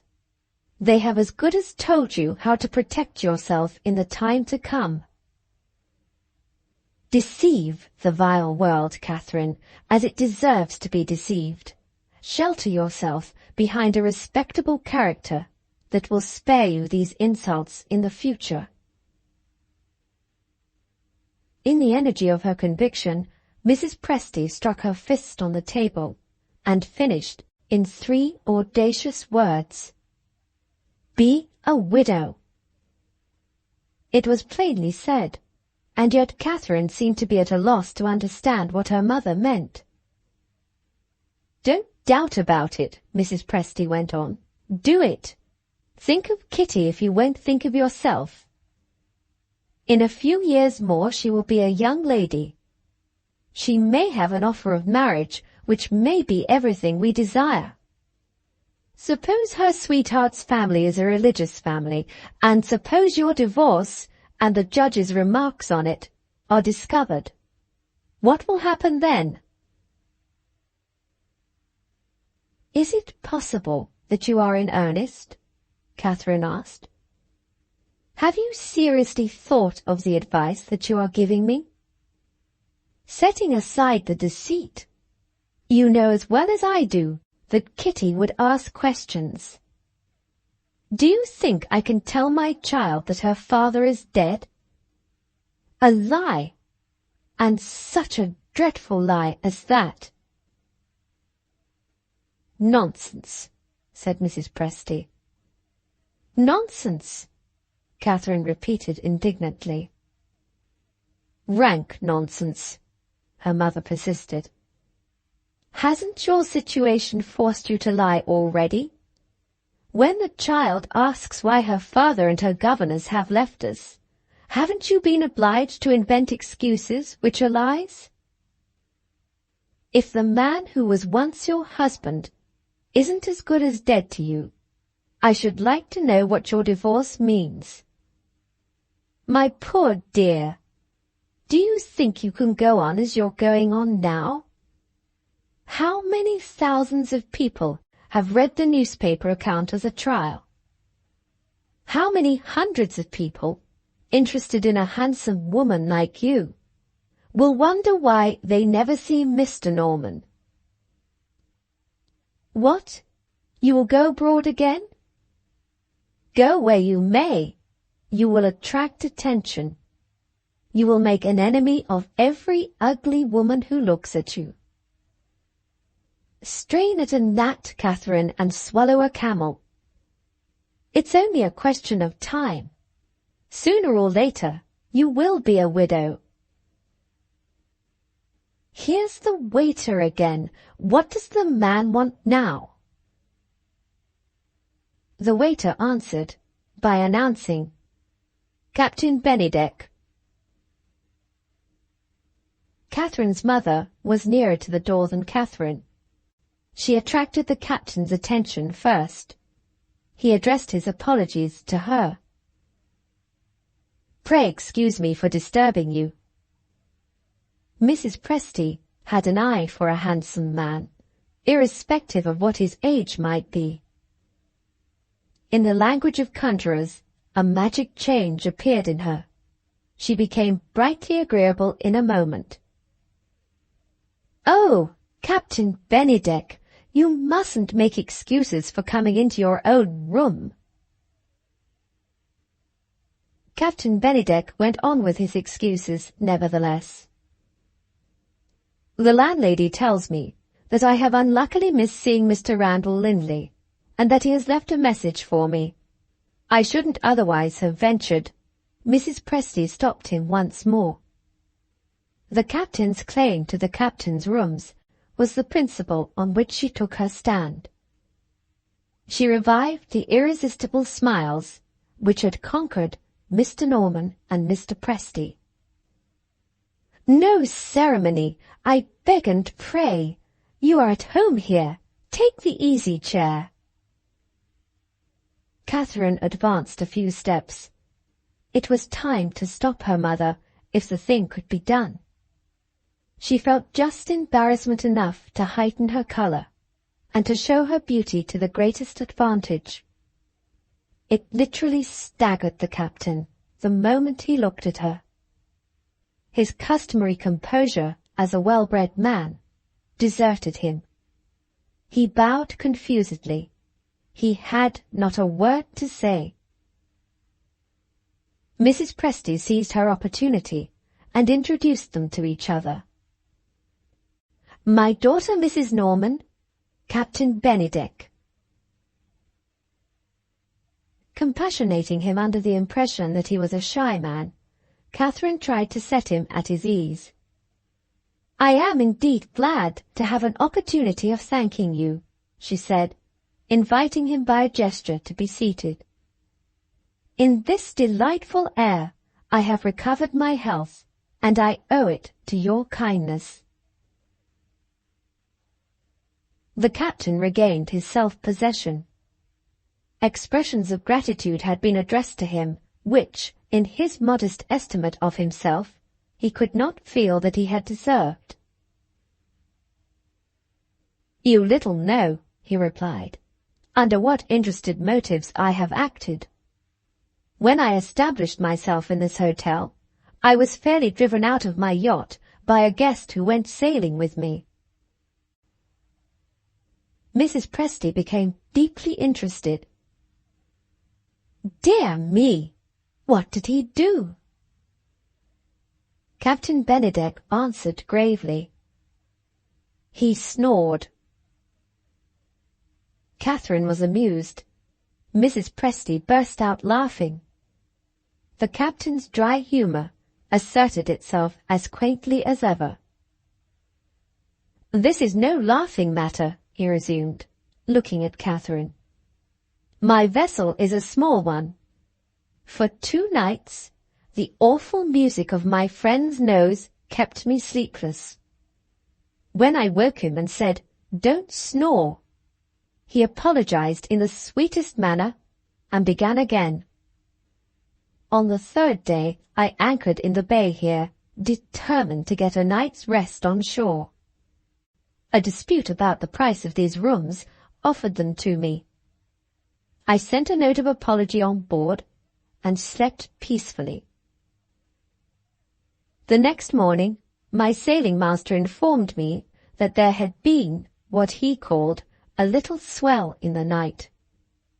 He reported the sounds made by my friend on this occasion to have been the awful sounds of seasickness. 'The gentleman left the yacht, sir, the first thing this morning,' he said, 'and he's gone home by railway.' On the day when you happened to arrive, my cabin was my own again, and I can honestly thank you for relieving me of my rooms." "Do you make a long stay, Mrs. Norman?" Catherine answered that they were going to London by the next train. Seeing Randall's card still unnoticed on the table, she handed it to the captain. "Is Mr. Linley an old friend of yours?" he asked as he took the card.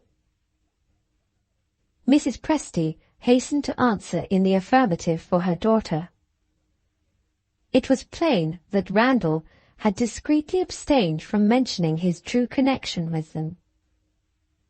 Would he preserve the same silence if the captain spoke of his visit to Mrs. Norman, when he and his friend met next?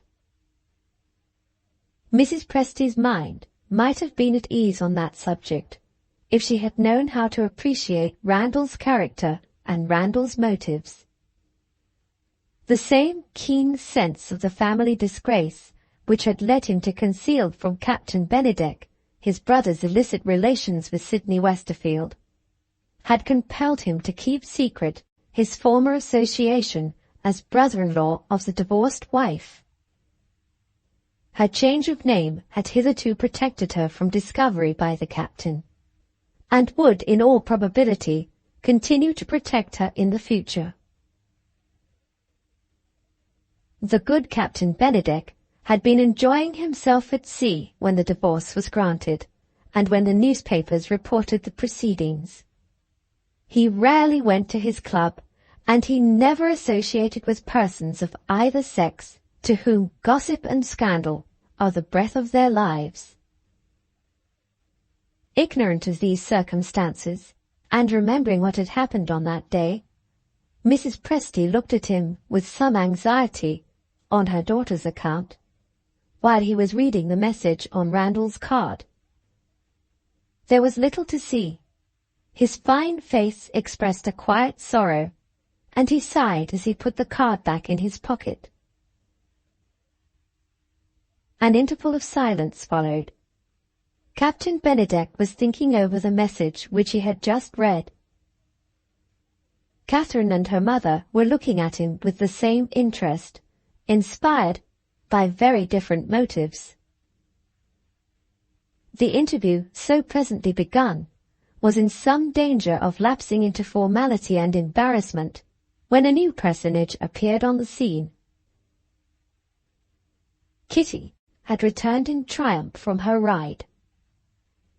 "Mamma, the donkey did more than gallop, he kicked, and I fell off. Oh, I'm not hurt," cried the child, seeing the alarm in her mother's face.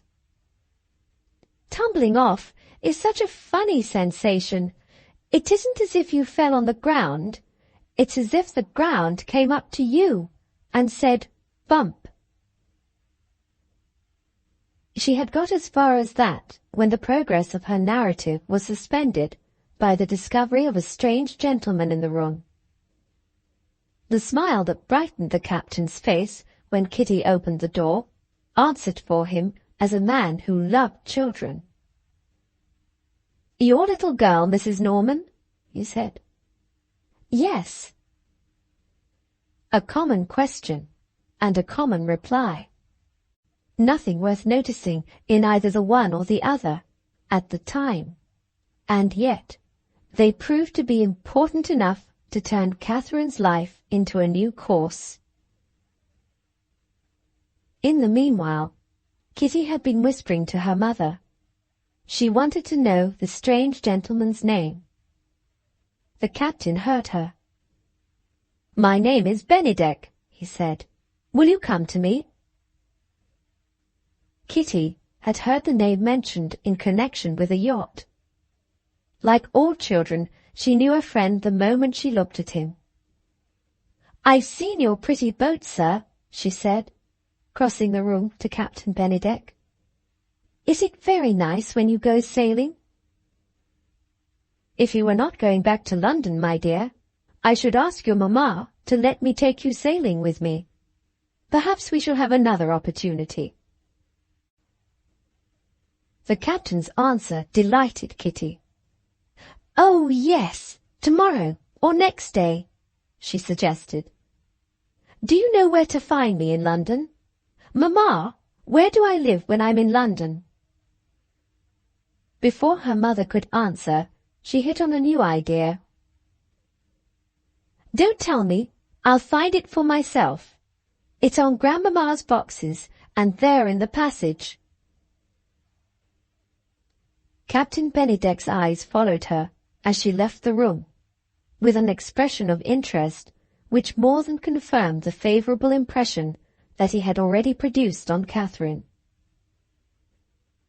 She was on the point of asking if he was married and had children of his own, when Kitty came back and declared the right address to be Buck's Hotel, Sydenham. "Mamma puts things down for fear of forgetting them," she added. "Will you put down Buck?" The captain took out his pocket-book and appealed pleasantly to Mrs. Norman. "May I follow your example?" he asked.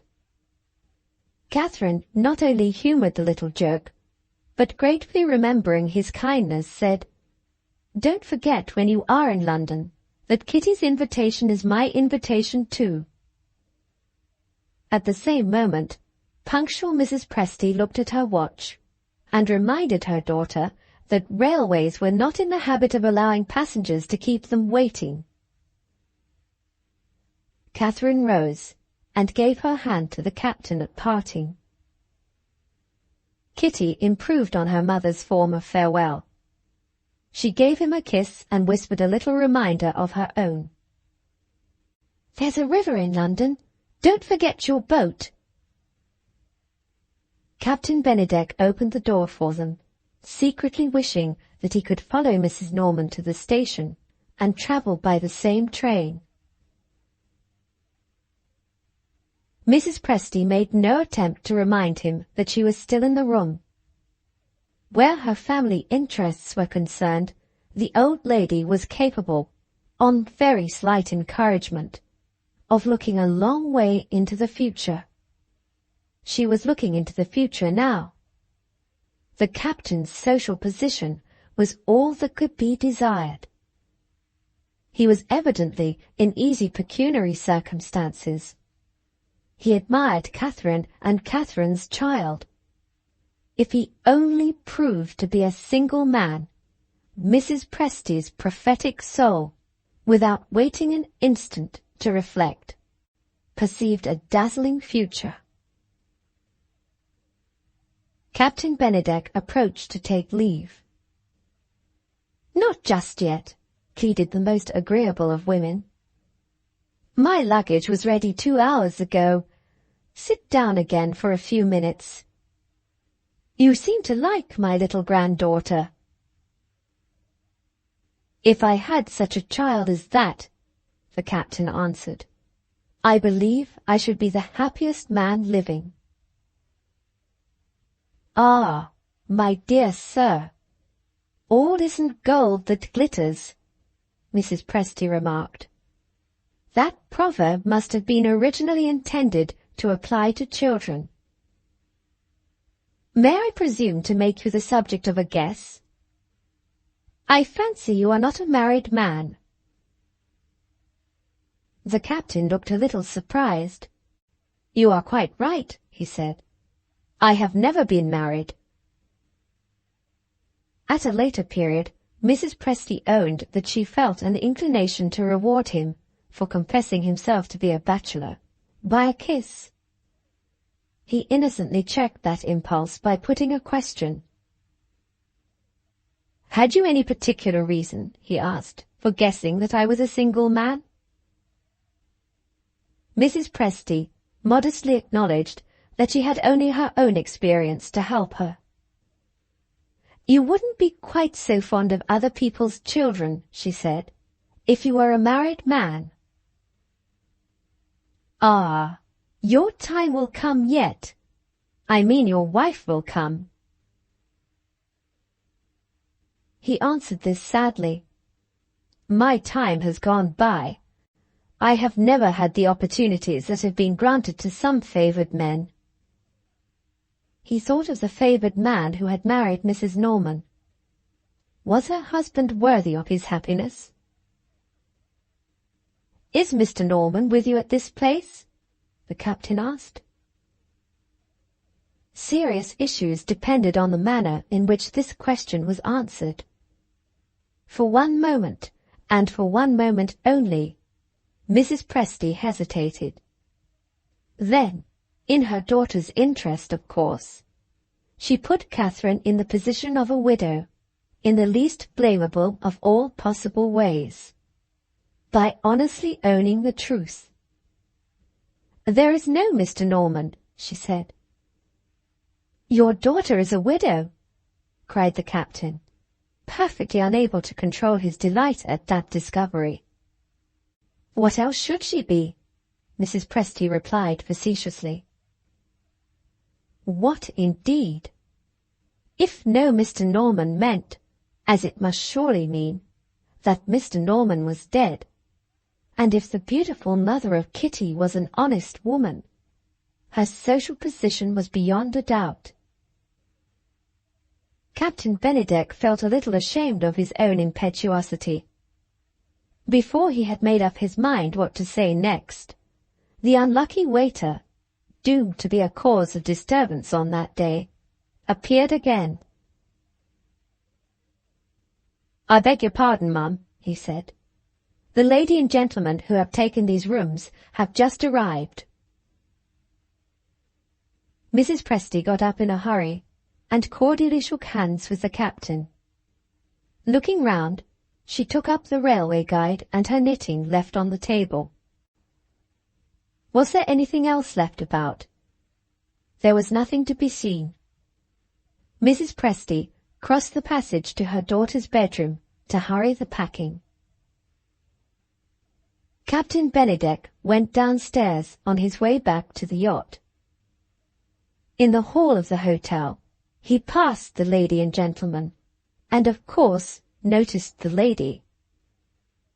She was little and dark, and would have been pretty if she had not looked ill and out of spirits. What would he have said? What would he have done if he had known that those two strangers were Randall Linley's brother and Roderick Westerfield's daughter? Chapter 36. Mr. and Mrs. Herbert. The stealthy influence of distrust fastens its hold on the mind by slow degrees. Little by little it reaches its fatal end and disguises delusion successfully under the garb of truth.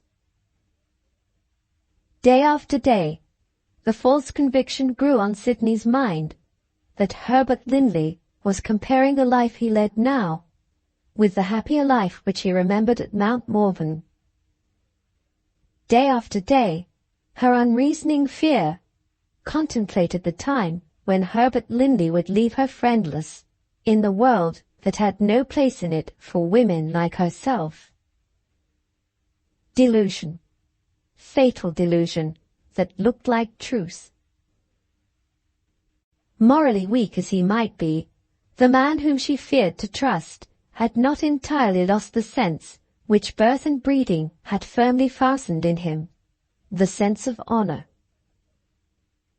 Acting under that influence, he was, if the expression may be permitted, consistent even in inconsistency.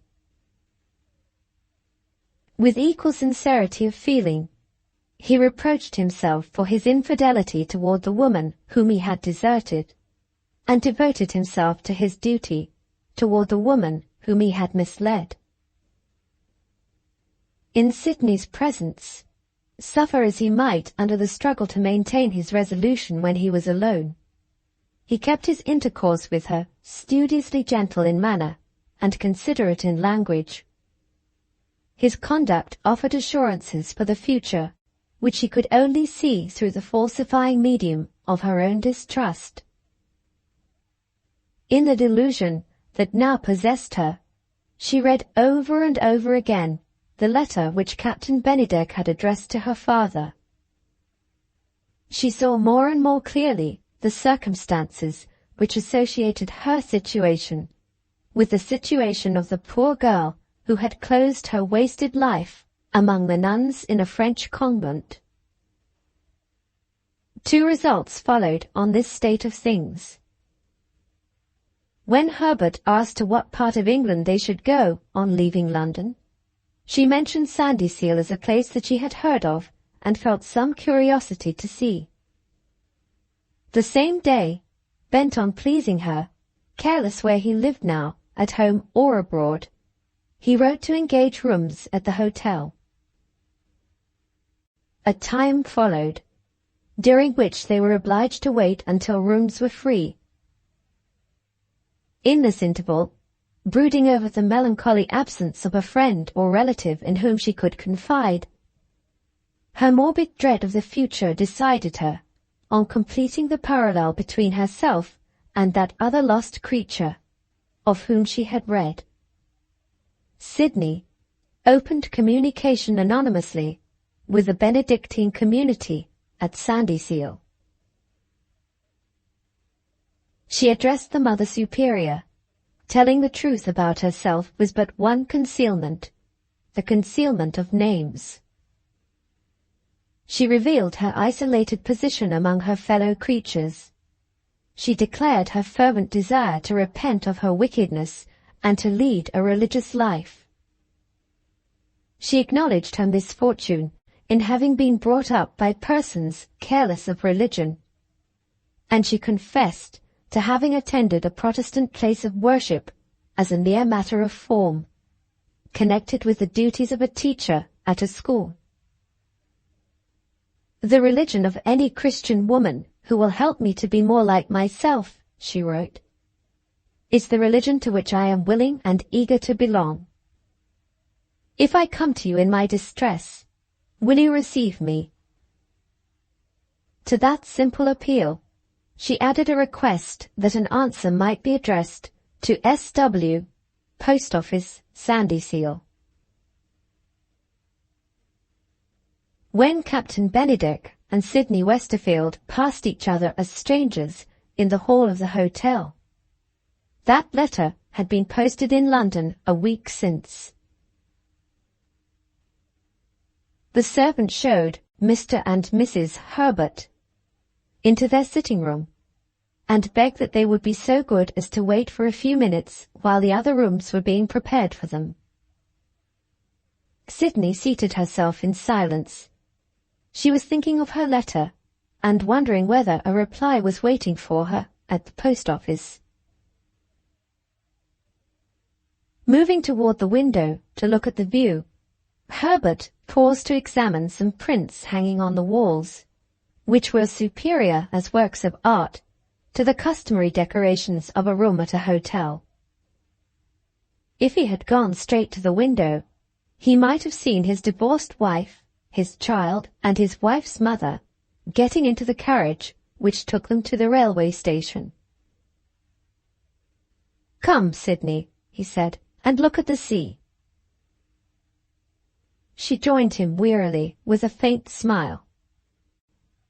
It was a calm, sunny day.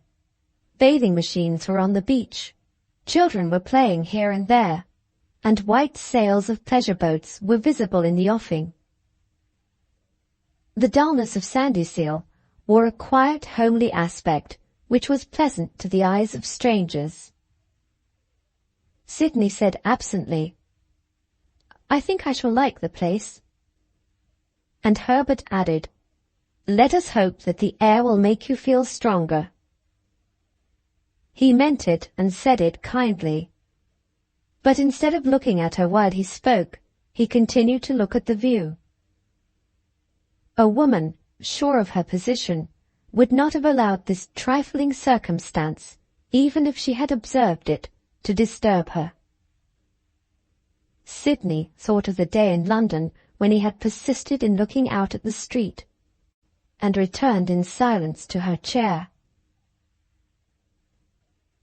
Had he been so unfortunate as to offend her? And in what way? As that doubt occurred to Herbert, his mind turned to Catherine. She never took offence at trifles. A word of kindness from him, no matter how unimportant it might be, always claimed affectionate acknowledgment, in the days when he was living with his wife. In another moment he had dismissed that remembrance, and could trust himself to return to Sydney. "If you find that Sandyseal confirms your first impression," he said, "let me know it in time, so that I may make arrangements for a longer stay. I have only taken the rooms here for a fortnight." "Thank you, Herbert. I think a fortnight will be long enough." "Long enough for you?" he asked. Her morbid sensitiveness mistook him again. She fancied there was an undernote of irony in his tone. "Long enough for both of us," she replied. He drew a chair to her side. "Do you take it for granted," he said, smiling, "that I shall get tired of the place first?" She shrank, poor creature, even from his smile. There was, as she thought, something contemptuous in the good humour of it. "We have been to many places," she reminded him, "and we have got tired of them together. Is that my fault? I didn't say it was. He got up and approached the bell. I think the journey has a little overtired you, he resumed. Would you like to go to your room? I will go to my room if you wish it. He waited a little, and answered her as quietly as ever. What I really wish, he said, is that we had consulted a doctor while we were in London. You seem to be very easily irritated of late. I observe a change in you, which I willingly attribute to the state of your health. She interrupted him. What change do you mean? It's quite possible I may be mistaken, Sidney. But I have more than once, as I think, seen something in your manner which suggests that you distrust me. I distrust the evil life we are leading, she burst out, and I see the end of it coming. Oh, I don't blame you. You are kind and considerate, and you do your best to hide it. But you have lived long enough with me to regret the woman whom you have lost. You begin to feel the sacrifice you have made, and no wonder. Say the word, Herbert, and I release you. I will never say the word. She hesitated, first inclined, then afraid to believe him. I have grace enough left in me, she went on, to feel the bitterest repentance for the wrong that I have done Mrs. Linley. When it ends, as it must end, in our parting, will you ask your wife? Even his patience began to fail him. He refused, firmly, not angrily, to hear more. She is no longer my wife, he said. Sidney's bitterness and Sidney's penitence were mingled as opposite emotions only can be mingled in a woman's breast. Will you ask your wife to forgive you? She persisted. After we have been divorced, at her petition? He pointed to the window as he said it. Look at the sea.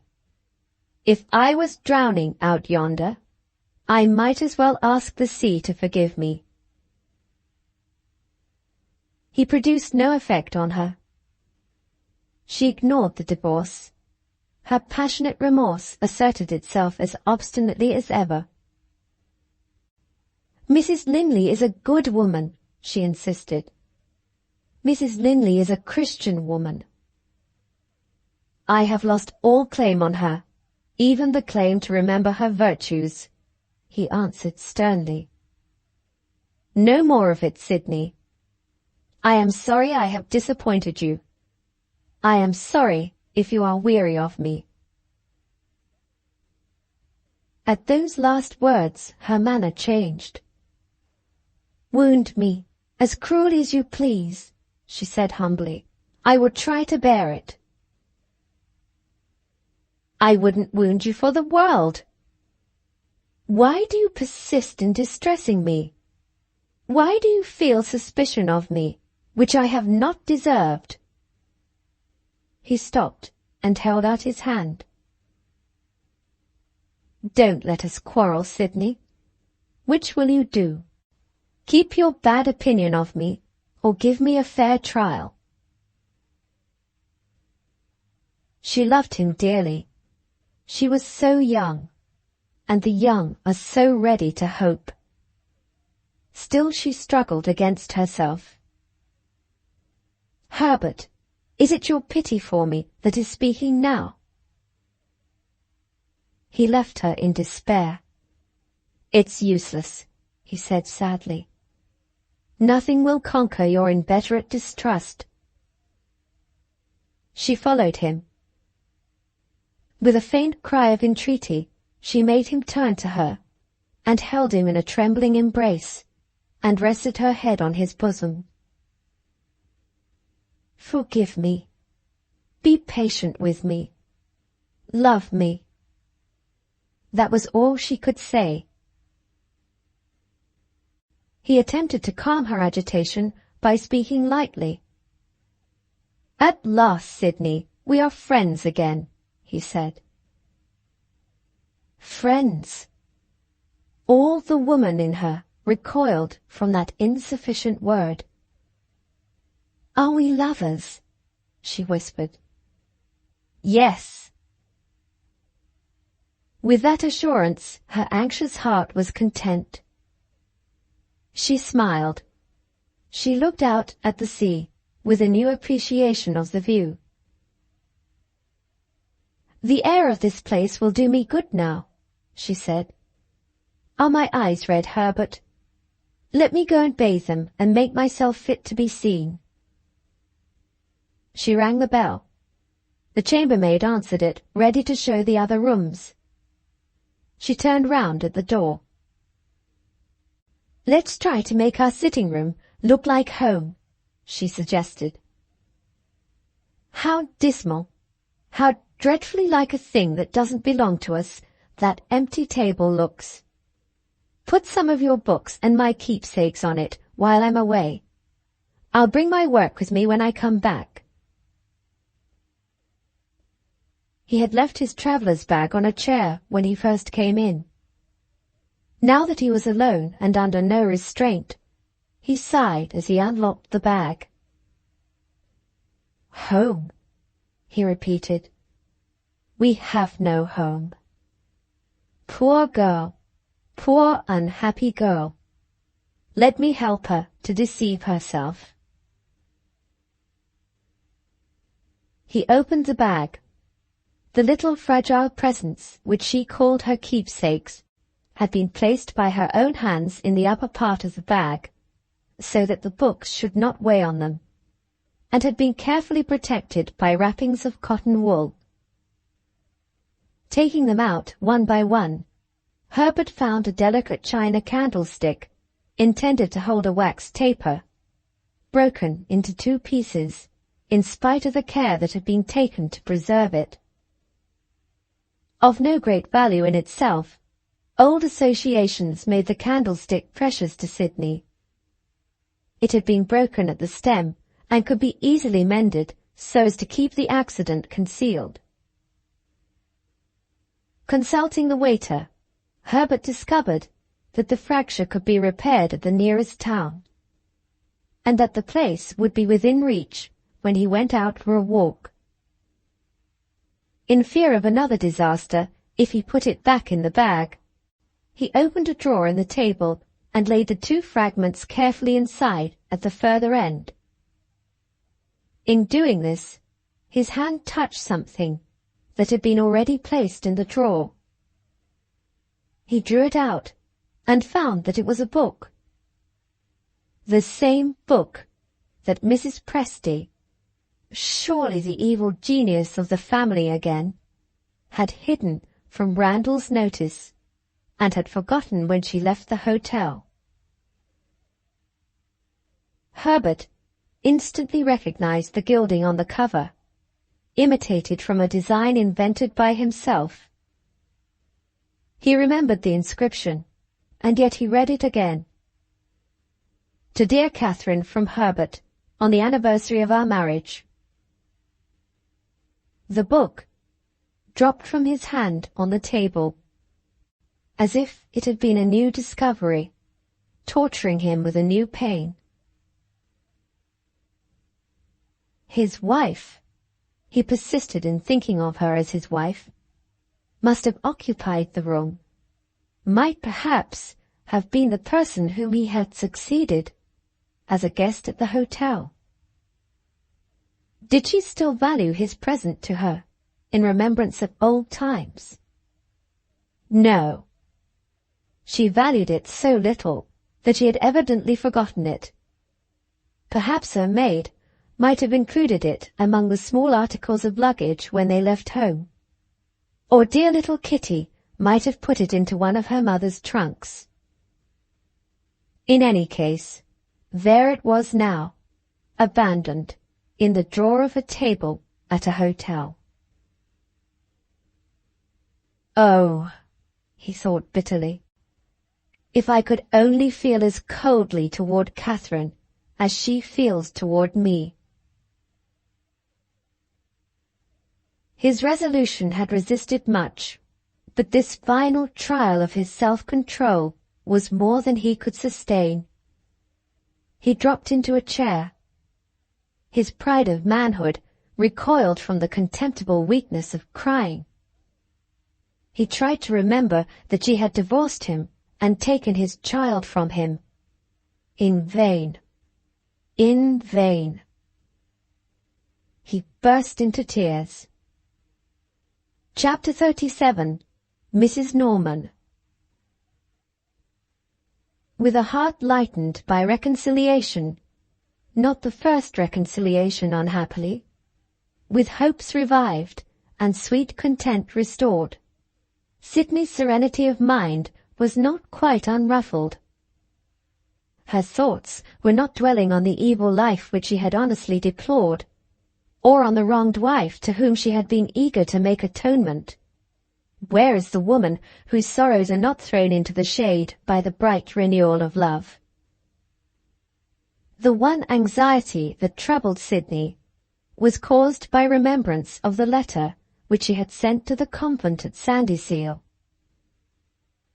As her better mind now viewed it, she had doubly injured Herbert, first in distrusting him, then by appealing from him to the compassion of strangers. If the reply for which she had rashly asked was waiting for her at that moment, if the mercy of the Mother Superior was ready to comfort and guide her, what return could she make? How could she excuse herself from accepting what was offered in kindly reply to her own petition? She had placed herself, for all she knew to the contrary, between two alternatives of ingratitude, equally unendurable, equally degrading. To feel this was to feel the suspense which to persons of excitable temperament is of all trials the hardest to bear.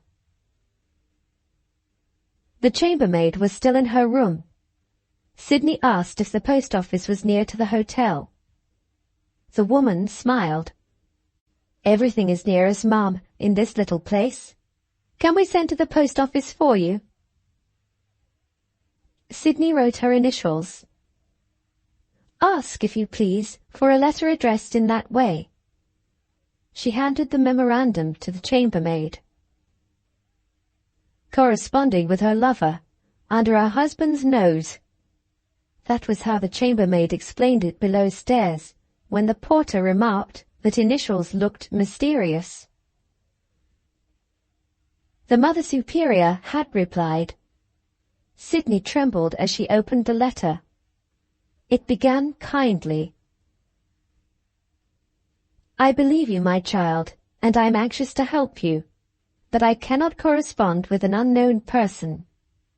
If you decide to reveal yourself, it is only right to add that I have shown your letter to the Reverend Father, who, in temporal as in spiritual things, is our counselor and our guide. To him I must refer you in the first instance. His wisdom will decide the serious question of receiving you into our holy church, and will discover, in due time, if you have a true vocation to a religious life. With the Father's sanction, you may be sure of my affectionate desire to serve you." Sydney put the letter back in the envelope, feeling gratefully toward the Mother Superior, but determined by the conditions imposed on her to make no further advance toward the Benedictine community. Even if her motive in writing to the convent had remained unchallenged, the allusions to the priest would still have decided her on taking this step.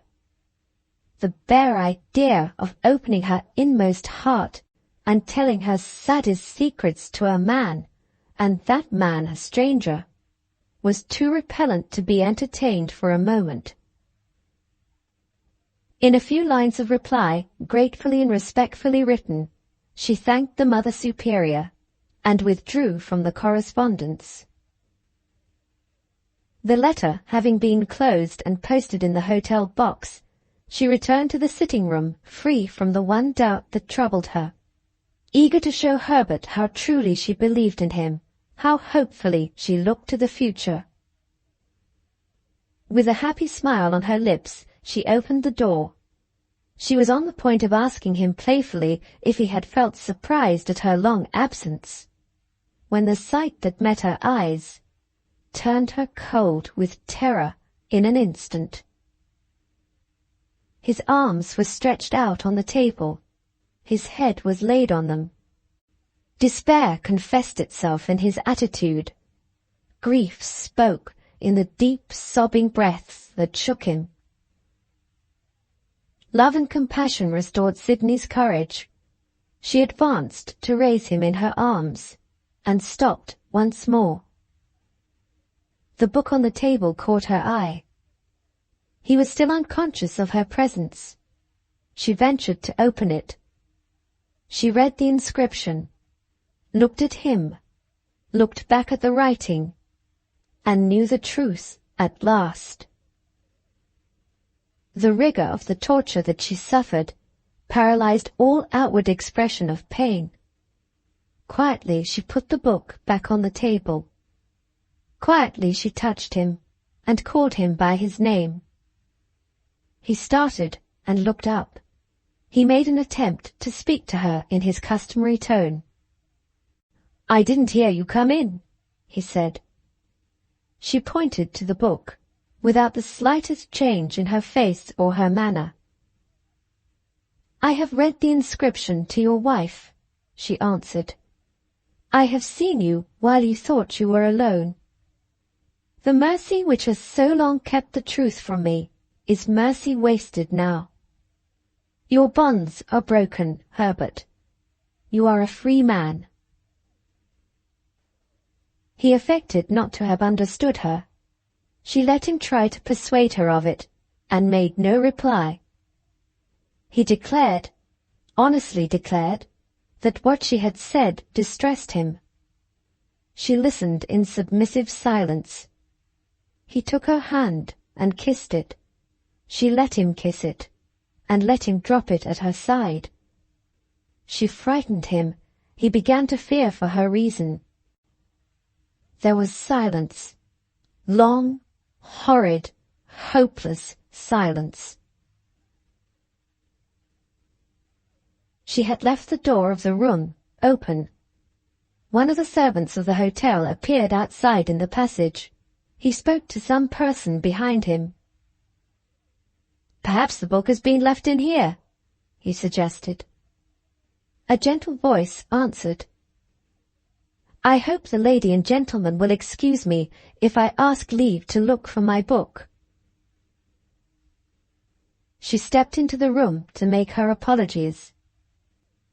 Herbert Linley and Sydney Westerfield looked at the woman whom they had outraged. The woman whom they had outraged paused and looked back at them. The hotel servant was surprised at their not speaking to each other. He was a stupid man. He thought the gentlefolks were strangely unlike gentlefolks in general. They seemed not to know what to say. Herbert happened to be standing nearest to him. He felt that it would be civil to the gentleman to offer a word of explanation. "The lady had these rooms, sir. She has come back from the station to look for a book that has been left behind." Herbert signed to him to go. As the man turned to obey, he drew back. Sydney had moved to the door before him to leave the room. Herbert refused to permit it. "Stay here," he said to her gently. "This room is yours." Sydney hesitated. Herbert addressed her again. He pointed to his divorced wife. "You see how that lady is looking at you," he said. "I beg that you will not submit to insult from anybody." Sydney obeyed him. She returned to the room. Catherine's voice was heard for the first time. She addressed herself to Sydney with a quiet dignity, far removed from anger, further removed still from contempt. "You were about to leave the room," she said. "I notice as an act of justice to you that my presence arouses some sense of shame." Herbert turned to Sydney. Trying to recover herself, she stood near the table. "Give me the book," he said. "The sooner this comes to an end, the better for her, the better for us." Sydney gave him the book. With a visible effort, he matched Catherine's self-control. After all, she had remembered his gift. He offered the book to her. She still kept her eyes fixed on Sydney, still spoke to Sydney. "Tell him," she said, "that I refuse to receive the book." Sydney attempted to obey. At the first word she uttered, Herbert checked her once more. "I have begged you already not to submit to insult." He turned to Catherine. "The book is yours, madam. Why do you refuse to take it?" She looked at him for the first time. A proud sense of wrong flashed at him its keenly felt indignation in her first glance. "Your hands and her hands have touched it," she answered. "I leave it to you and to her." Those words stung him. "Contempt," he said, "is bitter indeed on your lips." "Do you presume to resent my contempt?" "I forbid you to insult Miss Westerfield." With that reply, he turned to Sydney. "You shall not suffer while I can prevent it," he said tenderly, and approached to put his arm round her. She looked at Catherine and drew back from his embrace, gently repelling him by a gesture. Catherine felt and respected the true delicacy, the true penitence expressed in that action. She advanced to Sydney. "Miss Westerfield," she said, "I will take the book from you." Sydney gave back the book without a word. In her position, silence was the truest gratitude. Quietly and firmly, Catherine removed the blank leaf on which Herbert had written, and laid it before him on the table. "I return your inscription.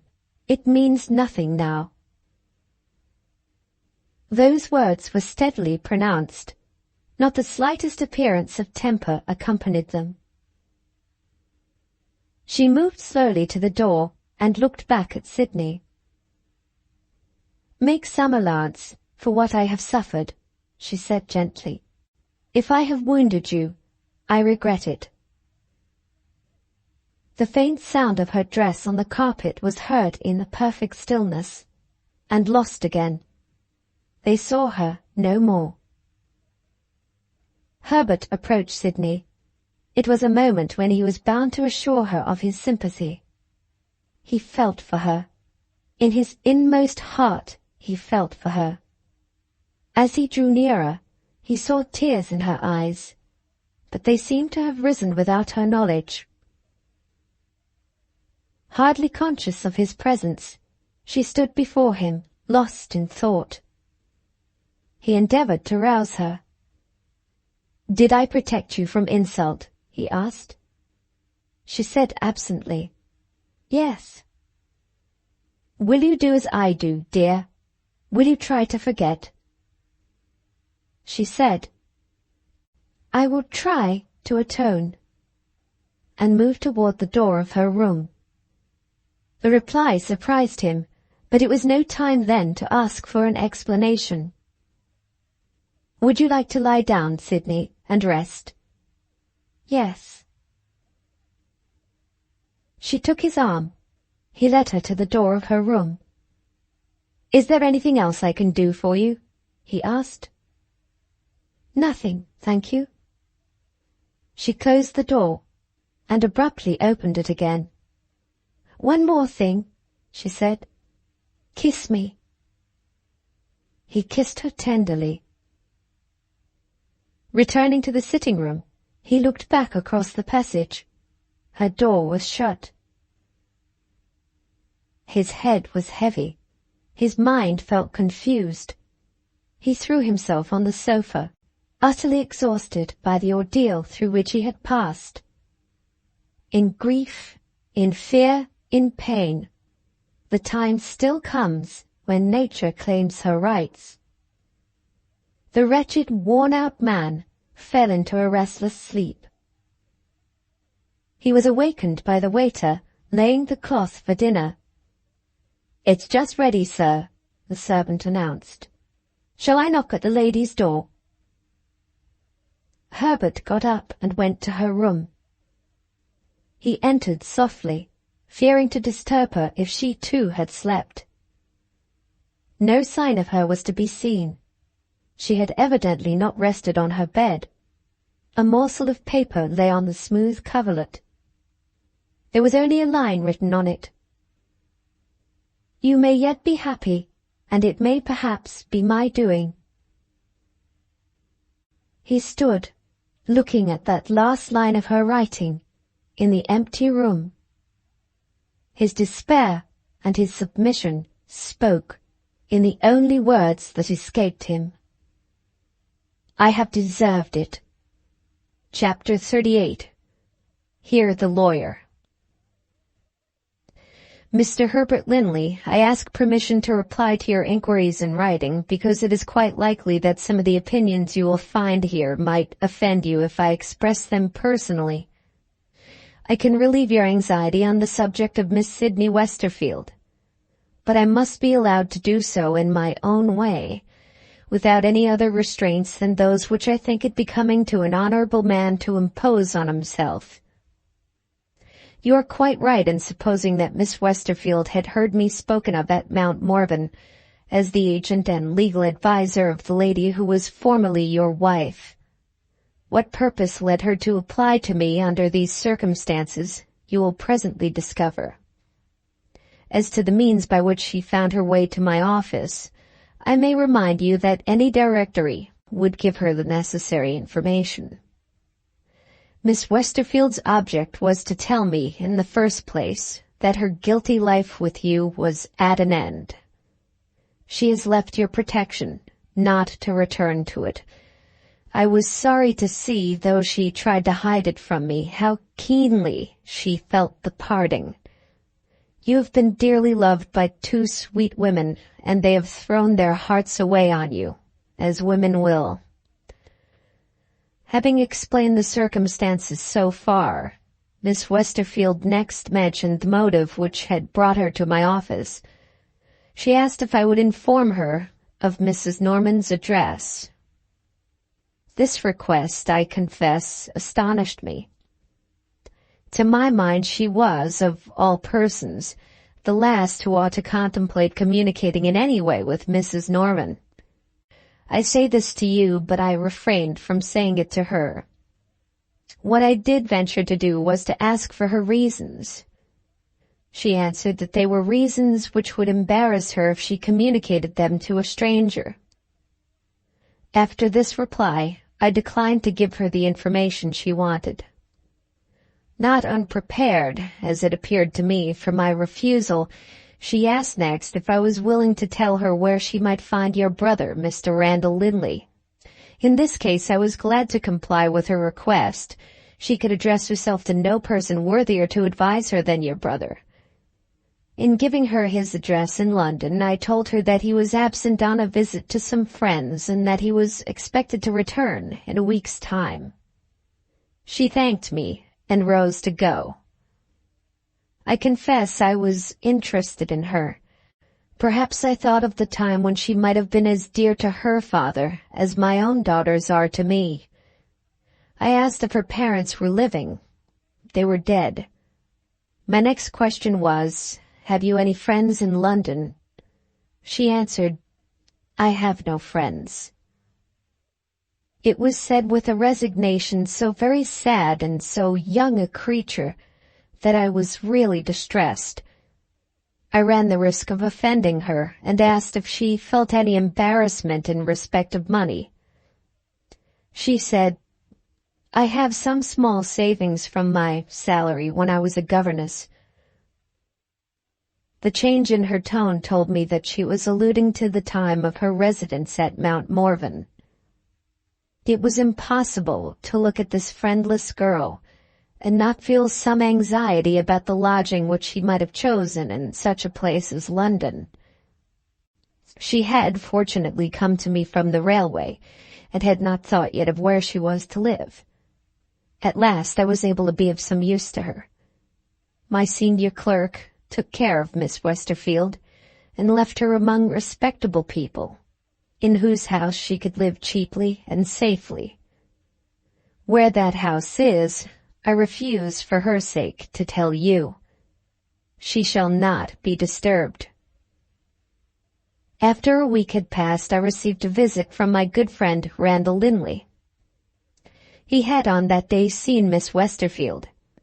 She had said to him what she had said to me, and had repeated the request which I thought it unwise to grant, owning to your brother, however, the motives which she had refused to confide to me. He was so strongly impressed by the sacrifice of herself which this penitent woman had made, that he was at first disposed to trust her with Mrs. Norman's address. Reflection, however, convinced him that her motives, pure and disinterested as they undoubtedly were, did not justify him in letting her expose herself to the consequences which might follow the proposed interview. All that he engaged to do was to repeat to Mrs. Norman what Miss Westerfield had said, and to inform the young lady of the result. In the intervals of business, I had felt some uneasiness when I thought of Miss Westerfield's prospects. Your good brother at once set all anxiety on this subject at rest. He proposed to place Miss Westerfield under the care of an old and dear friend of her late father, Captain Bennydeck. Her voluntary separation from you offered to your brother and to the captain the opportunity for which they had both been waiting. Captain Bennydeck was then cruising at sea in his yacht. Immediately on his return, Miss Westerfield's inclination would be consulted, and she would no doubt eagerly embrace the opportunity of being introduced to her father's friend.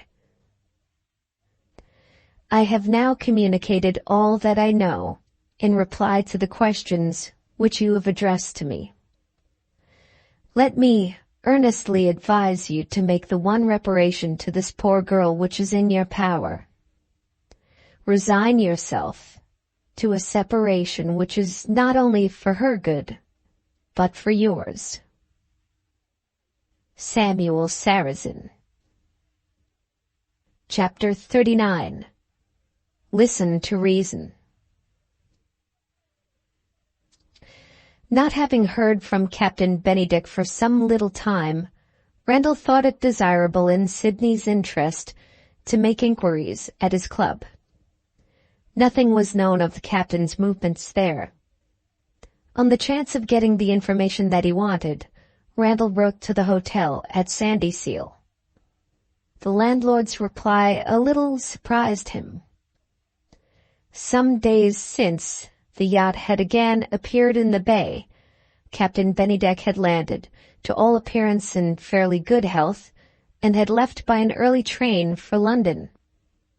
The sailing master announced that he had orders to take the vessel back to her port, with no other explanation than that the cruise was over. This alternative in the captain's plans, terminating the voyage a month earlier than his arrangements had contemplated, puzzled Randall. He called at his friend's private residence, only to hear from the servants that they had seen nothing of their master. Randall waited a while in London on the chance that Bennydeck might pay him a visit. During this interval his patience was rewarded in an unexpected manner. He discovered the captain's address by means of a letter from Catherine, dated Buck's Hotel, Sydenham. Having gently reproached him for not writing to her or calling on her, she invited him to dinner at the hotel. Her letter concluded in these words: "You will only meet one person besides ourselves. Your friend, and, since we last met, our friend too. Captain Bennydeck has got tired of the sea. He is staying at this hotel to try the air of Sydenham, and he finds that it agrees with him." These lines set Randall thinking seriously. To represent Bennydeck as being tired of the sea, and as being willing to try, in place of the breezy channel, the air of a suburb of London, was to make excuses too perfectly futile and absurd to deceive anyone who knew the captain. In spite of the appearance of innocence which pervaded Catherine's letter, the true motive for breaking off his cruise might be found, as Randall concluded, in Catherine herself.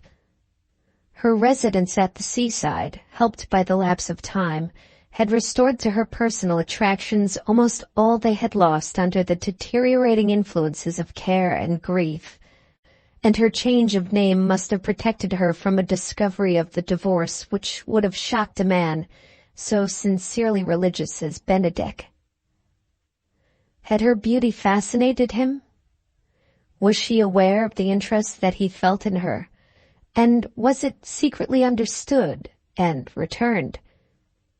Randall wrote to accept the invitation, determining to present himself before the appointed hour and to question Catherine privately, without giving her the advantage over him of preparing herself for the interview.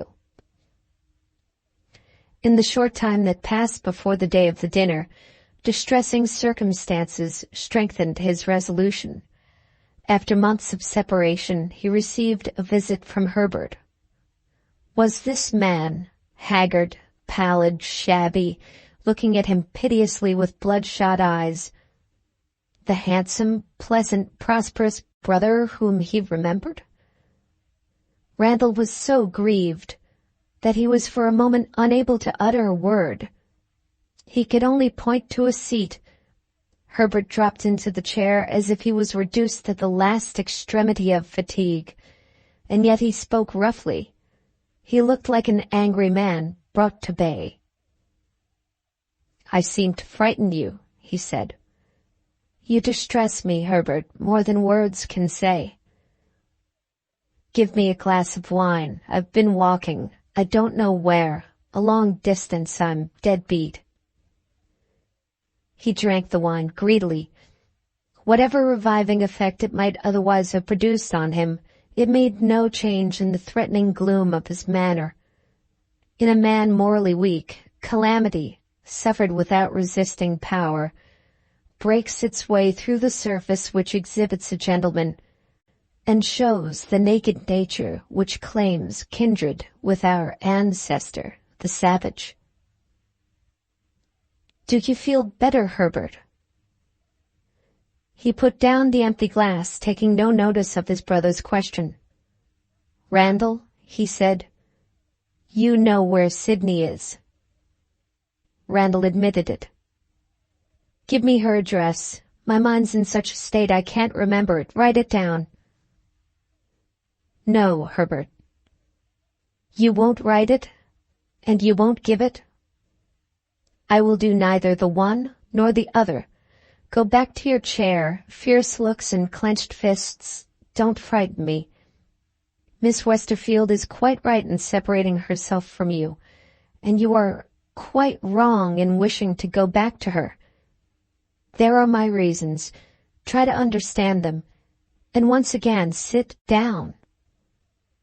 He spoke sternly, with his heart aching for his brother all the time. He was right. The one way is the positive way, when a man who suffers trouble is degraded by it. The poor wretch sank under Randall's firm voice and steady eye. "Don't be hard on me," he said. "I think a man in my situation is to be pitied, especially by his brother. I'm not like you. I'm not accustomed to live alone. I've been accustomed to having a kind woman to talk to me and to care of me. You don't know what it is to be used to seeing a pretty creature, always nicely dressed, always about the room, thinking so much of you and so little of herself, and then to be left alone as I am left, out in the dark.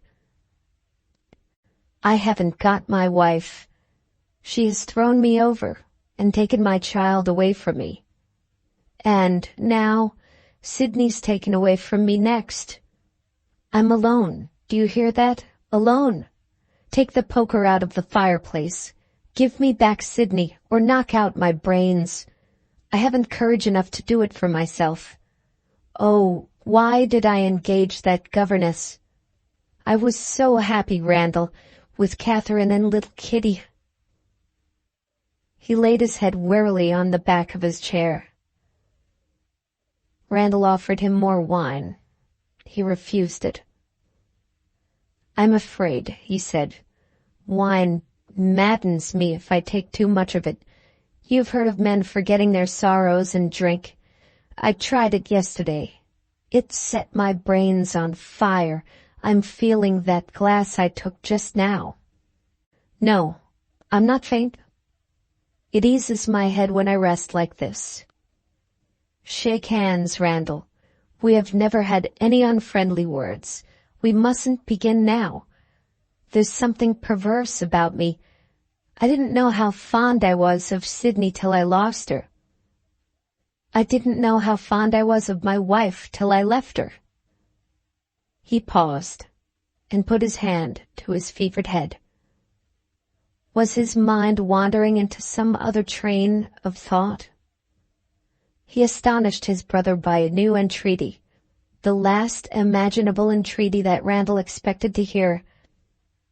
Dear old fellow, I want you to do me a favor. Tell me where my wife is living now. Surely, Randall answered, you know that she is no longer your wife. Never mind that. I have something to say to her. You can't do it. Can you do it? Will you give her a message? Let me hear what it is first. Herbert lifted his head and laid his hand earnestly on his brother's arm. When he said his next words, he was almost like his old self again. Say that I'm lonely. Say that I'm dying for want of a little comfort. Ask her to let me see Kitty. His tone touched Randall to the quick. I feel for you, Herbert, he said warmly. She shall have your message. All that I can do to persuade her shall be done. As soon as possible? Yes, as soon as possible. And you won't forget? No, of course you won't forget. He tried to rise and fell back again into his chair. Let me rest a little, he pleaded, if I'm not in the way. I'm not fit company for you, I know. I'll go when you tell me. Randall refused to let him go at all. You will stay here with me, and if I happen to be away, there will be somebody in the house who is almost as fond of you as I am. He mentioned the name of one of the old servants at Mount Morven, who had attached himself to Randall after the breakup of the family. And now rest, he said, and let me put this cushion under your head. Herbert answered, It's like being at home again, and composed himself to rest. Chapter 40. Keep your temper. On the next day but one, Randall arranged his departure for Sydenham, so as to arrive at the hotel an hour before the time appointed for the dinner. His prospects of success, in pleading for a favorable reception of his brother's message, were so uncertain that he refrained, in fear of raising hopes which he might not be able to justify, from taking Herbert into his confidence. No one knew on what errand he was bent when he left the house, As he took his place in the carriage, the newspaper boy appeared at the window as usual. The new number of a popular weekly journal had that day been published. Randall bought it. After reading one or two of the political articles, he arrived at the columns specially devoted to fashionable intelligence. Caring nothing for that sort of news, he was turning over the pages in search of the literary and dramatic articles, when a name not unfamiliar to him caught his eye. He read the paragraph in which it appeared. The charming widow Mrs. Norman is, we hear, among the distinguished guests staying at Buck's Hotel. It is whispered that the lady is to be shortly united to a retired naval officer of Arctic fame, now better known, perhaps, as one of our leading philanthropists. The allusion to Bennydeck was too plain to be mistaken. Randall looked again at the first words in the paragraph. The charming widow. Was it possible that this last word referred to Catherine? To suppose her capable of assuming to be a widow and, if the child asked questions, of telling Kitty that her father was dead, was, in Randall's estimation, to wrong her cruelly. With his own suspicions steadily contradicting him, he arrived at the hotel, obstinately believing that the charming widow would prove to be a stranger. A first disappointment was in store for him when he entered the house. Mrs. Norman and her little daughter were out driving with a friend, and were expected to return in good time for dinner. Mrs. Presty was at home. She was reported to be in the garden of the hotel. Randall found her comfortably established in a summer house, with her knitting in her hands and a newspaper on her lap. She advanced to meet him, all smiles and amiability. "How nice of you to come so soon," she began. Her keen penetration discovered something in his face which checked the gaiety of her welcome.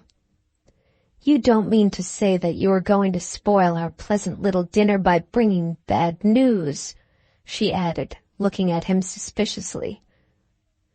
"It depends on you to decide that," Randall replied. "How very complimentary to a poor, useless old woman. Don't be mysterious, my dear. I don't belong to the generation which raises storms in teacups, and calls skirmishes with savages battles. Out with it." Randall handed his paper to her, open at the right place. "There is my news," he said. Mrs. Presty looked at the paragraph and handed her newspaper to Randall. "I am indeed sorry to spoil your dramatic effect," she said, "but you ought to have known that we are only half an hour behind you at Sydenham in the matter of news. The report is premature, my good friend, but if these newspaper people waited to find out whether a report is true or false, how much gossip would society get in its favorite newspapers? Besides, if it isn't true now, it will be true next week. The author only says it's whispered. How delicate of him. What a perfect gentleman." "Am I really to understand, Mrs. Presty, that Catherine—" "You are to understand that Catherine is a widow. I say it with pride, a widow of my making." "If this is one of your jokes, ma'am, nothing of the sort. Are you aware, Mrs. Presty, that my brother—" "Oh, don't talk of your brother. He's an obstacle in our way, and we have been compelled to get rid of him." Randall drew back a step. Mrs. Presty's audacity was something more than he could understand. "Is this woman mad?" he said to himself.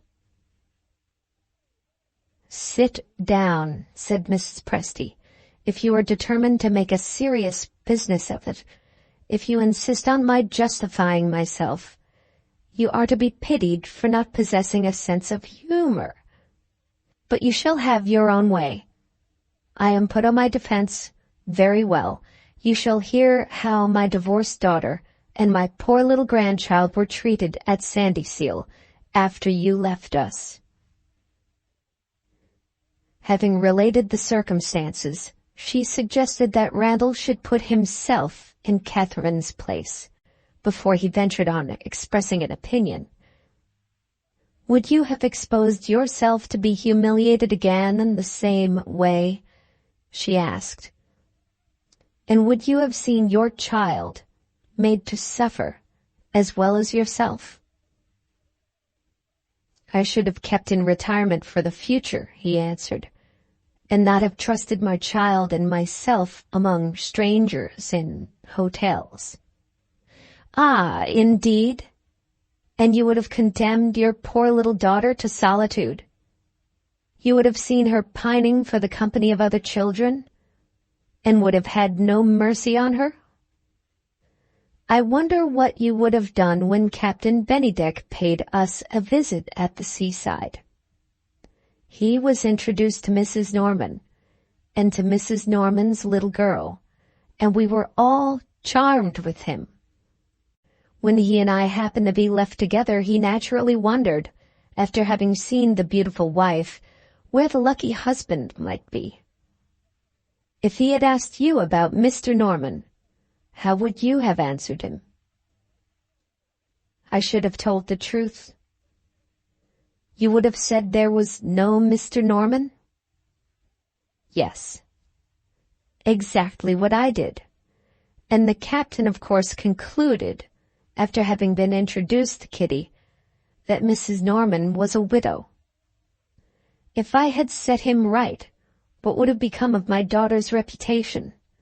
If I had told the truth at this hotel, when everybody wanted to know what Mrs. Norman, that handsome lady, was, what would the consequences have been to Catherine and her little girl? No, I have made the best of a miserable situation. I have consulted the tranquility of a cruelly injured woman and an innocent child, with this inevitable result. I have been obliged to treat your brother like a character in a novel. I have shipwrecked Herbert as the shortest way of answering inconvenient questions. Vessel found bottom upward in the middle of the Atlantic, and everybody on board drowned, of course. Worse stories have been printed. I do assure you, worse stories have been printed." Randall decided on leaving her. "Have you done all this with Catherine's consent?" he asked as he got up from his chair. "Catherine submits to circumstances, like a sensible woman." "Does she submit to your telling Kitty that her father is dead?" For the first time, Mrs. Presty became serious. "Wait a minute," she answered. "Before I consented to answer the child's inquiries, I came to an understanding with her mother. I said, 'Will you let Kitty see her father again?'" The very question which Randall had promised to ask in his brother's interests. "And how did Catherine answer you?" he inquired. "Honestly. She said, 'I daren't.' After that, I had her mother's authority for telling Kitty that she would never see her father again. She asked directly if her father was dead. That will do, Mrs. Presty. Your defense is thoroughly worthy of your conduct in all other respects." "Say thoroughly worthy of the course forced upon me and my daughter by your brother's infamous conduct, and you will be nearer the mark." Randall passed this over without notice. "Be so good," he said, "as to tell Catherine that I try to make every possible allowance for her, but that I cannot consent to sit at her dinner table, and that I dare not face my poor little niece after what I have heard." Mrs. Presty recovered all her audacity. "A very wise decision," she remarked. "Your sour face would spoil the best dinner that ever was put on the table." "Have you any message for Captain Bennydeck?" Randall asked if his friend was then at the hotel. Mrs. Presty smiled significantly. "Not at the hotel, just now." "Where is he?" "Where he is every day, about this time. Out driving with Catherine and Kitty." It was a relief to Randall, in the present state of Catherine's relations toward Bennydeck, to return to London without having seen his friend. He took leave of Mrs. Presty with the formality due to a stranger. He merely bowed.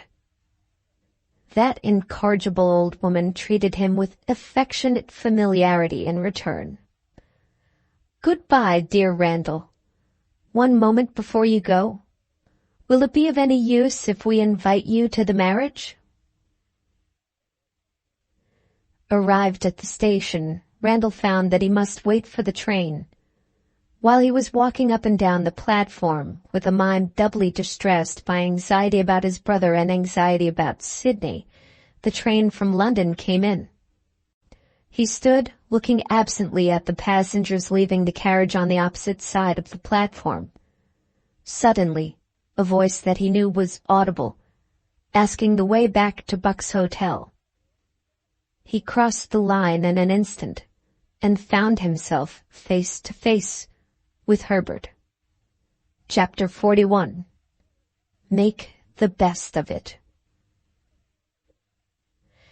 For a moment, the two men looked at each other without speaking.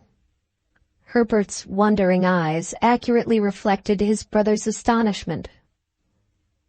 "What are you doing here?" he asked. Suspicion overclouded his face as he put the question. "You have been to the hotel?" he burst out. "You have seen Catherine?" Randall could deny that he had seen Catherine with perfect truth, and did deny it in the plainest terms. Herbert was satisfied. "In all my remembrance of you," he said, "you have never told me a lie. We have both seen the same newspaper, of course, and you have been the first to clear the thing up. That's it, isn't it? I wonder who this Mrs. Norman is. Did you find out?" "No. She's not Catherine, at any rate. I, for one, shall go home with a lighter heart." He took his brother's arm to return to the other platform. "Do you know, Randall, I was almost afraid that Catherine was the woman. The devil take the thing and the people who write in it." He snatched a newspaper out of his pocket as he spoke, tore it in half, and threw it away.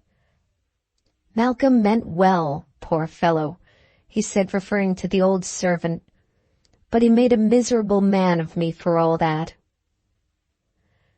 Not satisfied with gossip in private, the greedy public appetite devours gossip in print and wants more of it than any one editor can supply. Randall picked up the torn newspaper.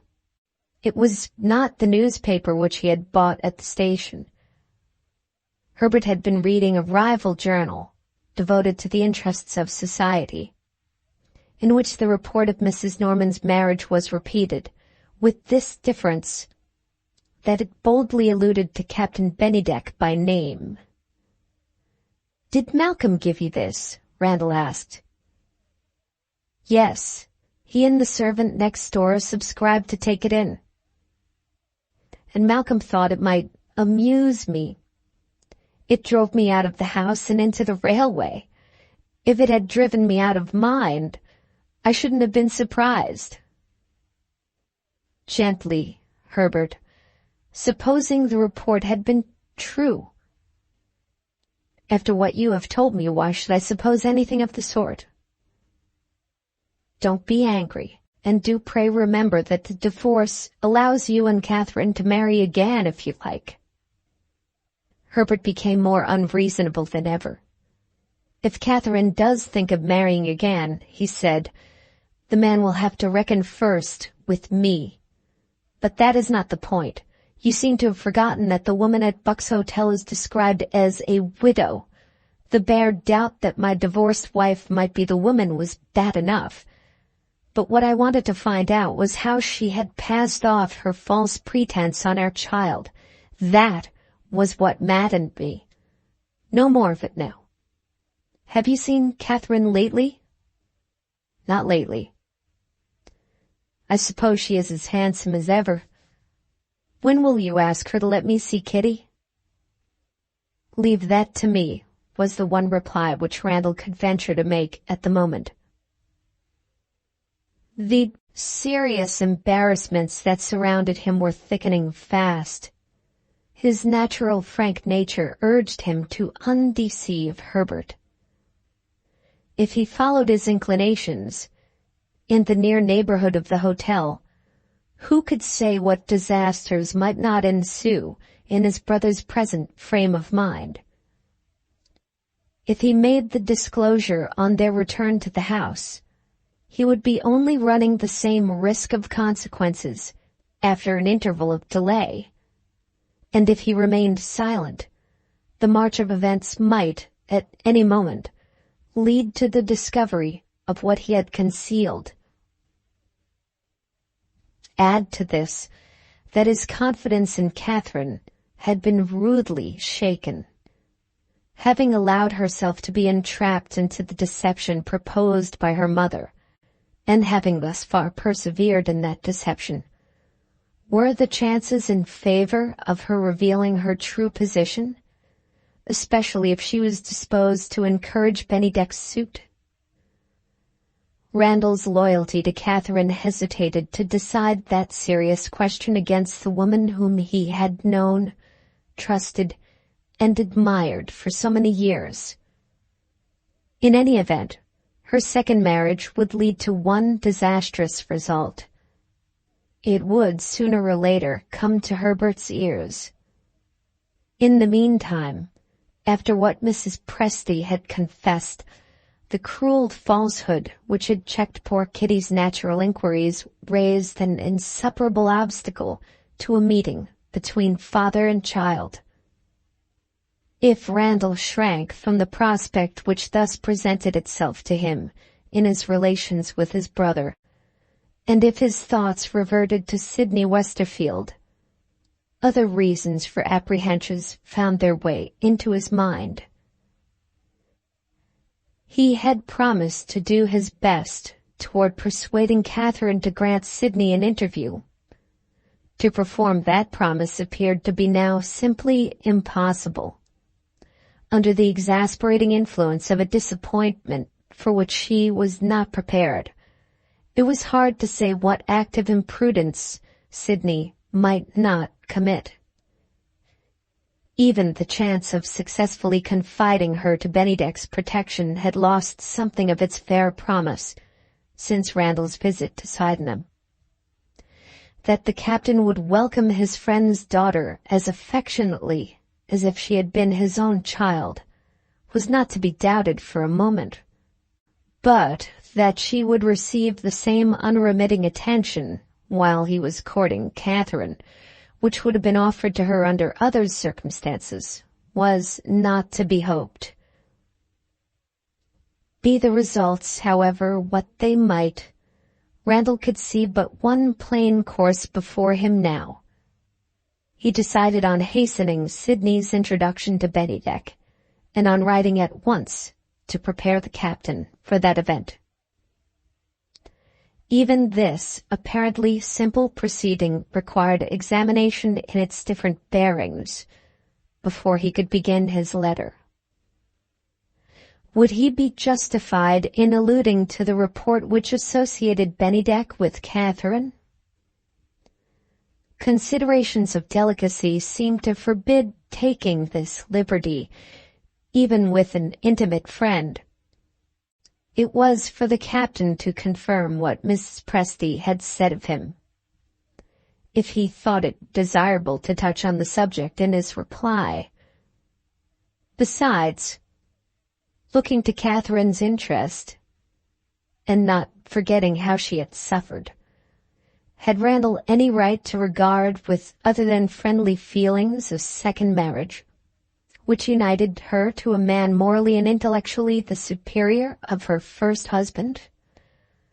What happier future could await her, especially if she justified Randall's past experience of all that was candid and truthful in her character, than to become his friend's wife? Written under the modifying influence of these conclusions, his letter contained the few words that follow. I have news for you which I'm sure you will be glad to hear. Your old friend's daughter has abandoned her sinful way of life and has made sacrifices which prove the sincerity of her repentance. Without entering into particulars which may be mercifully dismissed from notice, let me only assure you that I answer for Sydney Westerfield as being worthy of the fatherly interest which you feel in her.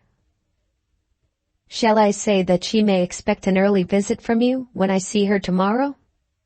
I don't doubt that I am free already to do this, but it will encourage the poor girl if I can speak with your authority.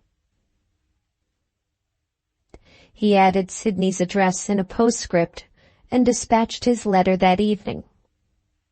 On the afternoon of the next day, 2 letters were delivered to Randall, bearing the Sydenham postmark.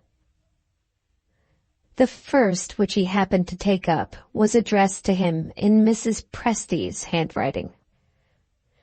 His opinion of this correspondent was expressed in prompt action. He threw the letter, unopened, into the waste-paper basket. The next letter was from Bennydeck, written in the kindest terms, but containing no allusion to any contemplated change in his life. He would not be able, he wrote, to leave Sydenham for a day or 2.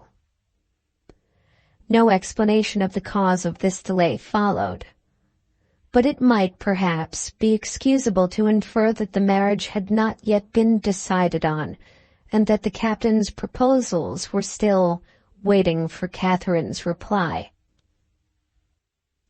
Randall put the letter in his pocket and went at once to Sydney's lodgings. Chapter 42. Try to excuse her. The weather had been unusually warm. Of all oppressive summers, a hot summer in London is the hardest to endure. The little exercise that Sydney could take was, as Randall knew, deferred until the evening.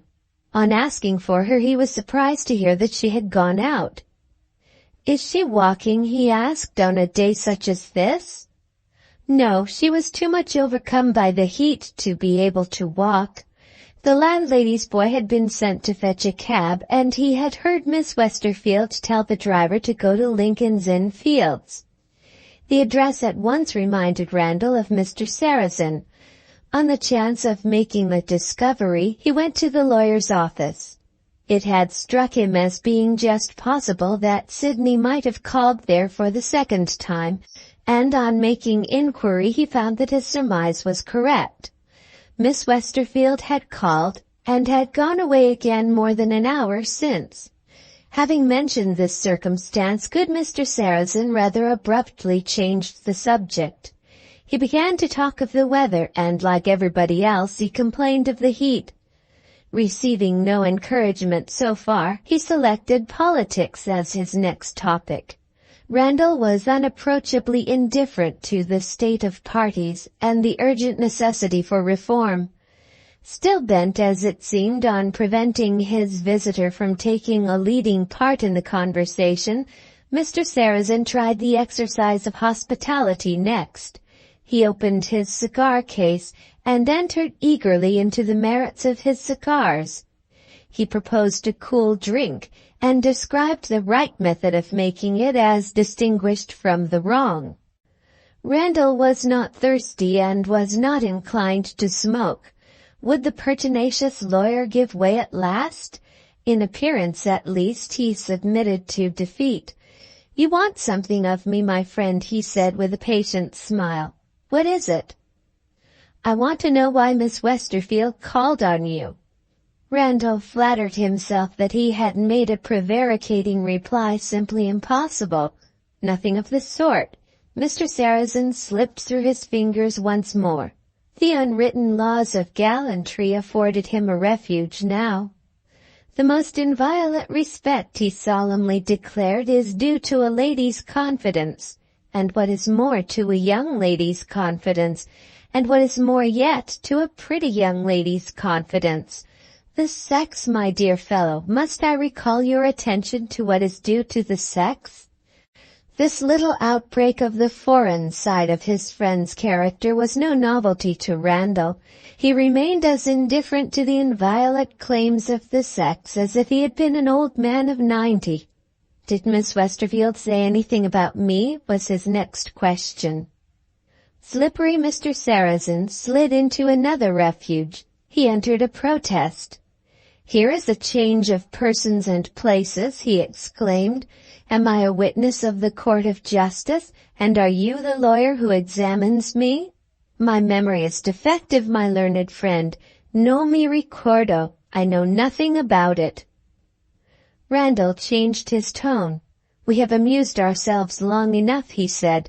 "I have serious reasons, Sarrazin, for wishing to know what passed between Miss Westerfield and you, and I trust my old friend to relieve my anxiety."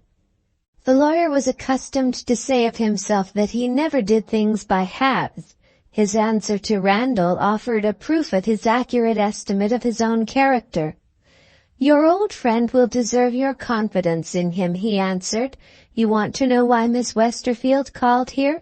Her object in view was to twist me round her finger, and I beg to inform you that she has completely succeeded." "My dear Randall, this pretty creature's cunning is remarkable even for a woman.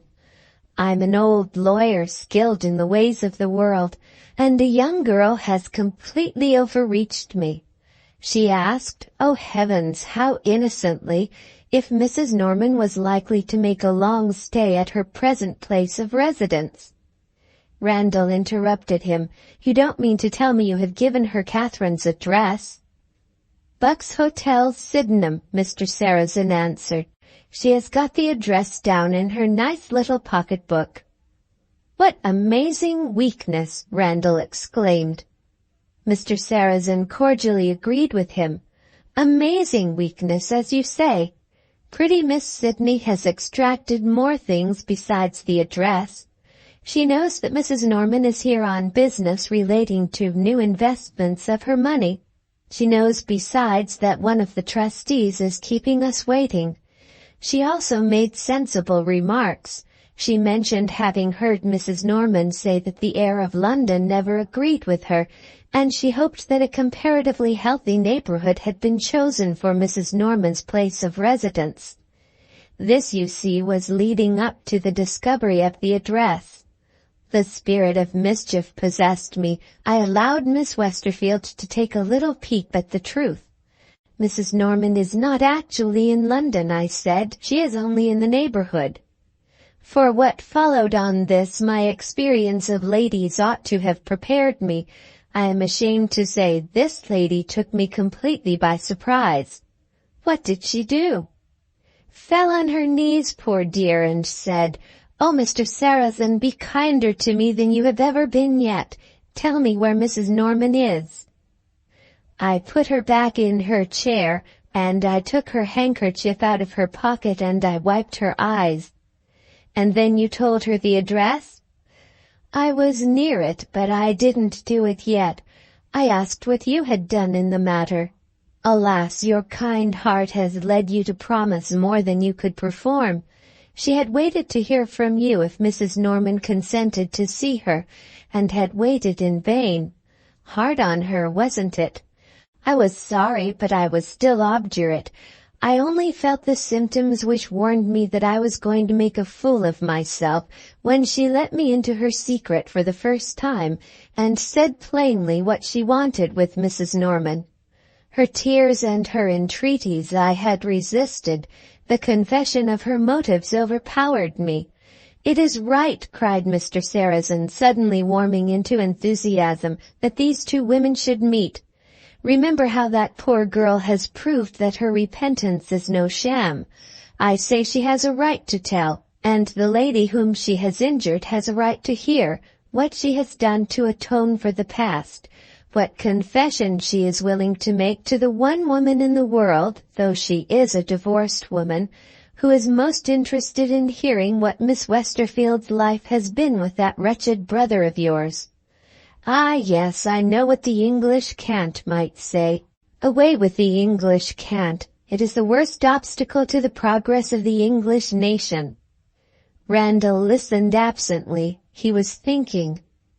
There could be little doubt to what destination Sydney Westerfield had betaken herself when she left the lawyer's office. At that moment, perhaps, she and Catherine were together, and together alone. Mr. Sarrazin had noticed his friend's silence. "Is it possible you don't agree with me?" he asked. "I don't feel as hopefully as you do if these two ladies meet." "Ah, my friend, you're not a sanguine man by nature. If Mrs. Norman treats our poor Sydney just as a commonplace ill-tempered woman would treat her, I shall be surprised indeed. Say, if you like, that she will be insulted. Of this I am sure she will not return it. There is no expiation that is too bitter to be endured by that resolute little creature. Her fine nature has been tempered by adversity. A hard life has been Sydney's, depend upon it, in the years before you and I met with her. Good heavens, what would my wife say if she heard me? The women are nice, but they have their drawbacks. Let us wait till tomorrow, my dear boy, and let us believe in Sydney without allowing our wives, I beg your pardon, I mean my wife, to suspect in what forbidden directions our sympathies are leading us. Oh, for shame! Who could persist in feeling depressed in the company of such a man as this?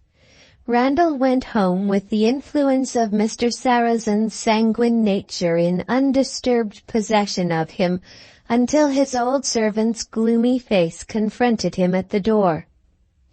"Anything gone wrong, Malcolm?" "I'm sorry to say, sir, Mr. Herbert has left us." "Left us? Why?" "I don't know, sir." "Where has he gone?" "He didn't tell me." "Is there no letter, no message?" "There's a message, sir. Mr. Herbert came back." "Stop! Where had he been when he came back?" "He said he felt a little lonely after you went out, and he thought it might cheer him up if he went to the club. I was to tell you where he had gone if you asked what had become of him. He said it kindly and pleasantly, quite like himself, sir. But when he came back, if you'll excuse my saying so, I never saw a man in a worse temper. Tell my brother I am obliged to him for his hospitality, and I won't take advantage of it any longer." That was Mr. Herbert's message. I tried to say a word. He banged the door, and away he went. Even Randall's patient and gentle nature rose in revolt against his brother's treatment of him. He entered his sitting-room in silence. Malcolm followed and pointed to a letter on the table. "I think you must have thrown it away by mistake, sir," the old man explained. "I found it in the waste-paper basket." He bowed with the unfailing respect of the old school, and withdrew. Randall's first resolve was to dismiss his brother from further consideration. "Kindness is thrown away on Herbert," he thought. "I shall treat him for the future as he has treated me." But his brother was still in his mind. He opened Mrs. Presty's letter on the chance that it might turn the current of his thoughts in a new direction. In spite of Mrs. Presty, in spite of himself, his heart softened toward the man who had behaved so badly to him. Instead of reading the letter, he was now trying to discover a connection between his brother's visit to the club and his brother's angry message. Had Herbert heard something said among gossiping members in the smoking room which might account for his conduct? If Randall had belonged to the club, he would have gone there to make inquiries. How could he get the information that he wanted in some other way? After considering it for a while, he remembered the dinner that he had given to his friend Sarrazin on his return from the United States, and the departure of the lawyer to his club, with a purpose in view which interested them both. It was the same club to which Herbert belonged. Randall wrote at once to Mr. Sarrazin, mentioning what had happened and acknowledging the anxiety that weighed on his mind. Having instructed Malcolm to take the letter to the lawyer's house, and if he was not at home, to inquire where he might be found, Randall adopted the readiest means of composing himself in the servant's absence by lighting his pipe. He was enveloped in clouds of tobacco smoke, the only clouds which we can trust never to prove unworthy of our confidence in them, when Mrs. Presty's letter caught his attention. If the month had been January instead of July, he would have thrown it into the fire. Under present circumstances, he took it up and read it. I bear no malice, dear Randall, and I write to you as affectionately as if you had kept your temper on the occasion when we last met. You will be pleased to hear that Catherine was as thoroughly distressed as you could wish her to be, when it became my disagreeable duty to mention what had passed between us, by way of accounting for your absence. She was quite unable to rally her spirits, even with dear Captain Bennydeck present to encourage her. I'm not receiving you as I ought, she said to him when we began dinner, but there is perhaps some excuse for me. I have lost the regard and esteem of an old friend who has cruelly wronged me. From motives of delicacy, which I don't expect you to understand, she refrained from mentioning your name. The prettiest answer that I ever heard was the answer that the captain returned. Let the true friend, he said, take the place in your heart which the false friend has lost. He kissed her hand. If you had seen how he did it and how she looked at him, you would have felt that you had done more toward persuading my daughter to marry the captain than any other person about her, myself included. You had deserted her. You had thrown her back on the one true friend left. Thank you, Randall. In our best interests, thank you. It is needless to add that I got out of the way and took Kitty with me at the earliest opportunity, and left them by themselves.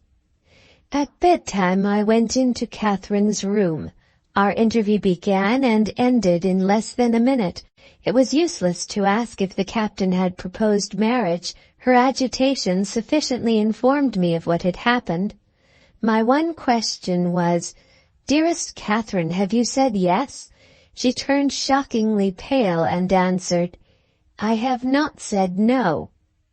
Could anything be more encouraging? God bless you. We shall meet at the wedding. Randall laid down the letter and filled his pipe again. He was not in the least exasperated. He was only anxious to hear from Mr. Sarrazin. If Mrs. Presty had seen him at that moment, she would have said to herself, I forgot the wretch was a smoker. In half an hour more the door was opened by Malcolm, and Mr. Sarrazin in person answered his friend. There are no such incorrigible gossips, he said, as men in the smoking room of a club. Those popular newspapers began the mischief, and the editor of one of them completed it. How he got his information I am not able to say. The small talk turned on that report about the charming widow, and the editor congratulated himself on the delicacy of his conduct. When the paragraph reached me, he said, the writer mentioned that Mrs. Norman was that well-known lady, the divorced Mrs. Herbert Linley. I thought this rather too bad, and I cut it out. Your brother appears to have been present, but he seldom goes to the club, and none of the members knew him even by sight. Shall I give you a light? Your pipe's out. Randall's feelings at that moment were not within reach of the comforting influence of tobacco.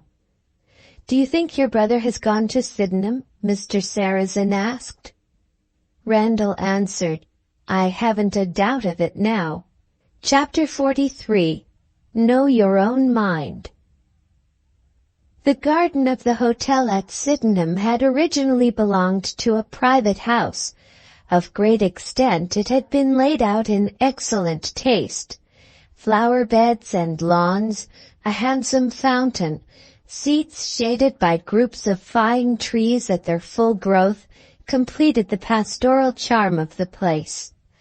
A winding path led across the garden from the back of the house. It had been continued by the speculator who purchased the property until it reached a road at the extremity of the grounds which communicated with the Crystal Palace. Visitors to the hotel had such pleasant associations with the garden that many of them returned at future opportunities instead of trying the attraction of some other place. Various tastes and different ages found their wishes equally consulted here. Children rejoiced in the finest playground they had ever seen. Remote walks, secluded among shrubberies, invited persons of reserved disposition who came as strangers and as strangers desired to remain. The fountain and the lawn collected sociable visitors who were always ready to make acquaintance with each other. Even the amateur artist could take liberties with nature and find the accommodating limits of the garden sufficient for his purpose. Trees in the foreground sat to him for likenesses that were never recognized, and hills submitted to unprovoked familiarities on behalf of brushes which were not daunted by distance. On the day after the dinner which had so deplorably failed in respect of one of the guests invited to fulfill Catherine's anticipations, there was a festival at the palace. It had proved so generally attractive to the guests at the hotel that the grounds were almost deserted. As the sun declined on a lovely summer evening, the few invalids feebly wandering about the flower beds or resting under the trees began to return to the house in dread of the dew. Catherine and her child, with the nursemaid in attendance, were left alone in the garden. Kitty found her mother, as she openly declared, not such good company as usual. Since the day when her grandmother had said the fatal words which checked all further allusion to her father, the child had shown a disposition to complain if she was not constantly amused. She complained of Mrs. Presty now. "I think Grandmamma might have taken me to the Crystal Palace," she said. "My dear, your Grandmamma has friends with her, ladies and gentlemen who don't care to be troubled with a child." Kitty received this information in a very unamiable spirit. "I hate ladies and gentlemen," she said. "Even Captain Bennydeck?" her mother asked. "No, I like my nice captain, and I like the waiters. They would take me to the Crystal Palace, only they're always busy. I wish it was bedtime. I don't know what to do with myself." "Take a little walk with Susan." "Where shall I go?" Catherine looked toward the gate which opened on the road and proposed a visit to the old man who kept the lodge. Kitty shook her head. There was an objection to the old man. "He asks questions. He wants to know how I get on with my sums. He's proud of his summing, and he finds me out when I'm wrong. I don't like the lodge keeper." Catherine looked the other way toward the house. The pleasant fall of water in the basin of the distant fountain was just audible. "Go and feed the goldfishes," she suggested. This was a prospect of amusement which at once raised Kitty's spirits. "That's the thing," she cried, and ran off to the fountain with the nursemaid after her. Catherine seated herself under the trees and watched in solitude the decline of the sun in a cloudless sky. The memory of the happy years of her marriage had never been so sadly and persistently present to her mind as at this time, when the choice of another married life waited her decision to become an accomplished fact. Remembrances of the past which she had such bitter reason to regret, and forebodings of the future, in which she was more than half inclined to believe, oppressed her at one and the same moment. She thought of the different circumstances so widely separated by time, under which Herbert years ago and Bennydeck 24 hours since had each owned his love and pleaded for an indulgent hearing. Her mind contrasted the dissimilar results. Pressed by the faithless man who had so cruelly wronged her in after years, she only wondered why he had waited so long before he asked her to marry him. Addressed with equal ardor by that other man, whose age, whose character, whose modest devotion offered her every assurance of happiness that a woman could desire, she had struggled against herself and had begged him to give her a day to consider. That day was now drawing to an end. As she watched the setting sun, the phantom of her guilty husband darkened the heavenly light, embittered the distrust of herself which made her afraid to say yes, and left her helpless before the hesitation which prevented her from saying no. The figure of a man appeared on the lonely path that led to the lodge gate. Impulsively she rose from her seat as he advanced. She sat down again. After that first act of indecision, the flutter of her spirits abated. She was able to think. To avoid him after he had spared her at her own request would have been an act of ingratitude. To receive him was to place herself once more in the false position of a woman too undecided to know her own mind. Forced to choose between these alternatives, her true regard for Bennydeck forbade her to think of herself and encouraged her to wait for him. As he came nearer, she saw anxiety in his face and observed an open letter in his hand. He smiled as he approached her and asked leave to take a chair at her side. At the same time, when he perceived that she had noticed his letter, he put it away hurriedly in his pocket. "I hope nothing has happened to annoy you," she said. He smiled again and asked if she was thinking of his letter. "It is only a report," he added, "from my second-in-command, whom I have left in charge of my home. He is an excellent man, but I am afraid his temper is not proof against the ingratitude we sometimes meet with. He doesn't yet make allowances for what even the best natures suffer under the deteriorating influence of self-distrust and despair. No, I am not anxious about the results of this case. I forget all my anxieties except one when I am with you." His eyes told her that he was about to return to the one subject that she dreaded. She tried, as women will try in the little emergencies of their lives, to gain time. "I'm interested about your home," she said. "I want to know what sort of place it is. Is the discipline very severe?" "There is no discipline," he answered warmly. "My one object is to be a friend to my friendless fellow creatures, and my one way of governing them is to follow the teaching of the Sermon on the Mount. Whatever else I may remind them of when they come to me, I am determined not to remind them of a prison. For this reason, though I pity the hardened wanderers of the street, I don't open my doors to them.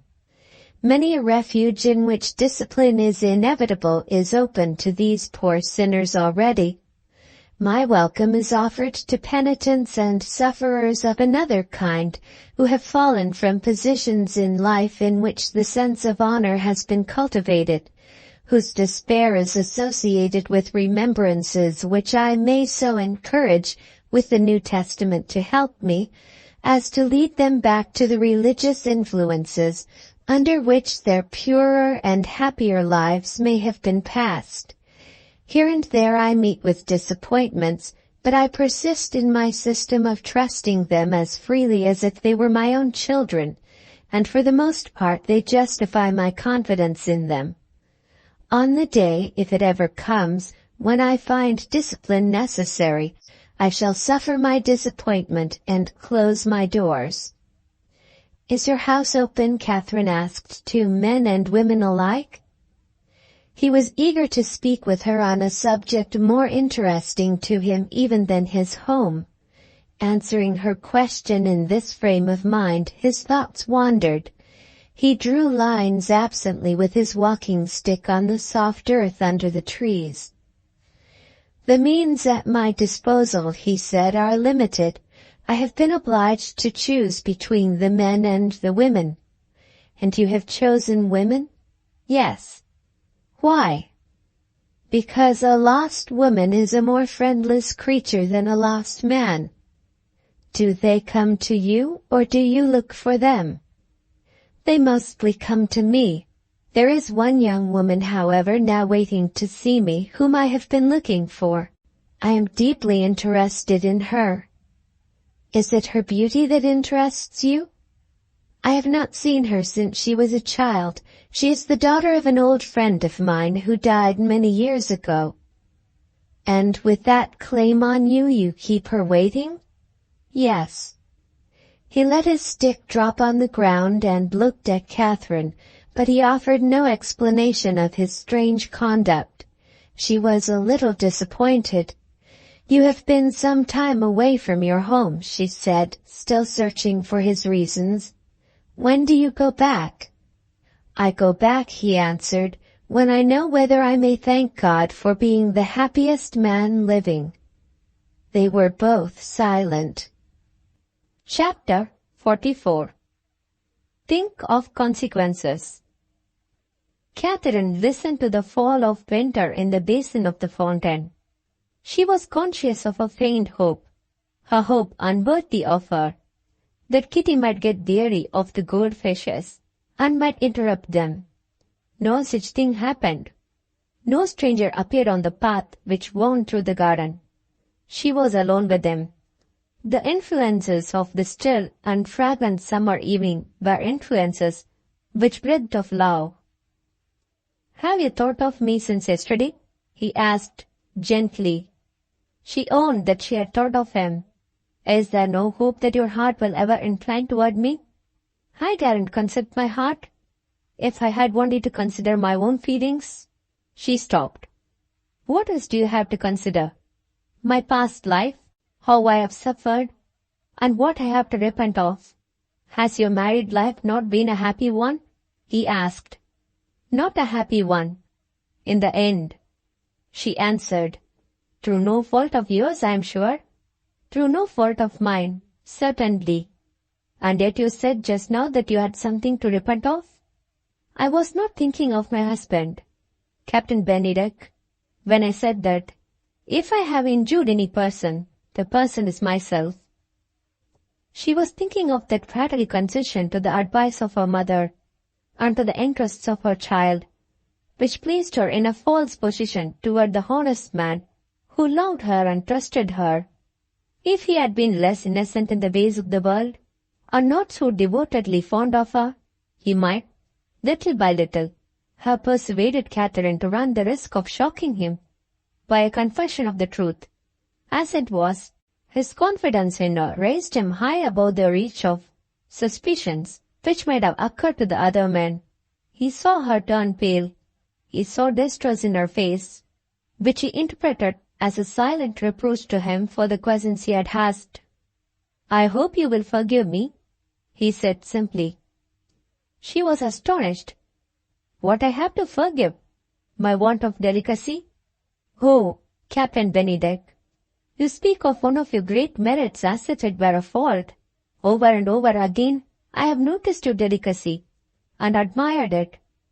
He was too deeply in earnest to abandon his doubts of himself. "I have ignorantly led you to think of your sorrows," he said. "Sorrows that I cannot console. I don't deserve to be forgiven. May I make the one excuse in my power? May I speak of myself?" She told him by a gesture that he had made a needless request.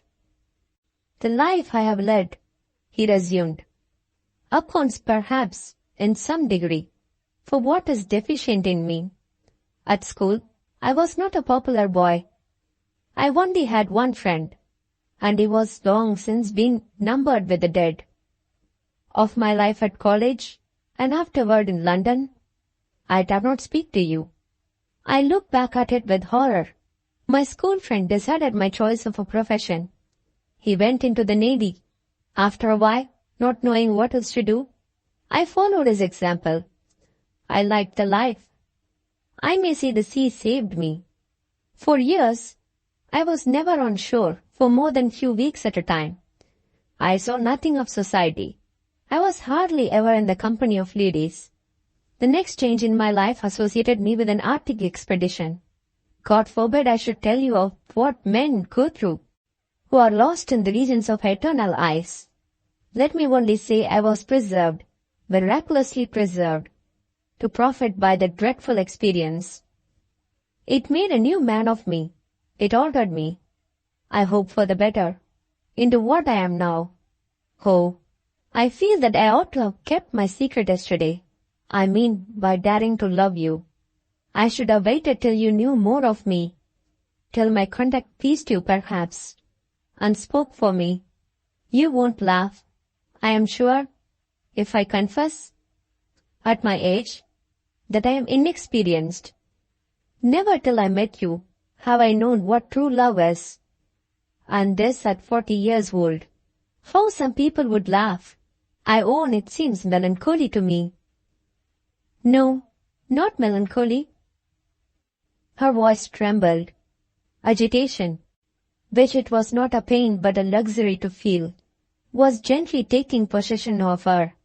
Where another man might have seen that her tenderness was getting the better of her discretion, and might have presumed on the discovery, this man, innocently blind to his own interests, never even attempted to take advantage of her. No more certain way could have been devised by the most artful lover of touching the heart of a generous woman and making it his own. The influence exerted over Catherine by the virtues of Benedict's character, his unaffected kindness, his manly sympathy, his religious conviction so deeply felt, so modestly restrained from claiming notice, had been steadily increasing in the intimacy of daily intercourse. Catherine had never felt this ascendancy over her as strongly as she felt it now. By fine degrees, the warning remembrances which had hitherto made her hesitate lost their hold on her memory. Hardly conscious herself of what she was doing, she began to search his feelings in his own presence. Such love as his had been unknown in her experience. The luxury of looking into it, and sounding it to its inmost depths, was more than the woman's nature could resist. "I think you hardly do yourself justice," she said. "Surely you don't regret having felt for me so truly, when I told you yesterday that my old friend had deserted me?" "No, indeed. Do you like to remember that you showed no jealous curiosity to know who my friend was? I should have been ashamed of myself if I had asked the question. And did you believe that I had a good motive, a motive which you might yourself have appreciated, for not telling you the name of that friend? Is he someone whom I know? Ought you to ask me that after what I have just said? Pray forgive me, I spoke without thinking. I can hardly believe it. When I remember how you spoke to me yesterday, I could never have supposed, before we became acquainted with each other, that it was in the nature of a man to understand me so perfectly, to be so gentle and so considerate in feeling for my distress. You confused me a little, I must own, by what you said afterward, but I am not sure that ought to be severe in blaming you.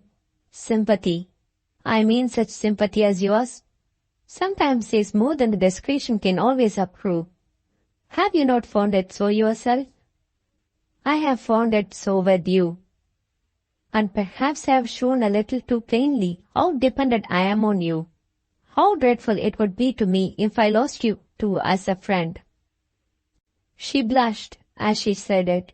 When the words had escaped her, she felt that they might bear another meaning than the simple meaning which she had attached to them. He took her hand. His doubts of himself, his needless fear of offending her, restrained him no longer. "You can never lose me," he said, "if you will let me be the nearest friend that a woman can have. Bear with me, dearest. I asked for so much. I have so little to offer in return. I dream of a life with you which is perhaps too perfectly happy to be enjoyed on earth. And yet, I cannot resign my delusion.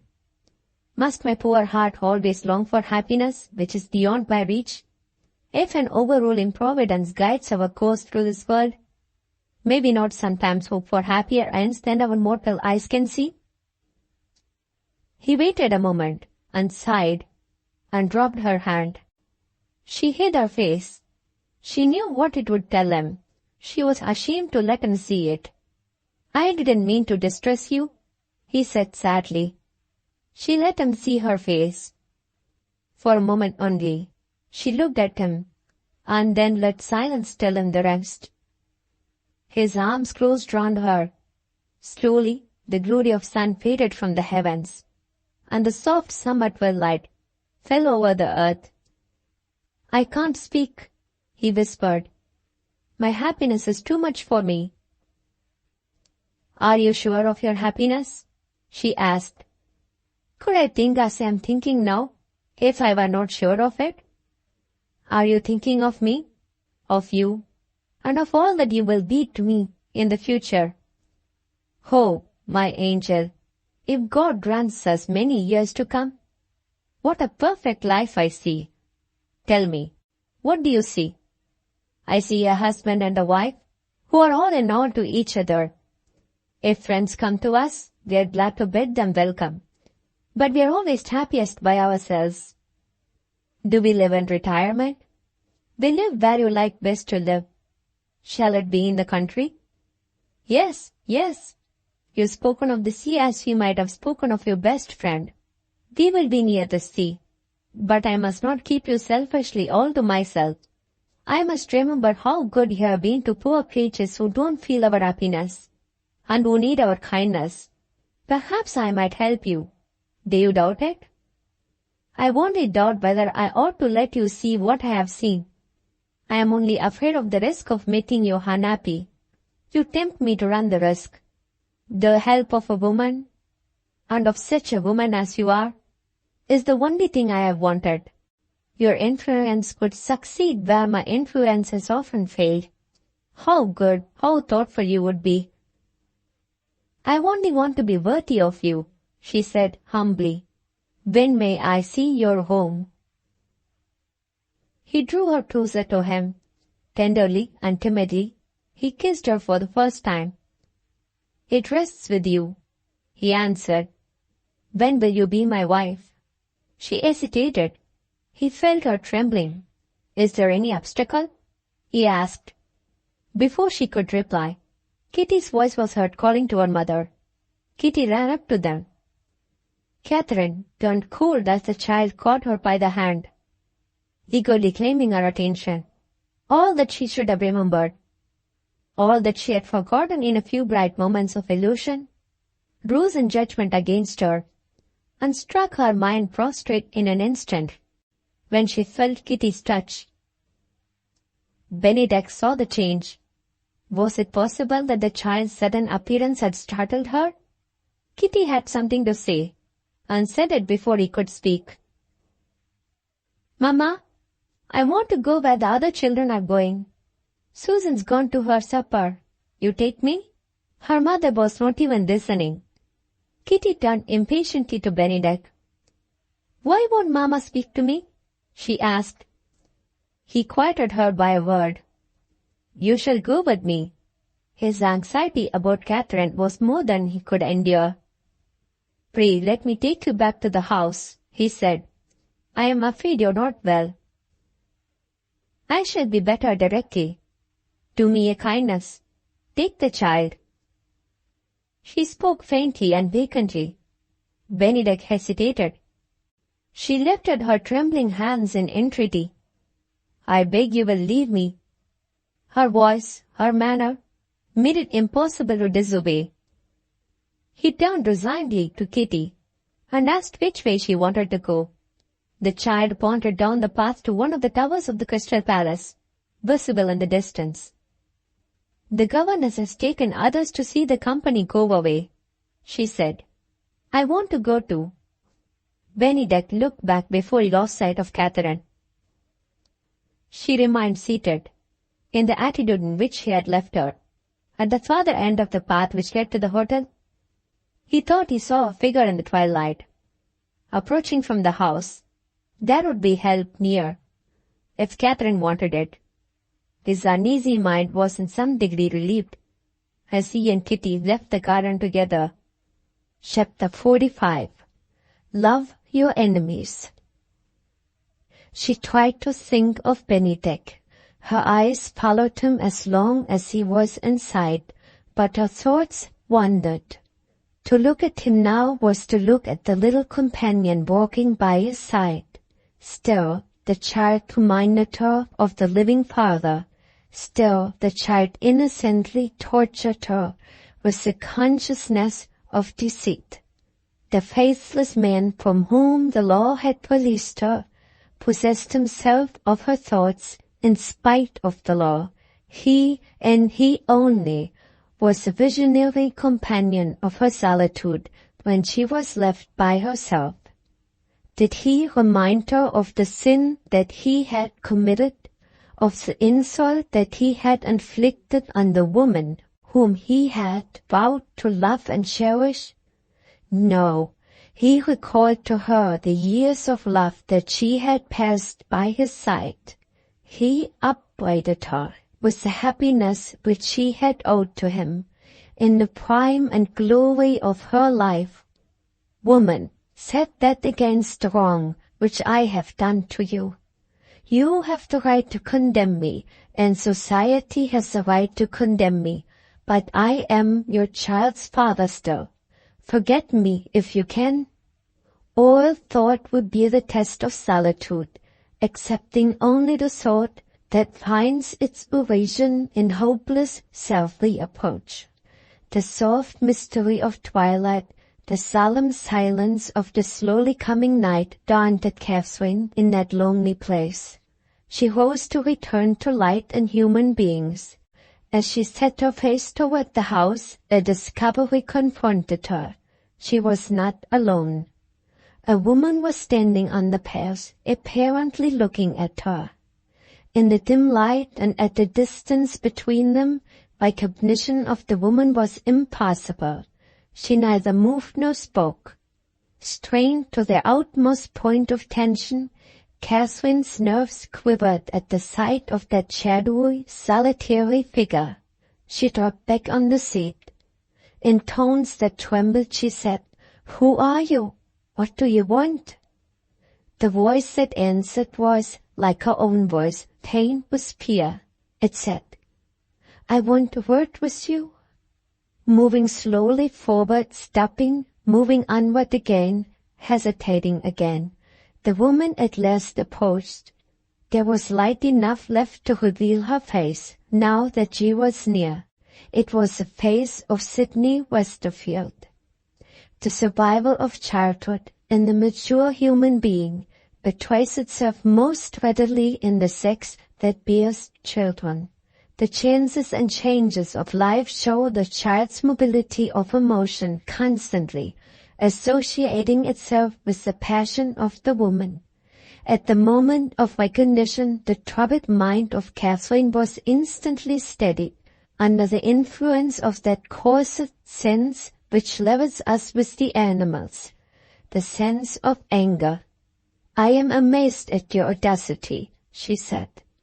There was no resentment, there was only patient submission in Sydney's reply. "Twice I have approached the house in which you are living, and twice my courage has failed me. I have gone away again. I have walked I don't know where. I don't know how far.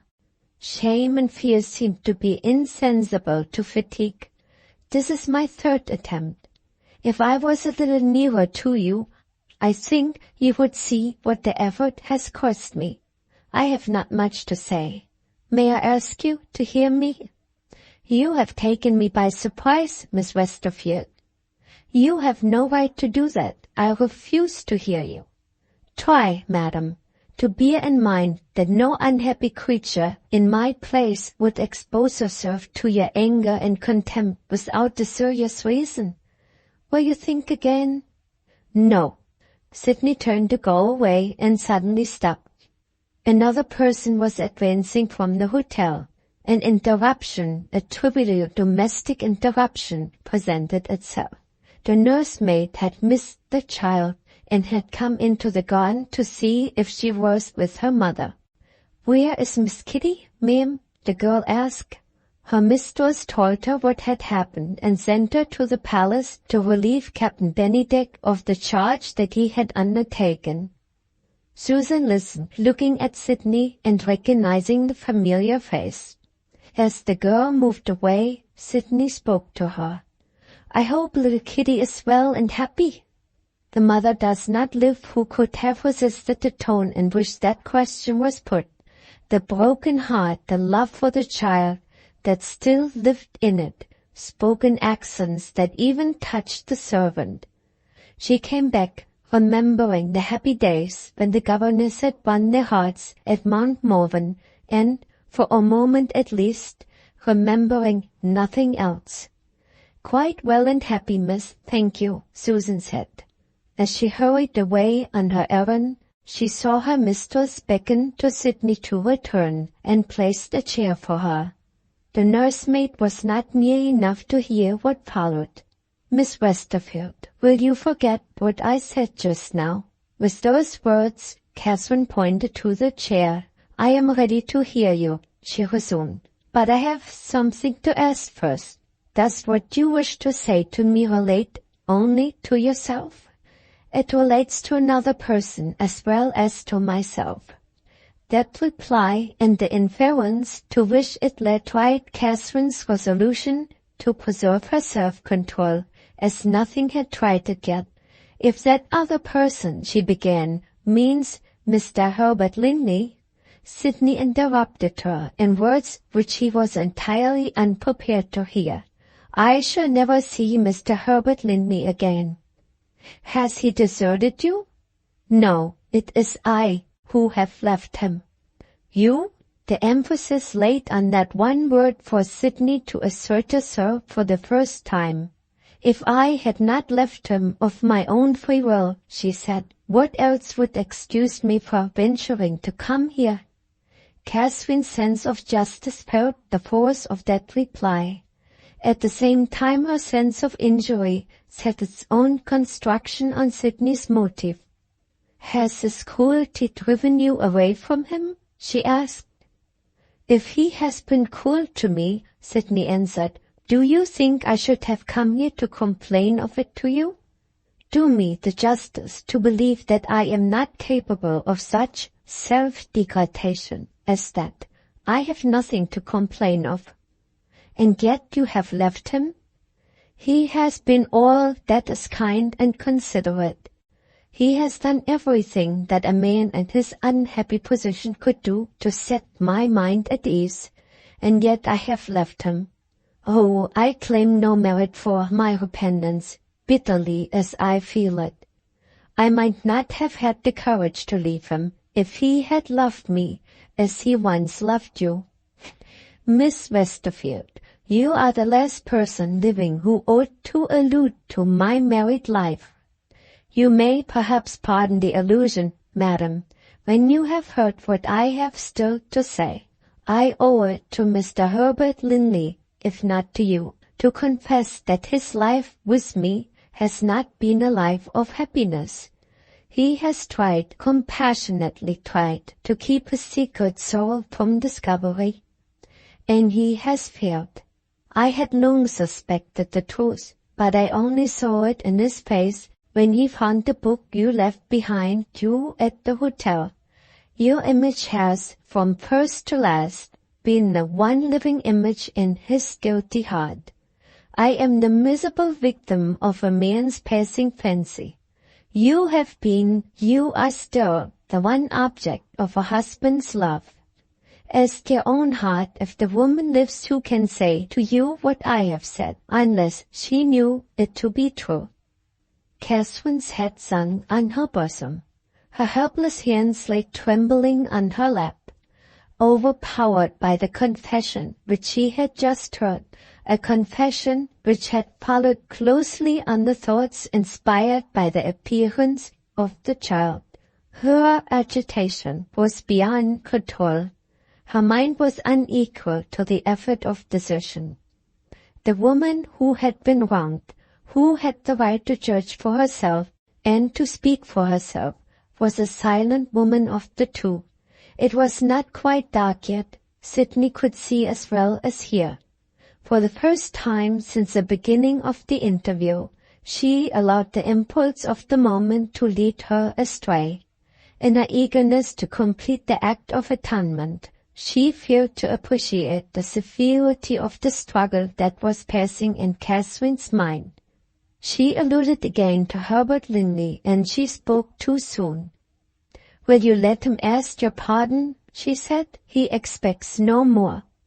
Catherine's spirit was roused in an instant. "He expects too much," she answered sternly. "Is he here by your connivance? Is he too waiting to take me by surprise?" "I am incapable, madam, of taking such a liberty with you as that. I may perhaps have hoped to be able to tell him, by writing, of a different reception." She checked herself. "I beg your pardon if I have ventured to hope. I dare not ask you to alter your opinion." "Do you dare to look the truth in the face?" Catherine interposed. "Do you remember what sacred ties that man has broken? What memories he has profaned? What years of faithful love he has cast from him? Must I tell you how he poisoned his wife's mind with doubts of his truth and despair of his honor when he basely deserted her? You talk of your repentance. Does your repentance forget that he would still have been my blameless husband but for you?" Sydney silently submitted to reproach, silently endured the shame that finds no excuse for itself. Catherine looked at her and relented.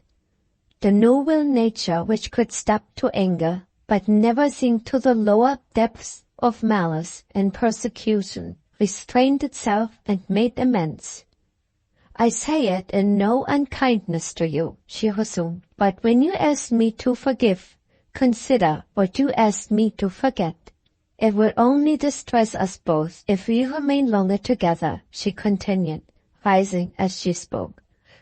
"Perhaps you will believe that I mean well when I ask if there is anything I can do for you. Nothing." All the desolation of the lost woman told its terrible tale in that one word. Invited to rest herself in the hotel, she asked leave to remain where she was. The mere effort of rising was too much for her now. Catherine said the parting words kindly. "I believe in your good intentions. I believe in your repentance." "Believe in my punishment." After that reply, no more was said. Behind the trees that closed the view at the further extremity of the lawn, the moon was rising.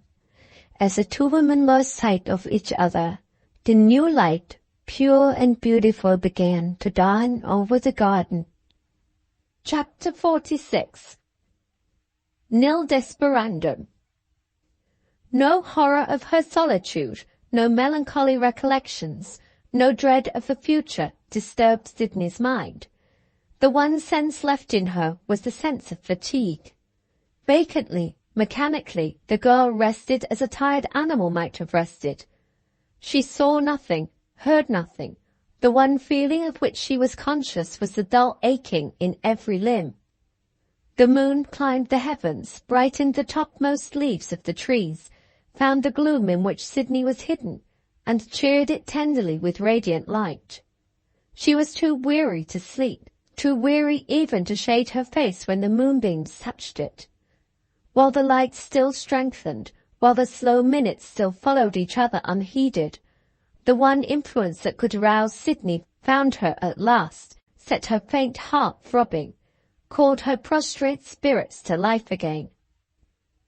She heard a glad cry of recognition in a child's voice. "Oh, Sydney dear, is it you?" In another instant, her little pupil and playfellow of former days was in her arms. "My darling, how did you come here?" Susan answered the question. "We are on our way back from the palace, miss. I am afraid," she said timidly, "that we ought to go in." Silently resigned, Sydney tried to release the child. Kitty clung to her and kissed her. Kitty set the nurse at defiance.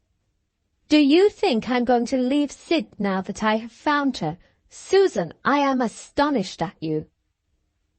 Susan gave way. Whether nature is gentle, kindness and delicacy go hand in hand together, undisturbed by the social irregularities which beset the roadway of life. The nursemaid drew back out of hearing. Kitty's first questions followed each other in breathless succession. Some of them proved to be hard indeed to answer truly and without reserve. She inquired if Sydney had seen her mother, and then she was eager to know why Sydney had been left in the garden alone. "Why haven't you gone back to the house with Mamma?" she asked.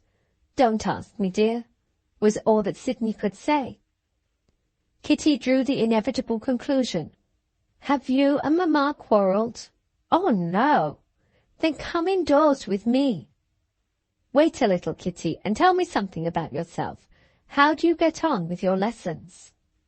"You dear, foolish governess, do you expect me to learn my lessons when I haven't got you to teach me? Where have you been all this long while? I wouldn't have had gone away and left you." She paused. Her eager eyes studied Sydney's face with the unrestrained curiosity of a child. "Is it the moonlight that makes you look pale and wretched?" she said. "Or are you really unhappy? Tell me, Sid, do you ever sing any of those songs that I taught you when you first came to us?" "Never, dear." "Have you anybody to go out walking with you and running races with you as I did?" "No, my sweet. Those days have gone by forever." Kitty laid her head sadly on Sydney's bosom. "It's not the moonlight," she said. "Shall I tell you a secret? Sometimes I am not happy either. Poor Papa is dead. He always liked you. I'm sure you are sorry for him." Astonishment held Sydney speechless. Before she could ask who had so cruelly deceived the child, and for what purpose, the nursemaid standing behind the chair warned her to be silent by a touch. "I think we are all unhappy now," Kitty went on, still following her own little train of thought. "Mamma isn't like what she used to be, and even my nice captain hasn't a word to say to me. He wouldn't come back with us. He said he would go back by himself." Another allusion which took Sydney by surprise. She asked who the captain was. Kitty started as if the question shocked her.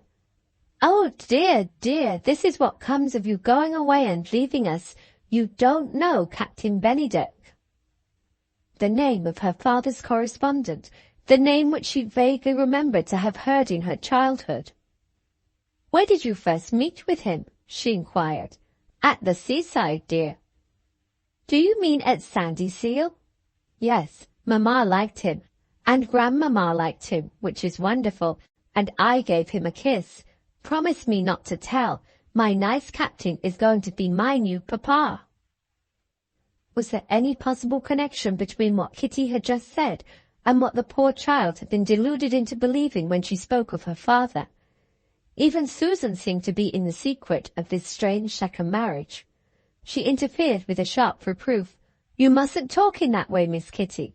Please put her off your lap, Miss Westerfield. We have been here too long already." Kitty proposed a compromise.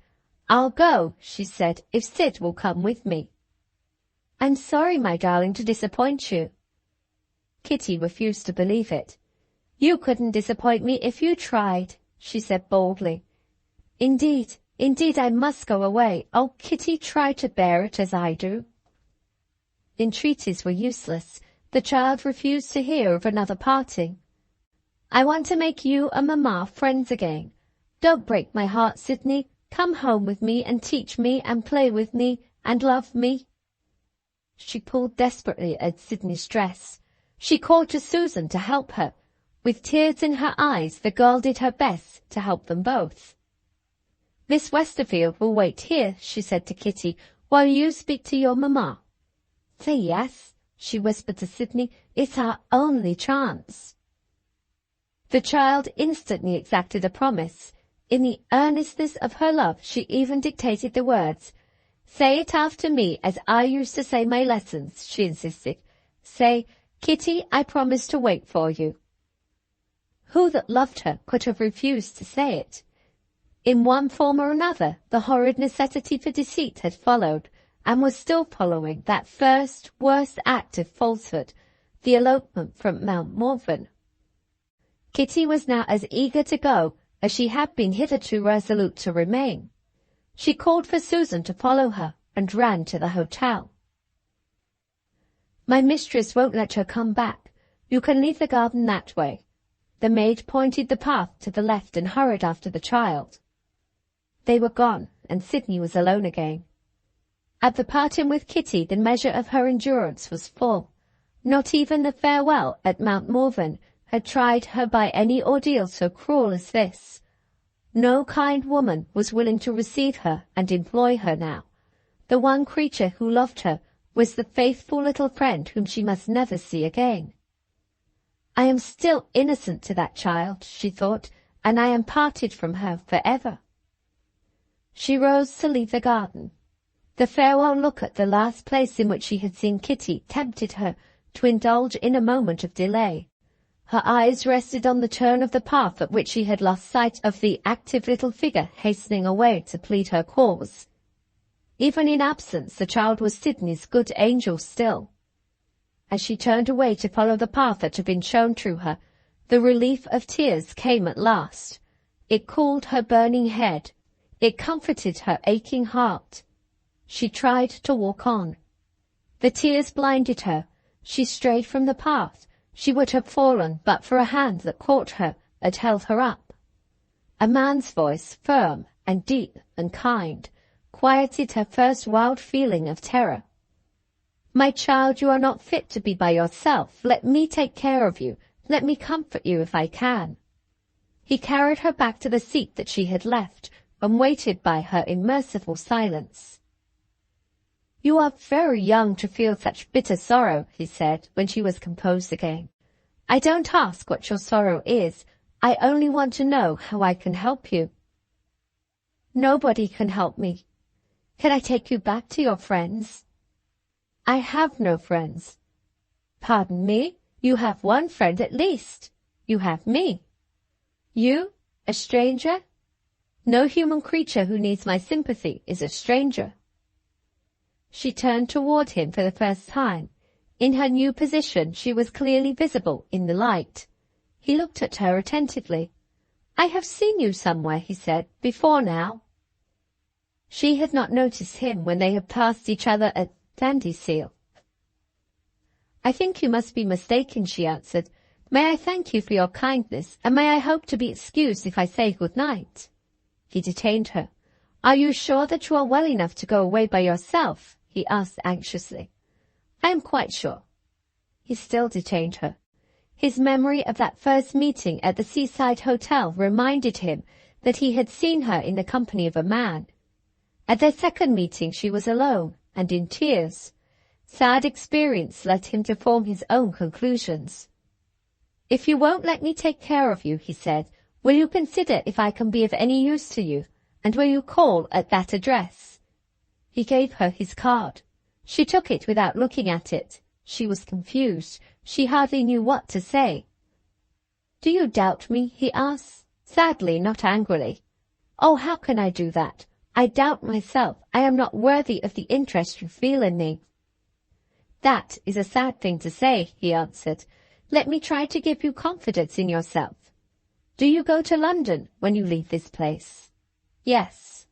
"Tomorrow," he resumed, "I am going to see another poor girl, who is alone in the world like you. If I tell you where she lives, will you ask her if I am a person to be trusted?" He had taken a letter from his pocket while he was speaking, and he now tore off a part of the second leaf and gave it to her. "I have only lately," he said, "received the address from a friend." As he offered that explanation, the shrill sound of a child's voice, raised in anger and entreaty, reached her ears from the neighborhood of the hotel. Faithful little Kitty had made her escape, determined to return to Sydney, had been overtaken by the maid, and had been carried back in Susan's arms to the house. Sydney imagined that she was not perhaps alone in recognizing the voice. The stranger who had been so kind to her did certainly start and look round. The stillness of the night was disturbed no more. The man turned again to the person who had so strongly interested him. The person was gone. In fear of being followed, Sydney hurried to the railway station. By the light in the carriage, she looked for the first time at the fragment of the letter and the card. The stranger had presented her with her own address, and, when she looked at the card, the name was Bennydeck. Chapter 47. Better do it than wish it done. More than once, on one and the same day, the captain had been guilty of a weakness which would have taken his oldest friends by surprise if they had seen him at the moment. He hesitated. A man who has commanded ships and has risked his life in the regions of the frozen deep is a man formed by nature and taught by habit to meet emergency face to face, to see his course straight before him, and to take it, lead him where it may. But nature and habit, formidable forces as they are, find their master when they encounter the passion of love. At once perplexed and distressed by that startling change in Catherine, which he had observed when her child approached her, Bennydeck's customary firmness failed him when the course of conduct towards his betrothed wife, which it might be most becoming to follow, presented itself to him as a problem to be solved. When Kitty asked him to accompany her nursemaid and herself on their return to the hotel, he had refused because he felt reluctant to intrude himself on Catherine's notice until she was ready to admit him to her confidence of her own free will. Left alone, he began to doubt whether delicacy did really require him to make the sacrifice which he had contemplated not 5 minutes since. It was surely possible that Catherine might be waiting to see him, which might then offer the explanation which would prove to be equally a relief on both sides. He was on his way to the hotel when he met with Sydney Westerfield. To see a woman in the sorest need of all that tenderness and consideration could offer, and to leave her as helpless as he had found her, would have been an act of brutal indifference revolting to any man possessed of even ordinary sensibility. The captain had only followed his natural impulses, and had only said and done what, in nearly similar cases, he had said and done on other occasions. Left by himself, he advanced a few steps mechanically on the way by which Sydney had escaped him, and then stopped. Was there any sufficient reason for his following her and intruding himself on her notice? She had recovered, she was in possession of his address, she had been referred to a person who could answer for his good intentions. All that it was his duty to do had been done already. He turned back again in the direction of the hotel. Hesitating once more, he paused halfway along the corridor which led to Catherine's sitting room. Voices reached him from persons who had entered the house by the front door. He recognized Mrs. Presty's loud, confident tones. She was taking her leave of friend, and was standing with her back towards him. Bennydeck waited and observed until he saw her enter the sitting-room. No such explanation as he was in search of could possibly take place in the presence of Catherine's mother. He returned to the garden. Mrs. Presty was in high spirits. She had enjoyed the festival. She had taken the lead among the friends who accompanied her to the palace. She had ordered everything and paid for nothing, at the worst of all bad public dinners in England, the dinner which pretends to be French. In a buoyant frame of mind, ready for more enjoyment if she could only find it, what did she see on opening the sitting-room door? To use the expressive language of the stage, Catherine was discovered alone. With her elbows on the table and her face hidden in her hands, the picture of despair. Mrs. Presty surveyed the spectacle before her with righteous indignation visible in every line of her face. The arrangement which bound her daughter to give Bennydeck his final reply on that day had been well known to her when she left the hotel in the morning. The conclusion at which she arrived on returning at night was expressed with Roman brevity and Roman eloquence in 4 words. "Oh, the poor captain!" Catherine suddenly looked up. "I knew it," Mrs. Presty continued with her sternest emphasis. "I see what you have done in your face. You have refused Bennydeck. God forgive me, I have been wicked enough to accept him." Hearing this, some mothers might have made apologies, and other mothers might have asked what that penitential reply could possibly mean. Mrs. Presty was no matron of the ordinary type. She welcomed the good news without taking the smallest notice of the expression of self-reproach which had accompanied it. "My dear child, accept the congratulations of your fond old mother. I have never been one of the kissing sort. I mean, of course, where women are concerned. But this is an occasion which justifies something quite out of the common way. Come and kiss me." Catherine took no notice of that outburst of maternal love. "I have forgotten everything that I ought to have remembered," she said, "in my vanity, in my weakness, in my selfish enjoyment of the passing moment. I have been too supremely happy even to think of the trials of my past life, and of the false position in which they have placed me toward a man whom I ought to be ashamed to deceive. I have only been recalled to a sense of duty, I might almost say to a sense of decency, by my poor little child. If Kitty had not reminded me of her father—" Mrs. Presty dropped into a chair. She was really frightened. Her fat cheeks trembled like a jelly on a dish that is suddenly moved. "Has that man been here?" she asked. "What man?" "The man who may break off your marriage if he meets with the captain. Has Herbert Linley been here?" "Certainly not. The one person associated with my troubles whom I have seen today is Sydney Westerfield." Mrs. Presty bounced out of her chair. "You have seen Sydney Westerfield?" she repeated with emphatic pauses which expressed amazement tempered by unbelief. "Yes, I have seen her." "Where?" "In the garden." "And spoken to her?" "Yes." Mrs. Presty raised her eyes to the ceiling. Whether she expected our old friend, the recording angel, to take down the questions and answers that had just passed, or whether she was only waiting to see the hotel that held her daughter collapse under a sense of moral responsibility, it is not possible to decide. After an awful pause, the old lady remembered that she had something more to say, and said it. "I make no remark, Catherine. I don't even want to know what you and Miss Westerfield said to each other. At the same time, as a matter of convenience for myself, I wish to ascertain whether I must leave this hotel or not. The same house doesn't hold that woman and me. Has she gone?" "She has gone." Mrs. Presty looked round the room. "And taken Kitty with her?" she asked. "Don't speak of Kitty," Catherine cried in greatest distress. "I have had to keep the poor innocent affectionate child apart from Miss Westerfield by force.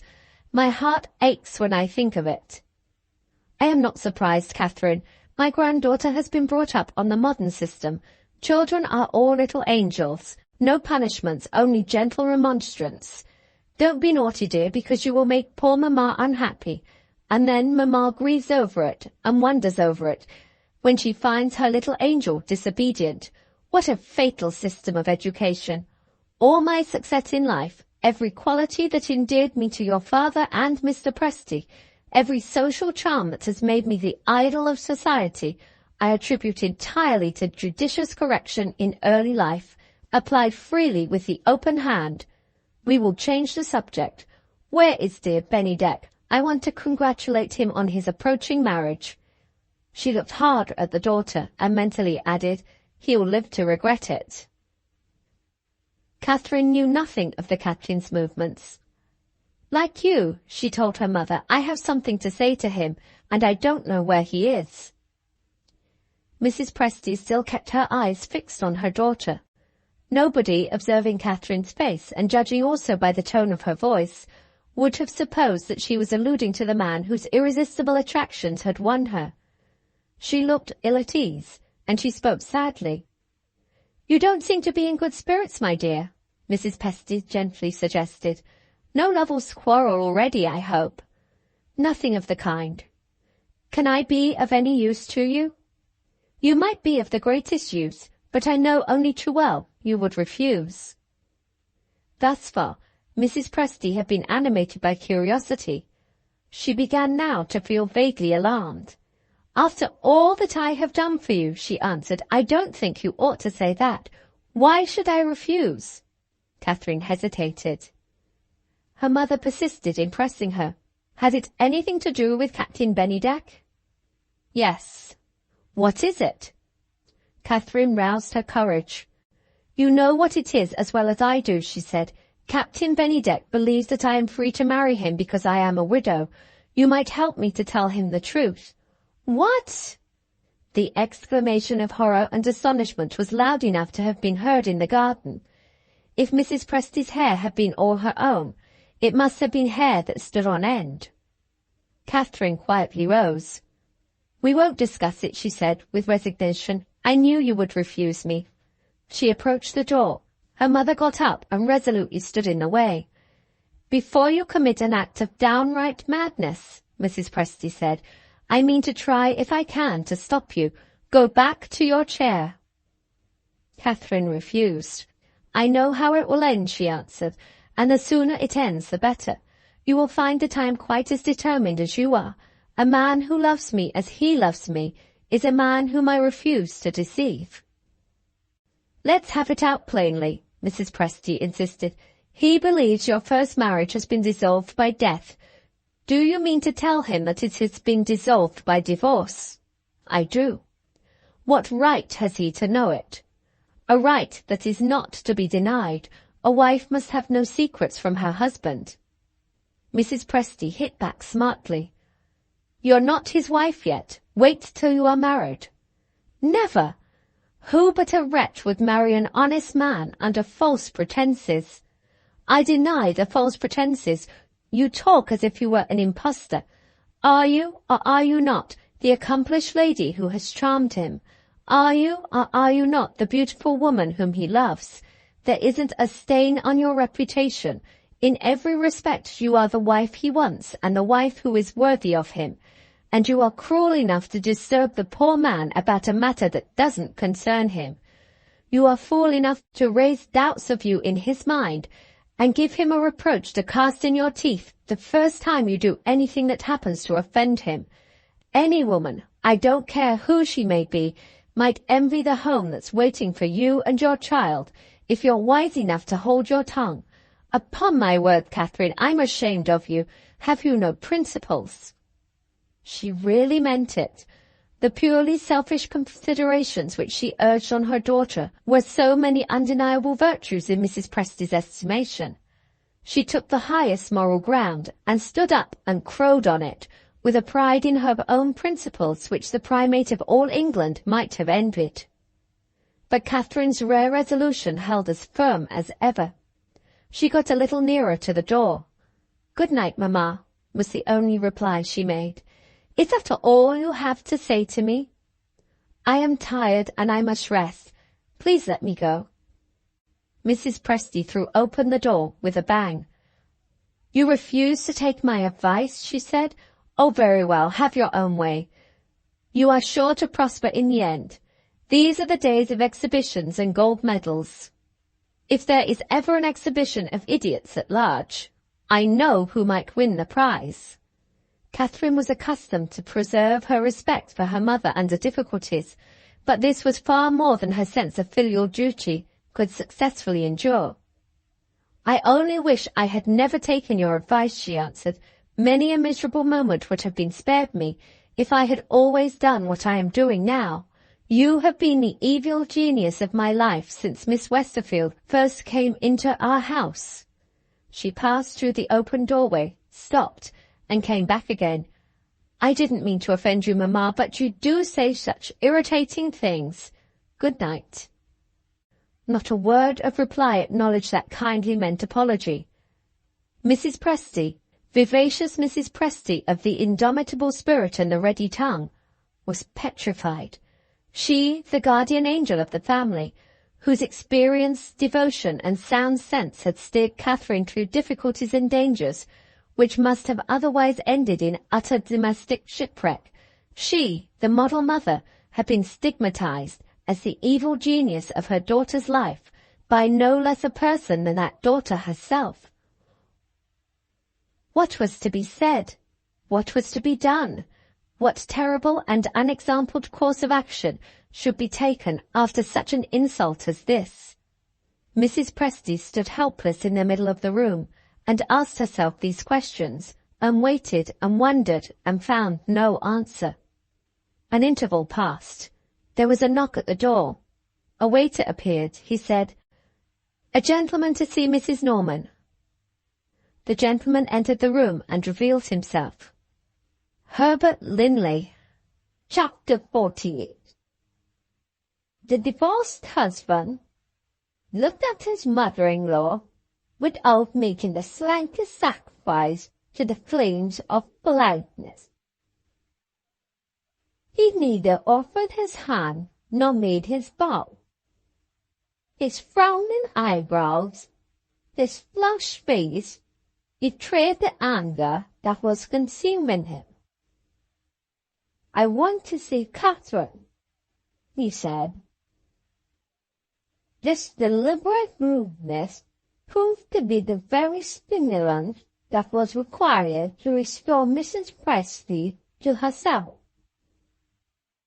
The smile that always meant mischief made its threatening appearance on the old lady's face. "What sort of company have you been keeping since I last saw you?" she began. "What have you got to do with the company I keep?" "Nothing whatever, I am happy to say. I was merely wondering whether you have been traveling lately in the south part of Africa, and have lived exclusively in the society of Hottentots. The only other explanation of your behavior is that I have been so unfortunate as to offend you.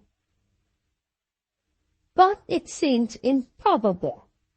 I am not your wife." "Thank God for that. Thank God, as you say. But I should really be glad, as a mere matter of curiosity, to know what your extraordinary conduct means. You present yourself in this room uninvited. You find a lady here, and you behave as if you had come into a shop and wanted to ask the price of something. Let me give you a lesson in good manners. Observe. I receive you at a bar, and I say, 'How do you do, Mr. Linley? Do you understand me?' I don't want to understand you. I want to see Catherine." "Who is Catherine?" "You know as well as I do. Your daughter." "My daughter, sir, is a stranger to you. We will speak of her, if you please, by the name, the illustrious name which she inherited at her birth. You wish to see Mrs. Norman? Call her what you like. I have a word to say to her, and I mean to say it." "No, Mr. Linley, you won't say it." "We'll see about that. Where is she?" "My daughter is not well. Well or ill, I shan't keep her long. My daughter has retired to her room." "Where is her room?" Mrs. Presty moved to the fireplace and laid her hand on the bell. "Are you aware that this house is a hotel?" she asked. "It doesn't matter to me what it is." "Oh, yes, it does. A hotel keeps waiters. A hotel, when it is as large as this, has a policeman in attendance. Must I ring? The choice between giving way to Mrs. Presty or being disgracefully dismissed was placed plainly before him. Herbert's life had been the life of a gentleman. He knew that he had forgotten himself. It was impossible that he could hesitate. "I won't trouble you to ring," he said, "and I will beg your pardon for having allowed my temper to get the better of me. At the same time, it ought to be remembered, I think, in my favor, that I have had some provocation." "I don't agree with you," Mrs. Presty answered. She was deaf to any appeal for mercy from Herbert Linley. "As to provocation," she added, returning to her chair without asking him to be seated, "when you apply that word to yourself, you insult my daughter and me. You, provoked, oh heavens!"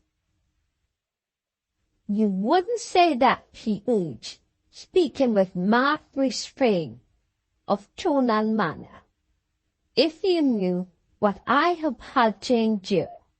Mrs. Presty suddenly looked toward the door. "Wait a minute," she said. "I think I hear somebody coming in." In the silence that followed, footsteps were audible outside, not approaching the door, however, but retiring from it. Mrs. Presty had apparently been mistaken. "Yes," she said resignedly, permitting Herbert to proceed. He really had something to say for himself, and he said it with sufficient moderation. That he had been guilty of serious offences he made no attempt to deny. But he pleaded that he had not escaped without justly suffering for what he had done. He had been entirely in the wrong when he threatened to take the child away from her mother by force of law. But had he not been punished when his wife obtained her divorce and separated him from his little daughter as well as from herself? No, Mrs. Presty failed to see it. If anybody had suffered by the divorce, the victim was her injured daughter.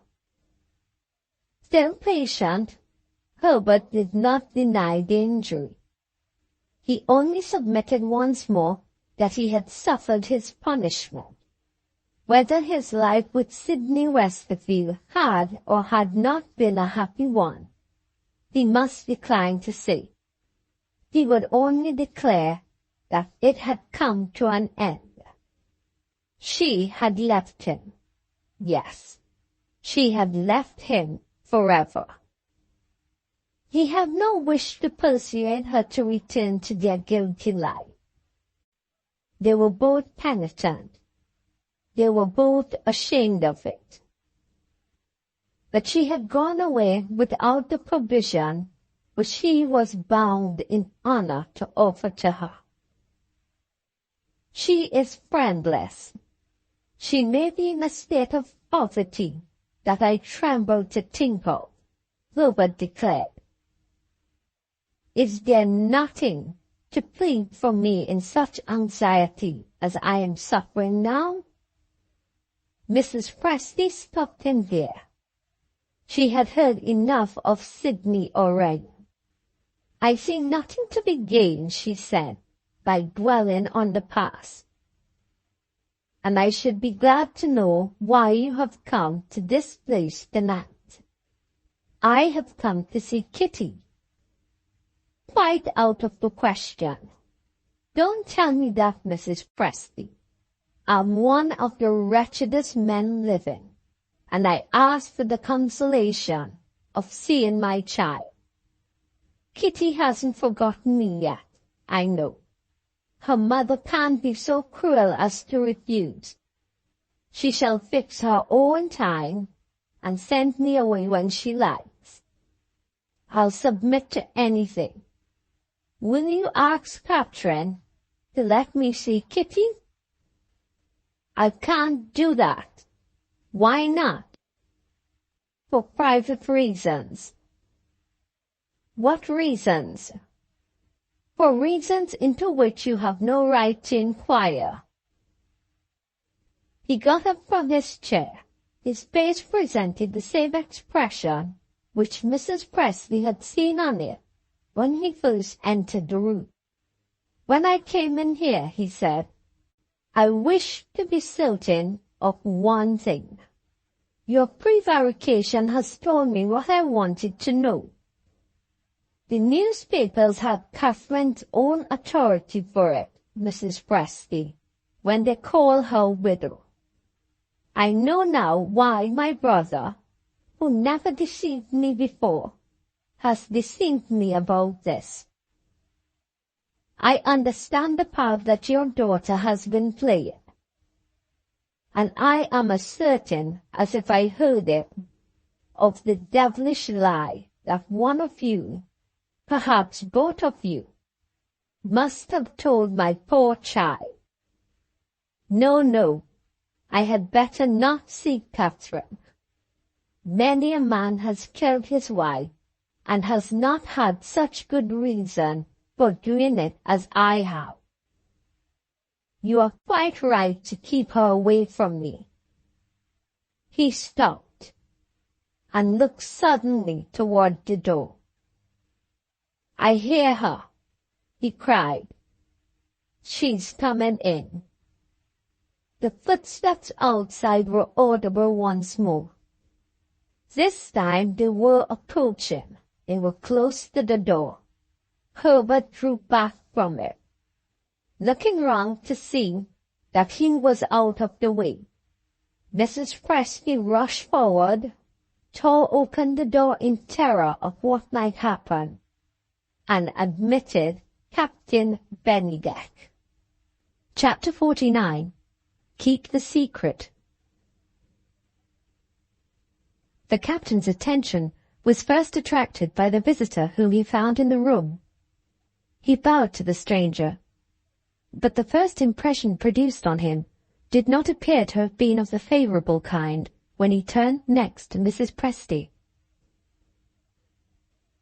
Observing that she was agitated, he made the customary apologies, expressing his regret if he had been so unfortunate as to commit an intrusion. Trusting in the good sense and good breeding which distinguished him on other occasions, Mrs. Presty anticipated that he would see the propriety of leaving her alone again with the person whom he had found in her company. To her dismay, he remained in the room, and worse still, he noticed her daughter's absence and asked if there was any serious cause for it. For the moment, Mrs. Presty was unable to reply.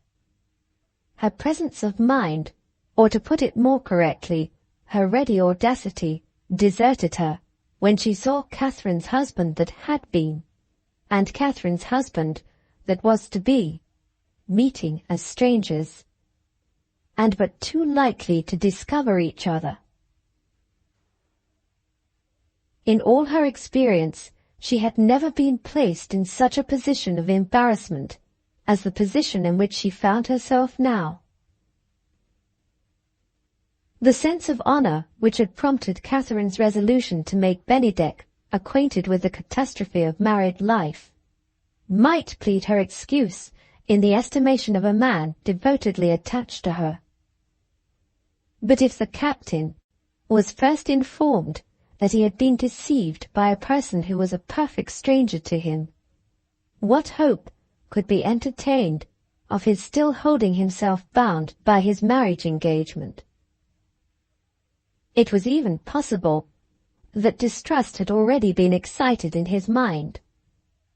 He must certainly have heard a man's voice raised in anger when he approached the door, and he was now observing that man with an air of curiosity, which was already assuming the appearance of distrust. That Herbert, on his side, resented the captain's critical examination of him was plainly visible on his face. After a glance at Bennydeck, he asked Mrs. Presty who that gentleman was. "I may be mistaken," he added, "but I thought your friend looked at me just now as if he knew me." "I have met you, sir, before this." The captain made the reply with a courteous composure of tone and manner, which apparently reminded Herbert of the claims of politeness. "May I ask where I had the honor of seeing you?" he inquired. "We passed each other in the hall of the hotel at Sandyseal. You had a young woman with you." "Your memory is a better one than mine, sir. I fail to remember the circumstance to which you refer." Bennydeck let the matter rest there. Struck by the remarkable appearance of embarrassment in Mrs. Presty's manner, and feeling, in spite of Herbert's politeness of language, increased distrust of the man whom he had found visiting her, he thought it might not be amiss to hint that she could rely on him in case of necessity. "I am afraid I have interrupted a confidential interview," he began, "and I ought perhaps to explain." Mrs. Presty listened absently, preoccupied by the fear that Herbert would provoke a dangerous disclosure, and by the difficulty of discovering a means of preventing it. She interrupted the captain. "Excuse me for one moment. I have a word to say to this gentleman." Bennydeck immediately drew back, and Mrs. Presty lowered her voice. "If you wish to see Kitty," she resumed, attacking Herbert on his weak side, "it depends entirely on your discretion." "What do you mean by discretion?" "Be careful not to speak of our family troubles, and I promise you shall see Kitty. That is what I mean." Herbert declined to say whether he would be careful or not. He was determined to find out first with what purpose Bennydeck had entered the room. "This gentleman was about to explain himself to you," he said to Mrs. Presty. "Why don't you give him the opportunity?" She had no choice but to submit, in appearance at least. Never had she hated Herbert as she hated him at that moment. The captain went on with his explanation. He had his reasons, he said, for hesitating in the first instance to present himself uninvited, and he accordingly retired. On second thoughts, however, he had returned, in the hope, Herbert interposed, of seeing Mrs. Presty's daughter? "That was one of my motives," Bennydeck answered. "Is it indiscreet to inquire what the other motive was?" "Not at all. I heard a stranger's voice speaking in a tone which, to say the least of it, is not customary in a lady's room, and I thought—" Herbert interrupted him again. "And you thought your interference might be welcome to the lady. Am I right?" "Quite right." "Am I making another lucky guess, if I suppose myself to be speaking to Captain Bennydeck?" "I shall be glad to hear, sir, how you have arrived at the knowledge of my name." "Shall we say, Captain, that I arrived at it by instinct?" His face, as he made that reply, alarmed Mrs. Presty. She cast a look at him, partly of entreaty, partly of warning. No effect was produced by the look. He continued, in a tone of ironical compliment. "You must pay the penalty of being a public character. Your marriage is announced in the newspapers." "I seldom read the newspapers." "Ah, indeed. Perhaps the report is not true. As you don't read the newspapers, allow me to repeat it. You are engaged to marry the beautiful widow, Mrs. Norman." I think I quote those last words correctly. Mrs. Presty suddenly got up. With an inscrutable face that told no tales, she advanced to the door. Herbert's insane jealousy of the man who was about to become Catherine's husband had led him into a serious error. He had driven Catherine's mother to desperation. In that state of mind, she recovered her lost audacity as a matter of course. Opening the door, she turned round to the two men with a magnificent impudence of manner which in her happiest moments she had never surpassed. "I'm sorry to interrupt this interesting conversation," she said, "but I have stupidly forgotten one of my domestic duties. You will allow me to return and listen with renewed pleasure when my household business is off my mind. I shall hope to find you both more polite to each other than ever when I come back." She was in such a frenzy of suppressed rage that she actually kissed her hand to them as she left the room. Bennydeck looked after her, convinced that some sinister purpose was concealed under Mrs. Presty's false excuses, and wholly unable to imagine what that purpose might be. Herbert still persisted in trying to force a quarrel on the captain. "As I remarked just now," he proceeded, "newspaper reports are not always to be trusted. Do you seriously mean, my dear sir, to marry Mrs. Norman?" "I look forward to that honour and that happiness, but I am at a loss to know how it interests you." "In that case, allow me to enlighten you. My name is Herbert Linley." He had held his name in reserve, feeling certain of the effect which he would produce when he pronounced it. The result took him completely by surprise. Not the slightest appearance of agitation showed itself in Bennydeck's manner. On the contrary, he looked as if there was something that interested him in the discovery of the name. "You are probably related to a friend of mine," he said quietly. "Who is your friend?" "Mr. Randall Linley." Herbert was entirely unprepared for this discovery.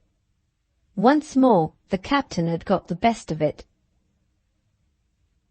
"Are you and Randall Linley intimate friends?" he inquired, as soon as he had recovered himself. "Most intimate." "It's strange that he should never have mentioned me on any occasion when you and he were together." "It does indeed seem strange." Herbert paused. His brother's keen sense of the disgrace that he had inflicted on the family recurred to his memory. He began to understand Randall's otherwise unaccountable silence. "Are you nearly related to Mr. Randall Linley?" the captain asked. "I am his elder brother." Ignorant on his part of the family disgrace, Bennydeck heard that reply with amazement. From his point of view, it was impossible to account for Randall's silence. "Will you think me very inquisitive," Herbert resumed, "if I ask whether my brother approves of your marriage?" There was a change in his tone as he put that question, which warned Bennydeck to be on his guard. "I have not yet consulted my friend's opinion," he answered shortly. Herbert threw off the mask. "In the meantime, you shall have my opinion," he said. "Your marriage is a crime, and I mean to prevent it." The captain left his chair and sternly faced the man who had spoken those insolent words. "Are you mad?" he asked. Herbert was on the point of declaring himself to have been Catherine's husband until the law dissolved their marriage, when a waiter came in and approached him with a message. "You are wanted immediately, sir." "Who wants me?" "A person outside, sir. It's a serious matter. There's not a moment to lose." Herbert turned to the captain. "I must have your promise to wait for me," he said, "or I don't leave the room." "Make your mind easy. I shall not stir from this place till you have explained yourself," was the firm reply. The servant led the way out. He crossed the passage and opened the door of a waiting room. Herbert passed in and found himself face to face with his divorced wife. Chapter 50. Forgiveness to the injured does belong. Without one word of explanation, Catherine stepped up to him and spoke first. "Answer me this," she said. "Have you told Captain Bennydeck who I am?" "Not yet." The shortest possible reply was the only reply that he could make in the moment when he first looked at her. She was not the same woman whom he had last seen at Sandyseal, returning for her lost book. The agitation produced by that unexpected meeting had turned her pale. The overpowering sense of injury had hardened and aged her face. This time she was prepared to see him. This time she was conscious of a resolution that raised her in her own estimation. Her clear blue eyes glittered as she looked at him. The bright color glowed in her cheeks. He was literally dazzled by her beauty. "In the past time, which we both remember," she resumed, "you once said that I was the most truthful woman you had ever known. Have I done anything to disturb that part of your old faith in me?" "Nothing." She went on. "Before you entered this house, I had determined to tell Captain Bennydeck what you have not told him yet. When I say that, do you believe me?" If he had been able to look away from her, he might have foreseen what was coming, and he would have remembered that his triumph over the captain was still incomplete. But his eyes were riveted on her face. His tenderest memories of her were pleading with him. He answered as a docile child might have answered. "I do believe you."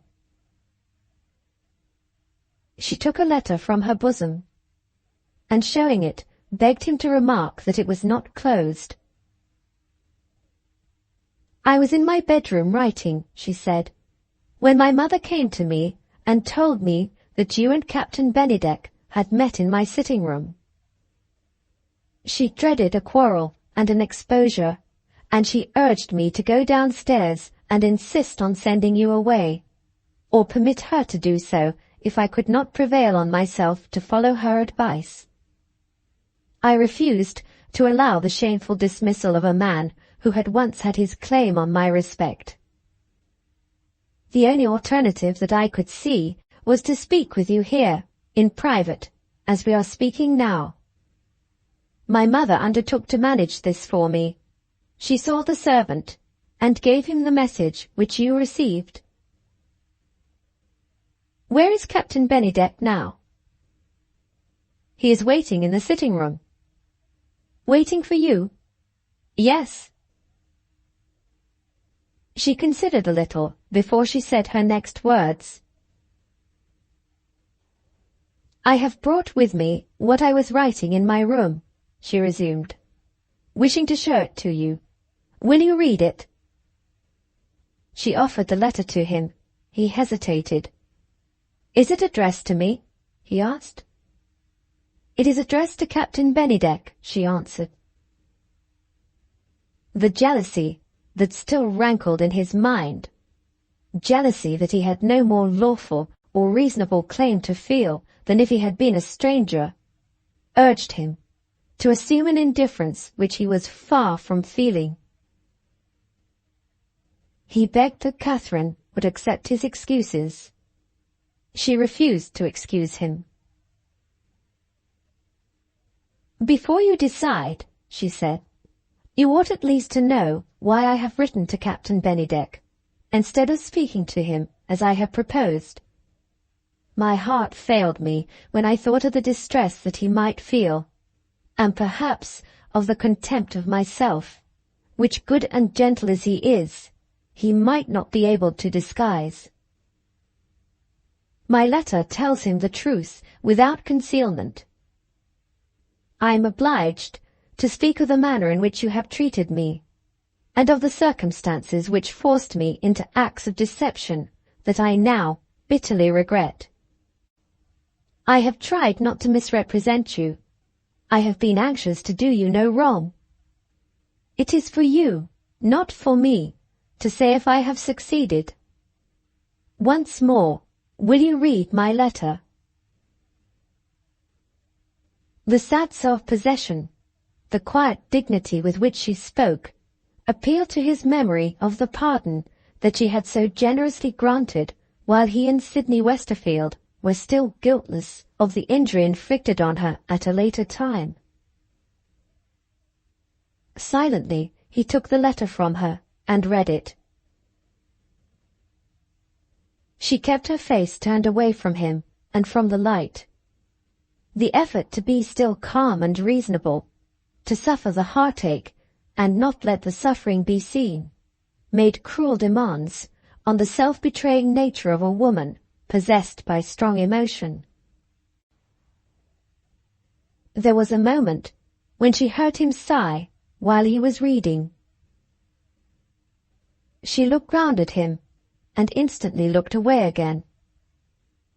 He rose and approached her. He held out the letter in one hand and pointed to it with the other. Twice he attempted to speak. Twice the influence of the letter unmanned him. It was a hard struggle, but it was for her sake he mastered his weakness and forced his trembling voice to submit to his will. Is the man whom you are going to marry worthy of this? He asked, still pointing to the letter. She answered firmly, more than worthy of it. Marry him, Catherine, and forget me. The great heart that he had so sorely wounded pitied him, forgave him, answered him with a burst of tears. She held out one imploring hand. His lips touched it. He was gone. Chapter 51. Dum spiro, spero. Brisk and smiling, Mrs. Presty presented herself in the waiting room. We have got rid of our enemy, she announced. I looked out of the window and saw him leaving the hotel. She paused, struck with the deep dejection expressed in her daughter's attitude. Catherine, she exclaimed, I tell you, Herbert has gone, and you look as if you regretted it. Is there anything wrong? Did my message fail to bring him here? No. He was bent on mischief when I saw him last. Has he told Bennydeck of the divorce? No. Thank heaven for that. There is no one to be afraid of now. Where is the captain? He is still in the sitting room. Why don't you go to him? I daren't. Shall I go? Yes, and give him this. Mrs. Presty took the letter. You mean tear it up, she said, and quite right too. No, I mean what I say. My dear child, if you have any regard for yourself, if you have any regard for me, don't ask me to give Bennydeck this mad letter. You won't hear reason? You still insist on it? I do. If Kitty ever behaves to you, Catherine, as you have behaved to me, you would have richly deserved it. Oh, if you were only a child again, I'd beat it out of you. I would. With that outburst of temper, she took the letter to Bennydeck. In less than a minute she returned, a tamed woman. He frightens me, she said. Is he angry? No, and that is the worst of it. When men are angry, I'm never afraid of them. He's quiet, too quiet. He said, I'm waiting for Mr. Herbert Linley. Where is he? I said, he has left the hotel. He said, what does that mean? I handed the letter to him.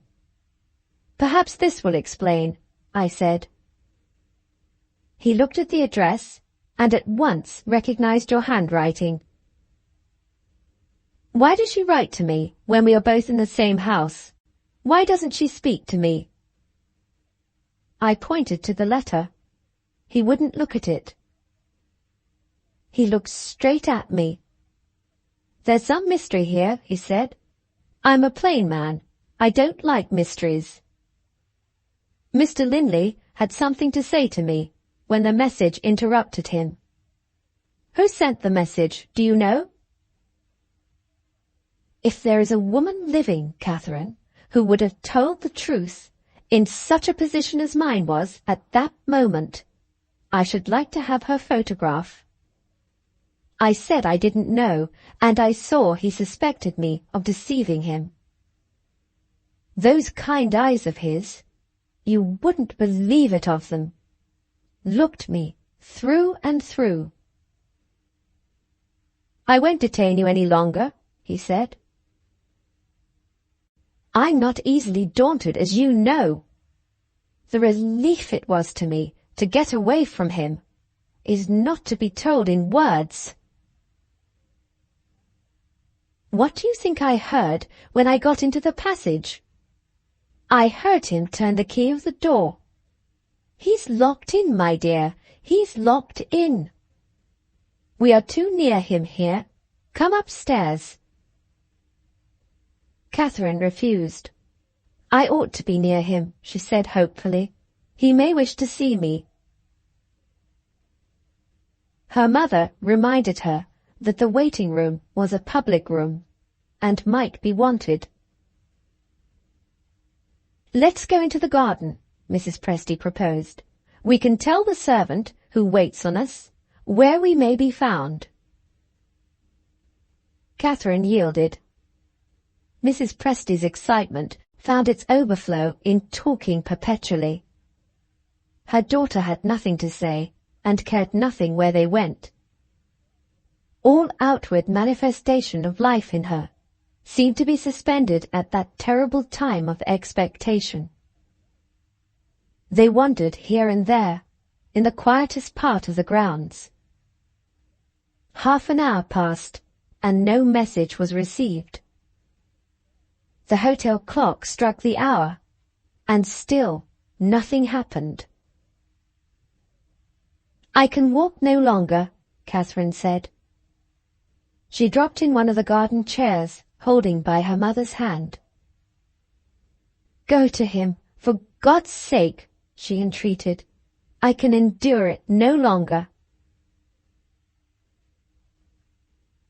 Mrs. Presty, even bold Mrs. Presty, was afraid to face him again. "He's fond of the child," she suggested. "Let's send Kitty." Some little girls were at play close by, who knew where Kitty was to be found. In a few minutes more, they brought her back with them. Mrs. Presty gave the child her instructions, and sent her away, proud of her errand, and delighted at the prospect of visiting the captain by herself, as if she was a grown-up lady. This time, the period of suspense was soon at an end. Kitty came running back. "It's lucky you sent me," she declared. "He wouldn't have opened the door to anybody else. He said so himself." "Did you knock softly, as I told you?" Mrs. Presty asked. "No, Grandmamma, I forgot that. I tried to open the door. He called out not to disturb him. I said, 'It's only me,' and he opened the door directly." "What makes him look so pale, Mamma? Is he ill?"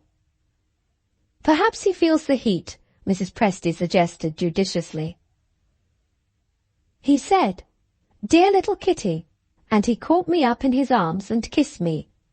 When he sat down again, he took me on his knee and he asked if I was fond of him, and I said, 'Yes, I am.' And he kissed me again, and he asked if I had come to stay with him and keep him company." "I forgot what you wanted me to say," Kitty acknowledged, addressing Mrs. Presty. "So I made it up out of my own head." "What did you tell him?" "I told him Mamma was as fond of him as I was, and I said, 'We will both keep you company.' He put me down on the floor, and he got up and went to the window and looked out. I told him that wasn't the way to find her, and I said, 'I know where she is. I'll go and fetch her.' He's an obstinate man, our nice captain. He wouldn't come away from the window. I said, 'You wish to see Mamma, don't you?' And he said, 'Yes.' 'You mustn't lock the door again,' I told him. 'She won't like that.' And what do you think he said? He said, 'Goodbye, Kitty.' Wasn't it funny? He didn't seem to know what he was talking about. If you ask my opinion, Mamma, I think the sooner you go to him, the better." Catherine hesitated. Mrs. Presty on one side and Kitty on the other led her between them into the house. Chapter 52. L'homme propose, et Dieu dispose. Captain Bennydeck met Catherine and her child at the open door of the room. Mrs. Presty, stopping a few paces behind them, waited in the passage, eager to see what the captain's face might tell her. It told her nothing. But Catherine saw a change in him. There was something in his manner unnaturally passive and subdued. It suggested the idea of a man whose mind had been forced into an effort of self-control which had exhausted its power and had allowed the signs of depression and fatigue to find their way to the surface. The captain was quiet. The captain was kind. Neither by word nor look did he warn Catherine that the continuity of their intimacy was in danger of being broken. And yet her spirits sank when they met at the open door. He led her to a chair and said she had come to him at a time when he especially wished to speak with her. Kitty asked if she might remain with them. He put his hand caressingly on her head. "No, my dear, not now." The child eyed him for a moment, conscious of something which she had never noticed in him before, and puzzled by the discovery. She walked back, cowed and silent, to the door. He followed her and spoke to Mrs. Presty. "Take your grandchild into the garden. We will join you there in a little while. Goodbye for the present, Kitty." Kitty said goodbye mechanically, like a dull child repeating a lesson. Her grandmother led her away in silence. Benedek closed the door and seated himself by Catherine. "I thank you for your letter," he said. "If such a thing is possible, it has given me a higher opinion of you than any opinion that I have held yet." She looked at him with a feeling of surprise, so sudden and so overwhelming that she was at a loss how to reply. The last words which she expected to hear from him, when he alluded to her confession, were the words that had just passed his lips. "You have owned to faults that you have committed, and deceptions that you have sanctioned," he went on, "with nothing to gain and everything to lose by telling the truth. Who but a good woman would have done that?" There was a deeper feeling in him than he had ventured to express. It betrayed itself by a momentary trembling in his voice. Catherine drew a little closer to him. "You don't know how you surprise me, how you relieve me," she said warmly, and pressed his hand. In the eagerness of her gratitude, in the gladness that had revived her sinking heart, she failed to feel that the pressure was not returned. "What have I said to surprise you?" he asked. "What anxiety have I relieved without knowing it?" "I was afraid you would despise me." "Why should I despise you?" "Have I not gained your good opinion under false pretenses? Have I not allowed you to admire me and to love me, without telling you that there was anything in my past life which I have reason to regret? Even now I can hardly realize that you excuse and forgive me. You, who have read the confession of my worst faults. You, who know the shocking inconsistencies of my character." "Say at once," he answered, "that I know you to be a mortal creature. Is there any human character, even the noblest, that is always consistently good?" "One reads of them sometimes," she suggested, "in books." "Yes," he said, "in the worst books you could possibly read, the only really immoral books written in our time." "Why are they immoral?" "For this plain reason, that they deliberately pervert the truth. Claptrap, you innocent creature, to catch foolish readers. When do these consistently good people appear in the life around us, the life that we all see? Never. Are the best mortals that ever lived above the reach of temptation to do ill, and are they always too good to yield to it? How does the Lord's Prayer instruct humanity? It commands us all, without exception, to pray that we may not be led into temptation. You have been led into temptation.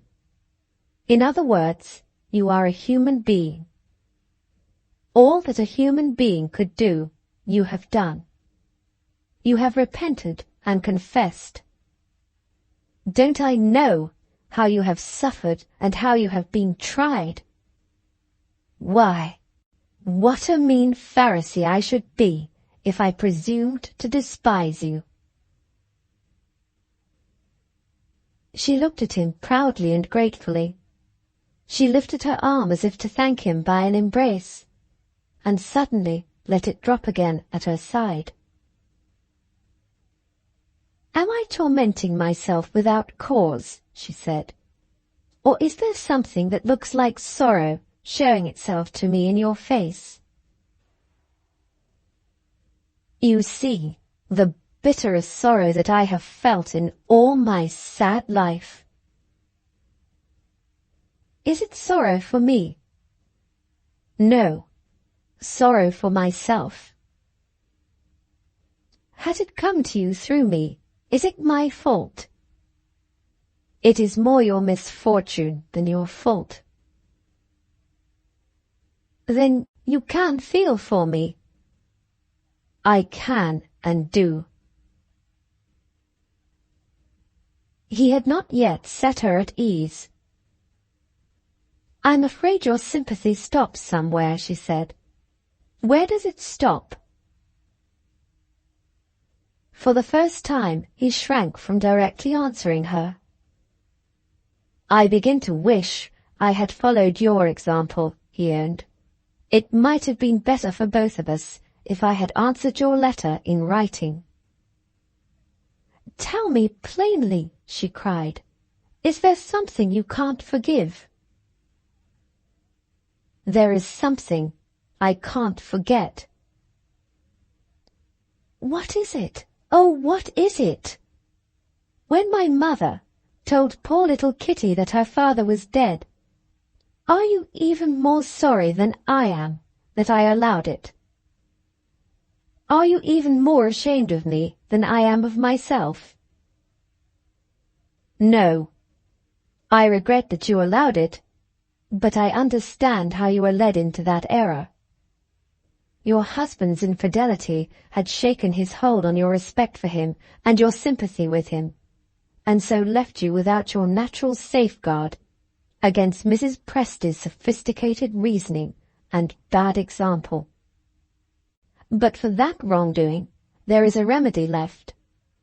Enlighten your child as you have enlightened me, and then, I have no personal motive for pleading Mr. Herbert Linley's cause after what I have seen of him, and then acknowledge the father's claim on the child. Do you mean his claim to see her? What else can I mean? Yes, let him see her. Do. God help me now when it's too late. Do what you ought to have done on that accursed day, which will be the blackest day in my calendar to the end of my life. What day do you mean? The day when you remembered the law of man and forgot the law of God.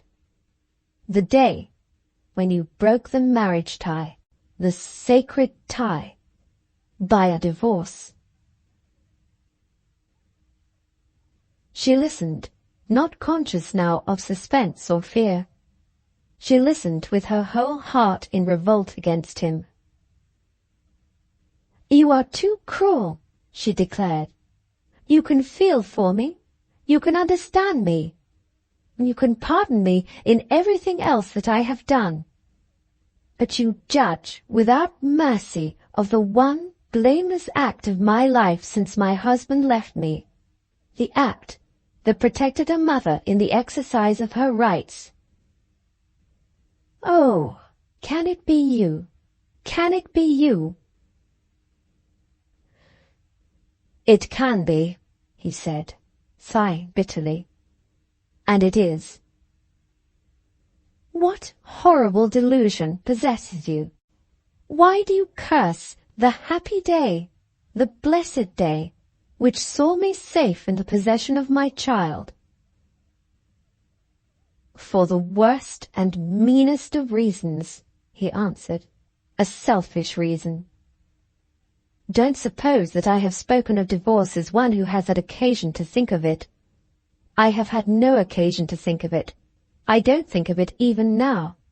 I abhor it, because it stands between you and me. I loathe it. I curse it, because it separates us for life. Separates us for life? How? Can you ask me? Yes, I do ask you. He looked round him. A society of religious persons had visited the hotel, and had obtained permission to place a copy of the Bible in every room. One of those copies lay on the chimney-piece in Catherine's room. Bennydeck brought it to her, and placed it on the table near which she was sitting. He turned to the New Testament, and opened it at the Gospel of St. Matthew. With his hand on the page, he said, I have done my best rightly to understand the duties of a Christian.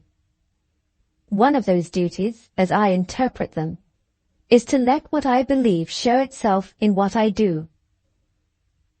You have seen enough of me, I hope, to know, though I have not been forward in speaking of it, that I am, to the best of my poor ability, a faithful follower of the teachings of Christ. I dare not set my own interests and my own happiness above his laws. If I suffer in obeying them, as I suffer now, I must still submit. They are the laws of my life. Is it through me that you suffer? It is through you. Will you tell me how? He had already found the chapter. His tears dropped on it as he pointed to the verse. Read, he answered, what the most compassionate of all teachers has said in the Sermon on the Mount. She read, Whosoever shall marry her that is divorced committeth adultery. Another innocent woman, in her place, might have pointed to that first part of the verse, which presupposes the infidelity of the divorced wife, and might have asked if those words applied to her. This woman, knowing that she had lost him, knew also what she owed to herself. She rose in silence, and held out her hand in parting. He paused before he took her hand. "Can you forgive me?" he asked. She said, "I can pity you." "Can you look back to the day of your marriage? Can you remember the words which declared the union between you and your husband, to be separable only by death? Has he treated you with brutal cruelty? Never. Has he repented of his sin? Yes. Ask your own conscience if there is not a worthier life for you and your child than the life that you are leading now." He waited after that appeal to her. The silence remained unbroken. "Do not mistake me," he resumed gently. "I am not thinking of the calamity that has fallen on me in a spirit of selfish despair. I am looking to your future, and I am trying to show you the way which leads to hope. Catherine, have you no word more to say to me?" In faint, trembling tones, she answered him at last. "You have left me but one word to say. Farewell." He drew her to him gently and kissed her on the forehead. The agony in his face was more than she could support. She recoiled from it in horror. His last act was devoted to the tranquillity of the one woman whom he had loved. He signed to her to leave him. Chapter 53. The largest nature, the longest love. Mrs. Presty waited in the garden to be joined by her daughter and Captain Benedict, and waited in vain. It was past her grandchild's bedtime. She decided on returning to the house. "Suppose we look for them in the sitting room," Kitty proposed. "Suppose we wait a moment before we go in," her wise grandmother advised. "If I hear them talking, I shall take you upstairs to bed." "Why?" Mrs. Presty forwarded Kitty with a hint relating to the management of inquisitive children, which might prove useful to her in afterlife. "When you grow up to be a woman, my dear, beware of making the mistake that I have just committed. Never be foolish enough to mention your reasons when a child asks, 'Why?' Was that how they treated you, Grandmamma, when you were a child yourself?" Of course it was. Why? They had reached the sitting-room door by this time. Kitty opened it without ceremony and looked in. The room was empty. Having confided her granddaughters to the nursemaid's care, Mrs. Presty knocked at Catherine's bedroom door. "May I come in?" "Come in directly. Where is Kitty?" "Susan is putting her to bed." "Stop it. Kitty mustn't go to bed. No questions. I explain myself when you come back." There was a wildness in her eyes and a tone of stern command in her voice, which warned her mother to set dignity aside and submit. "I don't ask what has happened," Mrs. Presty resumed on her return. "That letter, that fatal letter to the captain, has justified my worst fears. What in heaven's name are we to do now?" "We are to leave this hotel," was the instant reply. "When?" "Tonight." "Catherine, do you know what time it is?" "Time enough to catch the last train to London. Don't raise objections. If I stay at this place, with associations and every part of it which remind me of that unhappy man, I shall go mad. The shock I have suffered, the misery, the humiliation, I tell you it's more than I can bear. Stay here by yourself if you like.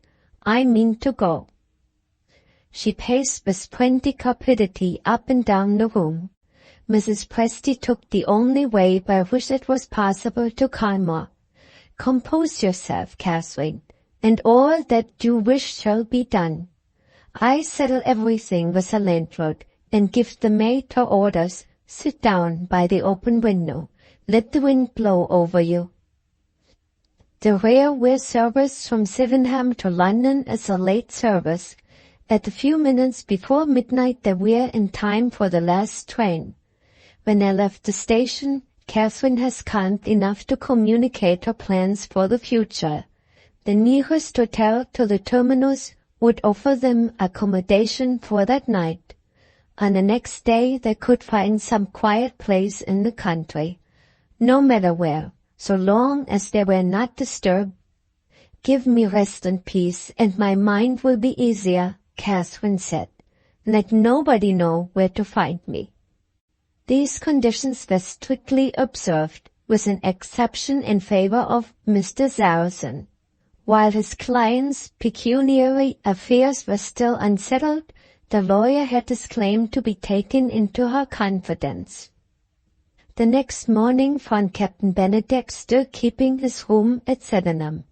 The state of his mind presented a complete contrast to the state of Catherine's mind. So far from sharing her aversion to the personal associations which were connected with the hotel, he found his one consolation in visiting the scenes which reminded him of the beloved woman whom he had lost. The reason for this was not far to seek. His was the largest nature, and his had been the most devoted love.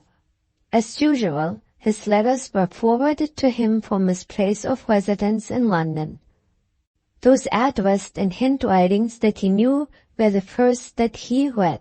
The others he took out with him to that sequestered part of the garden in which he had passed the happiest hours of his life by Catherine's side. He had been thinking of her all the morning. He was thinking of her now. His better judgment protested. His accusing conscience warned him that he was committing not only an act of folly, but, with his religious convictions, an act of sin, and still she held her place in his thoughts. The manager had told him of her sudden departure from the hotel, and he had declared with perfect truth that the place of her destination had not been communicated to him. Asked if she had left no directions relating to her correspondence, he had replied that his instructions were to forward all letters to her lawyer. On the point of inquiring next for the name and address, Benedict's sense of duty and sense of shame roused at last, filled him with a timely contempt for himself, and feeling tempted to write to Catherine, in encouraging fond thoughts of her among scenes which kept her in his memory, he had been false to the very principles to which he had appealed at their farewell interview. She had set him the right example, the example which he has determined to follow, in leaving the place. Before he could falter in his resolution, he gave notice of his departure. The one hope for him now was to find a refuge from himself in acts of mercy. Consolation was perhaps waiting for him in his home. His unopened correspondence offered a harmless occupation to his thoughts. In the meanwhile, one after another he read the letters, with an attention constantly wandering and constantly recalled, until he opened the last of them that remained. In a moment more his interest was absorbed. The first sentences in the letter told him that the deserted creature whom he had met in the garden, the stranger to whom he had offered help and consolation in the present and in the future, was no other than the lost girl, of whom he had been so long in search, the daughter of Roderick Westerfield, once his dearest and oldest friend. In the pages that followed, the writer confided to him her sad story, leaving it to her father's friend to decide whether she was worthy of the sympathy which he had offered to her, when he thought she was a stranger. This part of her letter was necessarily a repetition of what Benedict had read in the confession which Catherine had addressed to him. The generous woman had been guilty of one, and but one, concealment of the truth, in relating the circumstances under which the elopement from Mount Morven had taken place. She had abstained, in justice to the sincerity of Sidney's repentance, from mentioning Sidney's name. Another instance, the captain thought bitterly as he closed the letter, of the virtues which might have made the happiness of my life. But he was bound to remember, and he did remember, that there was now a new interest, tenderly associating itself with his life to come. The one best way of telling Sidney how dear she was to him already, for her father's sake, would be to answer her in person. He hurried away to London by the first train, and drove at once to Randall's place of abode to ask for Sidney's address, wondering what had become of the postscript to his letter, which had given Benedict the information of which he was now in search. Randall complied with his friend's request, and then ventured to allude to the report of the captain's marriage engagement. "Am I to congratulate you?" he asked. "Congratulate me on having discovered Roderick Westerfield's daughter?" That reply, and the tone in which it was given, led Randall to ask if the engagement had been prematurely announced. "There is no engagement at all," Benedict answered, with a look which suggested that it might be wise not to dwell on the subject.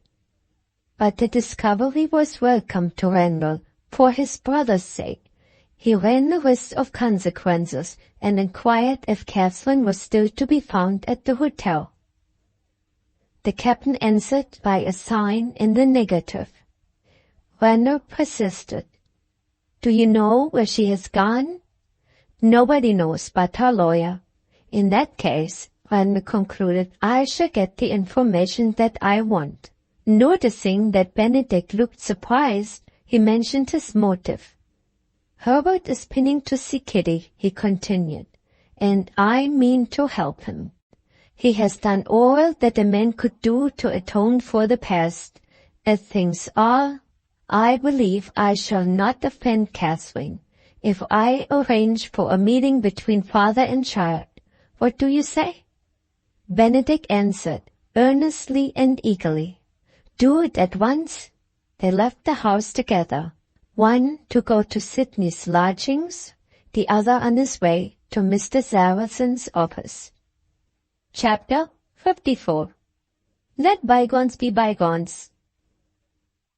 When the servant at the lodgings announced a visitor, and mentioned his name, Sydney's memory, instead of dwelling on the recollection of the captain's kindness, perversely recalled the last letter she had addressed to him, and reminded her that she stood in the need of indulgence, which even so good a man might hesitate to grant.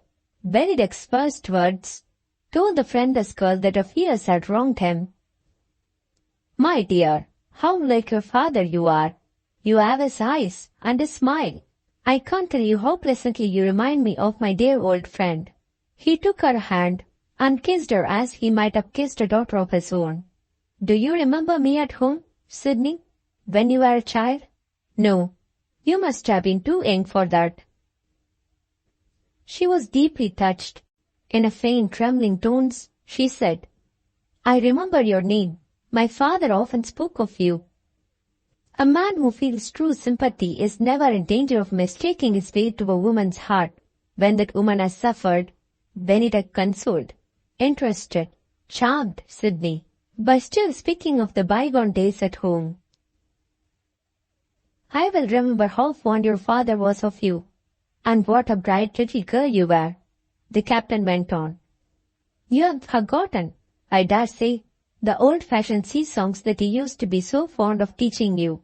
It was the strangest and prettiest contrast to hear a small piping child's voice singing of storms and shipwrecks, and thunder and lightning, and reefing sails in the cold and darkness, without the least idea of what it all meant.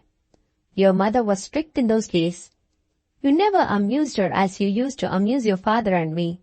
When she caught you searching my pockets for sweetmeats, she accused me of destroying your digestion before you were 5 years old. I went on spoiling it for all that. The last time I saw you, my child, your father was singing the Mariners of England, and you were on his knee trying to sing with them.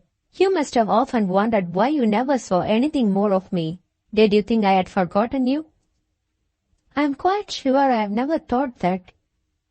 "You see, I was in the Navy at that time," the captain resumed. "They were ordered away to a foreign station. When I got back to England, miserable news was waiting for me. I heard of your father's death and of the shameful trial. Poor fellow, he was as innocent, Sydney, as you are of the offence which he was accused of committing. The first thing I did was to set enquiries on the foot after your mother and her children. It was some consolation to me to feel that I was rich enough to make your lives easy and agreeable to you. I thought money could do anything. A serious mistake, my dear. Money couldn't find the widow and her children. We supposed you were somewhere in London. And there, to my great grief, it ended.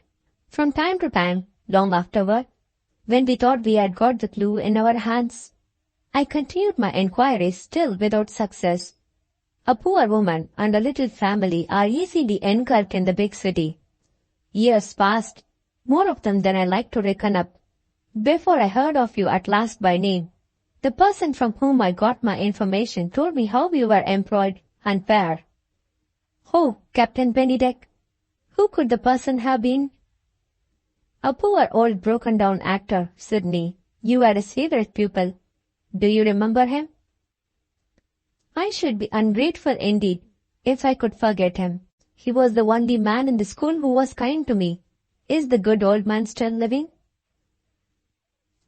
"No, he rests at last. I am glad to say I was able to make his last days on earth the happiest days of his life." "I wonder," Sydney confessed, "how you met with him."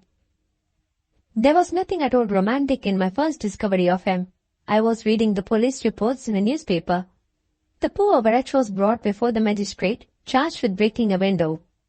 His one last chance of escaping starvation in the streets was to get sent to the prison. The magistrate questioned him and brought to light a really heartbreaking account of misfortune, embittered by neglect on the part of the people in authority who were bound to help him. He was remanded, so that enquiries might be made.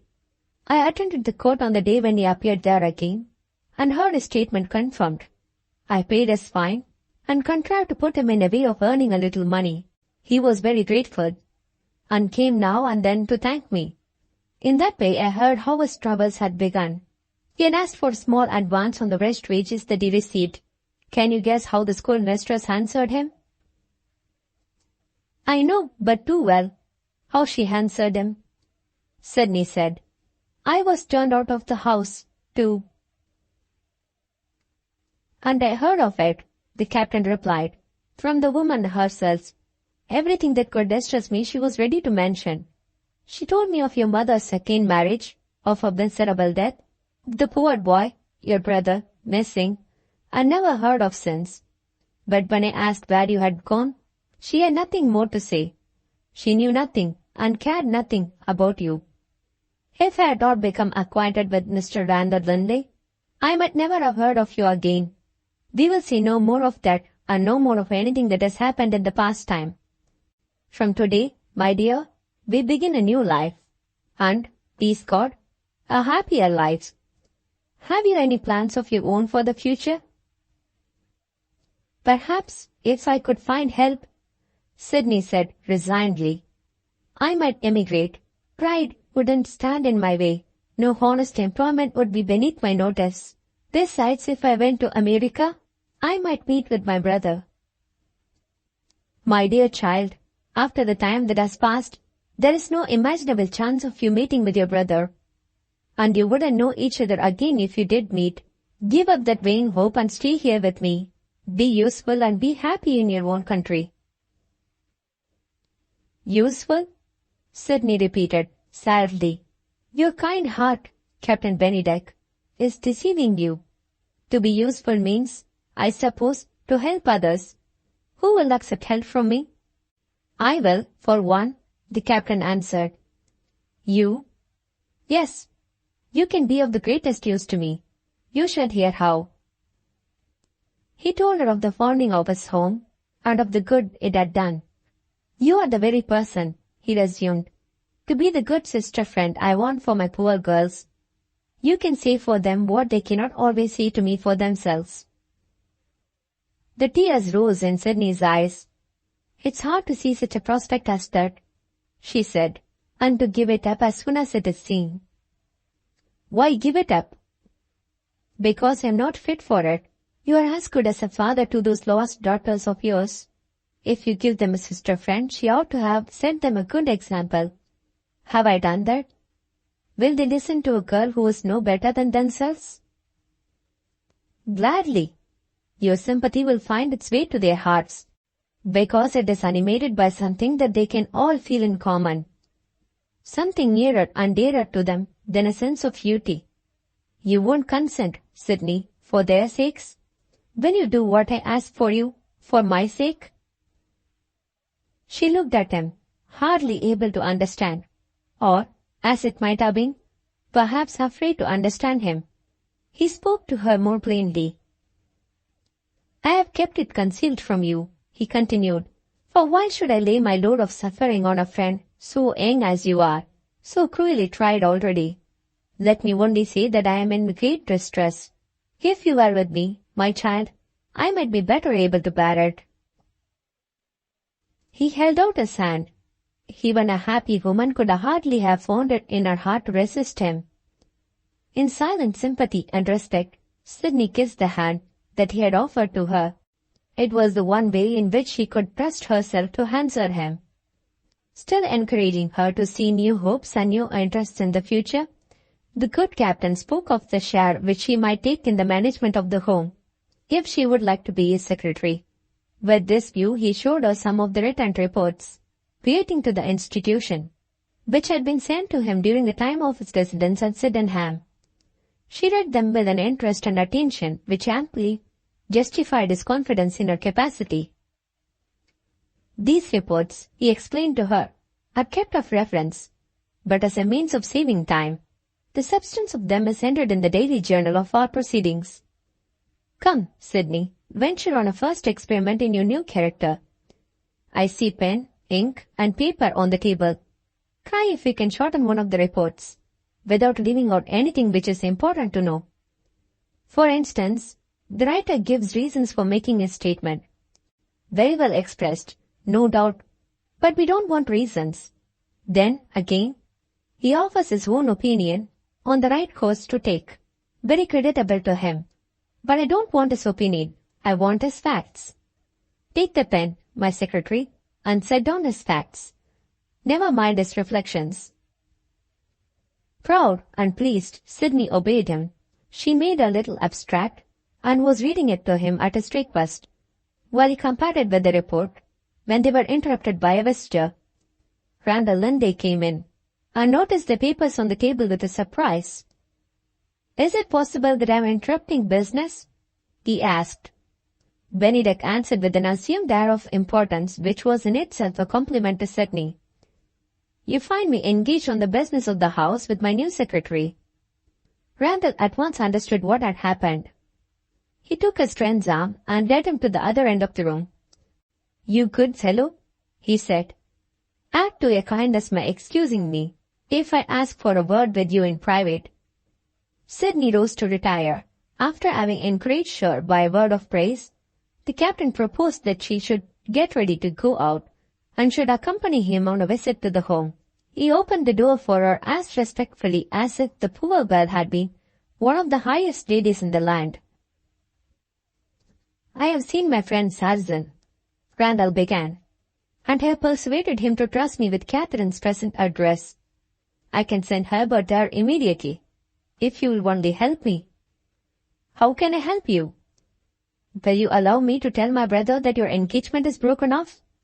Benedict shrank from the painful allusion and showed it. Randall explained. "I am grieved," he said, "to distress you by referring to this subject again. But if my brother is left under the false impression that your engagement will be followed by your marriage, he will refuse to intrude himself on the lady who was once his wife." The captain understood. "Say what you please about me," he replied. "Unite the father and the child, and you may reconcile the husband and wife." "Have you forgotten," Randall asked, "that the marriage has been dissolved?" Benedict's answer ignored the law. "I remember," he said, "that the marriage has been profaned." Chapter 65. Leave it to the child. The front windows of Brightwater Cottage look out on a quiet green lane in Middlesex, which joins the high road within a few miles of the market town of Uxbridge. Through the pretty garden at the back runs a little brook, winding its merry way to a distant river. The few rooms in this pleasant place of residence are well furnished, having regard to the limits of a building which is a cottage in the strictest sense of the word. Watercolor drawings by the old English masters of the art ornament the dining room. The parlor has been transformed into a library. From floor to ceiling, all four of its walls are covered with books. Their old and well-chosen buildings, seen in the mass, present nothing less than a feast of color to the eye. The library and the works of art are described as heirlooms, which have passed into the possession of the present proprietor. One more among the hundreds of Englishmen who are ruined every year by betting on the turf. So sorely in need of a little ready money was this victim of gambling, tacitly permitted or conveniently ignored by the audacious hypocrisy of a country which rejoiced in the extinction of Baden, and which still shudders at the name of Monaco, that he was ready to let his pretty cottage for no longer a term than 1 month certain, and he even allowed the elderly lady who drove the hardest part of hard bargains with him to lessen by 1 guinea the house rent paid for each week. He took his revenge by means of an ironical compliment addressed to Mrs. Presty. "What a saving it would be to the country, ma'am, if you were Chancellor of the Exchequer." With perfect gravity, Mrs. Presty accepted that well-earned tribute of praise. "You're quite right, sir. I should be the first official person known to the history of England who took proper care of the public money." Within 2 days of the time when they had left the hotel at Sydenham, Catherine and her little family circle had taken possession of the cottage. The two ladies were sitting in the library, each occupied with a book chosen from the well-stocked shelves. Catherine's reading appeared to be more than once interrupted by Catherine's thoughts. Noticing this circumstance, Mrs. Presty asked if some remarkable event had happened, and if it was weighing heavily on her daughter's mind. Catherine answered that she was thinking of Kitty, and that anxiety connected with the child did weigh heavily on her mind. Some days had passed since the interview at which Herbert Linley had bidden her farewell. On that occasion he had referred to her proposed marriage in terms of forbearance and generosity which claimed her sincerest admiration. It might be possible for her to show a grateful appreciation of his conduct. Devotedly fond of his little daughter, he must have felt acutely his long separation from her, and it was quite likely that he might ask to see Kitty. But there was an obstacle in the way of her willing compliance with that request, which it was impossible to think of without remorse, and which it was imperatively necessary to remove. Mrs. Presty would understand that she alluded to the shameful falsehood which had led the child to suppose that her father was dead. Strongly disapproving of the language in which her daughter had done justice to the conduct of the divorced husband, Mrs. Presty merely replied, "You are Kitty's mother. I leave it to you," and returned to her reading. Catherine could not feel that she had deserved such an answer as this. "Did I plan the deception?" she asked. "Did I tell the lie?" Mrs. Presty was not in the least offended. "You are comparatively innocent, my dear," she admitted with an air of satirical indulgence. "You only consented to the deception and profited by the lie. Suppose we own the truth. You are afraid." Catherine owned the truth in the plainest terms. "Yes, I am afraid." "And you leave it to me?" "I leave it to you." Mrs. Presty complacently closed her book. "I was quite prepared to hear it," she said. "All the unpleasant complications since your divorce, and heaven only knows how many of them have presented themselves, have been left for me to unravel. It so happens, though I was too modest to mention it prematurely, that I have unraveled this complication. If one only has eyes to see it, there is a way out of every difficulty that can possibly happen." She pushed the book that she had been reading across the table to Catherine. "Turn to page 240, she said. "There is a way out." The title of the book was Disasters at Sea, and the page contained the narrative of a shipwreck. On evidence apparently irresistible, the drowning of every soul on board, the lost vessel had been taken for granted. When a remnant of the passengers and the crew had been discovered on a desert island, and had been safely restored to their friends. Having read this record of suffering and suspense, Catherine looked at her mother and waited for an explanation. "Don't you see it?" Mrs. Presty asked. "I can't say that I do." The old lady's excellent temper was not in the least ruffled, even by this. "Quite inexcusable on my part," she acknowledged. "I ought to have remembered that you didn't inherit your mother's vivid imagination. Age has left me in full possession of whose powers of invention which used to amaze your poor father. He wondered how it was that I never wrote a novel." Mr. Presty's appreciation of my intellect was equally sincere, but he took a different view. "Beware, my dear," he said, "of trifling with the distinction which you now enjoy. You're one of the most remarkable women in England, never written a novel.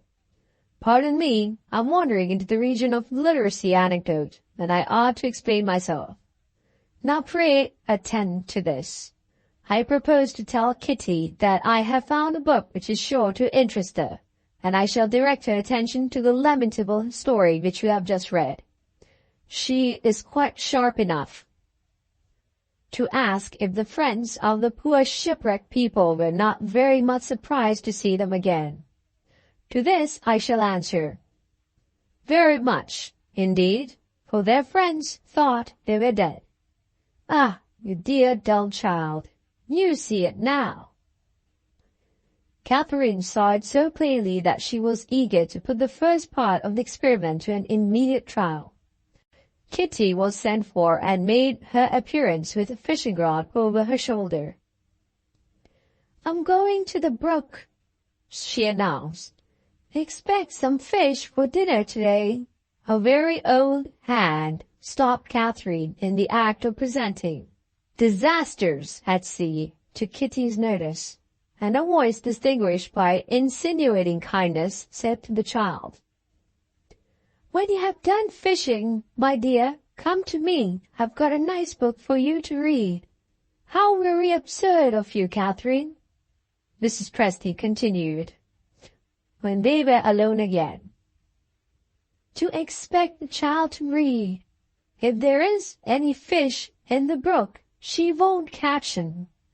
When she comes back disappointed and says, 'What am I to do now?' the disasters at sea will have a chance. I make it a rule never to boast, but if there is a thing that I understand, it's the management of children. Why didn't I have a large family?" Attended by the faithful Susan, Kitty baited her hook and began to fish where the waters of the brook were overshadowed by trees. A little arbor, covered by a thatched roof and having walls of wooden lattice work, hidden by creepers climbing over them inside and out, offered an attractive place of rest on this sheltered side of the garden. Having brought her work with her, the nursemaid retired to the summer house and diligently plied her needle, looking at Kitty from time to time through the open door. The air was delightfully cool. The pleasant rippling of the brook fell soothingly on the ear. The seat in the summer house received a sitter with the softly yielded submission of elastic wires. Susan had just finished her early dinner, in mind and body alike. This good girl was entirely and deservedly at her ease. By finely succeeding degrees, her eyelids began to show a tendency downward. Her truant needlework escaped from her fingers and lay lazily on her lap. She snatched it up with a start and sewed it with severe resolution until her thread was exhausted. The reel was ready at her side. She took it out for fresh supply and innocently rested her head against the leafy and flowery wall of the arbor. Was it thought that gradually closed her eyes again, or was it sleep? In either case, Susan was lost to all sense of passing events, and Susan's breathing became musically regular, emulous of the musical regularity of the brook. As a lesson in patience, the art of angling pursued in a shallow brook has its moral uses. Kitty fished and waited and renewed the bait and tried again with a command of temper which would have been a novelty in Susan's experience if Susan had been awake. But the end which comes to all things came also to Kitty's patience. Leaving her rod on the bank, she set the line and hook take care of themselves, and wandered away in search of some new amusement. Lingering here and there to gather flowers from the beds as she passed them, Kitty was stopped by a shrubbery with a rustic seat placed near it, which marked the limits of the garden on that side.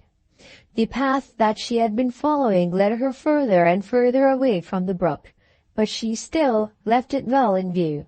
She could see on her right hand the clumsy old wooden bridge which crossed the stream and served as a means of communication for the servants and the tradespeople between the cottage and the village on the lower ground a mile away. The child felt hot and tired. She rested herself on the bench and, spreading the flowers by her side, began to arrange them in the form of a nosegay. Still true to her love for Sydney, she had planned to present the nosegay to her mother, offering the gift as an excuse for returning to the forbidden subject of her governess, and for asking when they might hope to see each other again. Choosing flowers and then rejecting them, trying other colors and wondering whether she had accomplished a change for the better, Kitty was startled by the sound of a voice calling to her from the direction of the brook. She looked around and saw a gentleman crossing the bridge. He asked the way to Brightwater Cottage. There was something in his voice that attracted her. How or why, at her age, she never thought of inquiring. Eager and excited, she ran across the lawn, which lay between her and the brook, before she answered the gentleman's question. As they approached each other, his eyes sparkled. His face flushed. He cried out joyfully, "Here she is!" and then changed again in an instant. A horrid pallor overspread his face as the child stood looking at him with innocent curiosity. He startled Kitty, not because he seemed to be shocked and distressed. She hardly noticed that, but because he was so like, although he was thinner and paler and older. Oh, so like a lost father. "This is a cottage, sir," she said faintly.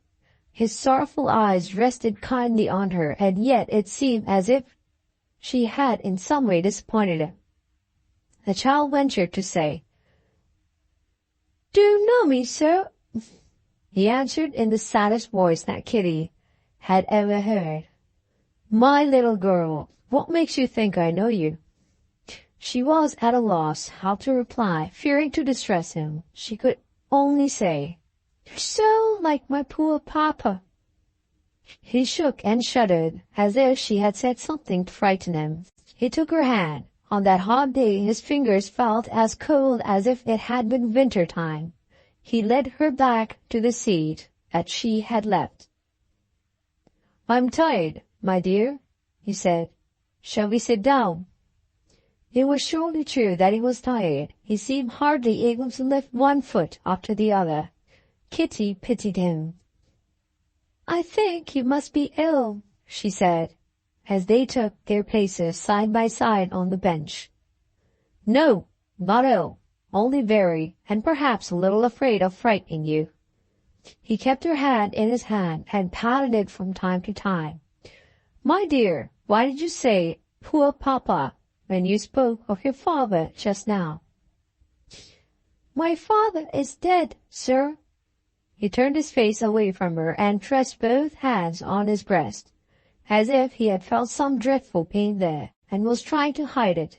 But he mastered the pain, and he said a strange thing to her, very gently, but still it was strange. He wished to know who had told her that her father was dead. "Grandmama told me." "Do you remember what Grandmama said?" "Yes, she told me Papa was drowned at sea." He said something to himself, and said it twice over. Not her mother. Thank God, not her mother. What did he mean? Kitty looked and looked at him and wondered. He put his arm around her. "Come near me," he said.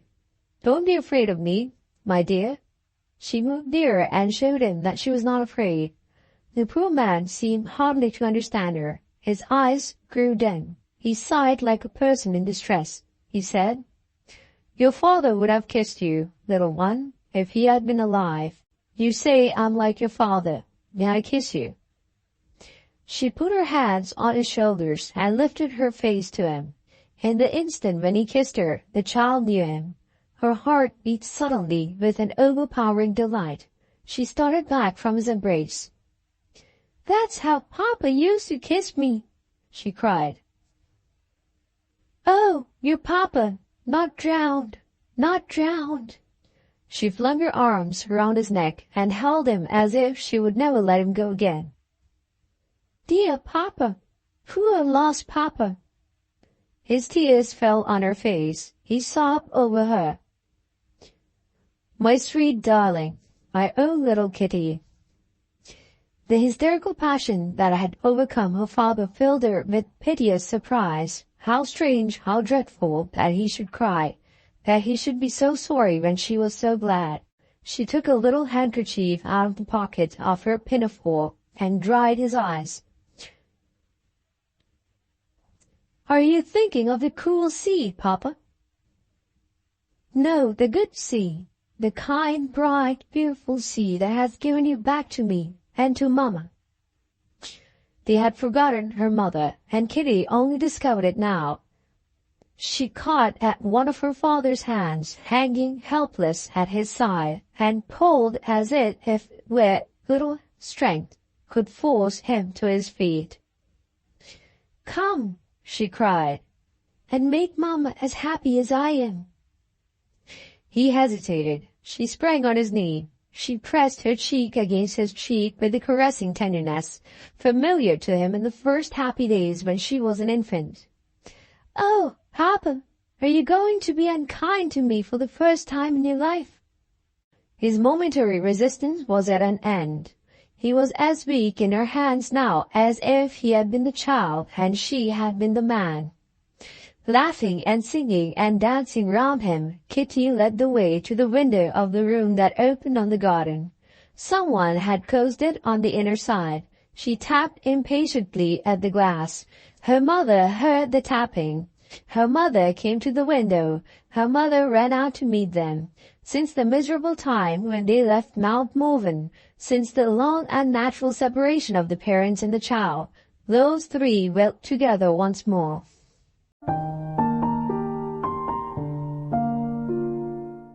The end. Thank you very much for watching. Please don't forget to subscribe our channel for more stories.